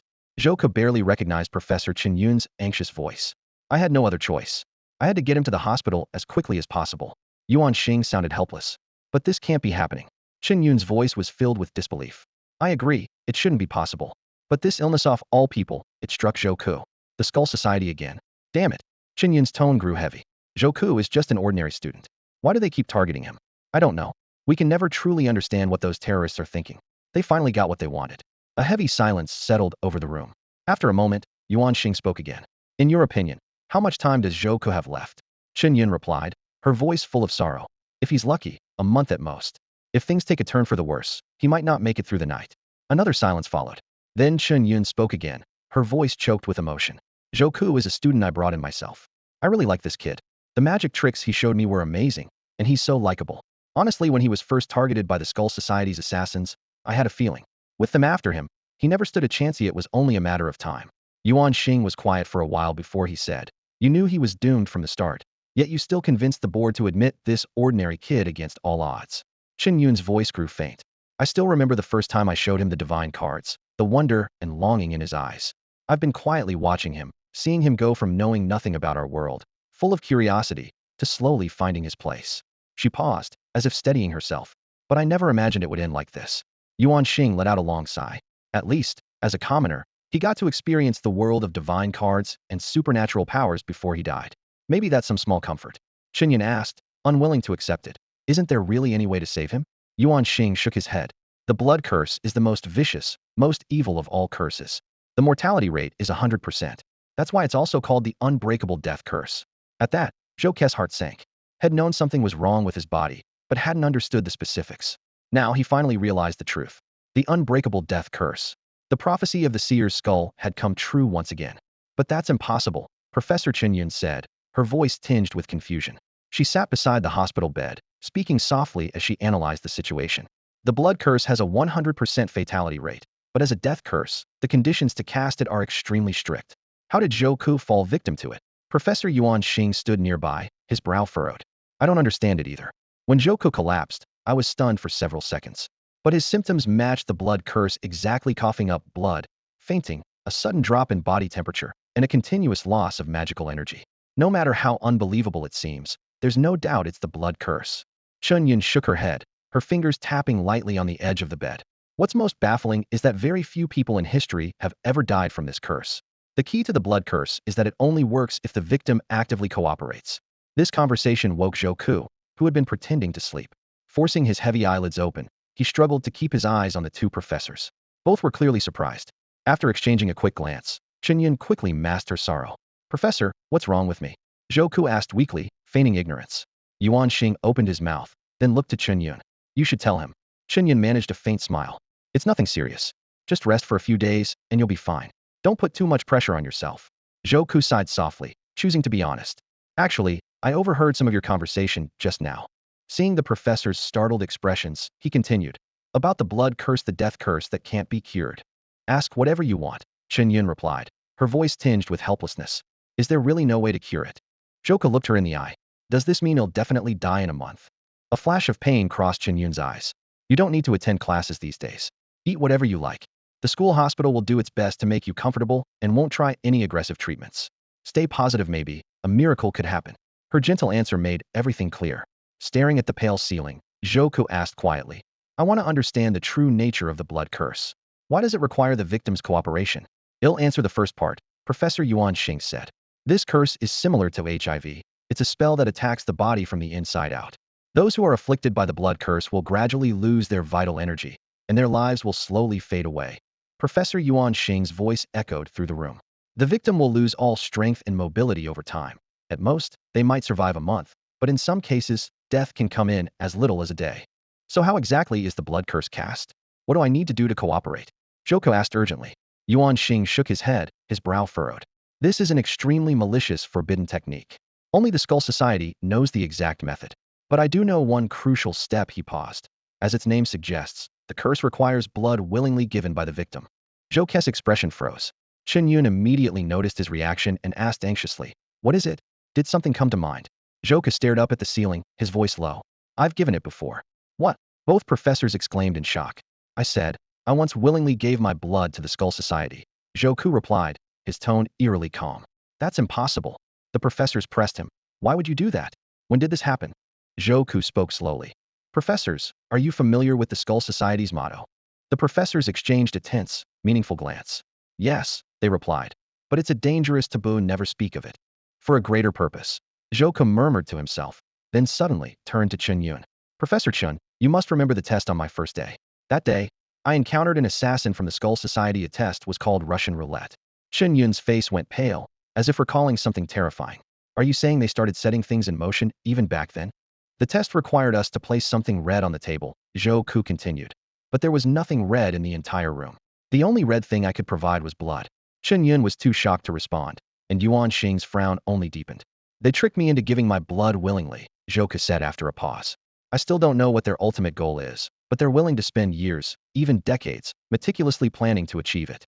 I used to think those assassination attempts were just tests, but now I realize how calculating they truly are. Every attempt had its own purpose, all for that so-called greater purpose. Why wait until now to cast the blood curse? There was confusion in Chen Yun's voice. The air in the hospital room seemed to freeze for a moment. Zhou silently picked up the water cup by his bedside, but didn't answer right away. Yuan Xing's eyes flickered before he explained. Collecting blood is only one step in the blood curse ritual. There are probably other parts to the process that we don't understand yet. He frowned, clearly deep in thought. A blood curse is a single target poison spell, and it needs a clearly identified victim. The most effective way is usually to use a targeted poison as the medium. Targeted poison? Zhou's heart skipped a beat at those words. He was all too familiar with this kind of poison just a few days ago. Someone had laced the magical essence with a highly specific toxin meant to kill him. The school had been investigating, but they'd found no clues so far. Suddenly, Yuan Xing slapped his palm. Hair, he exclaimed, as if something had just clicked. They also need a strand of the victim's hair, willingly given. Dissolving the hair into the targeted poison is another essential step for casting the blood curse. Crash! Zhou's hand jerked, and the cup slipped from his grasp, shattering on the floor. His face drained of color, and he stared blankly at the ceiling. A nurse rushed in to clean up the broken glass. Zhou, did something occur to you? Chen Yun asked, noticing the sudden change in his expression. Professors, I'm not feeling well, Zhou said quietly, his voice calm but subdued. Could I have some time alone? The two professors gave a few instructions to the school doctor before leaving. Now Zhou was alone in the room. He lay on the bed, feeling the aches and the struggle to breathe as the magical essence slowly drained from his body, but there wasn't a hint of pain on his face. Ha ha ha. Suddenly, a low laugh escaped his lips. In the empty hospital room, it sounded especially eerie. Skeletal Society, you really are out to kill me, he muttered. Collecting blood, and now hair. So every attempt on my life was to set up this inescapable curse. He thought back to the day Head given Tang Xian a strand of his hair. Head offered her the antidote willingly, but that only made it more likely she was a member of the Skeletal Society. Still, someone else seemed even more suspicious. The person who had first suggested they needed a part of his body. Was it you, Lu Yingming? Zhou whispered. You rushed to treat me as soon as you heard I was poisoned. and you were the one who thought to use part of my body. You've been watching me all along, haven't you? You're this weak, and yet you can still think so clearly, came the ethereal voice of the prophet's skull. So you finally decided to speak, Joka replied. I have a lot of questions for you. The hospital room was empty, and Joka finally had a chance for a private conversation with the prophet's skull. He gazed at the mysterious skull and got straight to the point. You should know everything. Tell me, was it Lu Yingming who placed the blood curse on me? The prophet's skull was silent for a moment, a faint light flickering in its hollow eye sockets. I do know everything, it replied. I'll do my best to ensure your survival, but I won't reveal information just because you ask. As for the identities of the Skull Society members, you will learn them in time, but now is not the right moment. Joka nodded thoughtfully. Does that mean knowing their identities too soon would actually put me at risk?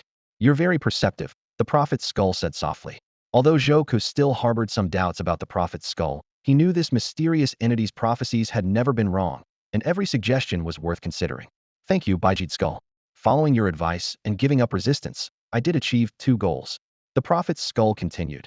First, by submitting to the torment of the blood curse, you successfully avoided Yuan Xing's mind reading, keeping your secrets safe. Exactly, Joka said. Second, I've been marked by an unbreakable death curse. That means your prophecy can come true 1 month from now. I'll uncover the secret behind the divine card's ascension. A faint smile appeared at the corner of his mouth. After a brief silence, the prophet's skull confirmed.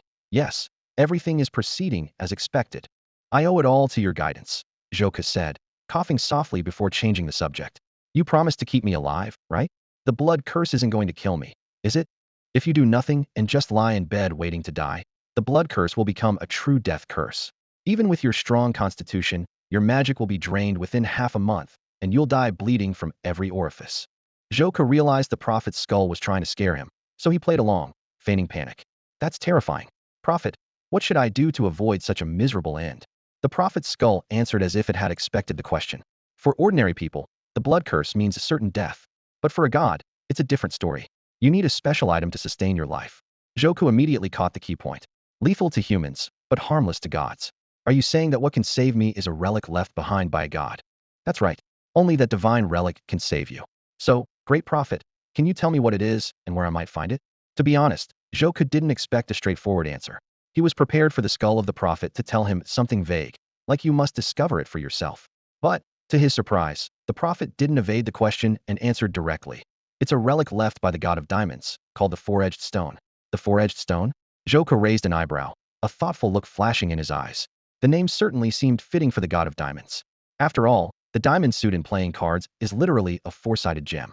He pressed on. So where is it? The Yi family, one of the 4 great houses, are the diamond family. The prophet's voice was calm and steady. The four-edged stone is their ancestral divine relic. At this moment, it's hidden in the Yi family financial tower. Hearing that name, Joke's heart skipped a beat. He knew that building well. On his 18th birthday, he had held a grand magic show there that captivated the entire city.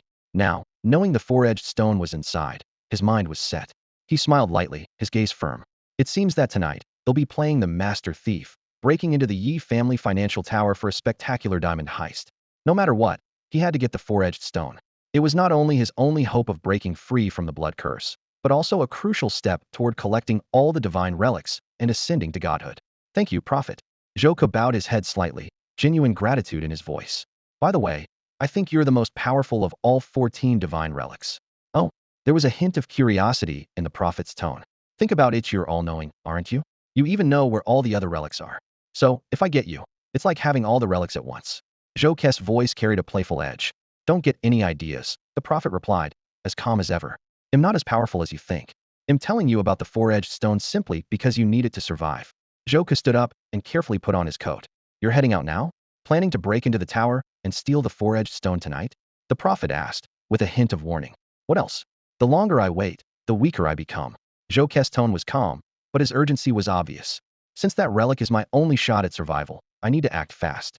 You've reminded Meth Yi family financial tower isn't a place just anyone can enter, especially the vault where the four-edged stone is kept. Security must be tight, but I know it better than you might think. In fact, it's almost familiar territory. Maybe you forgot I once caused a blackout in that tower. I've had this place in my grasp for a long time. Tonight, they'll give them another unforgettable light show. The prophet's skull was silent for a moment, as if weighing Joke's determination. You're really set on this. A faint smile played at Joke's lips. I never give up easily. One more thing, Joka asked. What exactly does the four-edged stone do? Why can it break the blood curse? The prophet sighed softly. I never said the four-edged stone could break the curse. Death curses are difficult to dispel, even with divine relics. But the four-edged stone can help you extend your life at least for a while. It also holds immense power, and is closely tied to the secret of ascending to godhood through the divine cards. Jokes' expression shifted slightly. Divine card ascension? Yes. The prophet's voice was as tranquil as ever. You'll understand the four-edged stone's true purpose once you have it. Joka said nothing more. He quietly prepared for his mission, putting on his clothes and gathering his tools. Standing at the window, he looked out at the darkening sky. The last light of dusk spilled across his back, and a cool breeze drifted through the air, as if foreshadowing the challenge the night would bring. Tonight, Joku would return to that familiar place, the Yi family financial tower. This time, what he aimed to steal was more than a mysterious relic. It was the turning point of his destiny. Sorry, Yi Lingtian, but your family heirloom is about to become mine. He muttered to himself, a flicker of struggle in his eyes. Don't blame me. After all, I don't want to die either. I told you, I want to survive more than anyone else, no matter what it takes. He quickly slung the bulging black backpack over his shoulder and strode toward the window. In the moonlight, he paused for a moment on the windowsill, then leapt into the thick darkness below. On the first floor of the Yi family financial building, Tanlon stood in front of the elevator, checking his watch repeatedly. His fingers impatiently pressed the down button as he waited for the elevator to slowly descend. With a crisp ding, the doors finally slid open. In a dim secret chamber, several flickering candles cast dancing shadows across a long table. Tanlon put on a skull mask and entered the room, taking a seat at the table. Welcome, Tanlon, said the figure at the head of the table. I've carried out the organization's plan perfectly. Tanlon nodded slightly. The blood curse has been cast. Joku has less than a month left to live. Excellent. The voice of Pride was calm, but tinged with satisfaction. I promise you, once Joku is dead in a month, I will provide you with everything you need. I hope it can be sooner, Tanlon replied urgently. Joku is already suspicious of me. Ever since he gave that targeted poison to a girl named Tang Xine, I've noticed he's been investigating me. After the blood curse incident, I'm sure he'll start focusing on me. Seeing Pride raise his chin slightly in displeasure, Tanlon quickly added, but I assure the organization, I'm still safe. Joku only suspects Meihei doesn't know for sure. Pride raised a hand to cut him off, then asked, you said Joku gave the drug to a girl named Tang Xine? Yes, Tanlon answered, looking puzzled. But in the end, he had a change of heart and saved her. Why? Pride shook his head. No, it's nothing. A strange silence settled over the room. Suddenly Lust broke it, asking, so, what exactly does the leader want us to do? First, we're told not to kill Joku, and now there's a blood curse. For an ordinary person, that's a death sentence. Isn't this contradictory? Don't try to guess the leader's intentions. Pride snapped. The leader's orders are meant to be carried out, not questioned. Maybe it seems illogical in the short term, but in the long run, it must be for a much greater purpose. In front of the Yi family building, Joku walked quietly along the wide, empty street, head down and carrying a heavy backpack. The moonlight cast his shadow on the pavement.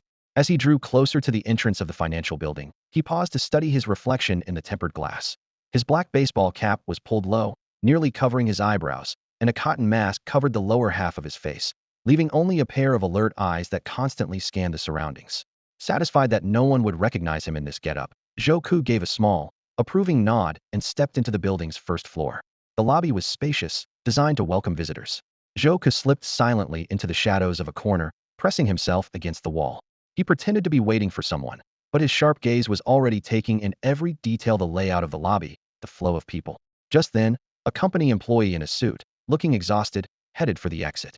Clearly just off work, the man pulled a plastic employee ID card from his pocket and tapped it against the access control reader. With a beep, the electronic door unlocked. The employee tucked the card away, trudged out the door without glancing around, and didn't notice Joku hiding in the corner. Joku's eyes lit up. Now he understood the key to getting inside. Employees needed to swipe their cards to unlock the electronic doors and reach the elevators to access the upper floors. He settled against the wall again, waiting patiently for a second employee to appear, planning to use his pickpocket skills to quietly steal an ID card. But minute after minute passed, and no other employee appeared. Joku's brow furrowed. He began to reassess his surroundings, searching for another way in. Besides the electronic door, there was a semicircular reception desk in the lobby. An elderly security guard with graying hair sat behind it, idly flipping through a newspaper. With no other options, Joku took a deep breath, adjusted his backpack, and strode over to the old man. What do you want? The guard set his newspaper aside and straightened up, blocking Joku's path. His bloodshot eyes scanned Joku's suspicious outfit, lingering on the bulging backpack. Food delivery? Leave it here. Sir, I'm not here to deliver food. I just forgot my card. Could you please let me in? Joku lowered his voice, pulling a cigarette from his pocket and offering it as a bribe. The old man waved him off with a blank expression, refusing the cigarette. Tell me your name and ID card number. His tone was official, legs crossed. Joka gritted his teeth. There was no way he could give his real name or any valid ID number. Forced to improvise, he lied. Sir, I'm a friend of Yi Xiao. Yi Lingtian asked me to find him. You know Yi Lingtian, right? He's in the elite class at the private school. I'm his classmate. To his surprise, the old man just frowned, a look of confusion crossing his face as if hearing the name for the first time. Yi who? Yi Lingtian. Zhouku repeated, more forcefully. Who? The guard scratched his thinning hair, looking lost. Yi Lingtian. Zhouku enunciated each syllable, voice firmer than before. Yiling what? The old man dug at his ear, as if he genuinely couldn't hear. Fine, sir, never mind. Zhouku shook his head in defeat, giving up on that route. If persuasion wouldn't work, he'd have to use force. Zhouku's hand slid toward his pocket, ready to pull something out. But just then, as he looked more closely at the old man's face, a sudden sense of familiarity struck him. Mr. Wang. It's me, Xiaozhou. Zhouku quickly pulled down his mask, revealing his face and blurting out his name. Xiaozhou. The old man squinted, trying to get a better look at the young man in front of him. Remember the magic show, the blackout, the light display in the building? My 18th birthday? Zhouku prompted, hope flickering in his eyes. That's right, the old man in front of him was the same electrician who had helped operate the building's lights for Zhouku's 18th birthday. Oh, the old man's face lit up in sudden recognition. Xiaozhou, I remember you. Sir, how did you end up as a front desk security guard? Weren't you an electrician? Zhouku asked in surprise, genuine confusion in his eyes. Zhouku's gaze fell on the security guard's name badge. He noticed a sly grin spread across the old man's face as he casually flipped the badge over, revealing the word electrician written on the back. Without missing a beat, the guard pulled back his jacket, showing a janitor's uniform underneath. It pays to be versatile. I handle 3 jobs here: security, electrician, and janitor for the company. The old man's tone shifted, a shrewd glint in his eyes. Xiaozhou, helping you with the lights the other day took quite a bit of effort, you know. By the way, how much did you give me for that? I spent it all in the last few days. Zhouku immediately understood. Without drawing attention, he slid a red bill from his pocket and discreetly passed it over the table. Just a little something for you, sir. Buy yourself some good cigarettes and liquor, or maybe get a few study guides for your kids. The old man's stern expression instantly softened as he took the money. He deftly tapped a few buttons on the control panel. No problem at all. You're a friend of Yi Lingtian, right? Happy to help out a friend of young Master Yi. With a cheerful beep, the electronic security gate swung open. Watching the guard's quick change of demeanor, Zhouku couldn't help but think to himself. Who knew regular folks could be this slick? Could he be one of the square 8 holders, just playing dumb? As he stood in front of the elevator, Zhouku suddenly realized a problem. Where in this dozen-saw floors office building would the 4-edged stone be hidden? He turned and asked, Sir, Yi Lingtian asked me to wait for him on the company's security floor. Which floor is that? The old man's eye sharpened. Security floor? You mean where Mr. Yi keeps the safes? Kid, you're not trying to. He broke off mid-sentence and burst out laughing. Just kidding. You look like a good guy, and you know Yi is in the elite class, must be his classmate. Then, he explained carefully, floors 2 to 30 are for regular staff, 31 to 60 are for the upper management.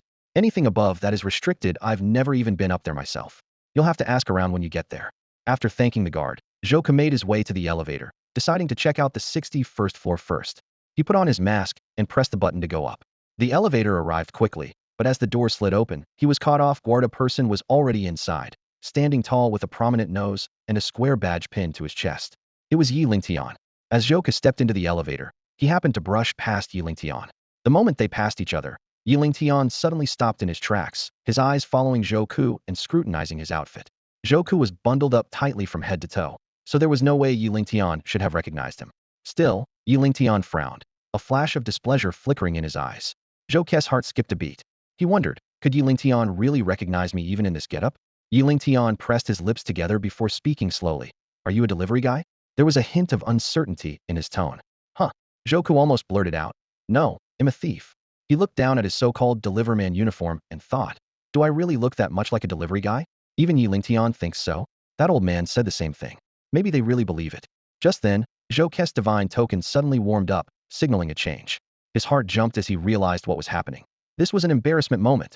Instantly, he heard the voice of the clown god echo in his mind. Beep divine token activation condition, embarrassment, achieved. Randomly drawing a divine card. 3 of diamonds. A message flashed before him. 3 of diamonds, bronze, a level power, object duplication. Only the appearance can be copied, and after 1 use, the card will revert to Joker. Zhouku immediately understood the ability's potential. If he encountered doors requiring keys or fingerprints while trying to steal the tetrahedral stone, he wouldn't have to waste time stealing keys. He could just use the 3 of diamonds to create a copy of the object's appearance. Not bad, pretty useful. But he didn't have time to dwell on it, because Yi Lingtian was still watching him intently, as if lost in thought. Delivery guys aren't allowed in the office building. Just leave the food at the front desk, Yi Lingtian added. Also, you need an access card to use the elevator. You won't be able to go up. Zhou Ke tensed up. He immediately caught the key point. He didn't have an ID card. That could be a problem. Just as Zhou Ke was trying to figure out what to do, a voice interrupted him. Hey, young Master Yi. Sorry, he's not a delivery guy. Old Wang hurried over, slightly out of breath, but all smiles. He's the new janitor. He hasn't gotten his ID card yet. Don't worry, young Master Yi. They'll take him to HR to get registered. No need to trouble yourself. As he spoke, Old Wang pulled Zhou Ke into the elevator. A janitor? Dressed like that? Yi Lingtian looked at Zhou Ke, still puzzled. He hasn't gotten his uniform yet. Haha, I've already prepared one for our new janitor. Old Wang laughed, pulling a brand new janitor's uniform from his bag. Don't worry, young Master Yi. He'll take care of everything. Yi Lingtian kept his eyes on Zhou Ke, brows still furrowed, as if he was still mulling something over. For a moment, Zhou Ke had the illusion that Yi Lingtian had already seen through him. But Yi Lingtian simply nodded. All right then, Master Wang. Since you're the head of the janitorial team, I'll leave it to you. Yi Lingtian gave Zhou Ke one last meaningful look before turning and walking away. The elevator doors slowly closed. Zhou Ke let out a deep breath and turned to Old Wang. Sir, I didn't expect you to help me. You must have known from the start that I wasn't one of Yi Lingshan's friends, right? Old Wang smiled calmly, his tone gentle. Young man, don't be fooled by my age. I've seen a lot in my day. Your little tricks never could have fooled me. I've walked more roads than the rice you've eaten. I doubt you're here for an ordinary reason, are you? The old man fixed his gaze on the thick backpack slung over Zhou Ke's shoulders, a glint of insight flashing in his eyes. He glanced at the heavy bag, smiled slightly, and asked with a hint of curiosity, that pack looks pretty heavy. What's inside? Zhou Ke brushed him off casually, nothing important. Before the old man could press further, Zhou Ke quickly changed the subject. Since you know I'm not just an ordinary person, why did you let me in? The old man didn't answer right away. Instead, he flicked his fingers, swiped his ID card across the elevator panel, and as the door slid open with a click, he said slowly, I don't really have any attachment to the Yi family. I'm just an employee here, working this job to get by. Besides, I'm about to retire. Whatever you're planning, I don't care to interfere. And to be honest, you've paid me quite a bit already, including last time. I know how this works, money talks. He pressed the elevator button and smiled. So, kid, which floor are you headed to? He'll take you up and then come right back. Zhou Ke thought for a moment. If floors 2 to 30 were for regular workers and 31 to 60 for nobles, then only the areas above the 60th floor might hold divine relics. He replied softly, 61st floor. All right. The old man pressed the button for the 61st floor, and the elevator began to rise. Zhou Ke's eyes drifted to the ID card in the old man's hand, and he made a mental note. If he wanted to find the four-sided stone, there was no way he could reach it in just one elevator ride. He'd need to come and go repeatedly, which meant he needed a way to get an access card. Zhou Ke had worked with this old man before. He was a familiar and trustworthy face. Maybe it was worth bringing him in as an inside man. After a pause, Zhou Ke probed. Sir, you must earn a pretty decent salary here, right? The old man hesitated, then lowered his voice with a bit of embarrassment. To tell you the truth, even working 3 jobs, my pay is pitiful. To make ends meet, I have to look for side gigs even if they're not exactly above board. Zhou Ke smiled inwardly. He had already guessed as much. From past experience slipping the old man some cash for favors, he knew the man was especially interested in money. As long as the reward was right, he'd be tempted. Zhou Ke carefully added, Sir, how would you like to make some real money? The old man was taken aback, a flicker of surprise in his eyes. Then he sighed. Of course I would. I dream about it. But where would I find a chance like that? Zhou Ke seized the moment. Sir, if you let me borrow your ID card for a while, they'll give you 100,000 long coins when I'm done. As soon as Zhou Ke finished speaking, the old man fell silent, his eyes drifting once more to Zhou Ke's backpack. The moment you asked about the security floors, I figured it out. He let out a long sigh, his tone complicated. Kid, you're planning to steal something, aren't you? Zhou Ke didn't deny it. He nodded calmly. That's right. Since you know, I won't hide it. I'm here to steal something. The old man sighed again. It's not that I don't want to help. I just don't think you're going to pull this off. Sir, why do you say that? Zhou Ke stared at the old man in front of him. His instincts told him this man was no ordinary person and probably knew something about what was going on. The old man cleared his throat, a sharp glint in his eyes, and spoke slowly. If you're here to steal money, that's none of my business. Just don't say I let you in if you get caught. He lowered his voice, his tone turning serious. But if you're after that treasure, you'd better give up and go home. Don't even think about it. Zhou Ke's heart skipped a beat, so the old man did know about the four-cornered stone. Trying to sound casual, he asked, Sir, what treasure are you talking about? The old man glanced at Zhou Ke, a faint smile tugging at his lips. The Yi family's ancestral heirloom, worth a fortune. Rumor has it, it's a diamond with 4 corners. When he heard a 4-cornered diamond, Zhouke felt a jolt inside, but he kept his expression calm. Why do you say that if I try to steal the treasure, it won't work out? The old man looked confident and shook his head. Because, most likely, that treasure doesn't even exist. It doesn't exist? Zhouke raised an eyebrow in surprise. No one's ever seen it, the old man shrugged. I figure it's just a gimmick, something the Yi family uses to make themselves seem more prestigious. Zhouke frowned, but didn't argue. He knew for a fact that the treasure was real. The prophet's skull had made it clear the 4-cornered stone was hidden somewhere in the Yi family building. So where did this rumor about it not existing come from? The elevator continued its slow ascent, and the display was about to hit 61. Kid, hurry up and put on the janitor's uniform, the old man said, pulling a neatly folded work outfit from his pocket and handing it to Zhouke. What you're wearing stands out too much. And that backpack, though, you really need to carry it? It's too conspicuous. Zhouke took the uniform and quickly slipped it on over his clothes. I need what's inside, he said, not offering any further explanation as he straightened his collar. The elevator door slid open, and Zhouke scanned the 61st floor warily. This level looked like a recreation area, spacious and filled with high-end fitness equipment, with several lounge rooms spread around the perimeter. All right, kid, this is where we part ways. Good luck. The old man waved and turned to leave. Wait, Zhouke called after him. In this unfamiliar building, the old man was the only person he knew. If he needed help, this was the one person who might give it. He had to convince him to join. Sir, where are you going? The old man replied as he walked away.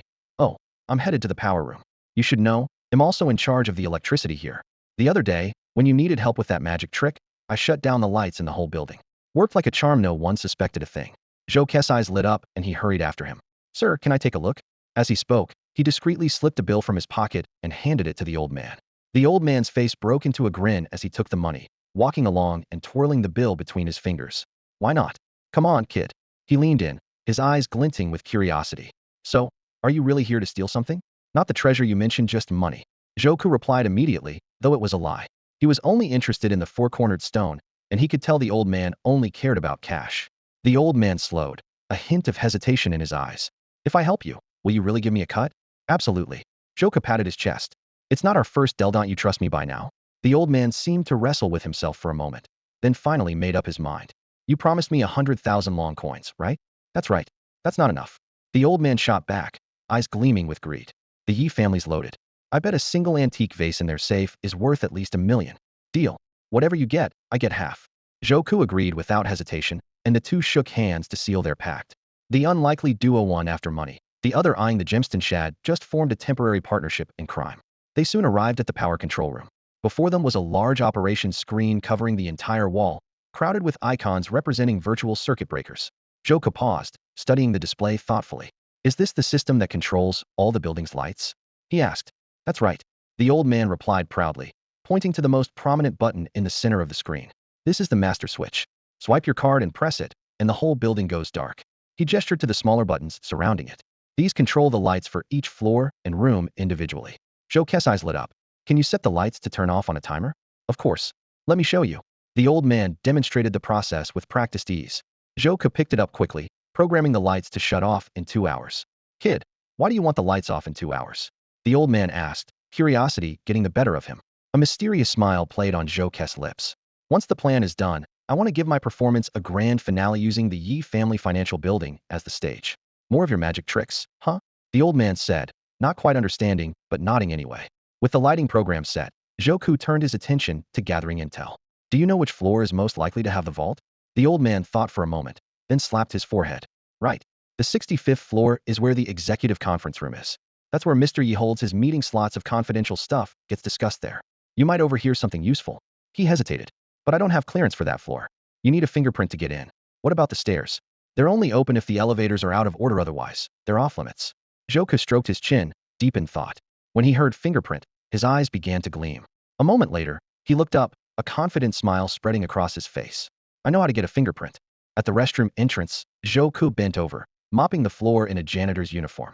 His movements were practiced and smooth, but his eyes kept darting toward the office workers going in and out of the restroom. Though he appeared casual, every detail was carefully calculated to ensure he blended in. Kid, didn't you say you were after fingerprints? How did you end up as a janitor?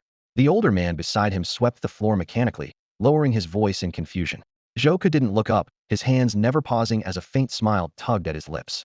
He whispered back, you don't get it, sir. Posing as a janitor is the key to getting those fingerprints. Huh.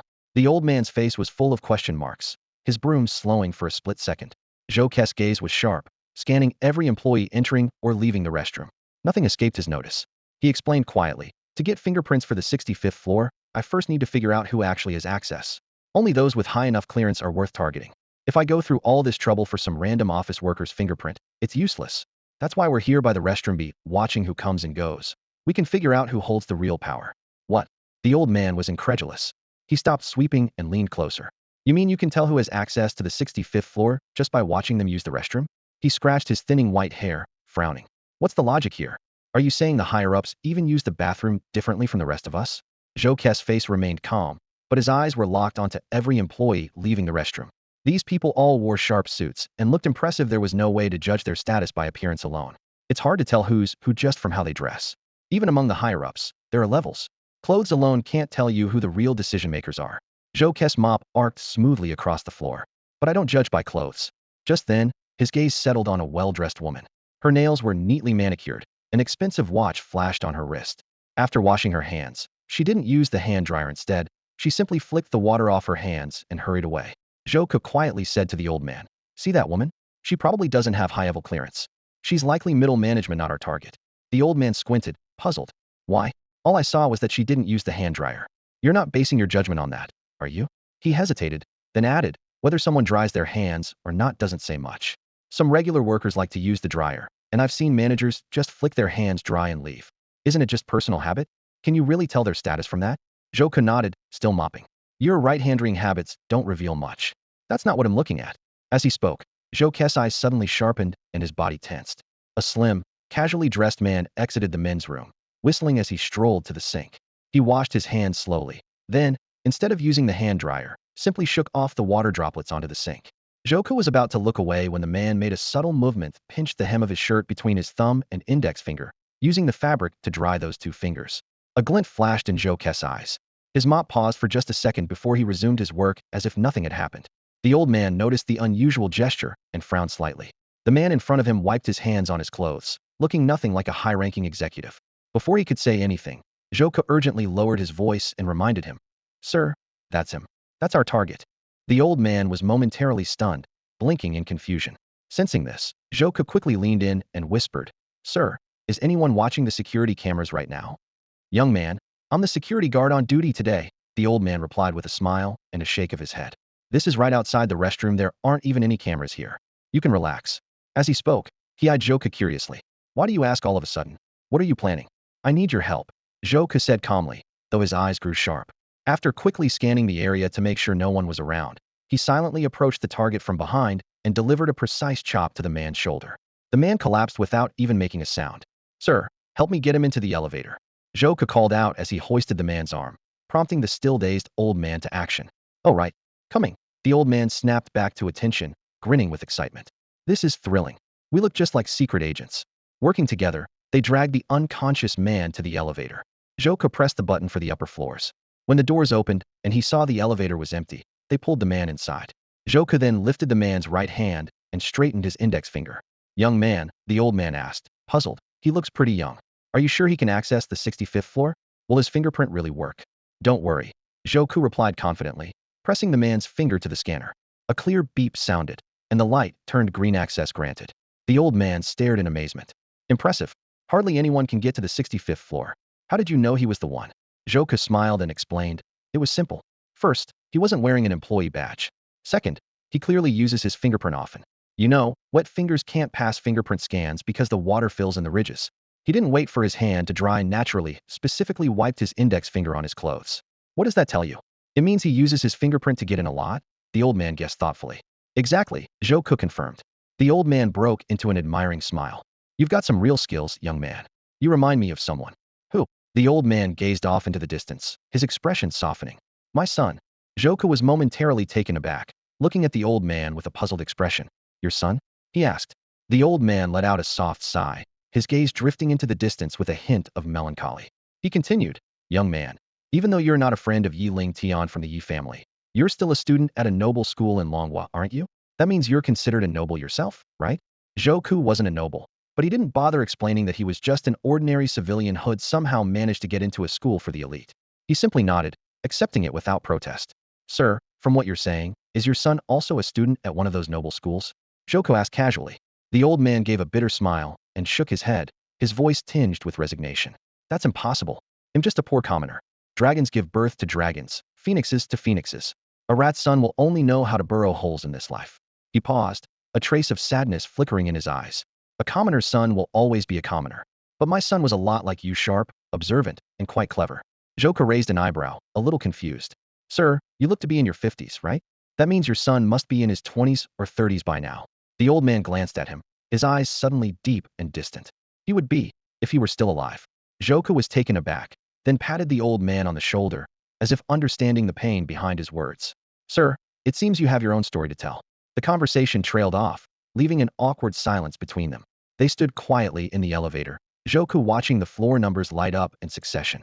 The numbers climbed higher 61, 62, 63, 64, 65 until, suddenly, the elevator came to a halt. Joko frowned, an unexplainable sense of unease creeping up on him. It was a fleeting feeling, gone almost as soon as it appeared. He shook his head, trying to brush off the discomfort. The elevator door slid open, revealing a shocking scene. Before them was a room filled with large, greenish water tanks.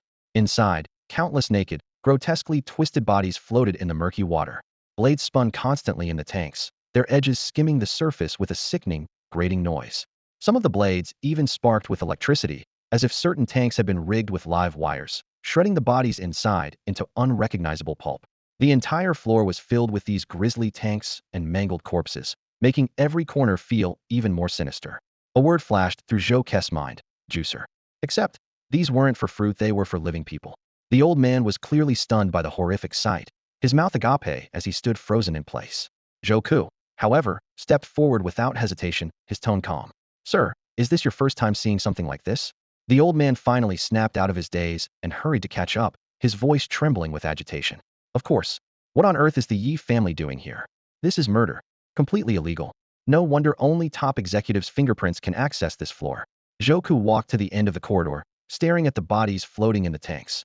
After a moment of silence, he spoke in a low voice. Maybe all these people were just ordinary citizens. To them, commoners they're not even considered human. A cold glint flashed in his eyes. When they reached the end of the floor, Joku expected nothing but more blood and horror, but the sight before him was surprisingly out of place. At the end of the hall was a pristine white conference room, starkly different from the darkness and gore outside. Inside, several people in business suits were holding a meeting, apparently discussing something important. Joku instinctively hid himself and watched quietly. The old man glanced over as well, a look of confusion in his eyes. It looks like President Yi is in there, isn't he? Joku pressed himself against the wall, trying to listen in, but not a single sound escaped from the room. It seemed the conference room was perfectly soundproof. Joku glanced around and noticed a small ventilation duct, just big enough for a person to crawl through. He paused to think, then whispered, Sir, this floor looks like some sort of secret factory run by the Yi family. My guess is they're using human corpses to make something, but that's none of our business. We're here to steal money, not get involved in whatever they're doing. There's no sign of a vault on this floor, so we shouldn't waste any more time and risk losing sight of our goal. Please wait for me by the elevator. The old man nodded, agreeing with Joke's reasoning, and then asked, What about you? Joke glanced at the people in the meeting room, who were deep in heated discussion, then turned back to the ventilation duct. Determination flashed in his eyes. I'm planning to crawl through the vent and see if I can get above the ceiling to eavesdrop on their conversation. Maybe you'll pick up something useful, perhaps even find out which floor the vault is on. The old man hesitated for a moment, then nodded. All right, you're a sharp one, but be careful and get caught. Don't worry, Joku replied with a confident smile. I've been a pickpocket since I was a kid. I've snuck into all sorts of places. Crawling through a vent is nothing. After the old man left, Joku observed the duct closely and noticed a small exhaust fan in the ceiling, clearly connecting the duct to the meeting room. He quickly made up his mind, carefully removed the vent cover, and slipped inside without hesitation. Inside, the duct was thick with dust, and the air was stifling. Joku clamped a hand over his mouth and nose, barely suppressing a cough. Any noise now would be heard in the meeting room, ruining the whole plan. He moved forward slowly and silently, inching his way through the narrow space until he finally reached a spot above the meeting room. Peering through the spinning exhaust fan, Joku could finally see the entire room below. The space was modest in size, resembling a typical corporate meeting room, simple, orderly, but with a tense, serious atmosphere. Several sharply dressed executives sat around the table, each in a crisp suit, their demeanor exuding an air of aristocratic confidence. Joku scanned their faces, but none of them looked familiar. The only one who caught his attention was the middle-aged man at the head of the table. He looked to be in his 40s, his face lined with a few wrinkles but still commanding respect. Pinned to his chest was a shiny little medal, its design a red square entwined with branches. Zhouke thought the medal looked familiar, as if he had seen it somewhere before. His gaze lingered on the man's face. There was no mistake, this was Yi Lingshan's father. Zhouke was almost certain. The man's features were strikingly similar to Yi Lingshan's, just more weathered by the years. Sitting at the head of the table, Yi Lingshan's father swept his gaze over the gathered executives before speaking. Gentlemen, what are your thoughts on the proposal I just put forward? In the meeting room, several nobles sat upright, the air filled with a sense of calm authority. One of them, a bearded man, stroked his beard and spoke with a hint of uncertainty. Mr. Yi, can you guarantee the quality of this product you mentioned? Yi Lingshan's father, Yi Ding, replied slowly, his tone carrying a note of confidence. Of course. As you all saw on your way in, the product I'm introducing is a new type of Magus essence. Everyone knows how rare and precious Magus essence I just a sip can raise your Magus level by dozens of points if it works well. But the downside is obvious. Traditional production methods are incredibly expensive. He paused, then continued. However, after extensive research, our company has made a breakthrough. Although commoners have almost no Magus energy in their bodies, we found a way to extract what little they have and combine it to produce highly efficient Magus essence. Those extractors you saw outside are products of our Yi family's Magus essence factory. This is a groundbreaking innovation. Yi Ding's voice grew more animated, excitement clear in his words. However, a bald noble sitting across from him frowned slightly, clearly harboring some doubts about this invention. Mr. Yi, we certainly trust your company's technology, but my main concern is still the cost. Yi Ding's lips curled into a confident smile, his eyes gleaming. That's exactly what I wanted to address. Cost is absolutely not an issue. As I just mentioned, the core ingredient of this new Magus essence is the flesh and blood of commoners. I think we can all agree on one thing. The lives of commoners are cheap. He paused again, sounding even more certain. Our research shows that commoners under the age of 18, in other words, teenagers, actually have a small amount of Magus energy in their bodies. Our company employs a large number of commoners, and their children make ideal raw material for extraction. At these words, relaxed smiles appeared on the nobles' faces, and they nodded in approval. Well, if the cost is that low, then there's no problem. Mr. Yi, let's work together and sell your product both at home and abroad. Yi Ding beamed with delight.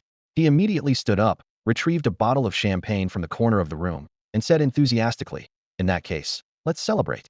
The nobles raised their glasses and toasted, discussing the details of their cooperation as the atmosphere grew more relaxed. Yet, in this simple meeting room, the nobles laughed and chatted, casually discussing how to profit from the lives of commoners while sipping expensive wine. If any of the commoners heard these words, it would surely spark outrage and hatred. But Zhouke felt little more than mild discomfort. He had known since childhood that nobles exploiting commoners was the norm. Only now did he realize that this exploitation was, quite literally, being carried out to the letter. Zhouke shook his head, his attention already drifting from these dark dealings. His real target wasn't the nobles, but the divine relic known as the four-edged stone. He continued to hide quietly in the ventilation duct, observing patiently, hoping that Yi Ding might let slip the whereabouts of the four-edged stone while boasting after a few drinks. Zhouke waited patiently, listening to the pointless flattery and idle chatter among the group of middle-aged men in front of him. At last, an opportunity presented itself. President Yi, a slightly overweight man, set down his glass and spoke with a casual air. I heard your company managed to join the ranks of the four great families of Longhua because you possess a divine relic. Is that true? As soon as he finished, the atmosphere in the meeting room subtly shifted. Although the other nobles tried to appear indifferent, their eyes all flickered toward Yi Ding, waiting for his reaction. Yi Ding, his face flushed from drinking, raised his glass in an exaggerated gesture and replied, "That's right." His drunken response instantly captured everyone's attention. This secret was something both nobles and commoners had heard about. The general public assumed it was some sort of business trick, but those present tonight all knew the truth. It was a genuine divine relic. The overweight noble pressed on. Since it's such an important treasure, I suppose you wouldn't just leave it in a bank, would you? Hiding in the ventilation shaft, Zhouke nodded to himself. This man was asking the very question on his mind. Yi Ding's expression suddenly turned cold. He slowly put down his glass and swept his gaze across the room. Don't think I don't know what you're after. Who here doesn't understand the value of a divine relic? You're all just trying to find out where I keep it, aren't you? The overweight noble froze, unable to respond. Before he could explain, Yi Ding's drunken smile returned. He raised his glass again, but that's all right. We're all friends here, business partners. There's no harm in talking about it. Because his voice brimmed with confidence, I can guarantee no one will ever find it. It's inside the Yi family tower, but not on any floor. Everyone shook their heads in disbelief. The overweight noble tried to smooth things over. President Yi, I think you've had a bit too much to drink. I'm not drunk. Yi Ding shot back. Another noble laughed. So the treasure's in the building, but not on any floor? Sounds like it doesn't exist at all. Yiding didn't seem bothered by their skepticism. Believe what you want. I'm telling the truth. After a few more rounds, several nobles stood up to leave. Yiding, still putting on a drunken act, excused himself, saying he had private matters to attend to and wouldn't see them out. As soon as they left the meeting room, his expression turned grim, and he dropped the drunken pretense, lost in thought. Just as Zhou Ku was about to slip away, a calm voice rang out. Did you really think I wouldn't notice you hiding in the ventilation shaft, my guest? Yiding looked straight in Zhou Ku's direction, his right hand slowly reaching into his pocket. For a split second, Zhou Ku thought Yiding was reaching for a gun or perhaps his god card. But to his surprise, Yiding simply pulled out his phone. Zhou Ku's eyes narrowed and his body tensed instantly. In one swift motion, he kicked the vent fan aside, leapt down using the momentum, and adjusted his posture midair.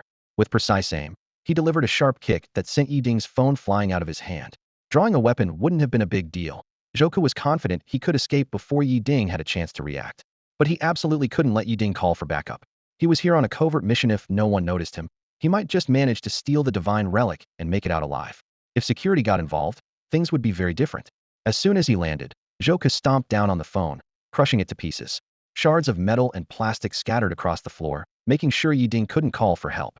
But this brief pause gave Yiding just enough time to strike back.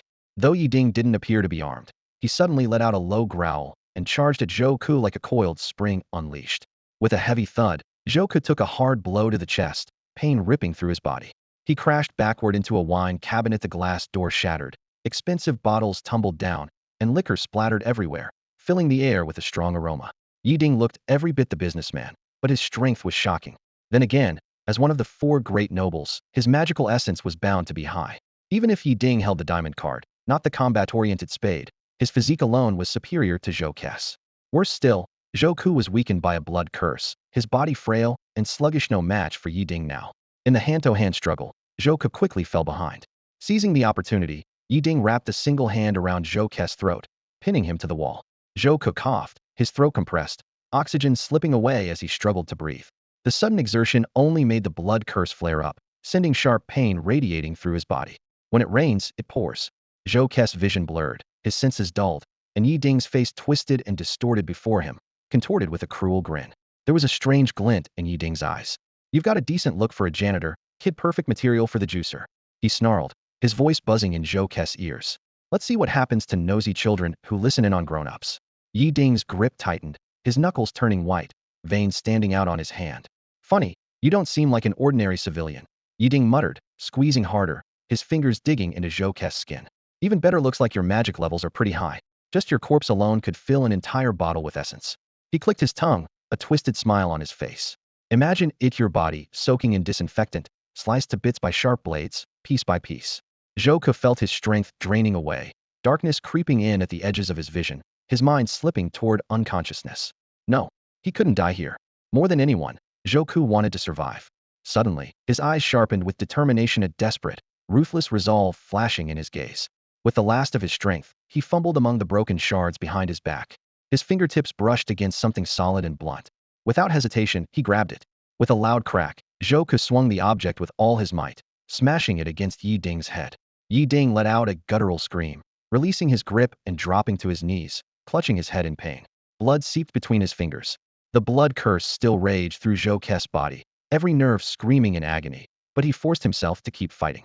Staggering to his feet, he raised the blunt object high and brought it down again on Yiding, who was writhing on the floor. With a sickening thud, Yiding collapsed, unmoving, his face covered in blood, his eyes glazed over. The object in Zhou Ku's hand gave way under the impact, shattering and spilling liquor everywhere. It was only then that Zhou Ku realized it had just been a bottle of wine. He gently tossed aside the shattered glass bottle, slumping to the floor as his whole body went limp, gasping for breath. Sweat trickled down his forehead, his heart still pounding fiercely. That was close, Zhou Ku thought to himself, relief flickering in his eyes. He knew all too well the details of the Yi family as one of the Fenghui clans, and that Yi Lingtian's father's divine card ability had nothing to do with combat. If that hadn't been the case, there was no way he could have won a fight against an adult like this while still under the curse. Zhou Ku scanned the meeting room warily, letting his gaze sweep over every corner, making sure there weren't any surveillance devices. That meant his actions hadn't been exposed. Yi still had room to maneuver. After catching his breath, he pushed himself up on his aching limbs and walked over to the unconscious Yiding. He bent down, propped the man up, and pulled out a coil of rope head prepared in advance. With practiced hands, he bound Yiding tightly, making sure there was no way for him to break free. Then, Zhouku tore a strip from Yiding's shirt and stuffed it into his mouth so, even if Yiding woke up, he wouldn't be able to call for help. Zhouku opened the liquor cabinet, carefully and quickly shoved the unconscious Yiding inside, and shut the door with a soft click. Yiding's figure disappeared into the darkness. Next, he meticulously cleaned up the meeting room. He picked up every shard of broken glass, wiped away all the spilled liquor, and carefully erased any trace that might reveal a struggle had taken place. Soon, the meeting room looked as spotless as before, as if nothing had happened. Even if someone came in, they'd hardly notice there had been a fight. Once everything was in order, Zhouku straightened his disheveled clothes, brushed off the dust, smoothed out the wrinkles, and slipped out of the meeting room without a sound. "Hey, kid, you finally came out." The old man had been waiting by the elevator, and his eyes widened slightly when Zhouku approached. "Whoa, what happened to you? You get into a fight?" His gaze lingered on Zhouku's rumpled clothes and the faint marks on his neck. Zhouku waved it off casually. "It's nothing. I won." He's just like his son, weak when it comes to fighting. The old man opened his mouth, hesitated, a trace of worry flickering in his eyes. "Let's not talk about that," Zhouku said, changing the subject with a victorious smile. "Aren't you curious about what I overheard?" The old man's expression immediately turned expectant. "Wait, are you saying you actually found out where he keeps the safe?" "Pretty much," Zhouku nodded, then roughly recounted what had overheard in the meeting room. Of course, since the old man was just a civilian, Zhouku deliberately left out any mention of magic essence or divine relics. The old man, who had seemed calm at first, suddenly froze as he listened, as if struck by lightning. His face twisted, and his voice began to tremble. "Kid, are you sure? All those people they're using for this, they're civilians? And most of them are young, picked from employees' children?" Zhouku noticed the implication in his words. After a moment's thought, he asked, "Old man, what are you thinking?" The old man was stunned for a moment, then quickly forced his expression back to normal. He waved it off, pretending to be relaxed. "It's nothing, kid, I'm fine. Anyway, our goal is to steal the money, right? What they're doing with their shady business, that's not our concern." With that, he let out a laugh and turned toward the elevator. But Zhouku didn't move. He stared at the old man's back, his eyes sharp, his voice low but clear. "Old man, how did your son die?" The old man suddenly stopped in his tracks, letting out a weary sigh from his cracked lips. "Kid, don't worry about my story. Focus on finishing this job. Once you've got money, all your troubles will disappear." Zhouku didn't respond. He simply followed the old man into the elevator. Inside the bright metal box, the old man's expression suddenly turned lively. "Hey, did you already figure out where they're hiding their stash?" Zhouku's eyes flickered as he slowly explained his reasoning. "According to Yiding, their family's treasure is hidden somewhere in this financial tower, but it's not on any specific floor. If you combine that with the rumors that the jewel doesn't exist, I have a theory. I need to test it by riding the elevator." He turned to the old man.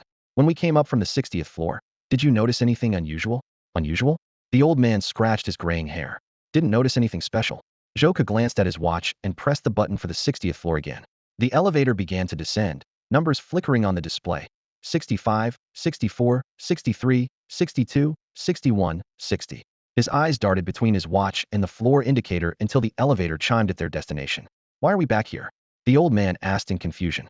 A sharp glint appeared in Zhouku's eyes. "I was right. From the 60th to the 65th floor should be 6 floors, but the ride feels like 7.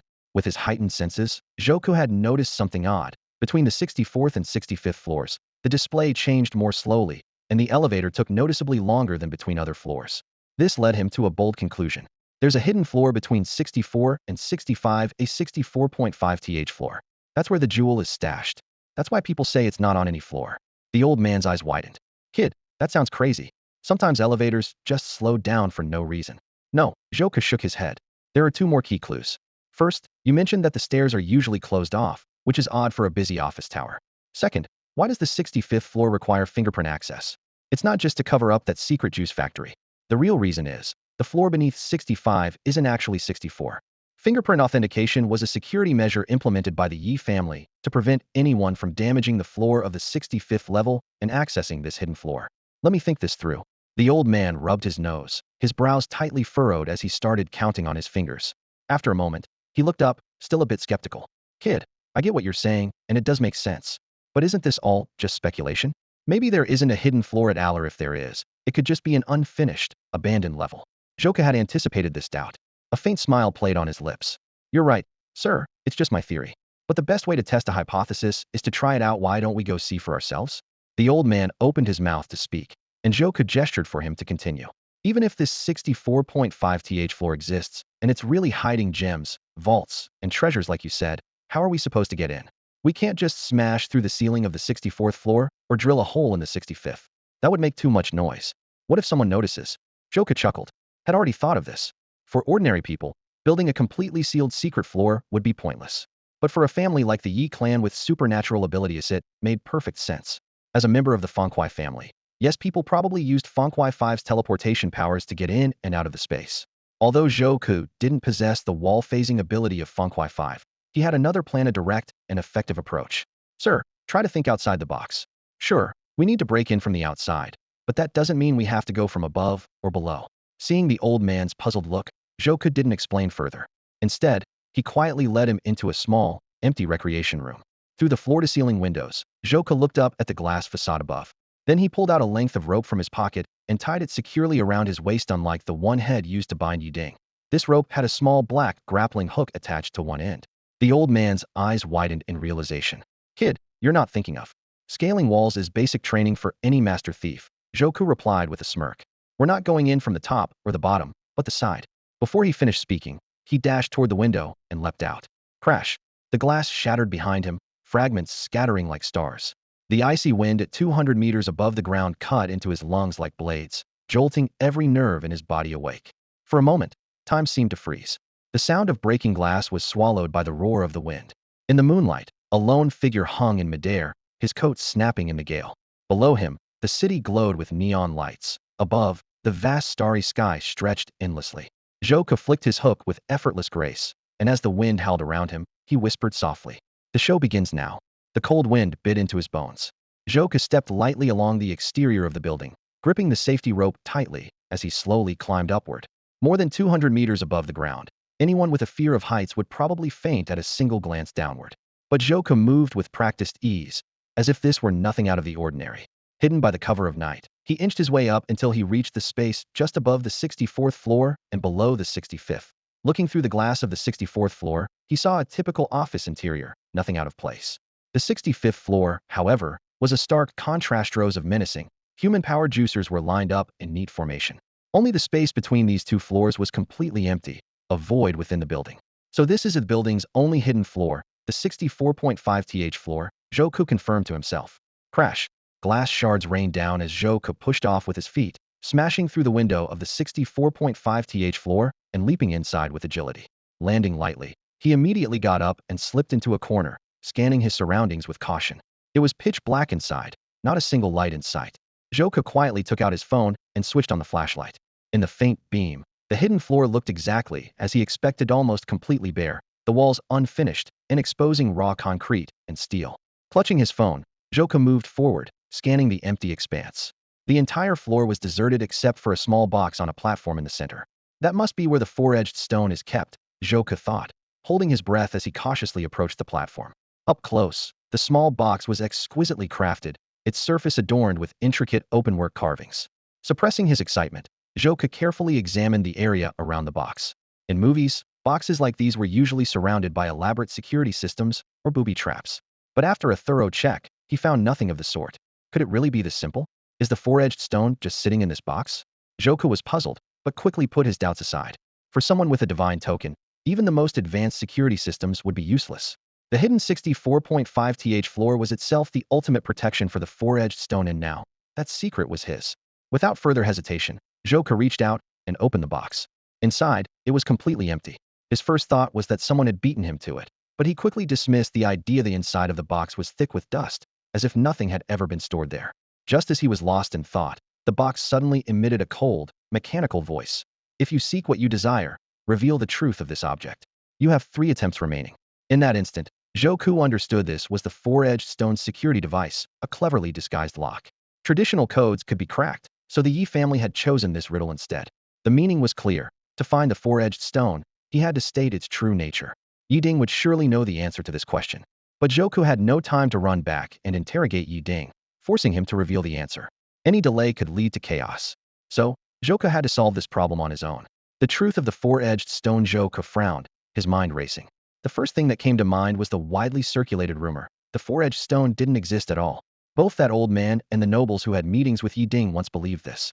But the skull of the prophet had clearly told Zhou Ku that the four-edged stone was inside the Yi Corporation building. Zhou Ku's gaze fell on the display below, 3 attempts remaining. A slight smile played at the corner of his lips. "Huh, 3 tries? Who do they think I am?" He muttered. "Let's waste one first." He typed in his answer. "The four-edged stone does not exist." The screen immediately responded. "Incorrect answer. 2 attempts remaining." A confident smile appeared on Zhou Ku's face. The reason he deliberately used up a chance was twofold. To confirm that the four-edged stone truly existed, and that the skull of the prophet hadn't lied to him, and because he already had the real answer in mind. He recalled what Yi Ding had confidently declared at the meeting. The four-edged stone is inside the financial tower, but not on any floor. Growing up among all kinds of people, Zhou Ku had developed a unique skill. He could usually tell if someone was lying just by their tone and expression. Yi Ding had spoken those words with complete confidence, almost showing off, exuding absolute trust in the safety of his family's treasure. That meant he was telling the truth, and more than that, he had the attitude of, "Even if I tell you the answer, you'll never figure it out." Zhou Ku let out a cold laugh, but he had already solved it. Yi Ding's words were easy to interpret. If it's not on any floor, then it must be between floors. In other words, the four-edged stone had to be right here, on the 64.5th floor. Zhou Ku had already searched this place thoroughly, and apart from this small shabby box in front of him, there was nothing else. The truth was practically staring him in the face. He recalled a famous line from a detective novel. When you have eliminated the impossible, whatever remains, however improbable, must be the truth. Brimming with confidence, Zhou Ku spoke softly. "A cube creates change. The four-edged stone has been transformed into something else within this floor. That object is you, the little box asking the questions. The four-edged stone has taken the shape of the box. That's the truth." He picked up the box with one hand, ready to claim victory. Incorrect answer. 1 attempt remaining. "Huh." Zhou Ku froze, his expression stiffening. But a familiar sharp voice suddenly echoed in his mind. Detected embarrassing behavior. Initiating random god card draw failed. Uffed. "Oh wait, I forgot you already drew a god card. Haha, this is just too funny. I can't take it." His mind was filled with the clown god's wild laughter. Zhou Ku shook his head helplessly. "You saw everything? Of course. Haha, my child, watching you answer so confidently, only to be smacked down instantly, that's just priceless." Haha. Zhou Ku interrupted him, slightly annoyed. "Enough with the laughing. Aren't you supposed to be on my side? Why don't you tell me the answer?" The clown god finally stopped laughing. "Oh, are you looking for outside help now? No way. That's cheating, using hacks. You have to steal the four-edged stone with your own skills, not with help from a god. So after all that, you don't actually know the answer, do you?" Zhou Ku cut straight to the point. The clown god sounded awkward. "Humph, I'm not like that skull, I'm not all-knowing. Isn't it normal that I don't know? Besides, you don't know the answer either, do you?" "No, I do." Zhou Ku replied calmly. "The moment I saw the question, 2 possible answers flashed through my mind. I just chose the one that seemed more likely to answer first." He paused, his gaze growing deep. "As for the second answer, honestly, I really don't want to say it. Because it's just too insane. Too crazy? Sounds interesting. Tell me more, what's the story?" The trickster god perked up immediately when he heard Zhou Ku's words. Zhou Ku glanced down at the prompt on the small box. Feeling a surge of emotion, there was only one chance left. He shut his eyes tightly, quickly reviewing all the clues in his mind. After confirming his reasoning, he finally spoke slowly. "The so-called four-edged stone is this entire floor." The trickster god was stunned. "This floor? I know that. But where on this floor?" Before he could finish, Zhou Ku calmly corrected him. "No, I mean the entire floor. This floor itself. The hidden 64.5th floor of the Yi family financial tower is the four-edged stone." Zhou Ku's voice was steady, but carried an undeniable weight. For a moment, the trickster god was speechless. Then, with a mocking tone, he said, "My child, are you all right? Are you sick? Oh, it's the blood curse, one of those incurable ones. Don't let it fry your brain." Clearly, he didn't grasp what Zhou Ku meant. Zhou Ku didn't bother to explain further. He simply glanced at the box's display. Once again, a message flashed across the screen. "To obtain what you seek, state the true nature of this object." 64.5 floors, Zhou Ku answered succinctly. "Absolutely correct." A crisp chime sounded, and a green light lit up. My child, you actually got it right." The trickster god's voice was a mix of excitement and surprise, as if Zhou Ku's answer had truly shocked him. Zhou Ku picked up a small stone, crouched down, and drew a simple rectangle on the ground. He looked at the trickster god and asked, "What does this look like to you?" The trickster god stared at the shape for a long moment before realization dawned. Looks like a block with 4 corners. Is this the four-edged stone you're talking about?" "That's right," Zhou Ku nodded. "But at the same time, it's also this floor." He glanced around at the surroundings and continued. "The Yi family financial tower has 4 walls. If you isolate a single floor from inside the building, its shape is a rectangular block with 4 corners." His tone was gentle but firm. Yi Ding's clue was the key. The four-edged stone is hidden inside the tower, but not within any single floor. So what could exist inside the building? but not within any floor? The answer is obvious: the floor itself. And that extra floor, the 64.5th, doesn't belong in the building at all. Suddenly, the trickster god burst out laughing. I see. That's the crazy answer you mentioned. The four-edged stone isn't a little gem, it's an entire floor. Brilliant. I have to give you a massive magic essence reward. Your magic essence level just shot up, you're close to ascending. When you get back, don't forget to check your level with the magic essence detector. As soon as he finished speaking, the trickster god's voice abruptly vanished. Zhou Ke felt a warm current welling up inside him, as if the power of magic essence was quietly growing. He couldn't help but notice that his magic essence was increasing much faster than others his age, perhaps thanks to the trickster god's help. He shook his head, forcing himself to focus on the panel in front of him. The small box offered no further guidance, simply displaying correct answer. Zhou Ke knew he had uncovered the truth about the four-edged stone, but how to actually take away an entire floor remained a mystery. Just as he hesitated, the panel changed again.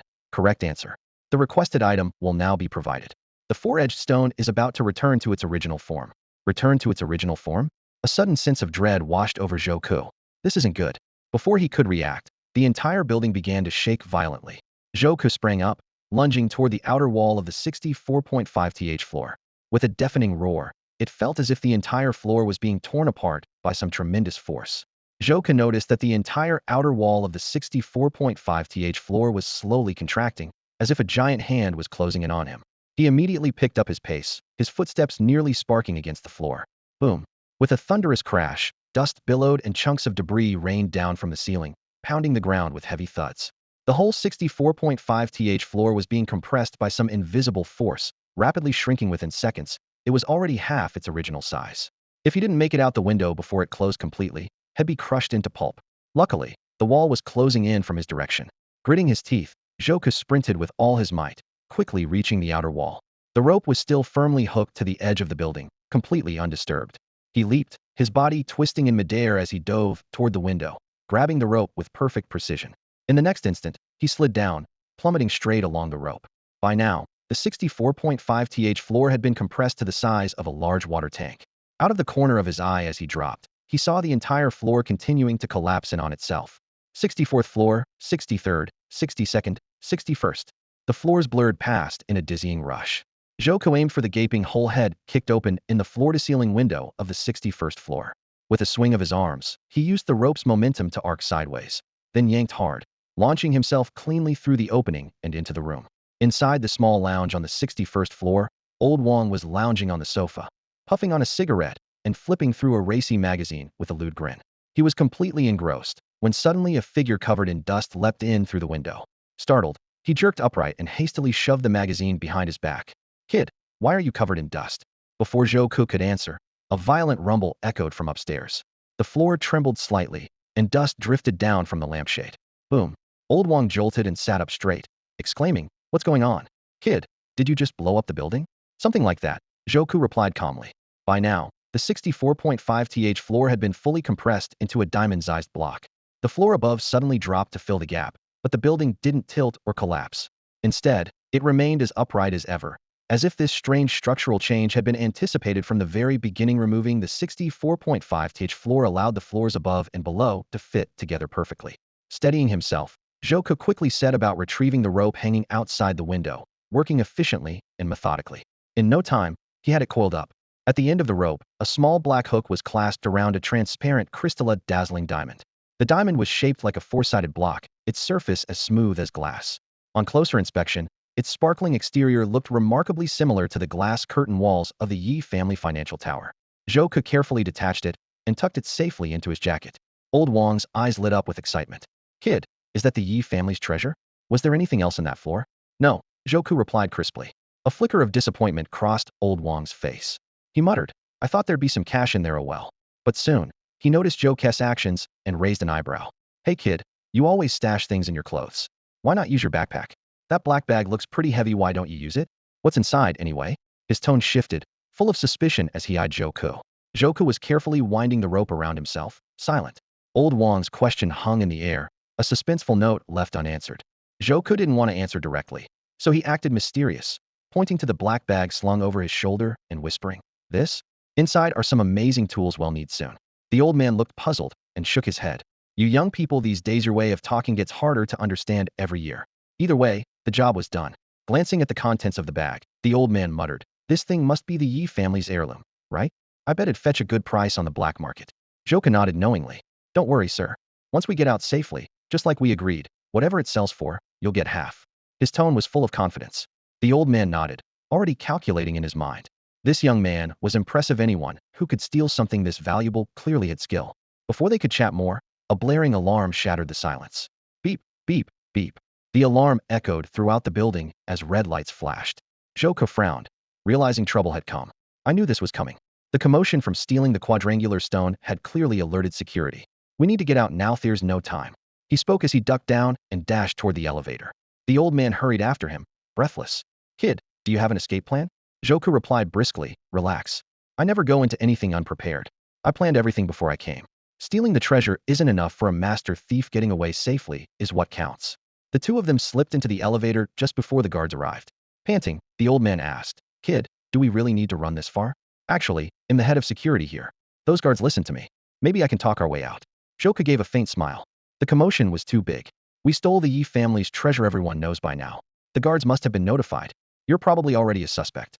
The old man was stunned for a moment, but seeing Joke's decisiveness, he nodded in trust. "All right, I'll follow your lead." "We can't go straight to the first floor," Joka said, his eyes sharp. "Security will definitely be waiting for us, at least on the ground floor. We're heading to the top." He pointed at the elevator panel. "Level 90. The old man scratched his head. "The top floor? How do you plan on escaping from there?" Joka didn't explain, just press the button. "Trust me." But the elevator didn't move as expected. Instead, the indicator lights began to flash. "Sir, the 90th floor needs high-level clearance." The old man looked at him in a panic. "My ID card won't work. It says my access level is too low. It needs level 0001. "Damn. Level 0001. Joke's eyes widened, his brow furrowing. "And it's not fingerprint access, it needs an iris scan." That meant their original escape plan was completely out. "Sir, what's level 0001 clearance?" The old man clutched his head in frustration, gasping, "Level 0001 is the highest clearance. Only one person has it." "Who?" "Yi Ding, the head of the Yi family." Hearing the name, Joke's frown relaxed, a knowing look in his eyes. "Why didn't you say so earlier? Do you have any ideas?" The old man brightened, asking eagerly, "Do you?" Joka smiled coolly. "Let's head to the 65th floor first." Back on the familiar 65th floor, they were once again greeted by those alto familiar human juicers. The old man's expression turned intensely serious the moment he saw them, a slight twitch at the corner of his eye betraying his emotions. But a second later, he forced himself to regain composure, as if nothing had happened. Joka noticed every subtle shift in his face, but chose to remain silent. The old man's past had nothing to do with his mission. This floor was well hidden, so the security guards hadn't caught up yet, giving them a brief moment to catch their breath. Joka didn't waste any time and headed straight for the innermost conference room. If everything went as planned, Yi Ding, who was tightly bound, should still be hidden inside. As soon as they entered the conference room, the old man's attention was immediately drawn elsewhere. "Wow, kid, look at this wine cabinet." His eyes sparkled as he nearly pressed his face against the glass. "Every bottle in there is top shelf. Each one must be worth millions of dragon coins. Let's grab a few, half for you, half for me."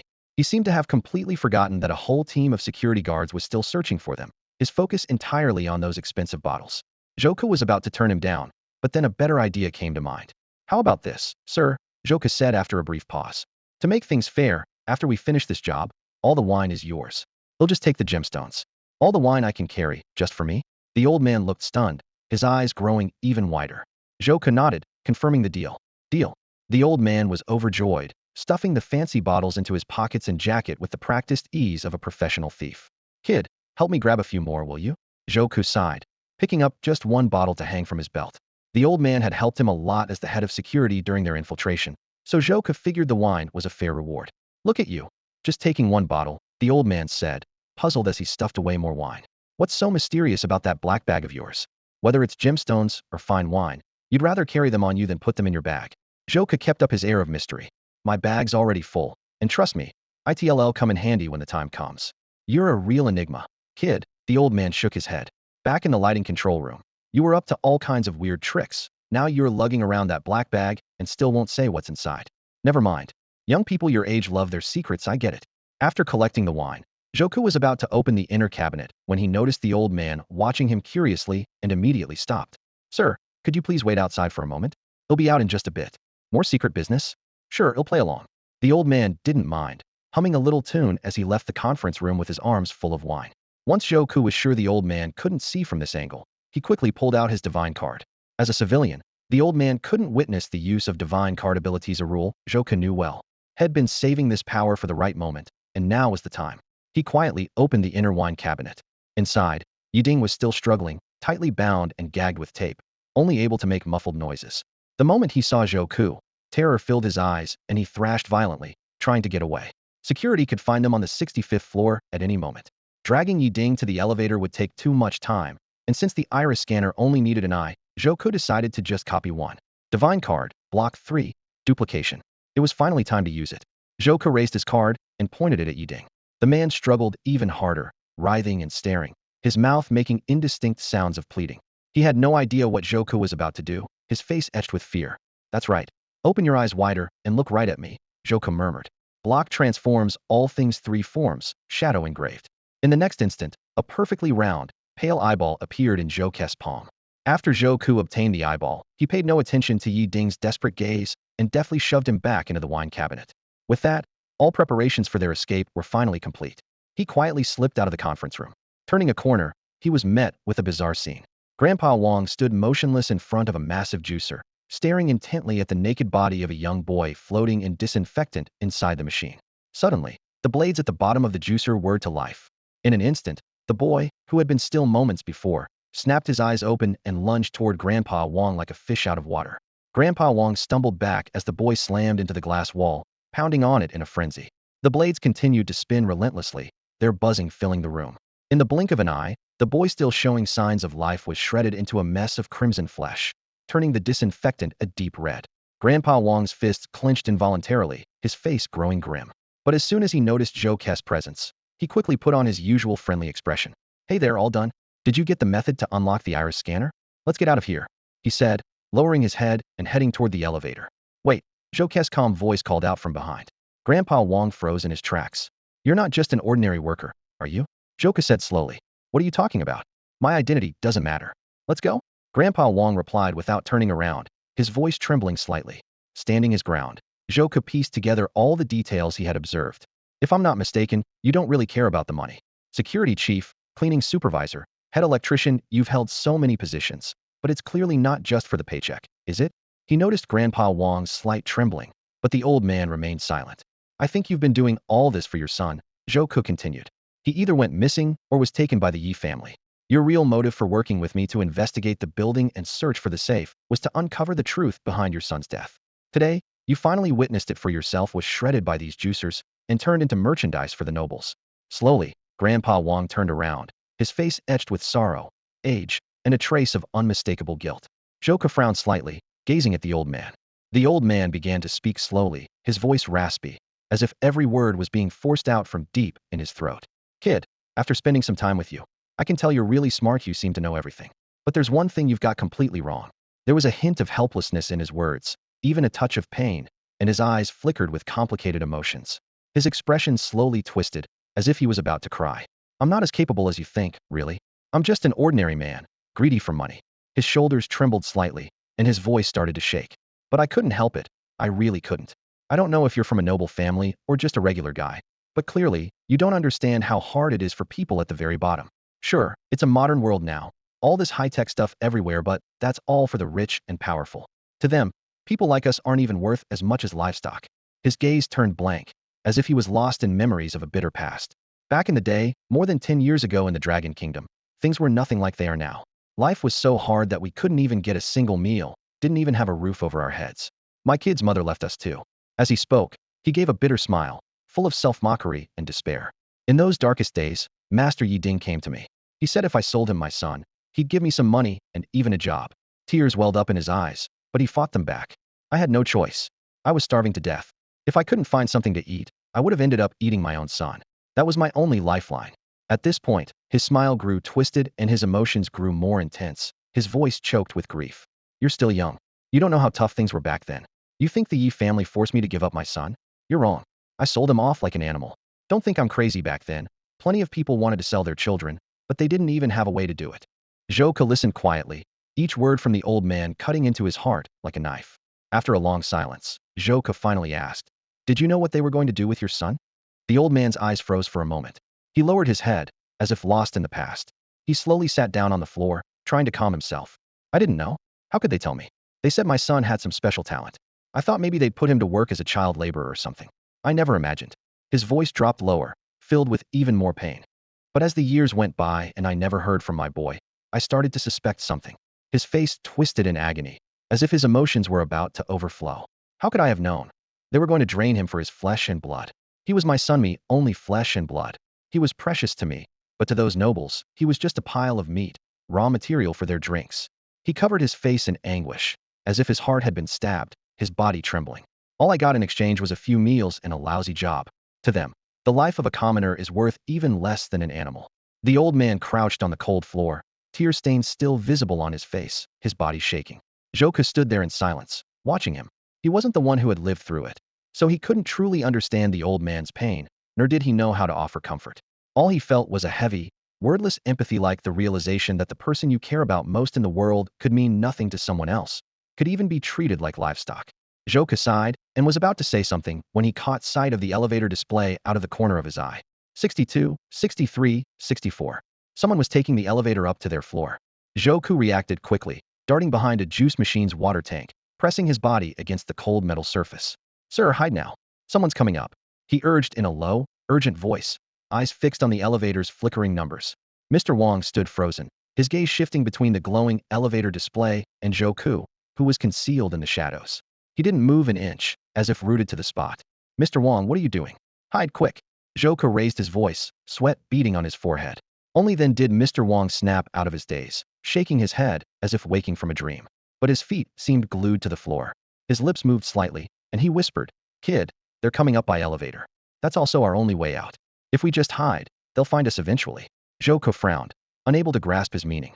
So you're just going to stand there and do nothing? A bitter smile tugged at the corners of Mr. Wong's mouth, a hint of self-mockery in his eyes. Kid, you think too highly of me. He took a deep, shaky breath, his voice turning hoarse. You just said I'm not here for the money, but to find out the truth about my son's death. But the truth is much simpler. I'm not as noble as you think. I really am here for the money.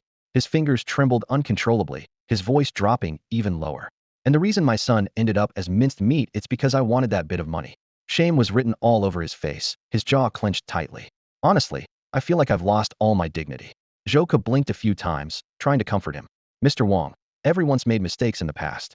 This isn't the time for regrets. It's just me here. The old man feigned ignorance. Cut the crap. We've already been informed you're the one who let that thief in. You betrayed the company a long time ago. The lead security guard sneered, his tone dripping with contempt. Seeing this, Mr. Wong dropped the act. We were colleagues on Sino, need to make things difficult for each other, he said calmly. Where's President Yi? I want to see him. There are things from the past I need to discuss with him in person. A flash of disdain crossed the guard's eyes, and his voice grew even more mocking. You? Think you deserve to talk to President Yi? You're not worth his time. Before he finished speaking, the guard lunged at Mr. Wong with his baton. Mr. Wong dodged nimbly, and in almost the same motion, he pulled a fire extinguisher from behind his back and brought it down hard on the guard's head without hesitation. Crack! With a sharp sound, blood sprayed everywhere, and the guard collapsed on the floor. The security guards behind him rushed forward, batons drawn. Mr. Wong's eyes hardened. He raised the fire extinguisher, but instead of swinging at them directly, he turned and slammed it into a nearby juice dispenser tank. Crash! The glass shattered, and a torrent of blood-red liquid gushed out, surging forward and knocking the oncoming guards off their feet. Mr. Wong didn't pause for a second. His movements grew fiercer as he roared, smashing the fire extinguisher into the next tank. These are the weapons that killed my son. Today, I'm going to destroy every last one of them. His voice was edged with hysteria, his eyes burning with pain and rage. With each blow, another tank shattered, sending blood-like liquid spraying everywhere. Every drop seemed to cruelly remind him of his son's death. The guards still hadn't managed to get up before another wave of red liquid swept them back down. At that moment, Joku, standing in the shadows, lowered his head and murmured quietly, but in truth, it was Yi Ding who killed your son. His voice was soft as a ghost, barely more than a whisper lingering in the air. Mr. Wong seemed completely overtaken by his emotions, his strikes growing more violent as he vented all his pain and hatred on these inanimate objects. The face that was once gentle and kind was now twisted, contorted by furious anger. Seeing that all the guards' attention was on Mr. Wong, Joka seized the chance, ducked low, and slipped quietly toward the elevator. Fortunately, the guards were too busy trying to stop Mr. Wong's rampage to notice him sneaking away. As he stepped into the elevator, the door slid shut without resistance. Joka quickly pulled out an eyeball bloodshot and disturbingly lifelike. There was no doubt the iris scan would work. He pressed the button for the 90th floor, held the eye up to the scanner, and heard the confirming beep as the elevator began to ascend and the doors closed. Just before the doors fully shut, Zhou caught a glimpse through the gap outside. Mr. Wang was already pinned down, batons raining blows upon him like a violent storm. Blood splattered everywhere, painting crimson arcs through the air. Mr. Wang screamed in a frenzy, "I know these tanks aren't the real killers. Yiding, it was you. You killed my son." His voice was raw with fury and hatred. "You killed my son. One day, he'll kill you for revenge. An eye for an eye, a tooth for a tooth." At last, the elevator doors closed completely, sealing off Mr. Wang's howls. Zhou stood silently inside, his gaze deep and unfathomable, his heart unshaken. The chaos and carnage outside faded away, all the blood and anger locked forever on that floor. "Sorry, sir. They'll be leaving now," he murmured. Zhou stood inside the elevator, his gaze calm as he watched the numbers climb steadily. 65, 66, 67, 68, 69, 88, 89, 90. Ding, the elevator arrived. The doors slid open slowly, and Zhou peered into the darkness beyond. The floor was empty, as if he had stepped into an endless abyss. He pulled out his phone and switched on the flashlight, a narrow beam slicing through the gloom. Every step he took was careful and deliberate, alert for any hidden threat. He knew this was the 90th floor, the very top of the building, accessible only with the highest security clearance. He had braced himself for something unexpected or even shocking. But the reality was a bit anticlimactic. The floor was wide open and eerily silent, with almost nothing in sight. Still, Zhou had no time to investigate. His goal was clear. With the four-sided stone in hand, he had to get out of the building and return to school as quickly as possible. Every second he delayed risked worsening the blood curse inside him. He remained vigilant, moving quickly toward the rooftop. With a sharp metallic clatter, Zhou yanked open the sliding door to the rooftop. A rush of cold wind hit him. Under the moonlight, his black backpack swung behind him as he walked toward the edge, heart racing but never letting his guard down. Suddenly, a thunderous crash sounded behind him. Zhou reacted instantly, leaping aside just as a blade of air screamed past so close it grazed his hair, a few strands drifting down. In that moment, he could almost feel death itself, the attack missing his head by barely a centimeter. He rolled across the ground, using whatever cover he could find, moving with the agility of a leopard to duck behind an obstacle. Bang, bang, bang. Floodlights blazed on, flooding the rooftop with harsh, blinding light. Dozens of men in black uniforms, all powerfully built, appeared on the rooftop. They moved quickly, forming a tight formation that surrounded the entire space. Their steps were heavy and coordinated. The leader, pinching a spade 2 god card between his fingers, looked tense and alert. Zhou's heart sank. These people were nothing like the regular security guards had encountered on the 65th floor. They were elite, armed not with guns or batons, but with the special god cards had seen before. "Come out. No point hiding." A familiar voice cut through the silence. There was a note of confidence and disdain in that voice. Zhou recognized it immediately as Yi Lingtian. Yi Lingtian stood among the group, arms folded, strolling forward with a casual air and a hint of arrogance in his tone. "Master Yi, that man is dangerous. You shouldn't get close." One of the bodyguards warned urgently. "It's fine. Don't worry," Yi Lingtian replied, smiling calmly. "He's an old acquaintance of mine." He walked forward, heading straight for Zhou. "Am I right, Mr. Civilian Genius?" Yi Lingtian looked at him with a half smile, half challenge. Zhou clenched his fists, feeling a chill run through him. Just as he suspected. Even in the elevator, Zhou had sensed a familiar gaze piercing through his mask. He thought had concealed himself well, but clearly Yi Lingtian had recognized him. Still, Yi Lingtian hadn't called out his name directly, using Civilian Genius as a code instead. He wasn't entirely sure Zhou's identity and was testing the waters. Zhou didn't respond, silently watching Yi Lingtian. The other man's expression shifted slightly. Seeing Zhou's continued silence, Yi Lingtian frowned, a trace of impatience flashing in his eyes. "No need to be shy, let's talk," he said softly, a hint of provocation in his voice. "By the way, this is the 90th floor. Only members of the Yi family have elevator access. So how did you get in?" During this time, his mind was racing, desperately searching for a way out. Yi Lingtian stood with his arms crossed, waiting for a few seconds. When he saw the other person remain silent, he lost his patience and got straight to the point. "He'll be blunt." Yi Lingshan's voice echoed down the empty hallway. "I know exactly what you stole. Let's make a deal. Return the treasure to me, and I promise to let you go. I give you my word." Hearing this, Zhou couldn't help but sneer. Did Yi Lingtian really think he'd fall for such a childish trick? He knew full well that the only reason Yi Lingtian hadn't used force yet was because he still held the crucial bargaining chip, the four-edged stone. If he handed it over, he'd be as good as dead. Seeing the continued silence, Yi Lingtian raised his voice. "You don't trust me? Every word I've said is true. I recognized you the moment you walked in, but I still let you enter the building. Doesn't that prove my sincerity? Zhou Ke frowned. He had to admit, Yi Lingtian had hit the nail on the head if had really recognized him. Why let him in at all? It didn't make sense. Suddenly, Zhou Ke remembered something Yi Lingtian had said in class. Zhou Ke doesn't deserve to die. That thought made Zhou Ke reconsider the possibility of negotiating. He deliberately lowered his voice, making it sound unfamiliar before replying. You've got the wrong person. Yi Lingtian was briefly taken aback, but then replied firmly, you may be wrapped up from head to toe, but I know exactly who you are. I really did hesitate about kicking you out. But then I thought shouldn't you be lying in a hospital bed, suffering from a terminal illness? So I guess maybe my family has some special medicine, and that's why you took the risk to come here. It would be a shame for someone as talented as you to die young. That's why I turned a blind eye and let you in. The bodyguards nearby looked at each other in confusion, unable to grasp the hidden meaning in their conversation.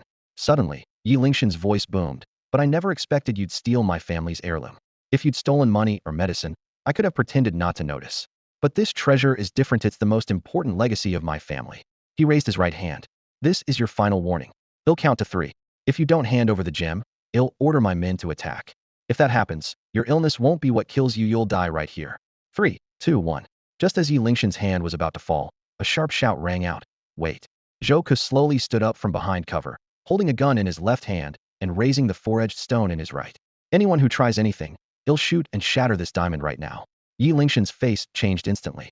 No one moves without my order. If you attack recklessly, there's a good chance you'll shatter the diamond as well, Zhou Ke said flatly, raising the diamond in his hand so it caught the sunlight on the rooftop, glinting with a dangerous light. Step aside and let me leave. Yi Lingshan's face was grim as he weighed his options, when suddenly his watch emitted a sharp alert. He glanced down, a twisted smile curling on his lips, and gave a brief command into the device. Elevator access granted. Bring him up. Moments later, several burly men in security uniforms dragged a battered figure onto the rooftop.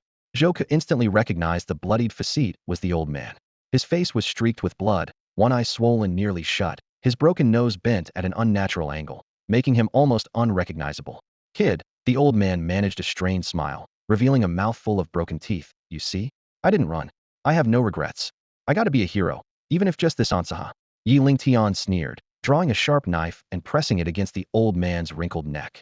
If I recall, you once tried this with me, didn't you? Well, now the tables have turned. I told you, you've got the wrong person. I don't know you. Zhou Ke replied calmly, though a flicker of worry flashed in his eyes. A trace of doubt crossed Yi Lingshan's face, but he quickly replaced it with a sly grin. Still pretending? This old man knows what you really look like. We have plenty of ways to make him talk. Kid, don't listen to him. Kill me. Just kill me. The old man shouted, his voice shaking with pain. Suddenly, Zhou Ke's expression turned cold and indifferent. I have no connection to this old man. Do whatever you want with him, it means nothing to me. Yi Lingtian stared at Zhou Ke, trying to see through his facade. At last, he snarled, no matter what, I won't let you leave with that diamond. He raised his hand, signaling his men to get ready. This is your last chance. Hand over the gem in 3 seconds, or both the man and the diamond are finished. There's nowhere left for you to run. The drop behind you is a sheer cliff. 3. Yi Lingshan's countdown echoed across the rooftop. 2. Zhou Ke's brow furrowed. He knew full well that even at his best, had struggled to take on a team of Spades syndicate bodyguards, let alone now, wounded and weakened. As Zhou Ke weighed his options between the 4-edged stone and his own life, his mind swung violently back and forth. Handing over the gemstone in exchange for survival seemed like the sensible choice, though it would mean that Grandpa's sacrifice and his own efforts throughout the night would be wasted. Staying alive meant there would always be more chances in the future. But a nagging, fatal doubt haunted him. Would Yi Lingtian really keep his word? A decision crystallized in his mind. Suddenly, Zhou Ke hurled the 4-edged stone high into the air. The gemstone traced a graceful arc, scattering brilliant light in all directions. Yi Lingshan's face twisted in panic as he screamed at his men, hurry, catch it. If it breaks, you're all finished. Whoever grabs it first gets double pay. Chaos erupted among the bodyguards as they lunged for the gem, leaving a clear gap in their encirclement. Zhou Ke seized the fleeting opportunity, darting toward the edge of the rooftop on the 90th floor. At that moment, an excited shout rang out, young Master Yi, we've got the stone. Good. Where's that little thief? Yi Lingtian demanded, but before anyone could answer, every eye snapped back to Zhou Ke. It was already too late. A strange smile flickered at the corner of Zhou Ke's lips. In a swift motion, he turned and leveled his gun. Bang! For a split second, time seemed to freeze. The bullet tore through Grandpa's chest. The old man stared down in shock at the blood pouring from his wound, yet a look of peace settled on his face. He tried to say something, but the words would never come. Yi Lingtian and his bodyguard stood rooted to the spot, watching helplessly as Zhou Ke stepped gracefully to the edge of the rooftop. He gave them a little wave, spread his arms wide like a bird about to take flight, and tipped backward into the night. I told you, hand over the diamond, and ID let you go. Why did you jump? Yi Lingshan's shout was swallowed by the roaring wind.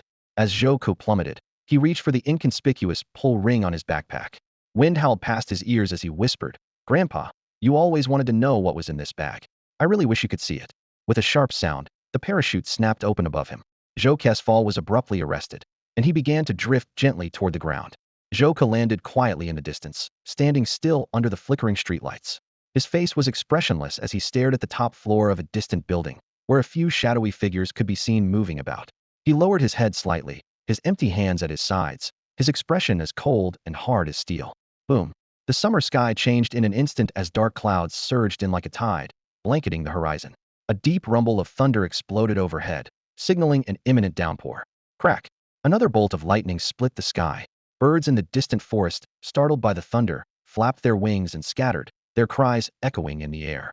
Yet Zhou Ku stood motionless, as still as a statue. Boom! A third peal of thunder roared directly overhead. The white flash of lightning briefly illuminated Zhou Ku's face, outlining the faint, upward curve at the corner of his lips. In the interplay of lightning and street lamp, his face appeared almost ghostly pale, certainly not the look of someone defeated. On the rooftop terrace of the Yi family building, a bodyguard in black respectfully bowed and presented the four-sided stone to Yi Lingtian. "Young Master Yi, the gem is secured." "Excellent." Yi Lingtian took the gem gently, running his fingers over its surface. The stone reflected dazzling colors, as if announcing his complete victory. His fingers caressed the gem softly as a smile slowly spread across his face, soon twisting into wild, unrestrained laughter. "Ha ha ha. Ha ha ha." His laughter echoed for a full minute before finally subsiding. The surrounding bodyguards exchanged confused glances, unable to understand why their young master was so out of control. After Head had his fill of laughter, Yi Lingtian composed himself and muttered under his breath, "At school, whether it was the freshman assessment or in class, you always overshadowed medicing the rewards, the spotlight, the reputation that should have been mine.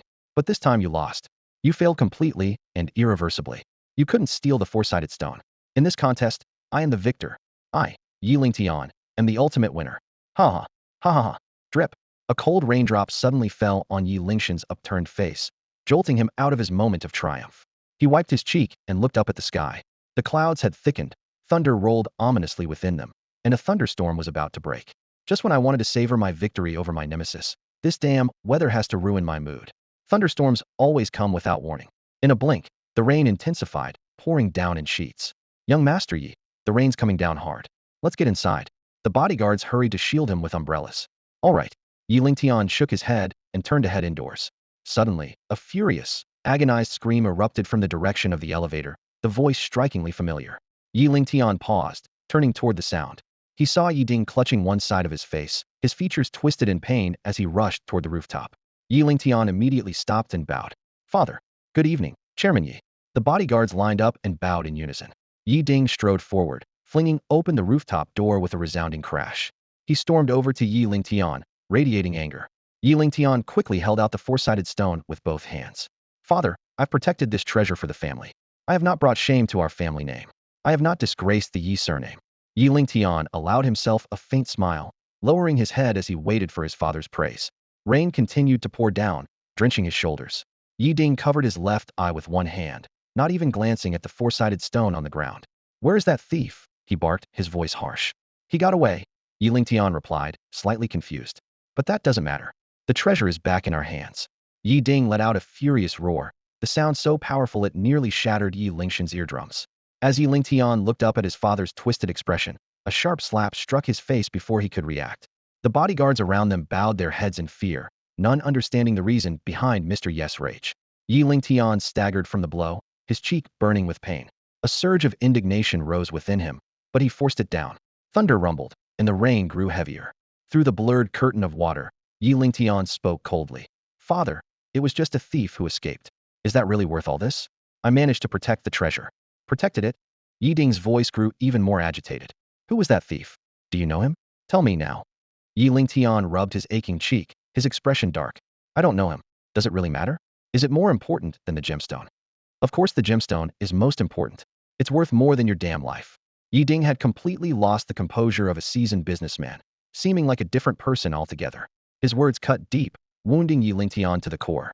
In that moment, Yi Lingtian finally saw his father's true nature. With a sharp crack, Yi Ding slapped the four-sided stone to the ground. The gemstone spun weakly in the muddy water, its faint glow barely visible, but Yi Ding ignored it. He ordered all the bodyguards away, strictly commanding them to keep silent, then turned to Yi Lingtian.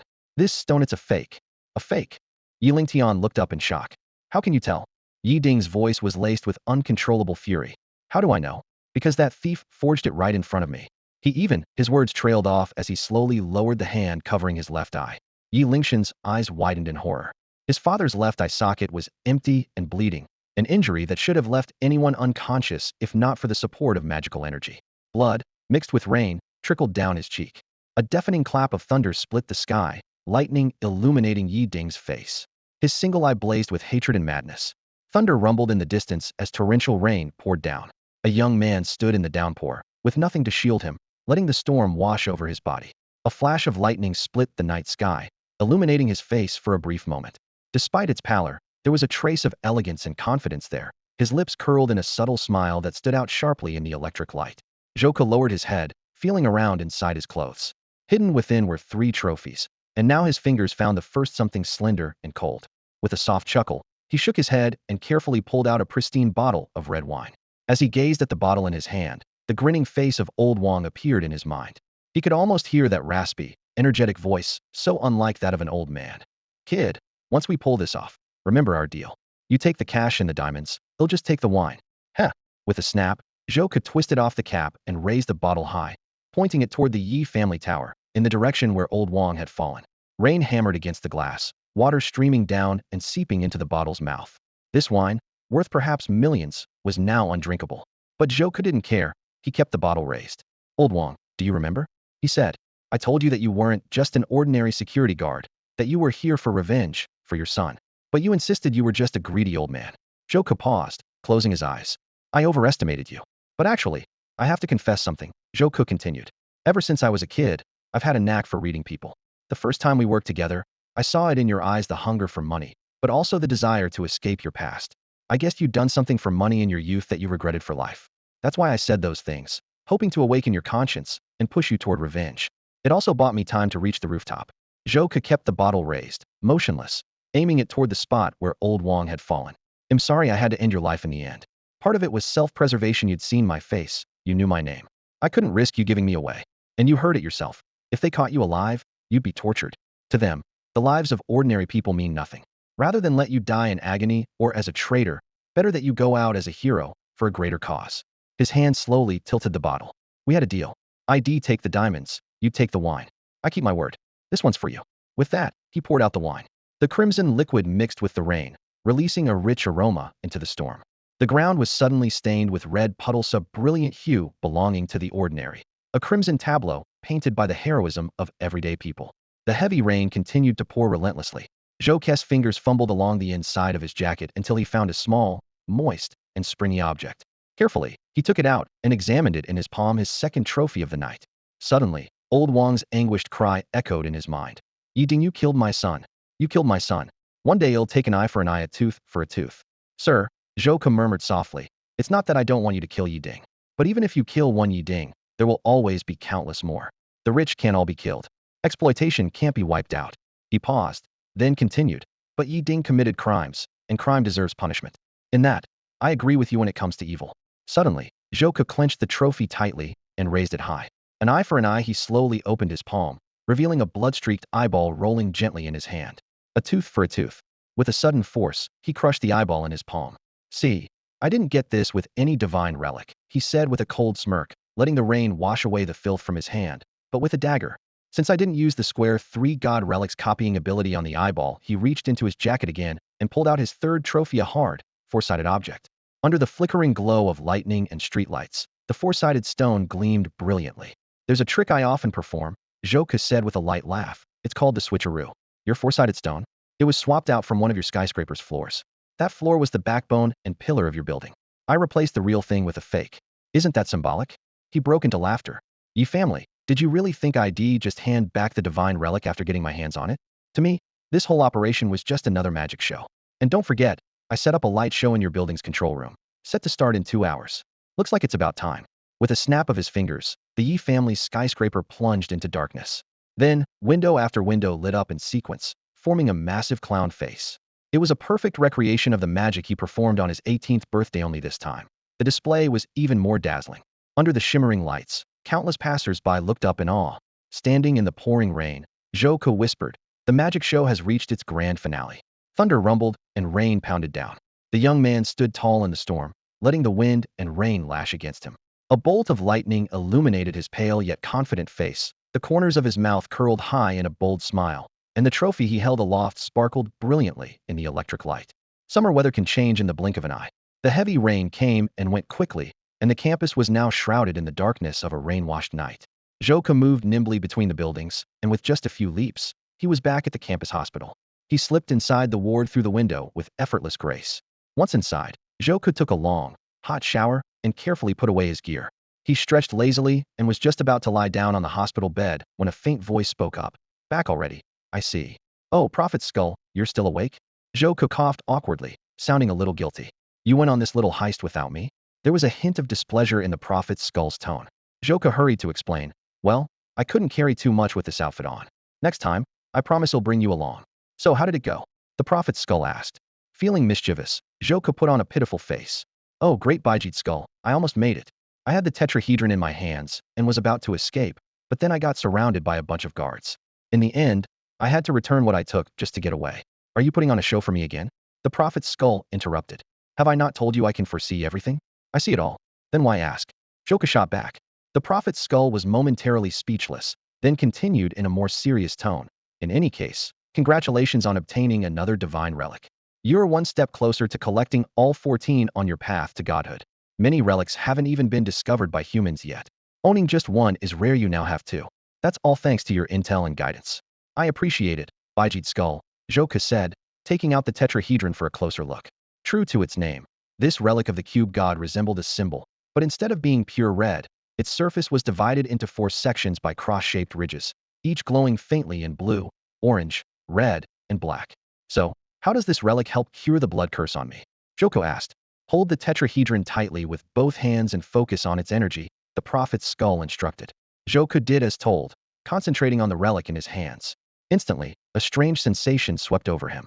A surge of powerful magical energy poured into his body, like an expert massage. But a moment later, a wave of biting cold, scorching heat, and stabbing pain hit him one after another. It lasted only a split second, but cold sweat broke out all over him. He blinked in confusion at the Prophet's Skull, who seemed to sense his thoughts, and explained, "Some of the magical energy just entered your body. Don't you have the magic detector the professor gave you? Use it, and check your current magic levels." Zhou slowly took out the magic element detector. The precision instrument, which Professor Yuan Xing had given him as a reward in the basic magic element class, glinted coldly under the light. He remembered that the last reading was 87. After this heist, with the reward from the jester god and the magic elements infused from the quadrangular stone, the number should have increased significantly. He stared at the flickering screen as the numbers raced, finally settling at 91. 91. Zhou muttered with a frown. "That's only a 4-point increase, much less than I expected." "You're only noticing the increase, not how much you lost," the voice of the Prophet's Skull echoed. "Lost?" Zhou was taken aback. "Can magic element levels decrease?" "In theory, no. But the blood curse is an exception," the Prophet's Skull explained. "As an unbreakable death curse, its attack method is to destroy the magic elements within the body. You experienced a loss before, and this operation merely made up for it. Besides, 91 isn't a low number. Your classmates at the same level are only at around 20 or so." The Prophet's Skull paused, then continued. "You know your current maximum magic element level is 100, right?" "Of course," Zhou replied calmly. "I'm a bronze-ranked divine card holder now, also called half silver. To break through 100, I need to achieve divine card ascension." "That's right. So before ascension, the closer you get to the 100-point threshold, the harder it becomes to improve, and progress slows down. Reaching 91 already shows your constitution is above average." "I understand," Zhou nodded. "So what's the status of my blood curse now? How much time do I have left?" 3. 3 days? Not 3 seconds." Zhou was about to joke. If it were 3 seconds, I'd be dead already, when a violent cough overtook him and his vision blurred. He quickly grabbed a tissue and coughed up a mouthful of blood, feeling noticeably weaker. "Indeed, according to the future I foresaw, if you hadn't obtained the quadrangular stone, you would have died in 3 seconds. Now, you have 3 days left." "What?" Zhou was shocked. "You said the quadrangular stone could extend my life, but only by 3 days?" Of course not. The prophet's skull's tone suddenly grew serious. The energy you've absorbed so far is only the tip of the iceberg compared to what's stored in the quadrangular stone. Joku, listen carefully. I'm about to reveal the true purpose of the quadrangular stone. Whether you can harness its full power will determine if you survive. Joku immediately sat up straight. I'm ready for your guidance. The so-called quadrangular stone is essentially a vessel, the prophet's skull said in a low voice. And what it contains are 4 fragments of souls. For soul fragments? Joku frowned slightly. Whose souls are they? The prophet's skull began to speak slowly, its voice deep and distant. This doesn't come from a single soul, but from 4. It continued. They were the most powerful card holders in history. After their deaths, their souls were sealed within this relic by the gods. Each of these sages possesses the ability to extend your life. Joke's brow furrowed as he suddenly remembered Su Chinsi mentioning the Serena Sea, which from commoner legends who turned out to be the ancient Hearts Jack card holder. These 4 sages must have been on that same level. That's not all. The prophet's skull echoed in the silence. They're also willing to lend you the immense power of their cards. You should know, during their lifetimes they were at least platinum-ranked demigods, wielding card abilities powerful enough to shake the world. If you can harness their strength, not only will your magical reserves soar, but your supernatural abilities will become far stronger as well. Joku immediately perked up. He knew that even a gold-ranked card's power could easily destroy a school, let alone the might of platinum. What exactly do I need to do? He asked eagerly. How can I gain their help and power? The prophet's skull was silent for a moment before answering softly. Do you remember my prophecy? Of course, Joku replied without hesitation. You said that within a month of me getting the blood curse, I'd have a chance to learn the secret to card ascension. That's right. Tomorrow, you'll find out exactly what that opportunity is. As Joku muttered, don't tell me you've made another prophecy. He quickly pulled out his phone and added this information to his notes. The prophet's skull responded quickly. Tomorrow morning, he'll tell you how to obtain their power. For now, you should rest and focus on recovering. Don't let your illness get worse. Still so fond of keeping secrets, Joku chuckled. All right, I'll listen to you. I'm going to sleep. With that, he carefully put away all his things, including the 4-sided stone, and drifted off to sleep. The next morning, as soon as Joku opened his eyes, he heard a bright, cheerful voice.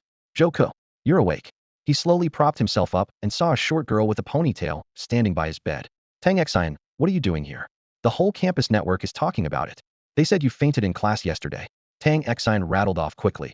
As soon as I heard, I rushed over to see you. Joku, you have to take care of yourself. Joku smiled and nodded. I will. But inwardly, he thought that if Tang Xian knew what kind of illness he really had, she wouldn't be this relaxed. Suddenly, Tang Xin's eyes lit up and she grinned mischievously. Hey, Joku, I just thought of something really funny. Can you guess what it is? You're thinking about how, when you were in the hospital, I took care of you by your bedside, Joku replied calmly. Wow, how did you guess that? Tang Xin's eyes widened in surprise. What a coincidence.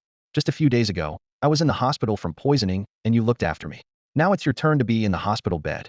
Here's Joku flowers for you.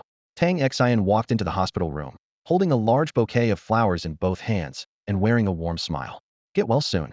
Joku stared at the flowers in front of him but didn't reach out to take them right away. At that moment, the voice of the prophet's skull suddenly echoed in his mind. I know what you're thinking.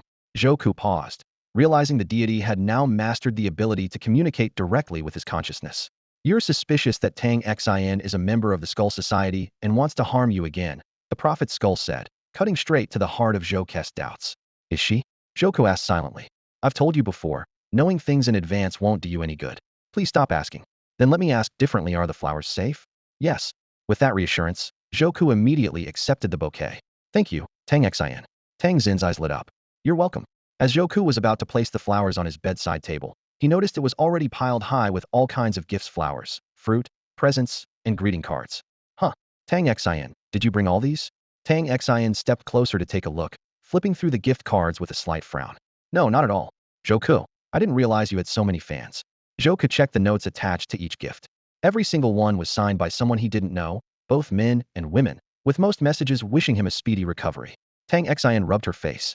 Well, you are a big name at school. It's only natural people would send you gifts when they heard you were sick. Joku looked directly at her. Tang Xian, I have a question for you. Oh, what is it? How did you find out about the living dead? And how did you know its weakness was fire? Joku finally seized the chance to ask the question that had been bothering him. Tang Xian immediately looked flustered. Too read about it in a book. She glanced dramatically at her watch. Oh, Joku, I have class soon. Bye. Get well soon. Before she finished speaking, she had already darted out of the room. Joku stared at the door, thinking about Tang Xin's odd reaction.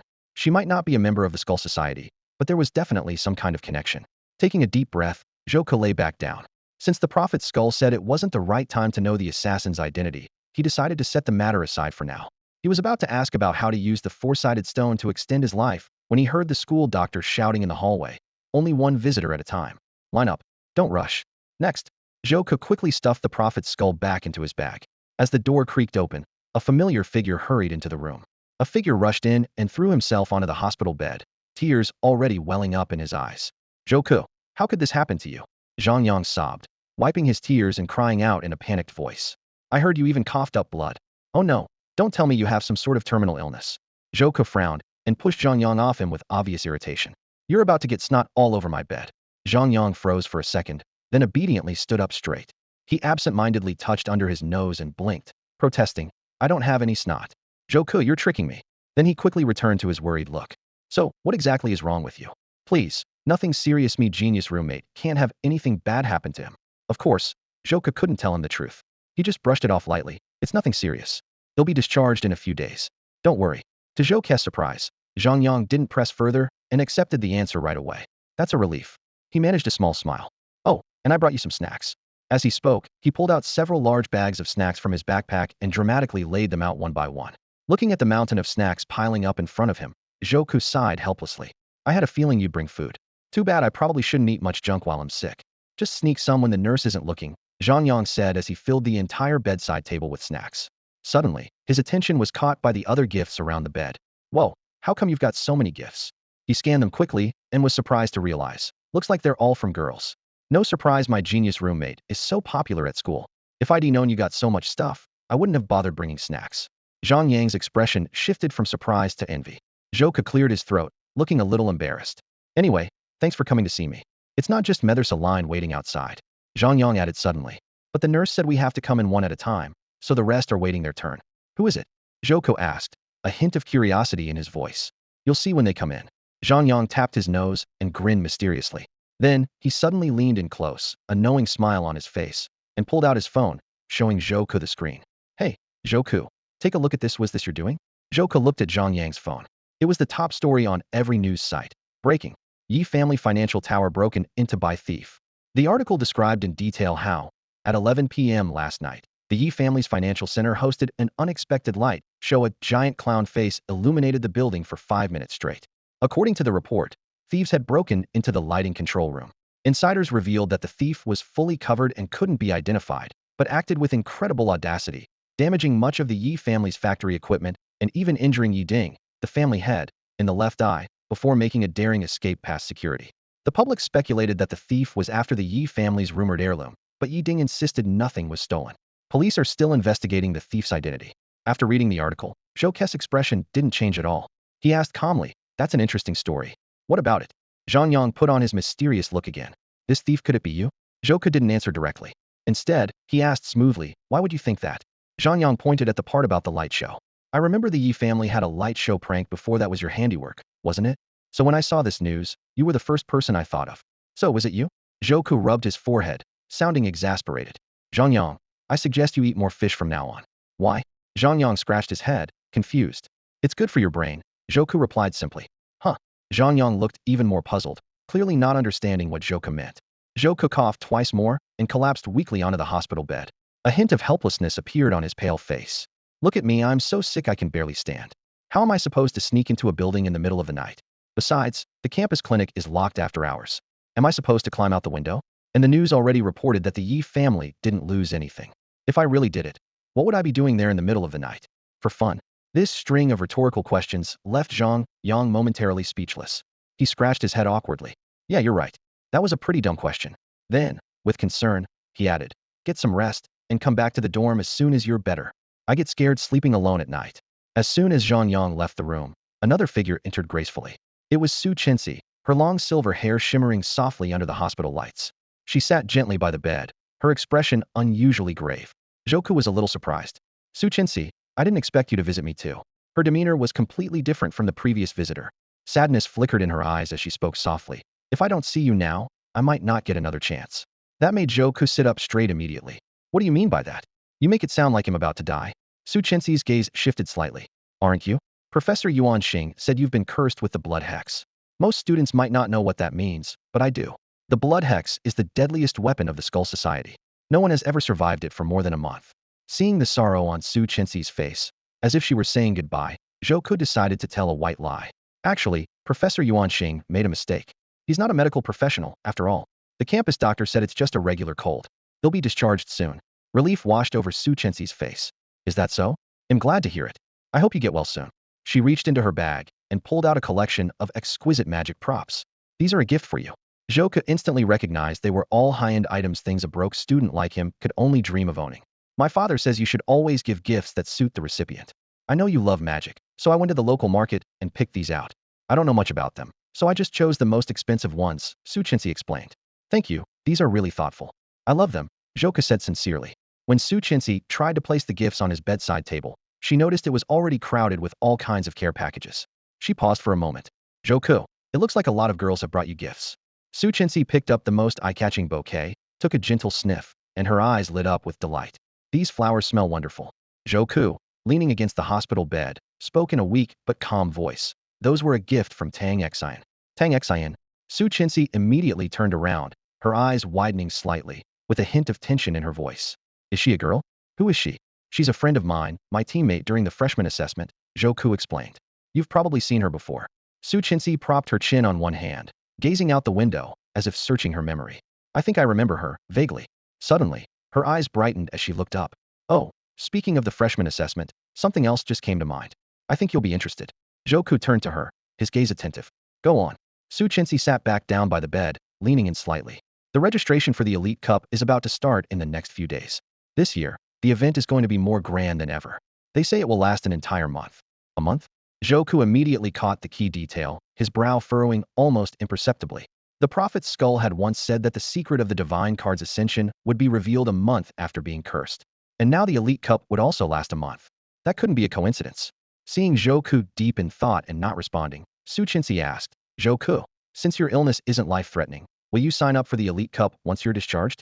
Pulled back from his thoughts, Zhou Ke's eyes gleamed. Can I ask what the winner's prize is? Su Chenxi was taken aback, then remembered Zhou Ke's acceptance speech after the freshman assessment and covered her mouth with a knowing laugh. Trust you to care about the reward first. She straightened up, her expression turning serious. The prize this time is quite special.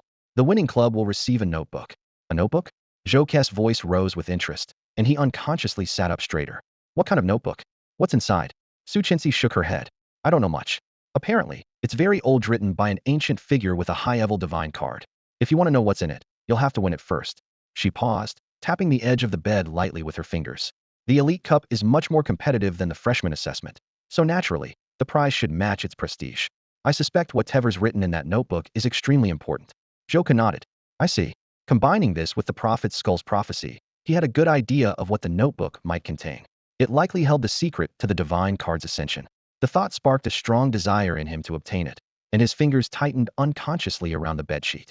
Recalling what Su Chenxi had said earlier, he asked again, You said the notebook isn't awarded to an individual, but to the winning club? Su Chenxi nodded. That's right. The Elite Cup is a team event, after all. Registration is by club. Our school only has 3 major clubs, and they rarely accept freshmen. But she smiled slyly, a mischievous glint in her eyes. I know you've already received several invitations from all 3 clubs. Have you decided which one to join? Zhou Ke shook his head. Not yet. That was the truth, didn't really know much about any of them. You'd better decide soon, Su Chenxi urged, her tone growing urgent. Registration for the Elite Cup is opening in the next couple of days. If you're not in a club, you won't be able to compete. And what about you, Your Highness? Zhou Ke countered, meeting her gaze directly. You want to compete too, right? Do you know which club you'll join? Although he asked, Zhou Ke already had a faint suspicion which club she might be leaning toward. Su Chenxi was a spade divine card, naturally drawn to strength and combat. Most people assumed she would join the Black Blade group, which was centered around the spade divine cards. However, to everyone's surprise, her answer was different. She chose the Crimson Heart group. Zhou Ke raised an eyebrow, as if pondering her decision, and then asked why. Personal reasons, Su Chenxi replied frankly. I've known senior sister Zhuang since we were little. She's my best friend. She invited me to join Crimson Heart, and she also asked me to attend the ball tomorrow. At this point, Su Chenxi paused, turning her gaze to Zhou Ke. I know senior sister Zhuang invited you as well. Are you going? Zhou Ke didn't answer immediately. It was true that Zhuang Xingyao had invited him during the freshman gala, and had agreed at the time. Now, faced with Su Chenxi's question, he had already made up his mind. He'll be there. I promised her, and I won't break my word. Besides, there's nothing wrong with going to a ball. I'm mainly there for the Elite Cup, to check out the scene and get to know my future teammates. Su Chinsi visibly relaxed at his response, a faint smile appearing on her face. Good. Her eyes lingered on Zhou Ku for a moment, as if she wanted to say something but hesitated. Zhou Ku noticed her hesitation and smiled. If you have something to say, just say it. No need to hold back. A hint of complicated emotion flickered in Su Chinsi's eyes before she spoke. Since it's a ball, we need dance partners. And, as far as I know, we're probably the only 2 freshmen invited. So, Zhou Ku smiled, immediately understanding her meaning. I'd be happy to be your dance partner. Hearing this, Su Chinsi's expression brightened for a moment, but she quickly regained her usual composure and stood up. All right, visiting hours are almost over. I shouldn't delay any longer. Zhou Ku, I'll see you at the ball tomorrow. Zhou Ku nodded slightly, watching her leave. As her figure disappeared through the doorway, he couldn't help but chuckle. If Zhang Yang found out that Su Chengsi the aloof princess had taken the initiative to ask him to be her dance partner, he'd probably be shocked beyond belief. Just as he imagined, Zhang Yang would definitely exclaim, "What? Zhou Ku, you're going to senior sister Zhuang's ball? And the princess is your dance partner? My god." However, Zhou Ku wasn't particularly interested in the ball itself. For him, dancing was just a formality, and having a beautiful partner wasn't what mattered most. What truly concerned him was the elite cup, the notebook rumored to hold the secrets of divine card ascension. To win it, he needed to join a club, and the ball, whether it was with Crimson Heart or any other group, was the perfect opportunity to size up the competition and build connections. He lay back on the bed, murmuring to himself, so, today you'll find out how to master the secret of divine card ascension in a month. The elite cup's reward, that notebook, must be the key. Though it seemed like he was talking to thin air, the silence in the room offered no response. After a brief pause, an ethereal, deep voice echoed in his mind. Yes, you always catch on so quickly. You'll have to win the elite cup to get that notebook. In the future, you see, will I win? Zhou Ku pressed on, still hoping for an answer. But this time, there was no reply. Zhou Ku frowned slightly. Just as he was about to speak again, the door to his hospital room creaked open. He immediately composed himself, focusing his gaze on the newcomer Yi Lingtian. Yi Lingtian walked in slowly, his expression serious, and the atmosphere grew heavy. Any trace of sleepiness vanished from Zhou Ku's eyes as he sat up, fully alert to greet his new visitor. The school nurse pushed open the door and led Yi Lingtian into the hospital room. She glanced at Zhou Ku, who was lying in bed, wearing a professional smile. You're quite popular. So many people have come to visit you this morning. Yi Lingtian immediately picked up the conversation, forcing a smile and softening his voice on purpose. Yes, Zhou Ku and I are good friends. I came by specifically to check on him. He turned to the nurse, looking respectful. Please, go ahead with your work. I'd like to have a moment alone with Zhou Ku. As he spoke, his face showed the warmth of a close friendship.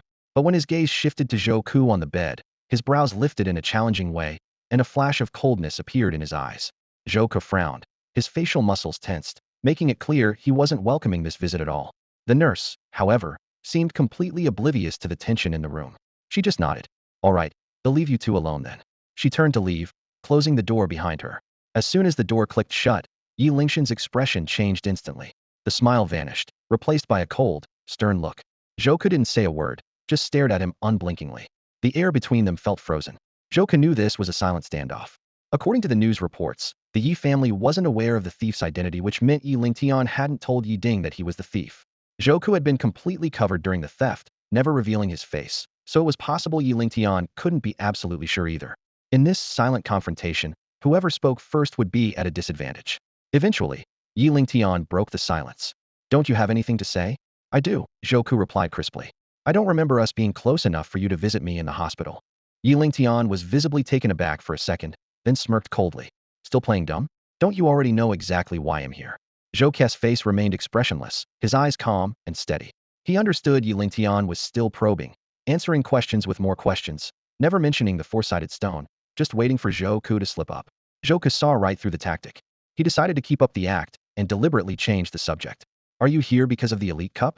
Want to ask which club I'm joining? A flicker of surprise crossed Yi Lingshan's eyes, but he quickly regained his composure. So you really want to admit it? He cut straight to the point. Hand over the four-sided stone. Zhou Ku raised an eyebrow in confusion. What's the four-sided stone? Still pretending? Yi Lingshan's voice rose, barely containing his anger. The diamond you stole from the building last night. Zhou Ku looked even more surprised, his eyes widening slightly. What? Something was stolen from your family's building? But the news said nothing was reported missing. A trace of uncertainty appeared on Yi Lingshan's face. He couldn't be completely sure Zhou Ku was the thief. If it had been someone else, he'd just let slip that the four-sided stone had actually been stolen. But his instincts told him that there was no way the thief could have been anyone but Zhou Ku. The way he spoke, the way he moved, Even how he escaped all of it matched Zhou Ke's style perfectly. Not just in East City, but probably all of Longhua. It would be hard to find anyone else like him. Yet Zhou Ke's performance was flawless, as if he truly had no idea what was going on. Yi Lingtian fell silent for a moment, then asked again, "Did you go out last night?" Zhou Ke gave a helpless smile and patted the edge of his bed. "Are you kidding? I'm a patient. How could I go anywhere? Besides, the door is locked." Zhou Ke sat on the hospital bed, drawing on his years of experience as a magician to control every detail perfectly, the weariness in his voice, the subtle expressions on his face, and just the right hint of irritation. All of it worked seamlessly to keep Yi Lingtian guessing. Yi Lingshan's gaze wandered around the room before suddenly locking onto the window. An idea flashed through his mind. A parachute. That thief escaped with a parachute. No, it was you. You had a parachute. That's how you got out of the school. Zhou Ke finally lost his composure, his tone laced with clear impatience. Enough. If you're going to keep spinning science fiction stories, they'll have the school nurse ask you to leave. I need to rest. Yi Lingtian didn't reply. Instead, with a cryptic smile, he stepped closer to the bed. Zhou Ke's brows furrowed slightly as he remained on guard. When Yi Lingtian leaned down, bringing his lips close to Zhou Ke's ear, he whispered, "I know it was you, even if I have no proof. I won't be getting the four-faceted stone back, but..." Zhou Ke listened with a blank expression, until Yi Lingtian continued, "Thank you. Thank you for gouging out Yi Ding's eye. I've always hated him." Those words made Zhou Ke whip his head around to look at him. Yi Lingtian straightened slowly, his enigmatic smile still in place. He backed toward the door and paused before leaving. "By the way, I'll be entering the Elite Cup, too.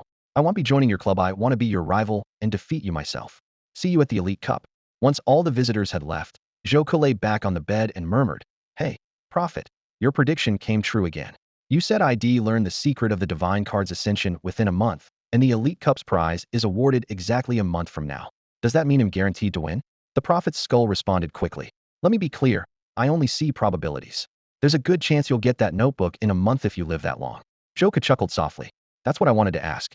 I can feel my body is still weak like you said. I might not last more than 3 days. The Elite Cup starts in 3 days, and I might not make it that far. I need a way to stay alive. No one's around now. You can use the four-faceted stone," the Prophet's skull said.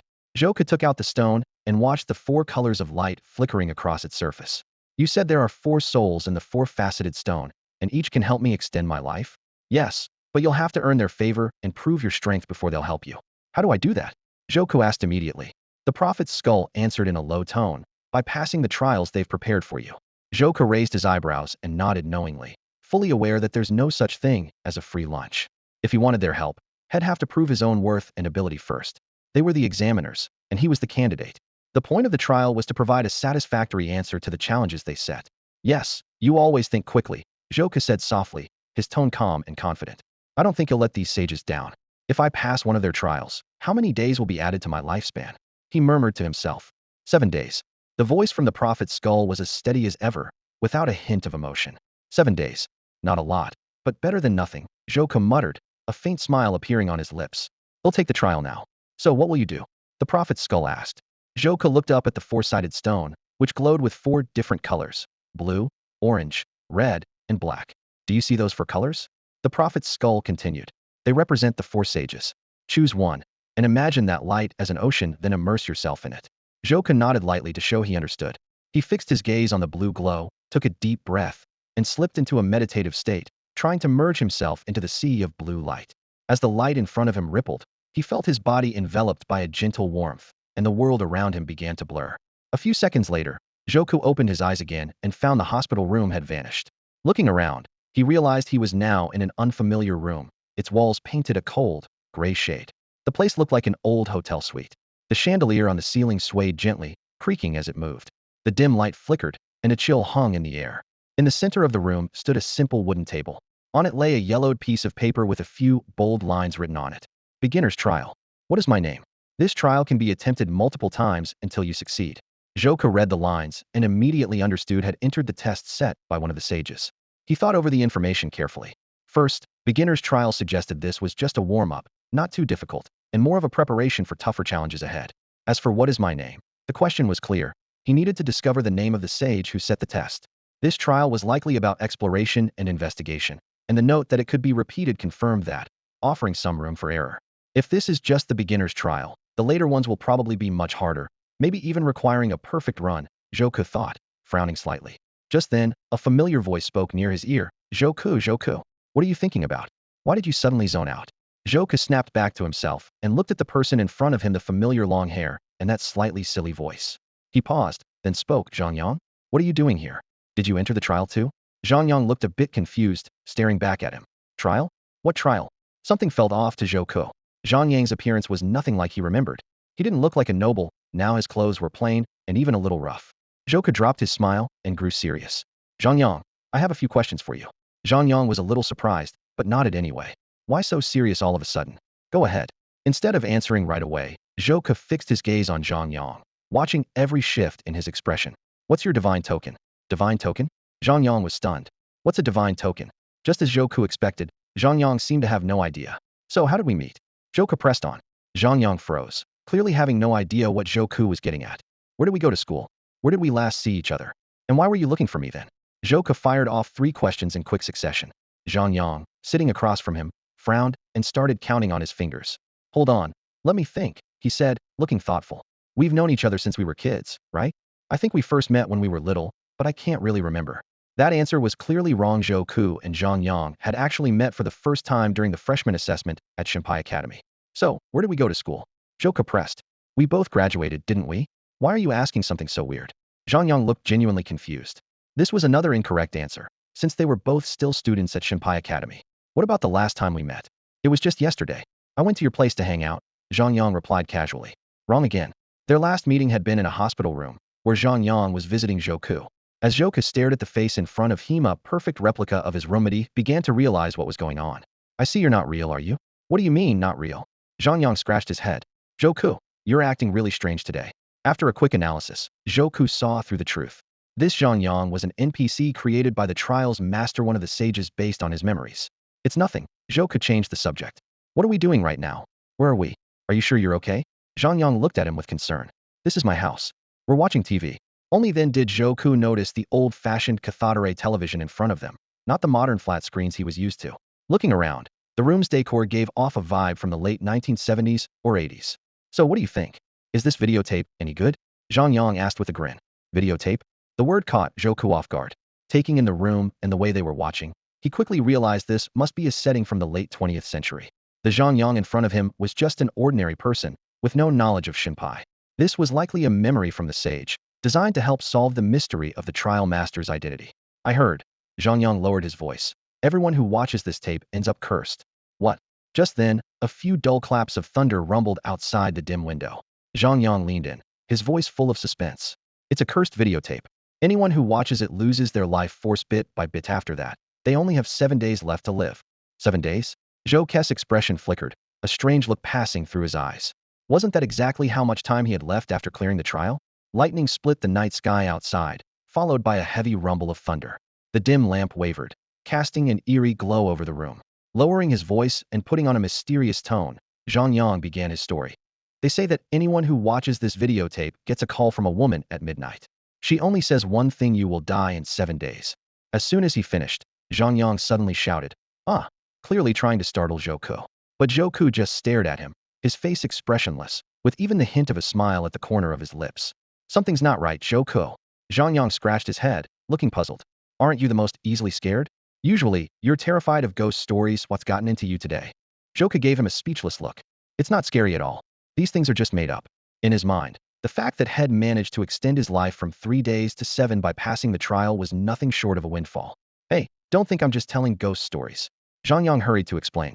I actually have a distant relative who watched the tape and died in a really bizarre way 7 days later. Then why are you showing it to me? Zhouke stared at him.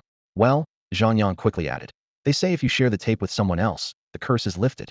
Besides, it's probably fake anyway. We're just watching for fun. Zhouke reminded himself that his only goal was to get through the trial, so he turned his attention back to the TV. The screen was filled with unsettling images, fluttering moths, scattered fingernails, a strange blinking eye, all accompanied by a disturbing background of white noise. Though the images seemed unrelated, their combination sent a chill down his spine. In the final second, a ring-shaped object like a ring or a bracelet flashed on the screen. Zhouke blinked, trying to get a better look, but Zhang Yang quickly switched off the TV. Why do you turn it off? Zhouke asked, puzzled. I just have a bad feeling, Zhang Yang said, looking worried. If we keep watching, something might happen. The ticking of the clock on the wall sounded especially loud in the silent room. When the hour hand reached 12, the house phone suddenly rang. its shrill sound echoing through the house like an ominous warning. Both of them jumped, staring at each other in shock. It's your phone, you answer it, Zhouke whispered. No way, I can't. Zhouke, you do it. Zhang Yang shrank back, his eyes full of fear. With a sigh, Zhouke stood up. Look at you, it's just a phone call. In the dimly lit living room, the outlines of the furniture were blurred and shadowy. As Zhouke looked around at the gloomy surroundings, he felt for a moment as if had stepped into a horror movie. Zhouke walked quietly over to the landline, gently picking up the receiver and switching it to speaker mode. For a moment, there was only silence. Then, a sudden burst of harsh static shrieked from the handset, like fingernails scraping down a blackboard. Immediately after, a hoarse, piercing female voice filled with eerie pain echoed from the phone, repeating the same word over and over. 7 days, 7 days, 7 days hiss. Not far away, Zhang Yang drew in a sharp breath, goosebumps prickling all over his skin as his face turned pale. TCH, Zhouke calmly hung up the phone, lost in thought. He understood this was just a test, and the challenge was to answer, what is my name? All the clues to his identity were hidden somewhere in this house. Under the dim light, the room was heavy with a dark, oppressive atmosphere. The bizarre videotape, the strange woman who had called somehow. All of it felt familiar to Zhouke, though he couldn't quite place where that feeling came from. Aya! Suddenly, Zhang Yang let out a piercing scream. Zhouke wasn't frightened by the room's ominous mood, but Zhang Yang's shriek startled him, making him flinch. What are you yelling about now? Zhouke snapped irritably toward the bedroom. But after that scream, Zhang Yang fell completely silent. Zhang Yang. Zhouke set down the phone receiver and called out softly, but there was no answer. With a sigh, Zhouke shook his head and walked slowly toward the bedroom. His steps creaked loudly on the damp wooden floor, the noise echoing sharply in the silence. Bzzzt, bzzzt, as he entered the room. The first thing Zhouke heard was a strange static noise. He glanced at the television and saw that, at some point, the screen had flickered back to life, filled with static. Zhang Yang was sitting rigidly, staring straight at the screen, completely motionless. Zhang Yang, did you turn the TV on again? Zhang Yang remained seated, still unresponsive. Zhouke raised an eyebrow and walked around to face him. Suddenly, Zhouke stumbled back 2 steps. Zhang Yang's face was twisted in terror, his mouth stretched wide to reveal crooked teeth. His eyes were open impossibly wide, as if he'd seen something unspeakably horrifying. Even more disturbing, his skin had lost all color, looking shriveled and rigid like a dried corpse. Zhouke noticed that Zhang Yang's finger was pointing straight behind him. For a split second, Zhouke felt something lightly brush his hair from behind. Every hair on his body stood on end as he spun around instantly. There was nothing there. Only the flickering television screen, now playing the videotape again. In the center of the screen was a blurry, ring-shaped object. Zhouke stepped closer and realized it wasn't a ring, it was a well. Suddenly, filthy water began to gush wildly from the well on the TV, as if it was about to flood out from the screen into reality. Then, a withered, pale, twisted hand slowly reached out of the well. At first, only a withered hand appeared, pale and shriveled, reaching out from the edge of the well. Then, a figure wrapped in tattered white cloth, soaked in filthy water, slowly crawled out of the well. Zhouke couldn't make out her face, as her long, seaweed-like hair covered it completely. She was barefoot, moving step by step toward the edge of the screen, each movement unbearably slow and unsettling. Zhouke's expression grew tense as he lowered his head in deep thought. This scene was all too familiar: videotape, television, midnight, a phone call, and the woman climbing out of the well. My name is... A dark, raspy female voice echoed, as if drifting up from the depths of hell. Zhouke snapped his head up, his pupils contracting sharply. The long-haired woman from the videotape had already crossed the screen and was now standing right in front of him, so close it was suffocating. She raised her withered, branch-like hand and slowly reached toward her face, gripping a lock of her own hair. My name is... She asked again, her voice as sharp as shattered glass scraping against his ears. Zhouke opened his mouth, but his throat felt as if an invisible hand was strangling him, couldn't utter a sound. Before he could react, the woman suddenly flung her hair aside, revealing a pair of cloudy, hollow, bloodshot eyes. A piercing, high-pitched ringing exploded in Zhouke's ears, like a swarm of insects buzzing furiously around him. His body turned to stone, frozen in place. Then, a wave of excruciating pain surged from his limbs through every part of his body, as if thousands of needles were stabbing him all at once. He felt his consciousness fading, his life force slipping away bit by bit. In the final moment before losing consciousness, Zhouke's eyes flew open wide, finally remembered the woman's identity. After a dizzying whirl, all the pain, vertigo, paralysis, and helplessness vanished. In their place was the warmth of a hospital room and the softness of a bed beneath him. Zhouke blinked, regaining his composure and pulling himself out of the immersive trial, returning to reality. How did it go? The prophet's skull immediately asked, a clear note of curiosity in its voice. Zhouke blinked. You couldn't see what happened to me in there? Of course not. I can only perceive what happens in the real world. The tetrahedron, after all, is a relic of the gods. Which means, whatever challenges you face in the trial, you're on your own. That's fine, Joku replied calmly. I've basically solved the first riddle set by the ancient sage. Oh, what is it? The prophet's skull pressed, clearly interested in the tetrahedron's powers. The first basic trial was simple. The riddle was just one question. My name is? As Joku spoke, he organized the information and reasoning had gathered. The examiner gave me a fragment of her memory. I played the role of an NPC within that memory, and she even seemed to have drawn from my own memories, using the faces of my friends to create other NPCs. He didn't elaborate further, trusting that the prophet's skull would understand the details easily enough. I see. So, you used her memories to figure out her name? The prophet's skull quickly grasped the core of the trial, even without first-hand experience. I figured out exactly who she was, though I don't know her full name. Joku paused. But she does have a name that's widely known. What is it? Sadako. Inside the library, Joku flipped through ancient historical texts, his fingers gliding swiftly over the yellowed pages as he searched for more clues. After uncovering the identity of the ancient sage, Joku quickly applied to the school nurse for discharge. Although the nurse insisted that he stay for further observation, he couldn't wait and arrived at the library early the next morning. As he pored over one document after another, Joku gradually pieced together information about Sadako. She was a renowned square card holder, notorious for using her supernatural abilities to terrify and intimidate others. Under her reign of terror, countless civilians were either frightened to death or met with brutal ends. These horrifying incidents became widespread stories among ordinary people, eventually inspiring the science fiction novel Ring and the horror film Ringu. Joku pulled out his phone and quickly browsed through these works, noticing that the trial he had experienced closely resembled the plot of Ringu, though there were subtle differences. This was understandable, since the film was merely an adaptation for the civilian world and naturally differed from Sadako's true story. But one thing was certain: a master of this trial was Sadako herself. Just like the sirens, many of the ghostly legends circulating among commoners actually originated from the square card holders of the aristocratic world. In an unremarkable old book, Joku finally found a crucial piece of information. Sadako was born into a declining Japanese noble family. Her mother, Yamamura Shizuko, married a commoner named Ikuma Hihikiro and gave birth to her. After being abandoned by her father, Sadako took her mother's surname, thus becoming the famed Yamamura Sadako. Now that he had her full name, Joku eagerly prepared to take out the four-sided stone and return to the trial. It seems you've forgotten something, the skull suddenly intoned in a ghostly voice. Immersed in his investigation, Joku was startled and a bit annoyed. Why do you always have to speak up so suddenly? Can't you give me some warning? The skull replied calmly. I didn't want to disturb you, and I know you're not pleased. But you're about to miss something important. What is it? Joku finally paid serious attention to the skull's reminder. The ball. Joku jumped to his feet and glanced at his watch. Why are you telling me only now? I'm going to be late. The skull muttered helplessly. You're really a handful, aren't you? Meanwhile, Suchinsi was already standing at the entrance to the Chishin Society's banquet hall. Dressed in a long gown with elegant makeup and graceful poise, she greeted each member politely, gently declining every invitation to dance. Despite her calm appearance, she was anxious inside. Had Joku overslept? Was he subtly refusing her invitation? Hopefully, nothing had happened to him.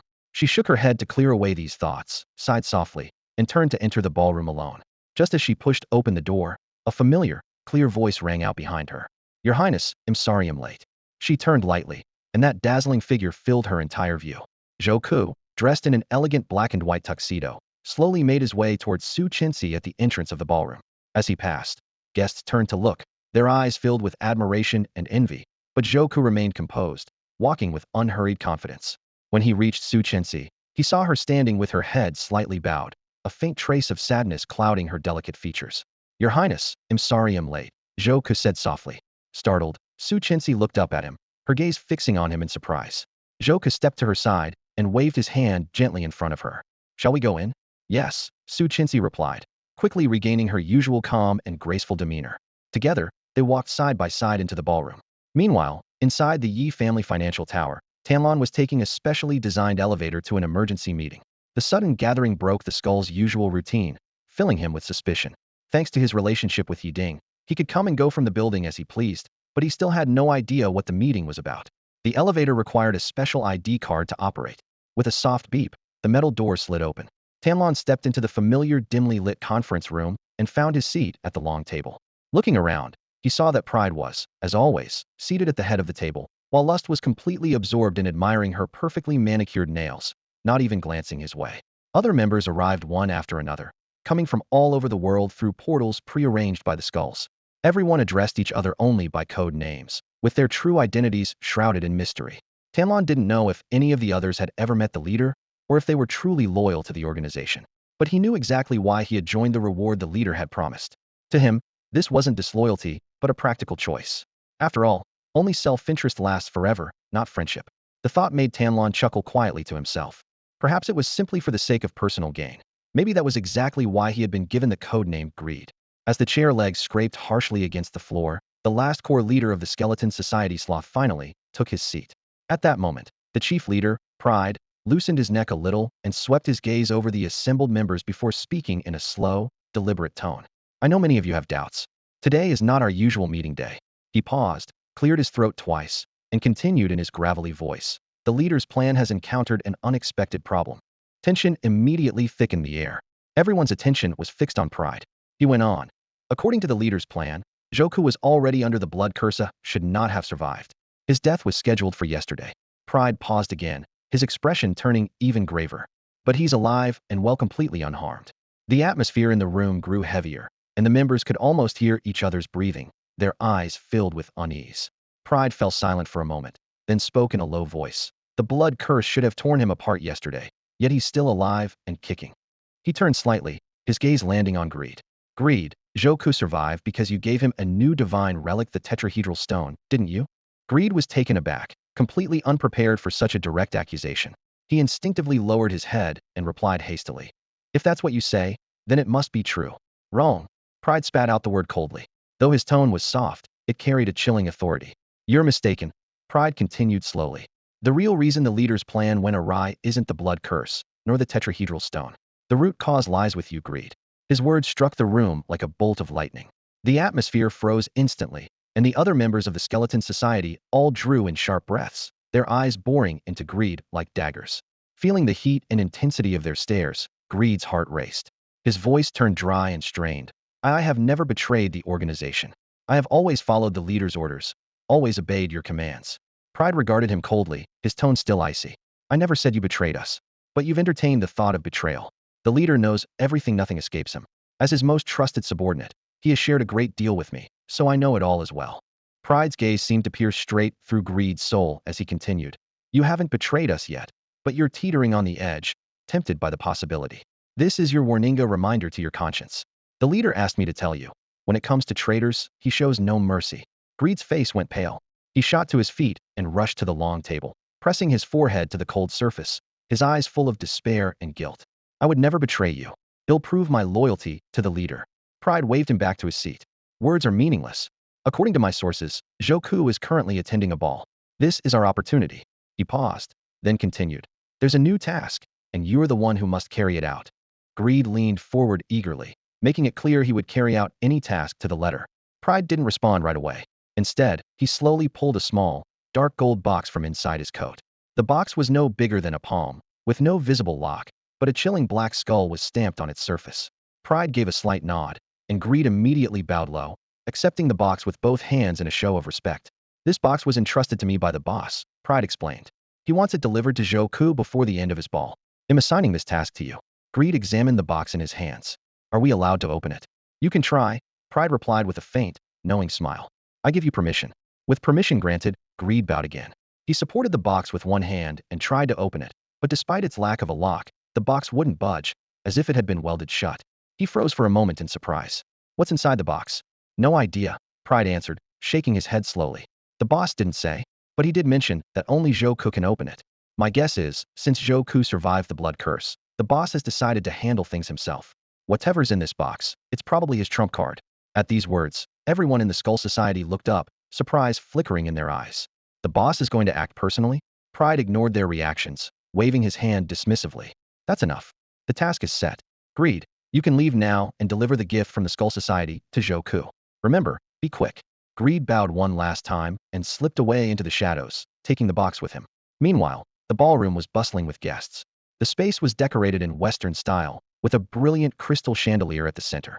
As the venue for the Qixin Society's event, red was the dominant color throughout. Red murals, red carpets, heart-shaped emblems, and of course, senior sister Zhuang Xingyao in a striking red gown, standing at the front of the hall chatting with a few members.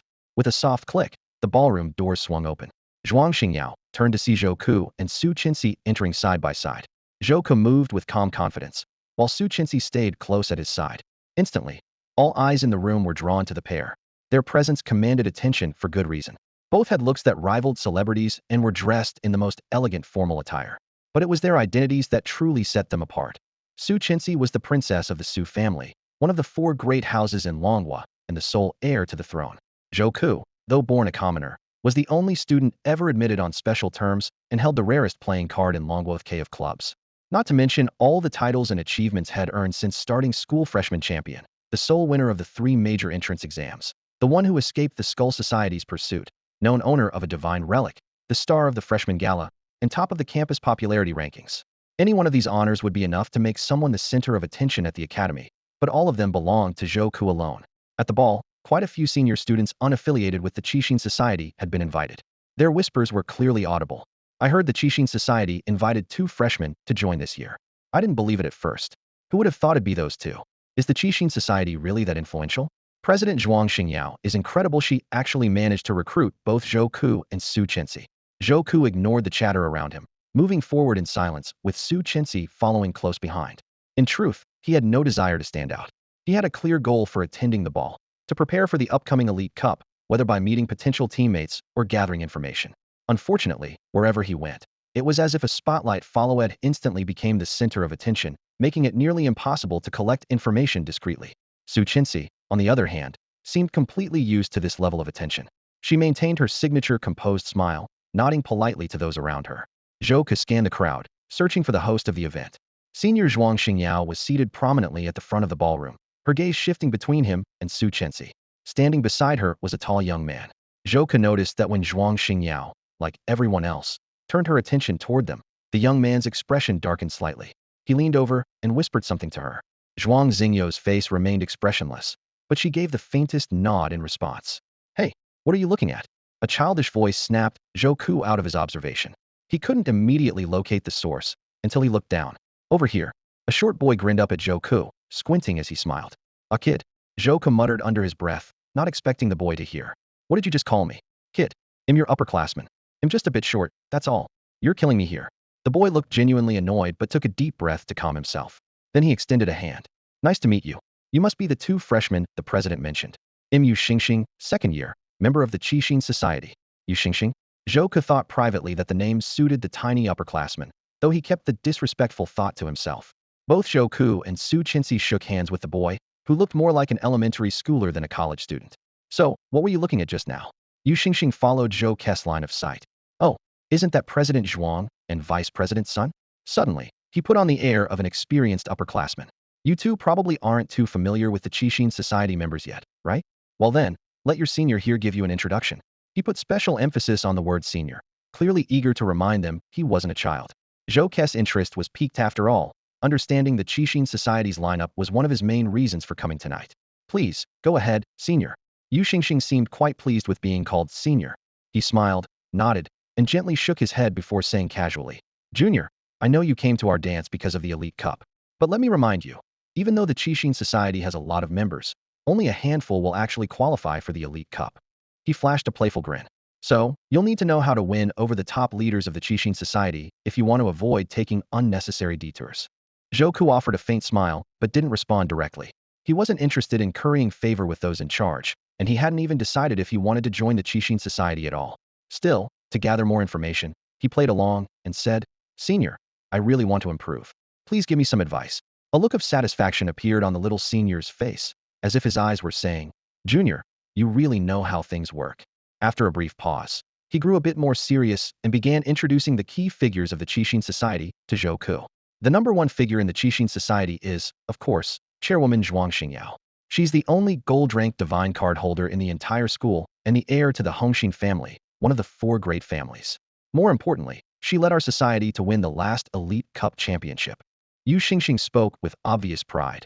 That alone should tell you how strong the Qixing Society is.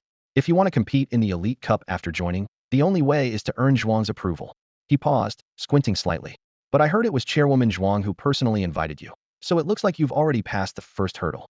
Zhou Ku casually asked, "What about the tall guy next to Chairwoman Zhuang? He seems pretty important in the Qixing Society too, right?" Yu Xingxing glanced sideways at the front of the room, then replied, "Oh, that's Sun Qiren, the vice chairman. He joined the Qixing Society before Chairwoman Zhuang and is a year above her. Even though he's more senior, he lost to her in the election for chair, so he ended up as vice chairman. But everyone recognizes Zhuang's abilities. Sun doesn't seem to mind being vice chairman, and he's actually become her right-hand man." Yu Xingxing lowered his voice and added, "You know, Chairwoman Zhuang is a bit aloof, and Sun is the closest guy to her. Most of the society's activities are handled by him." He leaned in, speaking even more quietly. "So, it would be wise for you to get on the vice chairman's good side too." Zhouke nodded and quietly took note of all this important information. Thanks to the little senior's introduction, he now had a rough idea of the Qixing Society's power structure. Just then, Vice Chairman Sun Qiren stood up at the front, picked up a microphone, and cleared his throat. "Everyone, may I have your attention, please?" As soon as he spoke, the entire ballroom fell silent and all eyes turned to him. Sun Qiren looked around at the crowd, and once he was sure everyone was listening, he began, "I'm Sun Qiren, Vice Chairman of the Qixing Society. First, thank you all for coming to our dance tonight. We know many of you are here hoping to join the Qixing Society, but tonight is simply a chance for everyone to meet, get to know each other, and relax. There's no need to feel pressured, just enjoy the evening." He raised the microphone, his gaze sweeping over every face in the room. "Now that everyone's here, as tradition dictates, we'll begin the ball with the nobles' opening dance. After the president of the Qixing Club leads the opening dance, any student who wants to dance can join the floor. Zhouku, we're special guests invited by Senior Zhuang. Would you like to dance with me later?" Su Qinxi turned to Zhouku beside her, her voice gentle. Zhouku nodded slightly. "Of course. Since we're at the ball, we should dance." But he hesitated. "Is something bothering you?" Yu Xingxing immediately chimed in enthusiastically. "Let me help you out. I know how to waltz, tango, and cha-cha, but what exactly is this noble opening dance?" "I've never heard of it before," Zhouku asked in a lowered voice. A look of realization flashed in Yu Xingxing's eyes, and a slightly smug smile appeared on his face. "Ah, that's right. You come from a civilian background, so you're not that familiar with our world." He lowered his voice, sounding mysterious. "The noble opening dance is actually pretty simple. Just follow the music and dance however you like." But his tone turned even more secretive. "There's a special extra part to eat, a tradition passed down through generations to showcase noble bloodlines." "What is it? What do we have to do?" Zhouku asked eagerly. Yu Xingxing winked mischievously. "You'll see soon enough." Noticing Zhouke's unease, Su Qinxi gently reassured him, "Don't worry. That part happens automatically. You don't have to do anything." Elegant background music began to play as the two presidents of the Qixing Club, Zhuang Xingyao and Sun Qiren, walked side by side to the center of the dance floor. As the first note sounded, Zhuang Xingyao gracefully extended her hand. As if summoned, Sun Qiren bent down with poise, took her hand, and placed a light kiss on it. His voice was poetic and melodic. "O noble rose of the night, may I have the honor of this dance?" He remained bowed, waiting for her reply. Zhuang Xingyao's expression stayed cool and composed. She nodded slightly and responded in the same poetic tone, "In the name of a passionate heart, I accept your invitation." With that, the two began to dance with unique and elegant steps, moving perfectly in time with the music. "Did you hear that?" Yu Xingxing whispered to Zhouku. "That's the extra part one was talking about." Zhouku frowned slightly, neither agreeing nor disagreeing. The rigid etiquette of the nobility certainly seemed rather troublesome. "Oh, it's not troublesome at all, Junior," Senior Xiaobudian quickly explained. "Just like Her Highness said, the whole process is fully automatic." Hearing this, Zhouku turned his gaze back to the dance floor. Following the opening by the two presidents, dancers from the Qixing Society began to enter the floor in pairs. Before each pair started to dance, they performed a standard invitation ritual. Regardless of gender, the inviter would make a graceful gesture and recite a set phrase. "Noble lady of distinguished blood, handsome and gallant knight, may I have this dance?" The invitee would respond, "In the name of the XX family XXX, I accept your invitation." Fully automatic. Zhouku repeated the phrase quietly, savoring its meaning. Beside him, Su Qinxi watched the men and women on the dance floor and asked softly, "Zhouku, do you remember the term we discussed at the welcome party?" "Bloodline suppression," Zhouku replied immediately. Su Qinxi nodded. "That's right. Just like when Senior Zhuang Xingyao lost control of her magic during her performance, her charm ability affected most of the students. That happened because, as a member of one of the four great noble families, her bloodline is more distinguished than most. I wasn't affected because my royal bloodline is even higher." Her gaze lingered on the dancers. "Tonight's ball is another example of bloodline suppression." Yu Xingxing chimed in excitedly. "Exactly. The opening music for the nobles' dance awakens the blood of every noble present. When someone of higher bloodline makes the invitation gesture, those with lesser bloodlines can't help but bow and recite the invitation phrase. Only after the invitation is accepted can both parties begin to dance." Zhouku stroked his chin thoughtfully. "Is it really that compulsory? Fascinating." At that moment, Yu Xingxing was already leading a tall senior onto the dance floor, waving at Zhou Ku and Su Qinxi with a cheerful smile before joining the others. Because of the difference in bloodlines, the shorter Yu Xingxing took the initiative to recite the invitation.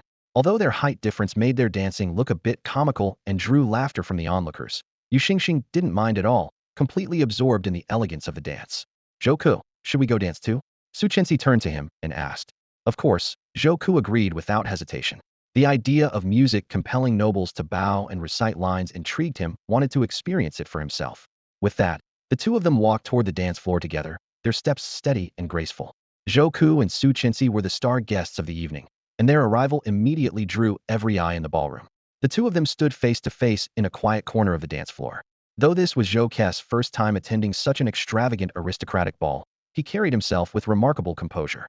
In contrast, Su Qingxiho should have been used to these occasions betrayed a subtle hint of nervousness in her gaze. As a new piece of music began, Su Qinxi reached out her hand to Zhou Ku. He recalled the formal gestures he had seen the chairman and his wife perform before dancing, and prepared to imitate them. Just as he bent his knees slightly and extended his hand to take hers, something unexpected happened. It was as if Su Qinxi was compelled by an unseen force. She moved first, raising her right hand and firmly grasping Zhou Ke's. Under the astonished gaze of the crowd, this noble princess gracefully bowed, performing a perfect lattice curtsy, a gesture completely at odds with her royal status. Confusion and shock flickered across Su Qinxi's face, yet her body seemed to move beyond her control. Her long silver hair cascaded down like a waterfall, momentarily obscuring Zhou Ke's view. The next instant, he felt a cool, soft touch on the back of his hand. Su Qinxi had kissed it. A stunned silence fell over the ballroom. Every guest, even those in the midst of dancing, stopped and turned their attention to the corner of the dance floor. Although Zhou Ku and Su Qinxi stood away from the center, they became the undeniable focus of the entire event. People stared in disbelief as the beautiful, elegantly dressed princess offered such a humble gesture to a man of common birth. Zhou Ku had expected to experience the pressure of noble bloodlines, but instead, he felt no sense of coercion at all. He chose to remain still, quietly observing everything that was unfolding. The surprise on Su Qinxi's face made it clear she was just as bewildered by her actions. Suddenly, she spoke, her voice clear and melodious. "O Supreme Sovereign, may I have the honor of this dance?" Her words seemed to awaken something deep within Zhou Ku, as if a dormant gene had been activated. He felt a strange power surge through him, and before he knew it, he responded with words that left the entire room in shock. "In the name of the Lord of Gods, I accept your invitation." When the fully automated bloodline suppression segment ended, a shocking scene unfolded on the dance floor. Su Qinxi slowly straightened up, her usually flawless aristocratic mask completely shattered, replaced by a stunned expression of disbelief. She had expected Zhou Ku to kiss the back of her hand, but never anticipated such a dramatic turn of events. The atmosphere in the ballroom froze. The elegant waltz continued to play, but no one moved. Everyone stood rooted to the spot, mouths agape and eyes wide, as if questioning their own senses. This scene completely upended their understanding. Su Qinxi, heir to the throne and crown princess of the Su family, the most prestigious among the four great families of Longhua, had actually knelt to a student of common birth. Zhou Ku was the first to break the silence. "Now that this segment is over, shall we dance?" His voice was calm and composed. "Ah, all right." Su Qinxi seemed to awaken from a dream, her voice softer than usual, losing its usual crisp confidence. "What should we dance? I've seen enough of those aristocratic dances. They are all the same," Zhou Ku said, meeting her gaze. "This time, I want to improvise." Before Su Qinxi could fully grasp what improvise meant, Zhou Ku had already taken both her hands, pulling her close. His dance steps broke every convention of the aristocratic ballroom, carrying an untamed, rock-inspired energy. His movements were bold and expansive, yet perfectly in sync with the music. At first, Su Qinxi's body was still a bit stiff, simply following his lead. But as the dance went on, she gradually felt the allure of this newfound freedom and began to relax, moving in perfect harmony with Zhou Ke's rhythm. Their dancing drew the attention of the crowd, who instinctively cleared a space around them, making them the undeniable center of the dance floor. Only Sun Qiren looked displeased. He turned to Zhuang Xingyao, hoping to resume their unfinished dance. But Zhuang Xingyao simply lifted her hand in a subtle gesture, making it clear she had no intention of dancing at that moment. He kept his gaze fixed on the couple in the center of the dance floor, his expression intent and focused. Guided by Zhou Ku, Su Qinxi's face gradually softened. The blankness of her initial expression gave way to relaxation, and finally blossomed into a radiant smile. Her movements, once stiff and uncertain, soon became fluid and natural as she broke free from the rigid techniques she had learned since childhood. The dance itself was a blend of wild freedom and refined restraint, creating a unique beauty through the clash of these two qualities. Before long, Su Qinxi was no longer following passively. Instead, she began to actively explore the rhythms set by Zhou Ku, moving in perfect harmony with him. With each crescendo, the music drove their movements to new heights of passion and intensity. Sometimes their arms swept upward, pointing boldly to the sky. At other moments, they spun and leaped, their actions growing ever more uninhibited. As the tempo accelerated, their figures intertwined, and at the peak of the music, they became a dazzling blur of black and white. The entire audience had long since fallen silent, utterly immersed in the spectacle before them. As the music gradually slowed, so did their steps. When they finally came to a stop, Zhouke held Su Qinxi by the waist, her hand resting on his shoulder. Both had beads of sweat on their brows, their eyes shining with excitement. Zhuang Xingyao was the first to break the silence, starting a gentle round of applause as a rare smile appeared on his lips. Only then did the rest of the audience snap out of their daze, and applause erupted throughout the ballroom. Zhouke bowed gracefully, while Su Qinxi lifted her skirt slightly and curtsied in return. But just then, a voice filled with anger shattered the joyful atmosphere. Turning to look, they saw Vice President Sun Qiren striding toward Zhouke, his face thunderous as he demanded in a harsh tone, "Zhouke, can you explain yourself? Why did you make the princess kneel?" The sudden accusation stunned the room into silence. No one dared to make a sound. To them, the dance had seemed flawless. Why, then, had it provoked such harsh criticism? Sun Qiren's voice wasn't loud, but it carried an unmistakable hostility. Zhouke picked up on it immediately, though he had no idea where it stemmed from. Faced with the accusation, he didn't react, simply met Sun Qiren's gaze with a calm, expressionless face, his eyes cold as ice. Though he said nothing and made no move, everyone nearby could sense an invisible pressure, as if this young man naturally commanded authority. Sun Qiren hesitated for a moment, instinctively taking a step back. Glancing around, he noticed the attention of the crowd, and the hostility on his face grew even stronger. He continued, "We're all among the elite of the nobility. Everyone knows that being invited to the opening dance at a noble ball is a tradition that's lasted for centuries. This is a deeply rooted ritual in aristocratic society. Those of lesser blood must show respect to those of noble birth, sometimes even kneeling." He paused, his gaze shifting to Zhouke with barely disguised malice.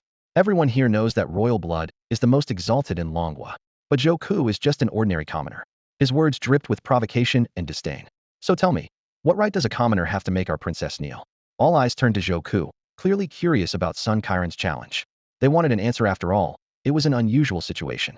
Feeling their stares, Zhouke's expression darkened slightly, and he unconsciously furrowed his brow. He could tell that Sun Qiren didn't care about any answer he might give. This wasn't just about bloodlines anymore, there was something else at play. Zhouke had no interest in arguing over such baseless accusations, nor did he want to waste his time. He thought to himself, he probably just sees me as an eyesore and is looking for an excuse to cause trouble. He didn't care about Sun Qiren's motives. Instead, he replied calmly, "Senior, isn't it a bit old-fashioned to be so obsessed with bloodline superiority? We're here to enjoy the ball, but you're getting hung up on trivialities. Don't you think that ruins the mood?" His voice wasn't loud, but it carried clearly to everyone around. At that moment, Yu Xingxing, another upperclassman, quickly stepped in and separated the two. Hey, let's all calm down. We're here for the ball, not to argue," he said, lowering his voice to address Sun Qiren.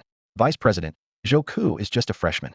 You're the vice president of the Qixin Society. There's no need to get worked up over something so minor." Then he turned to Zhouke. "Sorry about this. The vice president isn't usually like this. Maybe he's just having a bad day. Don't take it to heart, all right?" Although Zhouke was irritated, he didn't show it. He wasn't the type to hold a grudge, and as long as the other side was willing to apologize, he was ready to let it go. Unfortunately, Sun Qiren had no intention of backing down. He spoke coldly again. "Zhouke, just a reminder, faking your bloodline is grounds for expulsion." Zhouke's brows shot up, clearly annoyed. "What are you implying? I've never done anything dishonest." Sun Qiren let out a scornful laugh, his eyes full of contempt. "Come on, drop the act. How could a commoner like you possibly get accepted here unless you forged your bloodline? You know as well as I here aren't any other commoners in this school." Zhouke was already beyond caring about Sun Qiren's baseless accusations. He knew his reputation on campus was impossible to ignore, and that sort of attention inevitably attracted jealousy and challenges. As for what exactly Sun Qiren resented, Zhouke had no interest in finding out. A trace of disdain flashed in Sun Qiren's eyes as he launched a barrage of questions at Zhouke. "Your bloodline test during the freshman assessment showed a magic potential score of 43, far higher than what's believable." His tone was openly provocative. "I bet you tampered with the magic detector, didn't you?" Suddenly, he raised his voice, as if presenting some damning evidence. "The Skull Society only ever targets top talents from various fields. Many people have pretended to be hunted by them just to get attention." He looked at Zhouke pointedly. You're probably one of those people, aren't you? For the first time, Zhou's calm expression showed a hint of emotion. Let me get this straight, you're accusing me of making up the story about being targeted by the Skull Society just to stir up drama? What else? Sun Qiren replied with a triumphant smile. Everyone knows that no one survives after the Skull Society sets their sights on them. And yet you're standing here, perfectly fine. What does that mean? Either you're lying, or you're paranoid. Why would the Skull Society bother with someone as ordinary as you? His words piqued the curiosity of most people present. Rumors about Zhou being targeted by the Skull Society had always circulated at school, but few had actually witnessed him facing an assassin. Now, all eyes were on Zhou, waiting for his response. At that moment, the white-clad figure who had been standing quietly by Zhou's side suddenly stepped forward. Su Qinxi, usually composed, now looked furious. Senior, you've gone too far. I swear on my family's name I saw with my own eyes an assassin from the Skull Society attack Zhou on the subway. Are you saying I'm lying? Faced with the princess accusation, Sun Qiren visibly faltered. Then, Senior Zhuang Xingyao, who had been watching from the sidelines, also spoke up. It's true that Zhou's bloodline is unusual, but you can't just slander his character. As the chief examiner during the freshman assessment, I can confirm that an assassin from the Skull Society did infiltrate the test site. I witnessed Zhou's confrontation with them myself. Any more questions? Just then, Zhou sharply noticed a strange smile flicker at the corner of Sun Qiren's mouth, and saw the restless members of the Qixin Society gathered behind him. In an instant, Zhou understood everything Sun Qiren's attack on him wasn't simply out of jealousy. He was just being used as a pawn. The real target was Senior Zhuang Xingyao. This was clearly an internal power struggle within the Qixin Society. Zhou had come at Zhuang Xingyao's invitation, so she was sure to stand by him, and that naturally drew a clear dividing line. Sun Qiren stood in the center of the meeting room, his eyes flashing with dissatisfaction. As a senior member with more years in the Qixin group than Zhuang Xingyao, he had expected to become president, but ultimately lost to a junior who wasn't even good at socializing. Outwardly, he accepted the election results, but now, the frustration he had been suppressing was looking for a way to erupt. Calling a stag a horse right now, Zhou's character was the stag being pointed out, while Sun Qiren was trying to insist it was a horse. While no one spoke openly, the members of the Qixin group were already exchanging glances, choosing sides. Those who agreed Zhou was a horse naturally sided with Sun Qiren, while those who insisted he was a stag made their support for Zhuang Xingyao clear. The group members' eyes revealed their understanding, and they quickly made their choices. Surprisingly, quite a few stood behind Sun Qiren, lining up neatly and fixing Zhou with intense, redidicalenge stares. Meanwhile, those in the same year as Zhuang Xingyao didn't hesitate to stand beside her, creating a stark confrontation. Yu Xingxing looked back and forth between the two sides, frowning slightly. He had clearly never seen such a tense standoff within the group. Like a lost child, his eyes darted between the factions before he finally hurried over to Zhuang Xingyao, taking his place beside Zhou and Su Qinxi, showing where he stood. On the outskirts of the meeting room, the bystanders who didn't know the full story simply watched quietly, eager for the drama to unfold, amusement written on their faces. Seeing this, Sun Qiren's lips curled into a satisfied smile. He skillfully steered the room's mood, shifting the focus from Zhou to Zhuang Xingyao. President Zhuang Xingyao, Zhou is just a show-off, lacking in character and full of lies. You shouldn't keep defending him. His voice was soft, but carried clearly enough for everyone to hear. Zhuang Xingyao stood expressionless, her gaze cold as ice. He hasn't cheated on his bloodline test, no one can lie about that. The entrance bloodline detector is the most precise instrument there is. If it recognized Zhou, then he's qualified to enroll, no matter his background. Her tone was calm and firm, with no trace of compromise. Sun Qiren shook his head, his smile unwavering. Fine, I don't care what his background is. Maybe he's some big shot's illegitimate child, maybe the orphan of a powerful family, or maybe just an ordinary guy with a genetic mutation. That's not my concern. But he paused deliberately, raising his voice. He claims to be a target of the Skull Society, and that's a blatant lie. He's just trying to stir up attention and win special protection from the school. But the Skull Society is an enemy of the state. Making up stories like this causes political panic. It's a crime against the government. Zhou was silent for a moment, then stepped forward, meeting Sun Qiren's gaze. I haven't made any claims. The fact that I'm being hunted by the Skull Society is real. I haven't asked the school for any special treatment. There are plenty of witnesses who saw what happened with their own eyes. His voice was calm, but carried an unshakable conviction. Sun Qiren kept his confident smile. But I, and these brothers behind me, didn't see anything. He gestured to the onlookers around them. And these guests have only heard rumors. The meeting room fell silent for a moment. Zhou stood there, his expression calm, as if deep in thought. All eyes were on him, waiting for his response. At last, Zhou lifted his head slightly, a faint, almost imperceptible smile at the corners of his mouth. He spoke softly. Do you dare to make a bet? Sun Qiren was clearly caught off guard, his brows knitting together. A bet? On what? Zhou Ke's smile grew more pronounced, a note of challenge in his voice. Let's bet on whether or not I was actually targeted by the Skull Society. He glanced around the room, meeting each person's eyes. Yes, I know it's hard to believe that an 18-year-old student would be hunted by a notorious terrorist group, but that's the truth. He'll present you, Sun Qiren, with the evidence. If you lose the bet, you have to leave the Qixing group. Upon hearing these words, Sun Qiren swallowed hard, his Adam's apple bobbing visibly. Although he didn't really understand what had happened between Zhou Ku and the Skull Society, this was the perfect excuse to make things difficult for Zhuang Xingyao. What he hadn't expected was Zhou Ke's utter confidence, which made him wonder if Zhou Ku actually had some ironclad evidence. So what's wrong, Vice President? Zhou Ke's tone was laced with mockery. If you think you can win, why not take the bet? Or are you already afraid you'll lose? Sun Qiren forced himself to lift his head, his voice dry. And if you lose? What's the penalty? Expulsion, Zhou Ku replied calmly. The simple answer sent a ripple of shock through the ballroom. Gasp after gasp echoed around the hall. For a student from a humble background, the Divine Card Academy was the only path into high society. Expulsion would mean being forever cut off from the world of supernatural cards, forced to live an ordinary life. Although Zhou Ku had clearly staked far more on this wager, his expression didn't change in the slightest. In contrast, Sun Qiren's face had turned ashen, and he hesitated to respond. All around them, the whispers grew louder, and skeptical eyes turned his way. Fine, he'll take the bet. Sun Qiren finally gritted out. You have one day to bring irrefutable evidence that the Skull Society is hunting you. Testimonies and video recordings don't count. Zhou Ku frowned. He had planned to use footage from the aptitude test Russian roulette segment as proof, but hadn't expected Sun Qiren to be so cunning. Seeing Zhou Ke's displeasure, Sun Qiren immediately grew bolder. What's wrong? Weren't you so eager to bet? Where's your evidence? Didn't the Skull Society want you dead? Where are they? Before he could finish, a deafening explosion erupted in the center of the dance floor. With a thunderous boom, a cloud of pitch-black smoke burst forth, sweeping through the hall with a scorching wave that sent everyone flying. The entire ballroom shook violently as dust rained down from the ceiling. Sun Qiren was slammed hard into a wall, his face frozen in disbelief. Su Qinxi, who was lighter, screamed as the blast tossed her into the air. Fortunately, Zhuang Xingyao managed to catch her in time.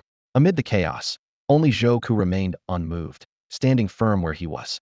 As everyone scrambled to their feet, the black smoke began to coalesce in midair, slowly taking the unmistakable shape of a floating skull. Everyone in the room was struck with shock and fear. The symbol that had suddenly appeared was all too familiar to them. It was the emblem of the Skull Society. As children of noble families, they had grown up terrified of this organization, thanks to their parents' warnings. If you don't behave, the Skull Society will come for you. For many, this threat had been a surefire way to get restless children back into bed. Now, a gigantic skull, formed from dense black mist, floated above the ballroom, radiating a suffocating sense of oppression. Its mouth slowly opened, and a voice echoed out, hoarse and chilling, as if rising from the depths of hell. Greetings, Zhou Ku. Each syllable lingered with a strange, ominous resonance, like some sinister incantation. The sound swept through the hall like a physical shockwave, knocking most people to the ground. Only two remained standing, Zhuang Xingyao, who managed to steady himself with sheer force of will and magic, and Zhou Ku. But Zhou Ku knew all too well that he wasn't standing because of his own strength. The moment the skull appeared, his body had been locked in place by a mysterious force, just like that king-tier immobilization artifact had once encountered during the freshman assessment. You being alive until now is our oversight, the skull continued. Your life should have ended yesterday, though your will to survive is impressive. But this won't last much longer. Sooner or later, we always achieve our goals. It paused briefly. The organization has prepared a gift for you. Please, step forward and claim it. Almost immediately, a seductive voice echoed in Zhou Ke's mind, repeating over and over, come forward. Though his rational mind screamed warnings, clearly recognizing this as yet another deadly trap from the Skull Society, his body was no longer under his own control, and he found himself moving forward step by step. His previous victories against the Skull Society had given Zhou Ku a hint of overconfidence. But now, he truly understood the organization's terrifying power. Not only could they completely control his body, but even his thoughts were being slowly eroded. All he could do was watch himself, powerless, as he walked toward the enormous skull that symbolized death. Of course, none of the other students knew these details. All they saw was a shocking scene. While everyone in the room was paralyzed by the overwhelming power of the Skull Society, Zhou Ku alone stood tall, walking steadily toward the black skeleton. A look of astonishment flashed in the students' eyes. In their minds, Zhou Ku must possess some mysterious force that even the Skull Society feared, which explained why they were hunting him down. What was even harder to believe was that, in the face of the infamous Skull Society, Zhou Ku showed no fear at all. Instead, he approached them on his own, displaying extraordinary courage. In reality, however, Zhou was just as powerless against the strange force that controlled their minds. It felt as if invisible strings were pulling him forward, forcing him closer to the black skeleton. When he finally stood before the skull formed from swirling black mist, he saw a small, pitch-black box hovering at its center. The box, about the size of a palm, was decorated with intricate, hollow patterns, and the keyhole was marked with a skull emblem. "Please hold out your hands and accept our gift. Don't reach out. Don't reach out," Zhou screamed inwardly, desperately trying to resist, but it was useless. His arms lifted on their own, hands open to receive the slowly descending box. Meanwhile, the black skeleton continued to conjure fierce winds, its mechanical voice booming again, sending pain through Zhou's ears.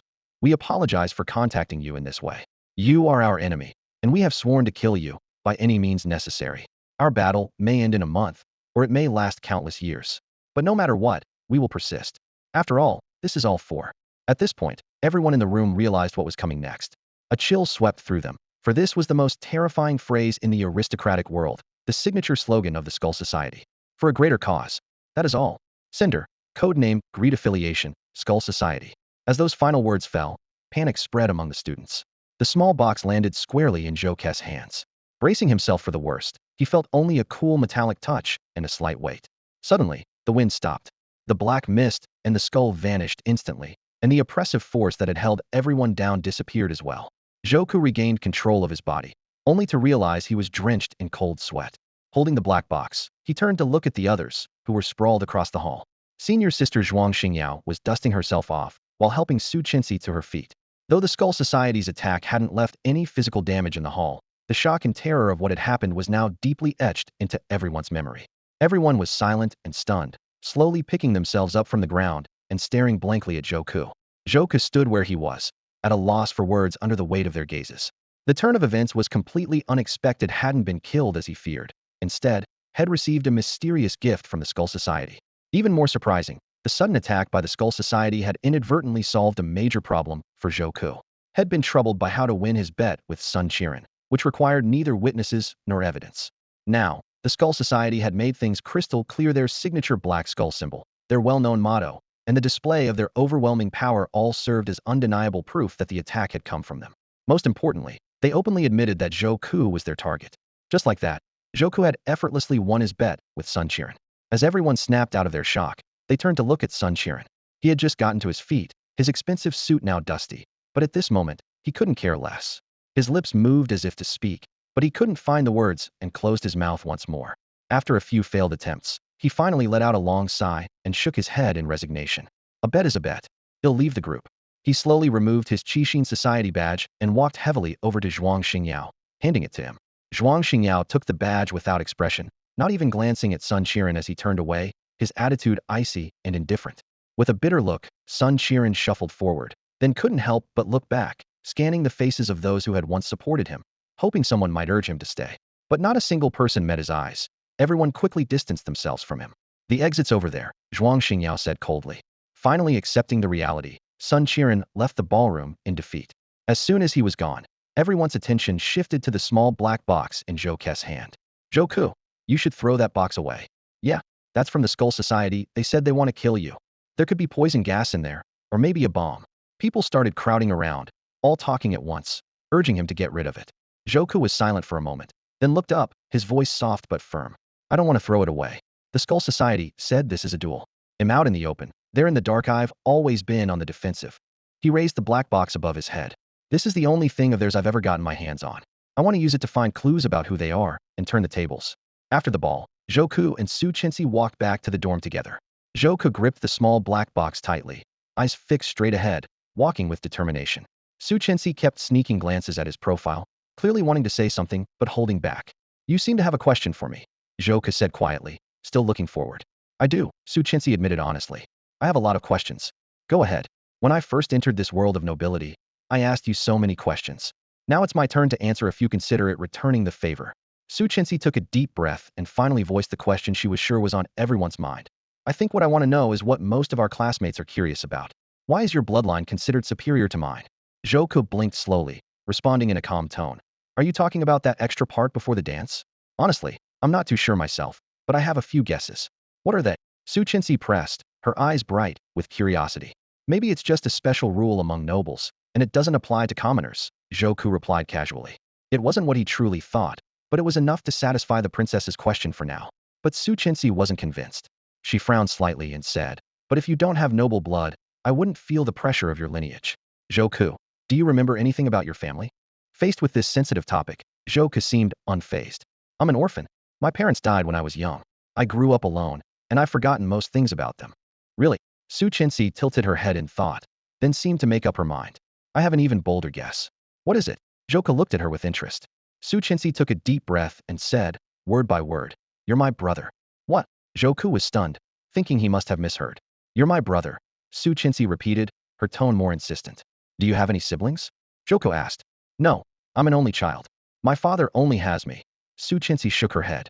Seeing Zhou's puzzled look, she explained, "Our royal family has the most noble bloodline in the entire Dragon Kingdom, but your bloodline actually surpasses mine. That could only mean you also come from the royal family." "But," she trailed off, deep in thought. A subtle, meaningful smile appeared on Zhou's lips.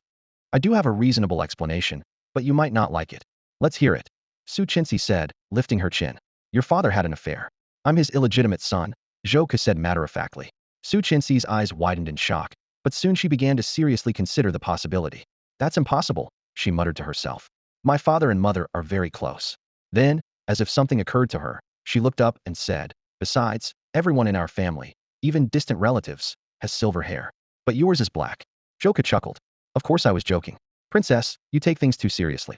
Su Qinxi was briefly taken aback, then gave a self-deprecating laugh and shook her head, changing the subject. "So, what are you going to do with the box the Skull Society gave you?" "I'm going to take it back and study what's inside," Zhou answered without hesitation. "I think it would be safer to just throw it away," Su Qinxi said, worried. Hearing this, Zhou smiled faintly. "Su Qinxi, you still don't understand me. To me, this isn't a danger, it's a chance to strike back at our enemies. You'd better be careful. After all, anything that comes from the Skull Club is bound to be risky." Su Qinxi let out a sigh, her gaze deep and thoughtful, before she spoke again. "So, have you made up your mind? Do you want to join the Crimson Heart Society?" Zhou fell silent for a moment, not answering right away. Today, had witnessed firsthand the power struggles within the Crimson Heart Society. It was easy to imagine that the other two major societies, the Black Blade Society and the Diamond Society, probably had similar issues. Zhou's goal in coming here was to win the Elite Cup and claim that rare notebook. Joining a society was just a means to that end. But if there was internal strife, resources might not be distributed fairly. Even if he helped his society win the Elite Cup, there was no guarantee the notebook would end up in his hands. With that in mind, Zhou spoke softly, "No, I don't plan to join the Crimson Heart Society." Su Qinxi was clearly surprised. Her eyes widened a little. "So, are you thinking of joining the Black Blade Society or the Diamond Society?" "Both are good, but I doubt those leaders value you as much as Sister Zhuang does." Zhou shook his head.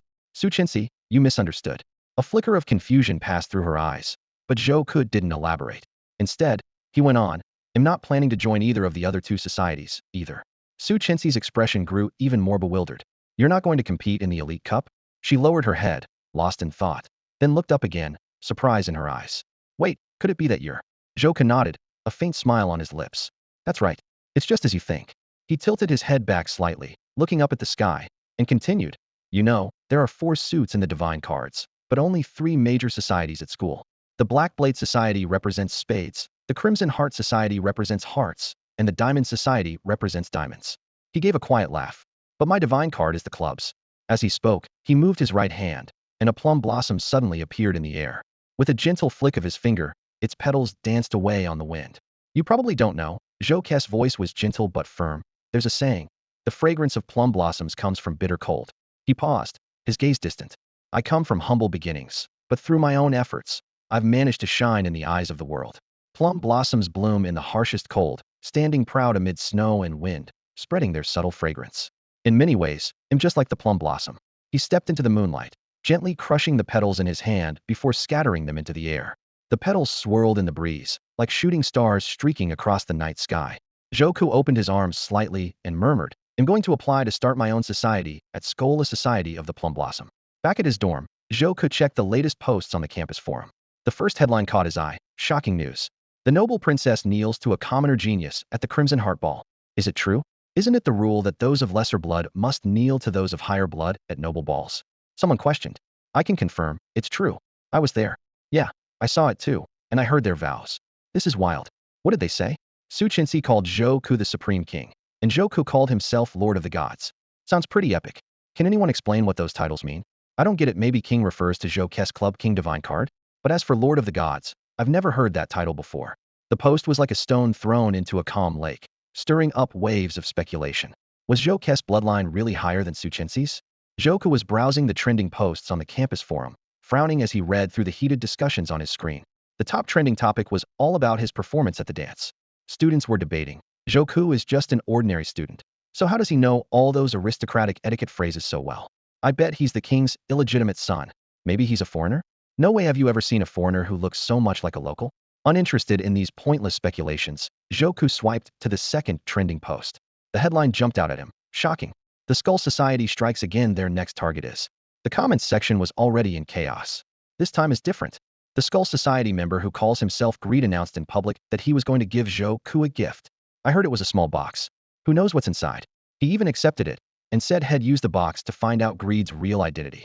If it were me, I would have thrown it away. Don't forget, Joku is the genius who outsmarted the Skull Society during the freshman assessment.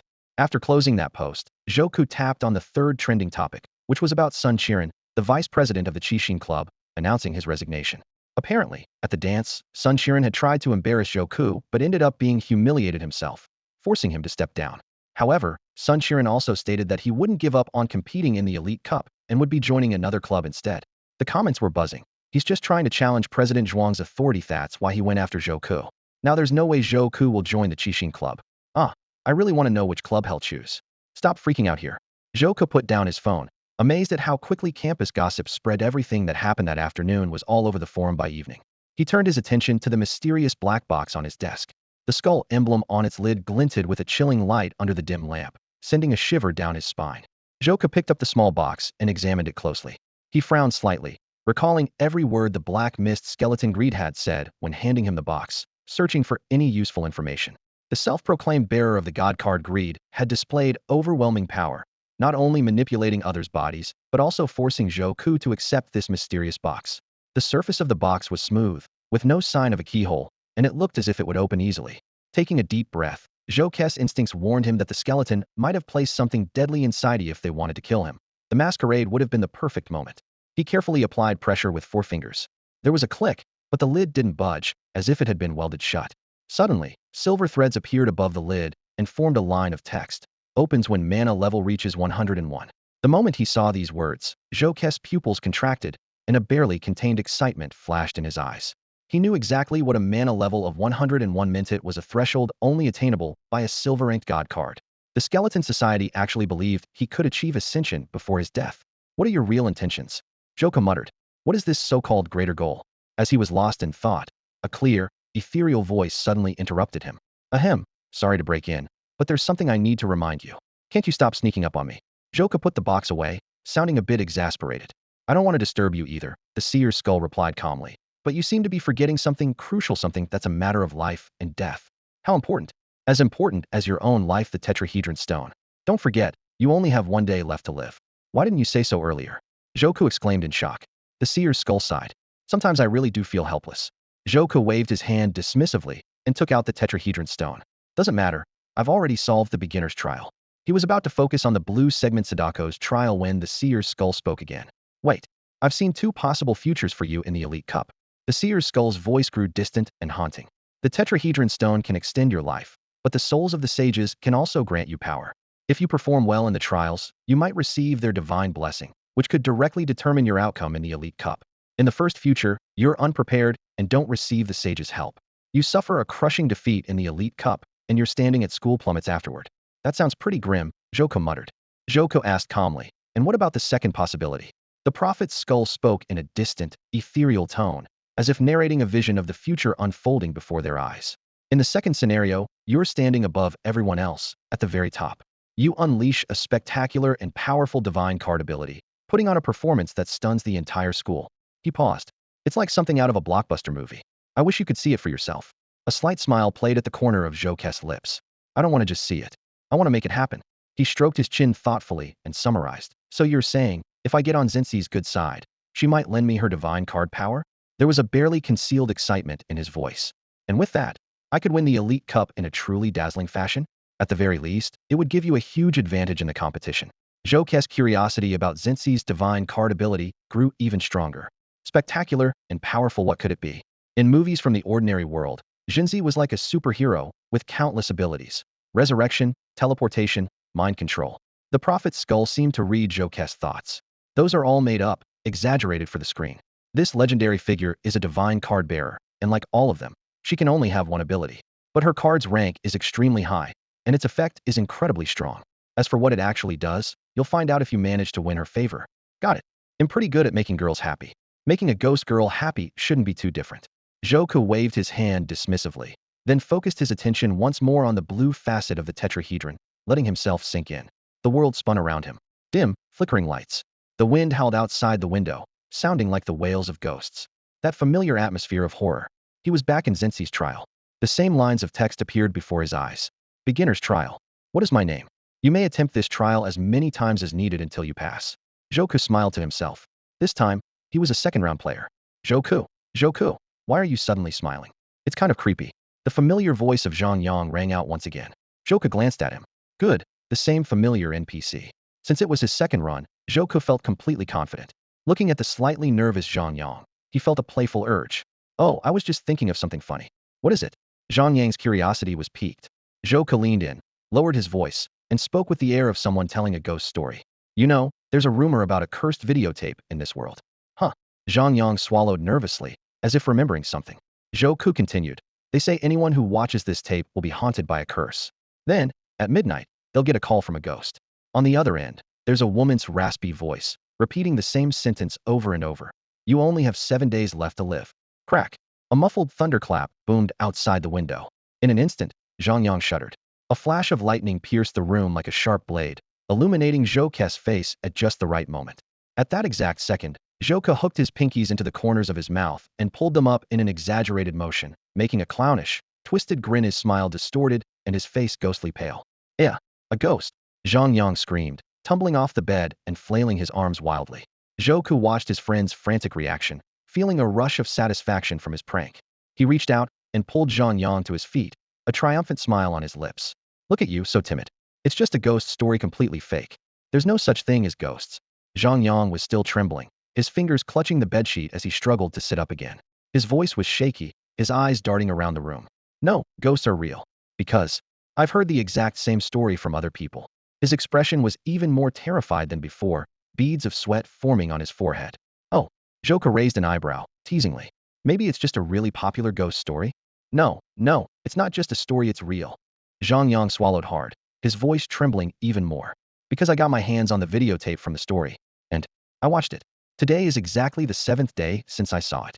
With a look of despair, Zhang Yang gripped Zhouke's arms tightly. Zhouke, for the sake of our years of friendship, you have to help me.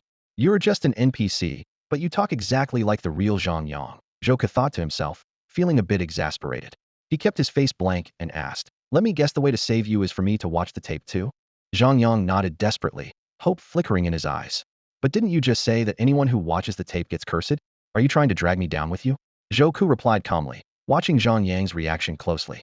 I really have no other choice, Zhang Yang pleaded, pressing his palms together. Zhouke, please help me. All right. Zhouke shook his head inwardly. You're still not quite like the real Zhang Yang. As an NPC, you should drop the act.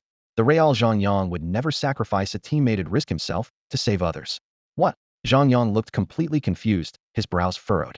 He'll watch the tape, Zhouke said simply, not bothering to explain. As a returning player, he knew exactly how to advance the story. He just had to follow the same steps as before. That's my brother. Zhang Yang grinned, clapping Zhouke on the shoulder. Maybe the curse is just a rumor. Just think of it as watching a short film. He quickly got up, dragged a battered cardboard box out from under the bed, and pulled out an old videotape. His fingers trembled slightly as he pushed it into the player. After fiddling with the settings, he pressed play. The old TV flickered and then lit up. The images were as familiar as ever, random, meaningless scenes, and a buzzing sound like a swarm of flies. Zhouke had already watched this tape once before. The only thing that left an impression was the final Imagia ring. The first time around, Zhouke hadn't understood its meaning, but now he knew. The ring symbolized a well. Suddenly, Zhang Yang switched off the TV, the remote nearly slipping from his sweaty hands. I just feel like something bad will happen if we keep watching, he muttered, glancing nervously around the room. Zhouke didn't respond. Everything was unfolding exactly like last time. He simply sat quietly, waiting for what he knew would happen next. The hands of the round clock on the wall ticked steadily on. Neither of them spoke, making the sound seem even louder in the silent room. Tick. The hour hand reached midnight. The phone in the living room suddenly exploded with a deafening ring. The sudden, jarring sound echoed through the house, sharp and piercing like a death knell. Zhang Yang shuddered in terror, while Zhou Ke remained composed, his expression unchanged.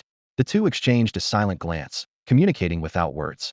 "They'll get the phone," Zhou Ke said quietly, his tone unnaturally calm. Yeah, you're the hero. They'll be right here cheering you on." Zhang Yang quickly grabbed a small blanket, wrapping himself tightly like a frightened child seeking shelter. The living room lights were off, and the outlines of the furniture loomed faintly in the darkness. Zhou Ke walked steadily to the landline, his slender fingers lifting the receiver before pressing the speakerphone button.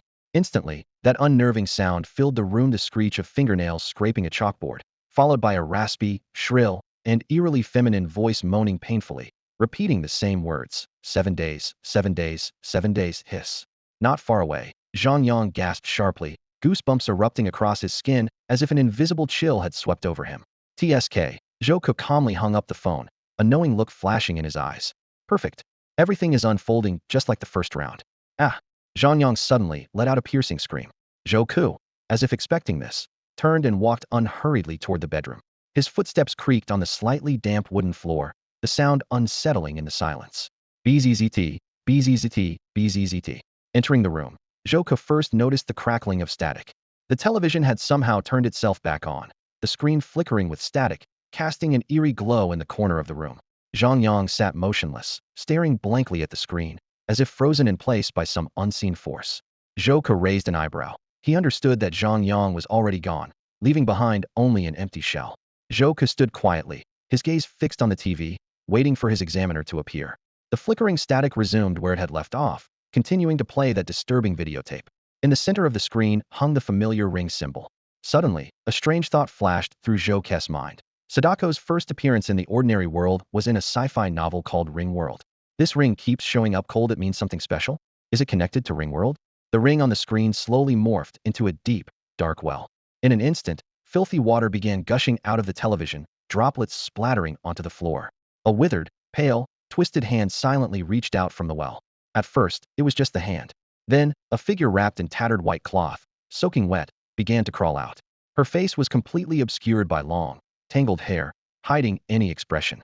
She crawled out of the well, barefoot, leaving wet footprints on the floor as she moved step by step toward the edge of the screen. Zhou Ke watched without a hint of emotion, as if he had seen this scene countless times before. "Examiner, ask your question. What is my name?" A dark, hoarse woman's voice echoed quietly. Zhou Ke parted his lips and answered without hesitation, "Yamamura Sadako." After saying that name, Zhou Ke watched as the female ghost across from him suddenly lifted the long hair, covering her face. Beneath that hair, as black as river weeds, a pale face slowly emerged, her lips curling into a sinister smile. Zhou Ke's vision suddenly spun wildly, making him feel as if the world was tilting and swirling like he was drunk. The ghost parted her pale lips slightly, her voice echoing as if from the bottom of a deep well. "You have only 7 days left to live." Darkness instantly swallowed Zhou Ke's consciousness. Immediately after, a flood of information surged into his mind. Primary trial correct answer. Village Sadako. Advanced trial. Where am I? Now activated. This trial can be repeated. Upon death, you will return to reality. With a splitting headache, Zhou Ke slowly opened his eyes. A heart-wrenching wail filled the air. "Oh no, my boy. Why did my son have to die? Mr. Wang, you're still alive." Zhou Ke snapped back to his senses and found himself in a cramped room, where a middle-aged man was sobbing uncontrollably. "Don't say that." Mr. Wang spat on the floor. "I just lost my son, and now you're cursing me too?" Zhou Ke quickly apologized. Even though he knew this was just an NPC in the Sadako trial, the man's experience was eerily similar to the Mr. Wang he knew in real life. As Zhou Ke was lost in thought, Mr. Wang suddenly perked up. "All right, young man. There's no time to waste. Let's watch the videotape." "The videotape?" Zhou Ke tensed up. "Yes," Mr. Wang said urgently. "Didn't you say the truth behind my son Zhang Yang's death is on that tape?" Zhou Ke frowned. "Your son's name is Zhang Yang, but your surname is Wang." Seeing Mr. Wang's confused expression, Zhou Ke suddenly understood everything. This was the second advanced trial, continuing right after the primary one. The current timeline was set after Zhang Yang's death by the cursed videotape, and the original Zhou Ke was the one who had tricked his childhood friend into watching it. Faced with this cruel truth, Zhou Ke let out a bitter laugh. "So the only way to break the curse is to make someone else watch the tape, and you chose to sacrifice your best friend." So, he wanted to show the videotape to that man's father once more. When Zhou Ke's expression changed for a split second, the old man frowned, deep wrinkles gathering at the corners of his eyes. What's wrong, young man? The old man's probing gaze landed on Zhou Ke's face. Zhou Ke's mind was racing, thoughts flashing by in an instant. All of this is fake, he reminded himself. The old man in front of me is just an NPC. Watching the tape again can't hurt. Besides, the tape is a key item in this trial. There might be a clue to where am I, hidden inside. All right. Zhou Ke agreed cheerfully, deliberately adding a relaxed tone to his voice. The old man and Zhou Ke each pulled up a small stool and sat side by side in front of the TV, just like a grandfather and grandson about to watch a movie together. Their eyes were glued to the flickering static on the old screen. This was the third time Zhou Ke had watched the tape. He knew it was filled with seemingly meaningless images, but now he realized maybe those meaningless scenes actually held the secrets of this trial. The first shot was of a bloody fingernail, the red stain stark against the grayish background. The second was of moths swirling wildly, throwing themselves at an unseen light source. The third was a bright, full moon hanging high above, its pale glow piercing through the clouds. Scenes like these flashed by one after another, like something out of a horror movie, until the final image appeared, a pure white ring in the center of the screen, slowly morphing into a well. Stop! Zhou Ke suddenly stood up and quickly hit the pause button, freezing the image of the well on the screen. Sir, the rest of the story gets pretty bizarre, Zhou Ke said to the old man, his tone serious. A long-haired ghost crawls out of the well, comes through the TV, and scares Zhang Yang to death. He described the events bluntly. The old man stared in shock, his eyes wide. Then, as if suddenly understanding, he nodded. To Zhou Ke's surprise, the old man accepted the ghost story without hesitation, his face darkening. So you're saying it really was a ghost that killed my son? The old man's voice trembled. You mean, the ghost crawled out of the TV? Zhou Ke nodded simply. Yes. The old man jumped up from his stool, his face twisted in anger and his fists clenched. I don't care if it's a person or a ghost, I am going to get revenge for my son, he shouted, waving his arms as he charged at the TV. Thud! With a dull sound, the old man's head hit the screen hard and bounced back. He clutched his forehead, howling in pain as he rolled around on the floor. Zhou Ke was stunned, unsure how to respond for a moment. What are you doing? You said she crawled out of the TV, didn't you? The old man grumbled, baring his teeth. His forehead was already swelling. I figured I'd climb in myself and take out the one who killed my son. Zhou Ke opened his mouth, but had no idea what to say. He shook his head, a faint smile at the corners of his lips. You NPCs really have a sense of humor, don't you? Ignoring the old man's bizarre logic, Zhou Ke moved closer to the TV and spoke softly. Sir, you and I want the same thing, we both want to find her. She's definitely in that well, but where is the well? Zhou Ke shifted his gaze from the well at the center of the screen and began to closely examine the surroundings. Thick trees encircled the area, and in the distance, low hills rolled across the horizon. On one side of the hills, a small black house was half hidden in the shadows of the trees. The scene looked strangely familiar. Suddenly, Zhou Ke's eyes widened, his expression turning serious. He stood up decisively. Let's go. I know where she is. The old man, still sitting on the floor clutching his swollen forehead, looked up in confusion. Go where? Zhou Ke quickly got dressed, determination shining in his eyes. We're going to find Sadako. I want to meet her face to face. The waves surged violently, tossing the fishing boat up and down on the choppy sea. You're quite a go-getter, aren't you? Decided to leave, and off you went. The old man stood on the swaying deck, a smile tugging at his lips and a gleam of excitement in his eyes. Zhou Ke leaned against the rail, his gaze drifting past the rolling waves, his thoughts already far away. I'm just eager to catch the ghost who killed your son, he replied casually, his fingers tapping unconsciously on the side of the boat. They hadn't wasted a second after renting the small fishing boat. They headed straight for their destination. Zhou Ke's eyes fell once again on the videotape in his hand, checking over and over to make sure he hadn't made a mistake.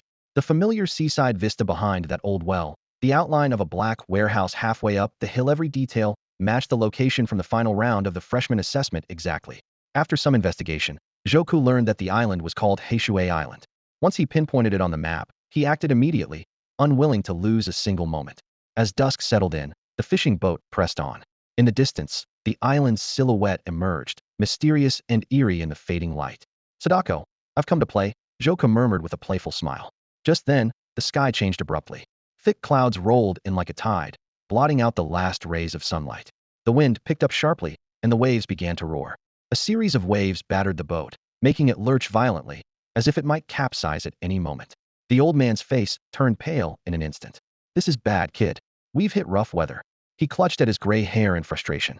How is this possible? I checked the weather before we left. This weather is just bizarre. Zhou Ke knew all too well how dangerous their situation was. On land, a downpour might just mean wet clothes, but out at sea, A thunderstorm was a nightmare for any fisherman. Another violent jolt hit the boat. The old man, unsteady on his feet, lost his balance at the edge of the deck and toppled straight toward the water. Zhouke reacted instantly, lunging forward and grabbing the old man's wrist.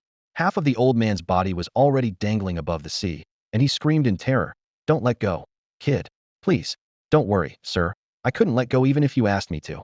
Zhouke gritted his teeth, his shoulder muscles straining. But to his surprise, this body was weaker than had expected. Despite his efforts, the old man was still half submerged in the freezing water, bobbing up and down with the waves. Taking a deep breath, Zhouke summoned all his strength. In moments of crisis, people could always push past their limits. The old man let out a roar of his own, heaving himself upward and finally grabbing the edge of the deck with both hands. With a desperate push, he managed to haul himself back onto the boat. The two of them lay side by side on the wet deck, faces streaked with rain and seawater, gasping for breath. Thankfully, the fishing boat was sturdy enough it hadn't been overturned by the storm. They'd survived the ordeal. Battling wind and rain, they finally reached the island. Zhouke looked around, a wave of familiarity washing over him. The map from the freshman assessment was identical to the one for the four-cornered stone trial. Such a coincidence made him suspicious. Zhouke shook his head, pushing aside his doubts. Let's go. The most important thing now was to complete the trial and achieve the goal of where am I. In reality, he only had one day left to live. There was no room for mistakes. We've made it to the island, but it's so big. How are we supposed to find that well? The old man rubbed his hands together, rain streaming down his face. If we wander around blindly, we might not find it even in a day or a night. Zhouke just smiled, confidence shining in his eyes. Just follow me. Rain pattered on the leaves as Zhouke led the old man forward with determination. Kid, do you really know where the well is? That videotape doesn't show much. The old man's voice was faint against the rain, but still full of doubt. The old man was panting heavily, looking off into the distance with a puzzled expression. Zhouke wore a confident smile and raised his hand, pointing ahead. Take a look, he said. The old man followed the direction of his finger, and his eyes lit up instantly. Hey, you'll be damned. There really is a well. Kid, you're something else. Zhouke just smiled faintly, offering no explanation. He had already seen the location of this well on the island map during the entrance assessment. To be precise, it wasn't actually a well anymore, but a central lake, the island's only source of fresh water. He quickly pieced everything together. Sadako's era was long past, and over time, geological changes caused the underground water from the old well to spread out, eventually forming this lake. In other words, the central lake on the island was exactly where the well had been in Sadako's time. The two of them slowly approached the well. When they were just a few meters away, the old man suddenly stopped, his voice trembling a little. Kid, I'm a little scared of ghosts. Why don't you check it out first? Catching him in his peripheral vision, Zhouke spoke with a blank expression. Old man, I can see right through your thoughts. Maybe you could fool the original owner of this body, but not me. Huh? The old man looked confused. Kid, what do you mean by that?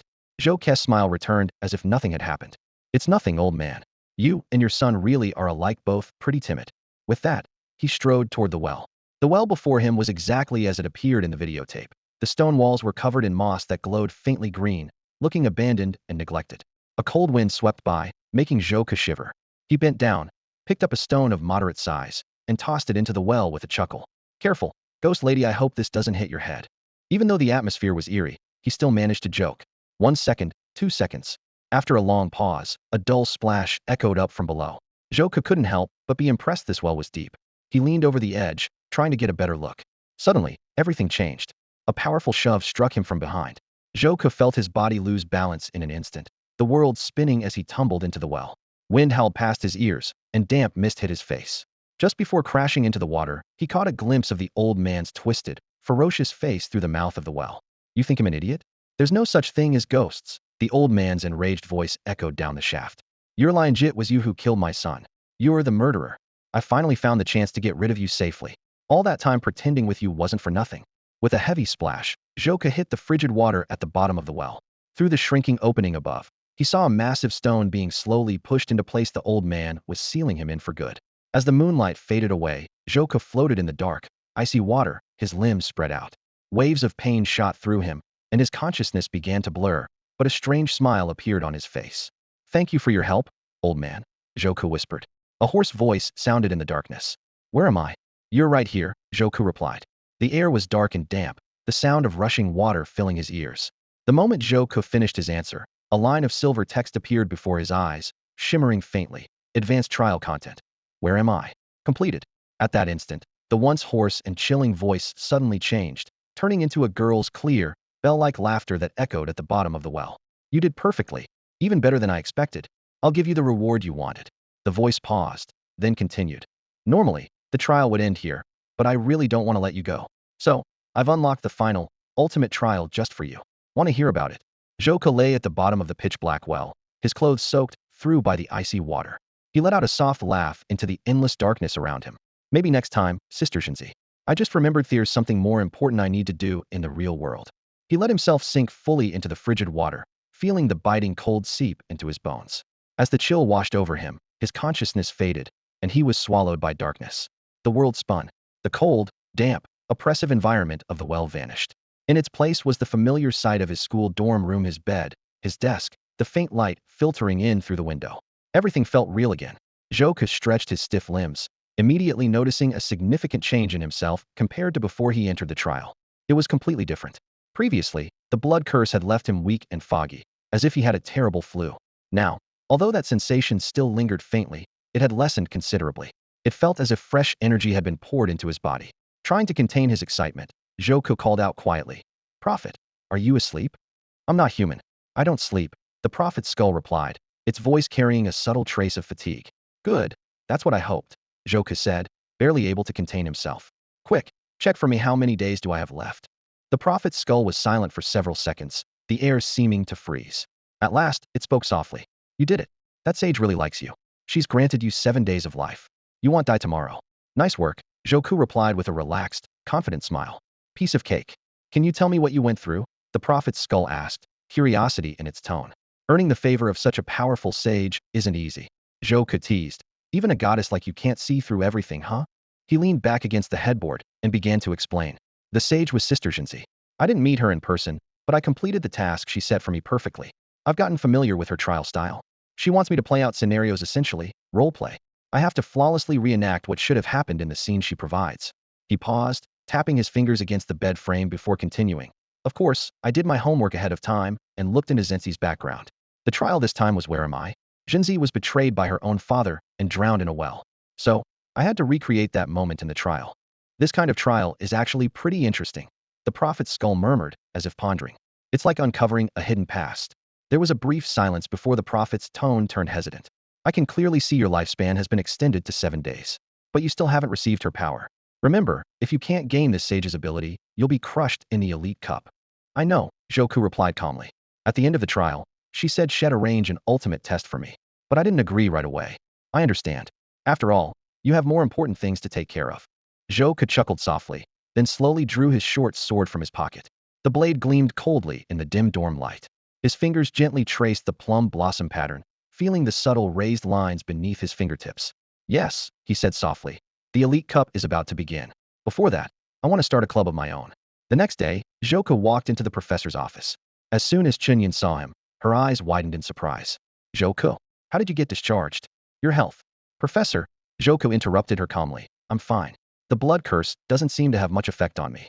Seeing Chunyin hesitate to speak, he raised his hand to reassure her. "If my days really are numbered, I'd rather live them to the fullest than waste away in a hospital bed. Please treat me like any other student, it's better for me that way." Chunyin closed her eyes and fell silent for a moment, then composed herself and returned to her usual, slightly mischievous demeanor. She reached out and pinched Joke's cheek. "Don't worry. If you need anything, just ask." Though her tone was light, she couldn't quite hide the worry in her eyes. "Actually, there is something I'd like to ask," Joka said quietly. In the office, facing a group of professors, Joku explained his request in detail. The professors exchanged glances, and finally, an older professor spoke up. "Well, our school hasn't had a case like this in a long time. Director Chen, what's your opinion?" Resting her chin on one hand, Chunyin thought it over. "Strictly speaking, something like this should be reported to the principal. But he's never around." "It's simple," Professor Yuan Xing interjected. "We follow the established tradition." He turned to Joku for confirmation. "You want to create a club specifically for the club suit, right?" Joka nodded politely. "Yes, there are 4 suits in the divine cards, but our school only has 3 major club: spades, hearts, and diamonds." That made sense in the past, since there were never any students representing clubs. But now, things are different because I'm here. As the new king, the top student in the entire school, his request was not unreasonable. Chinyin considered it for a moment. "That's a solid reason." "Professor Yuan, by tradition you mean?" Professor Yuan replied decisively. "Just like other students, you need to pass an entrance exam to join a club. Founding a new club should be no different. Chen Yun's eyes lit up.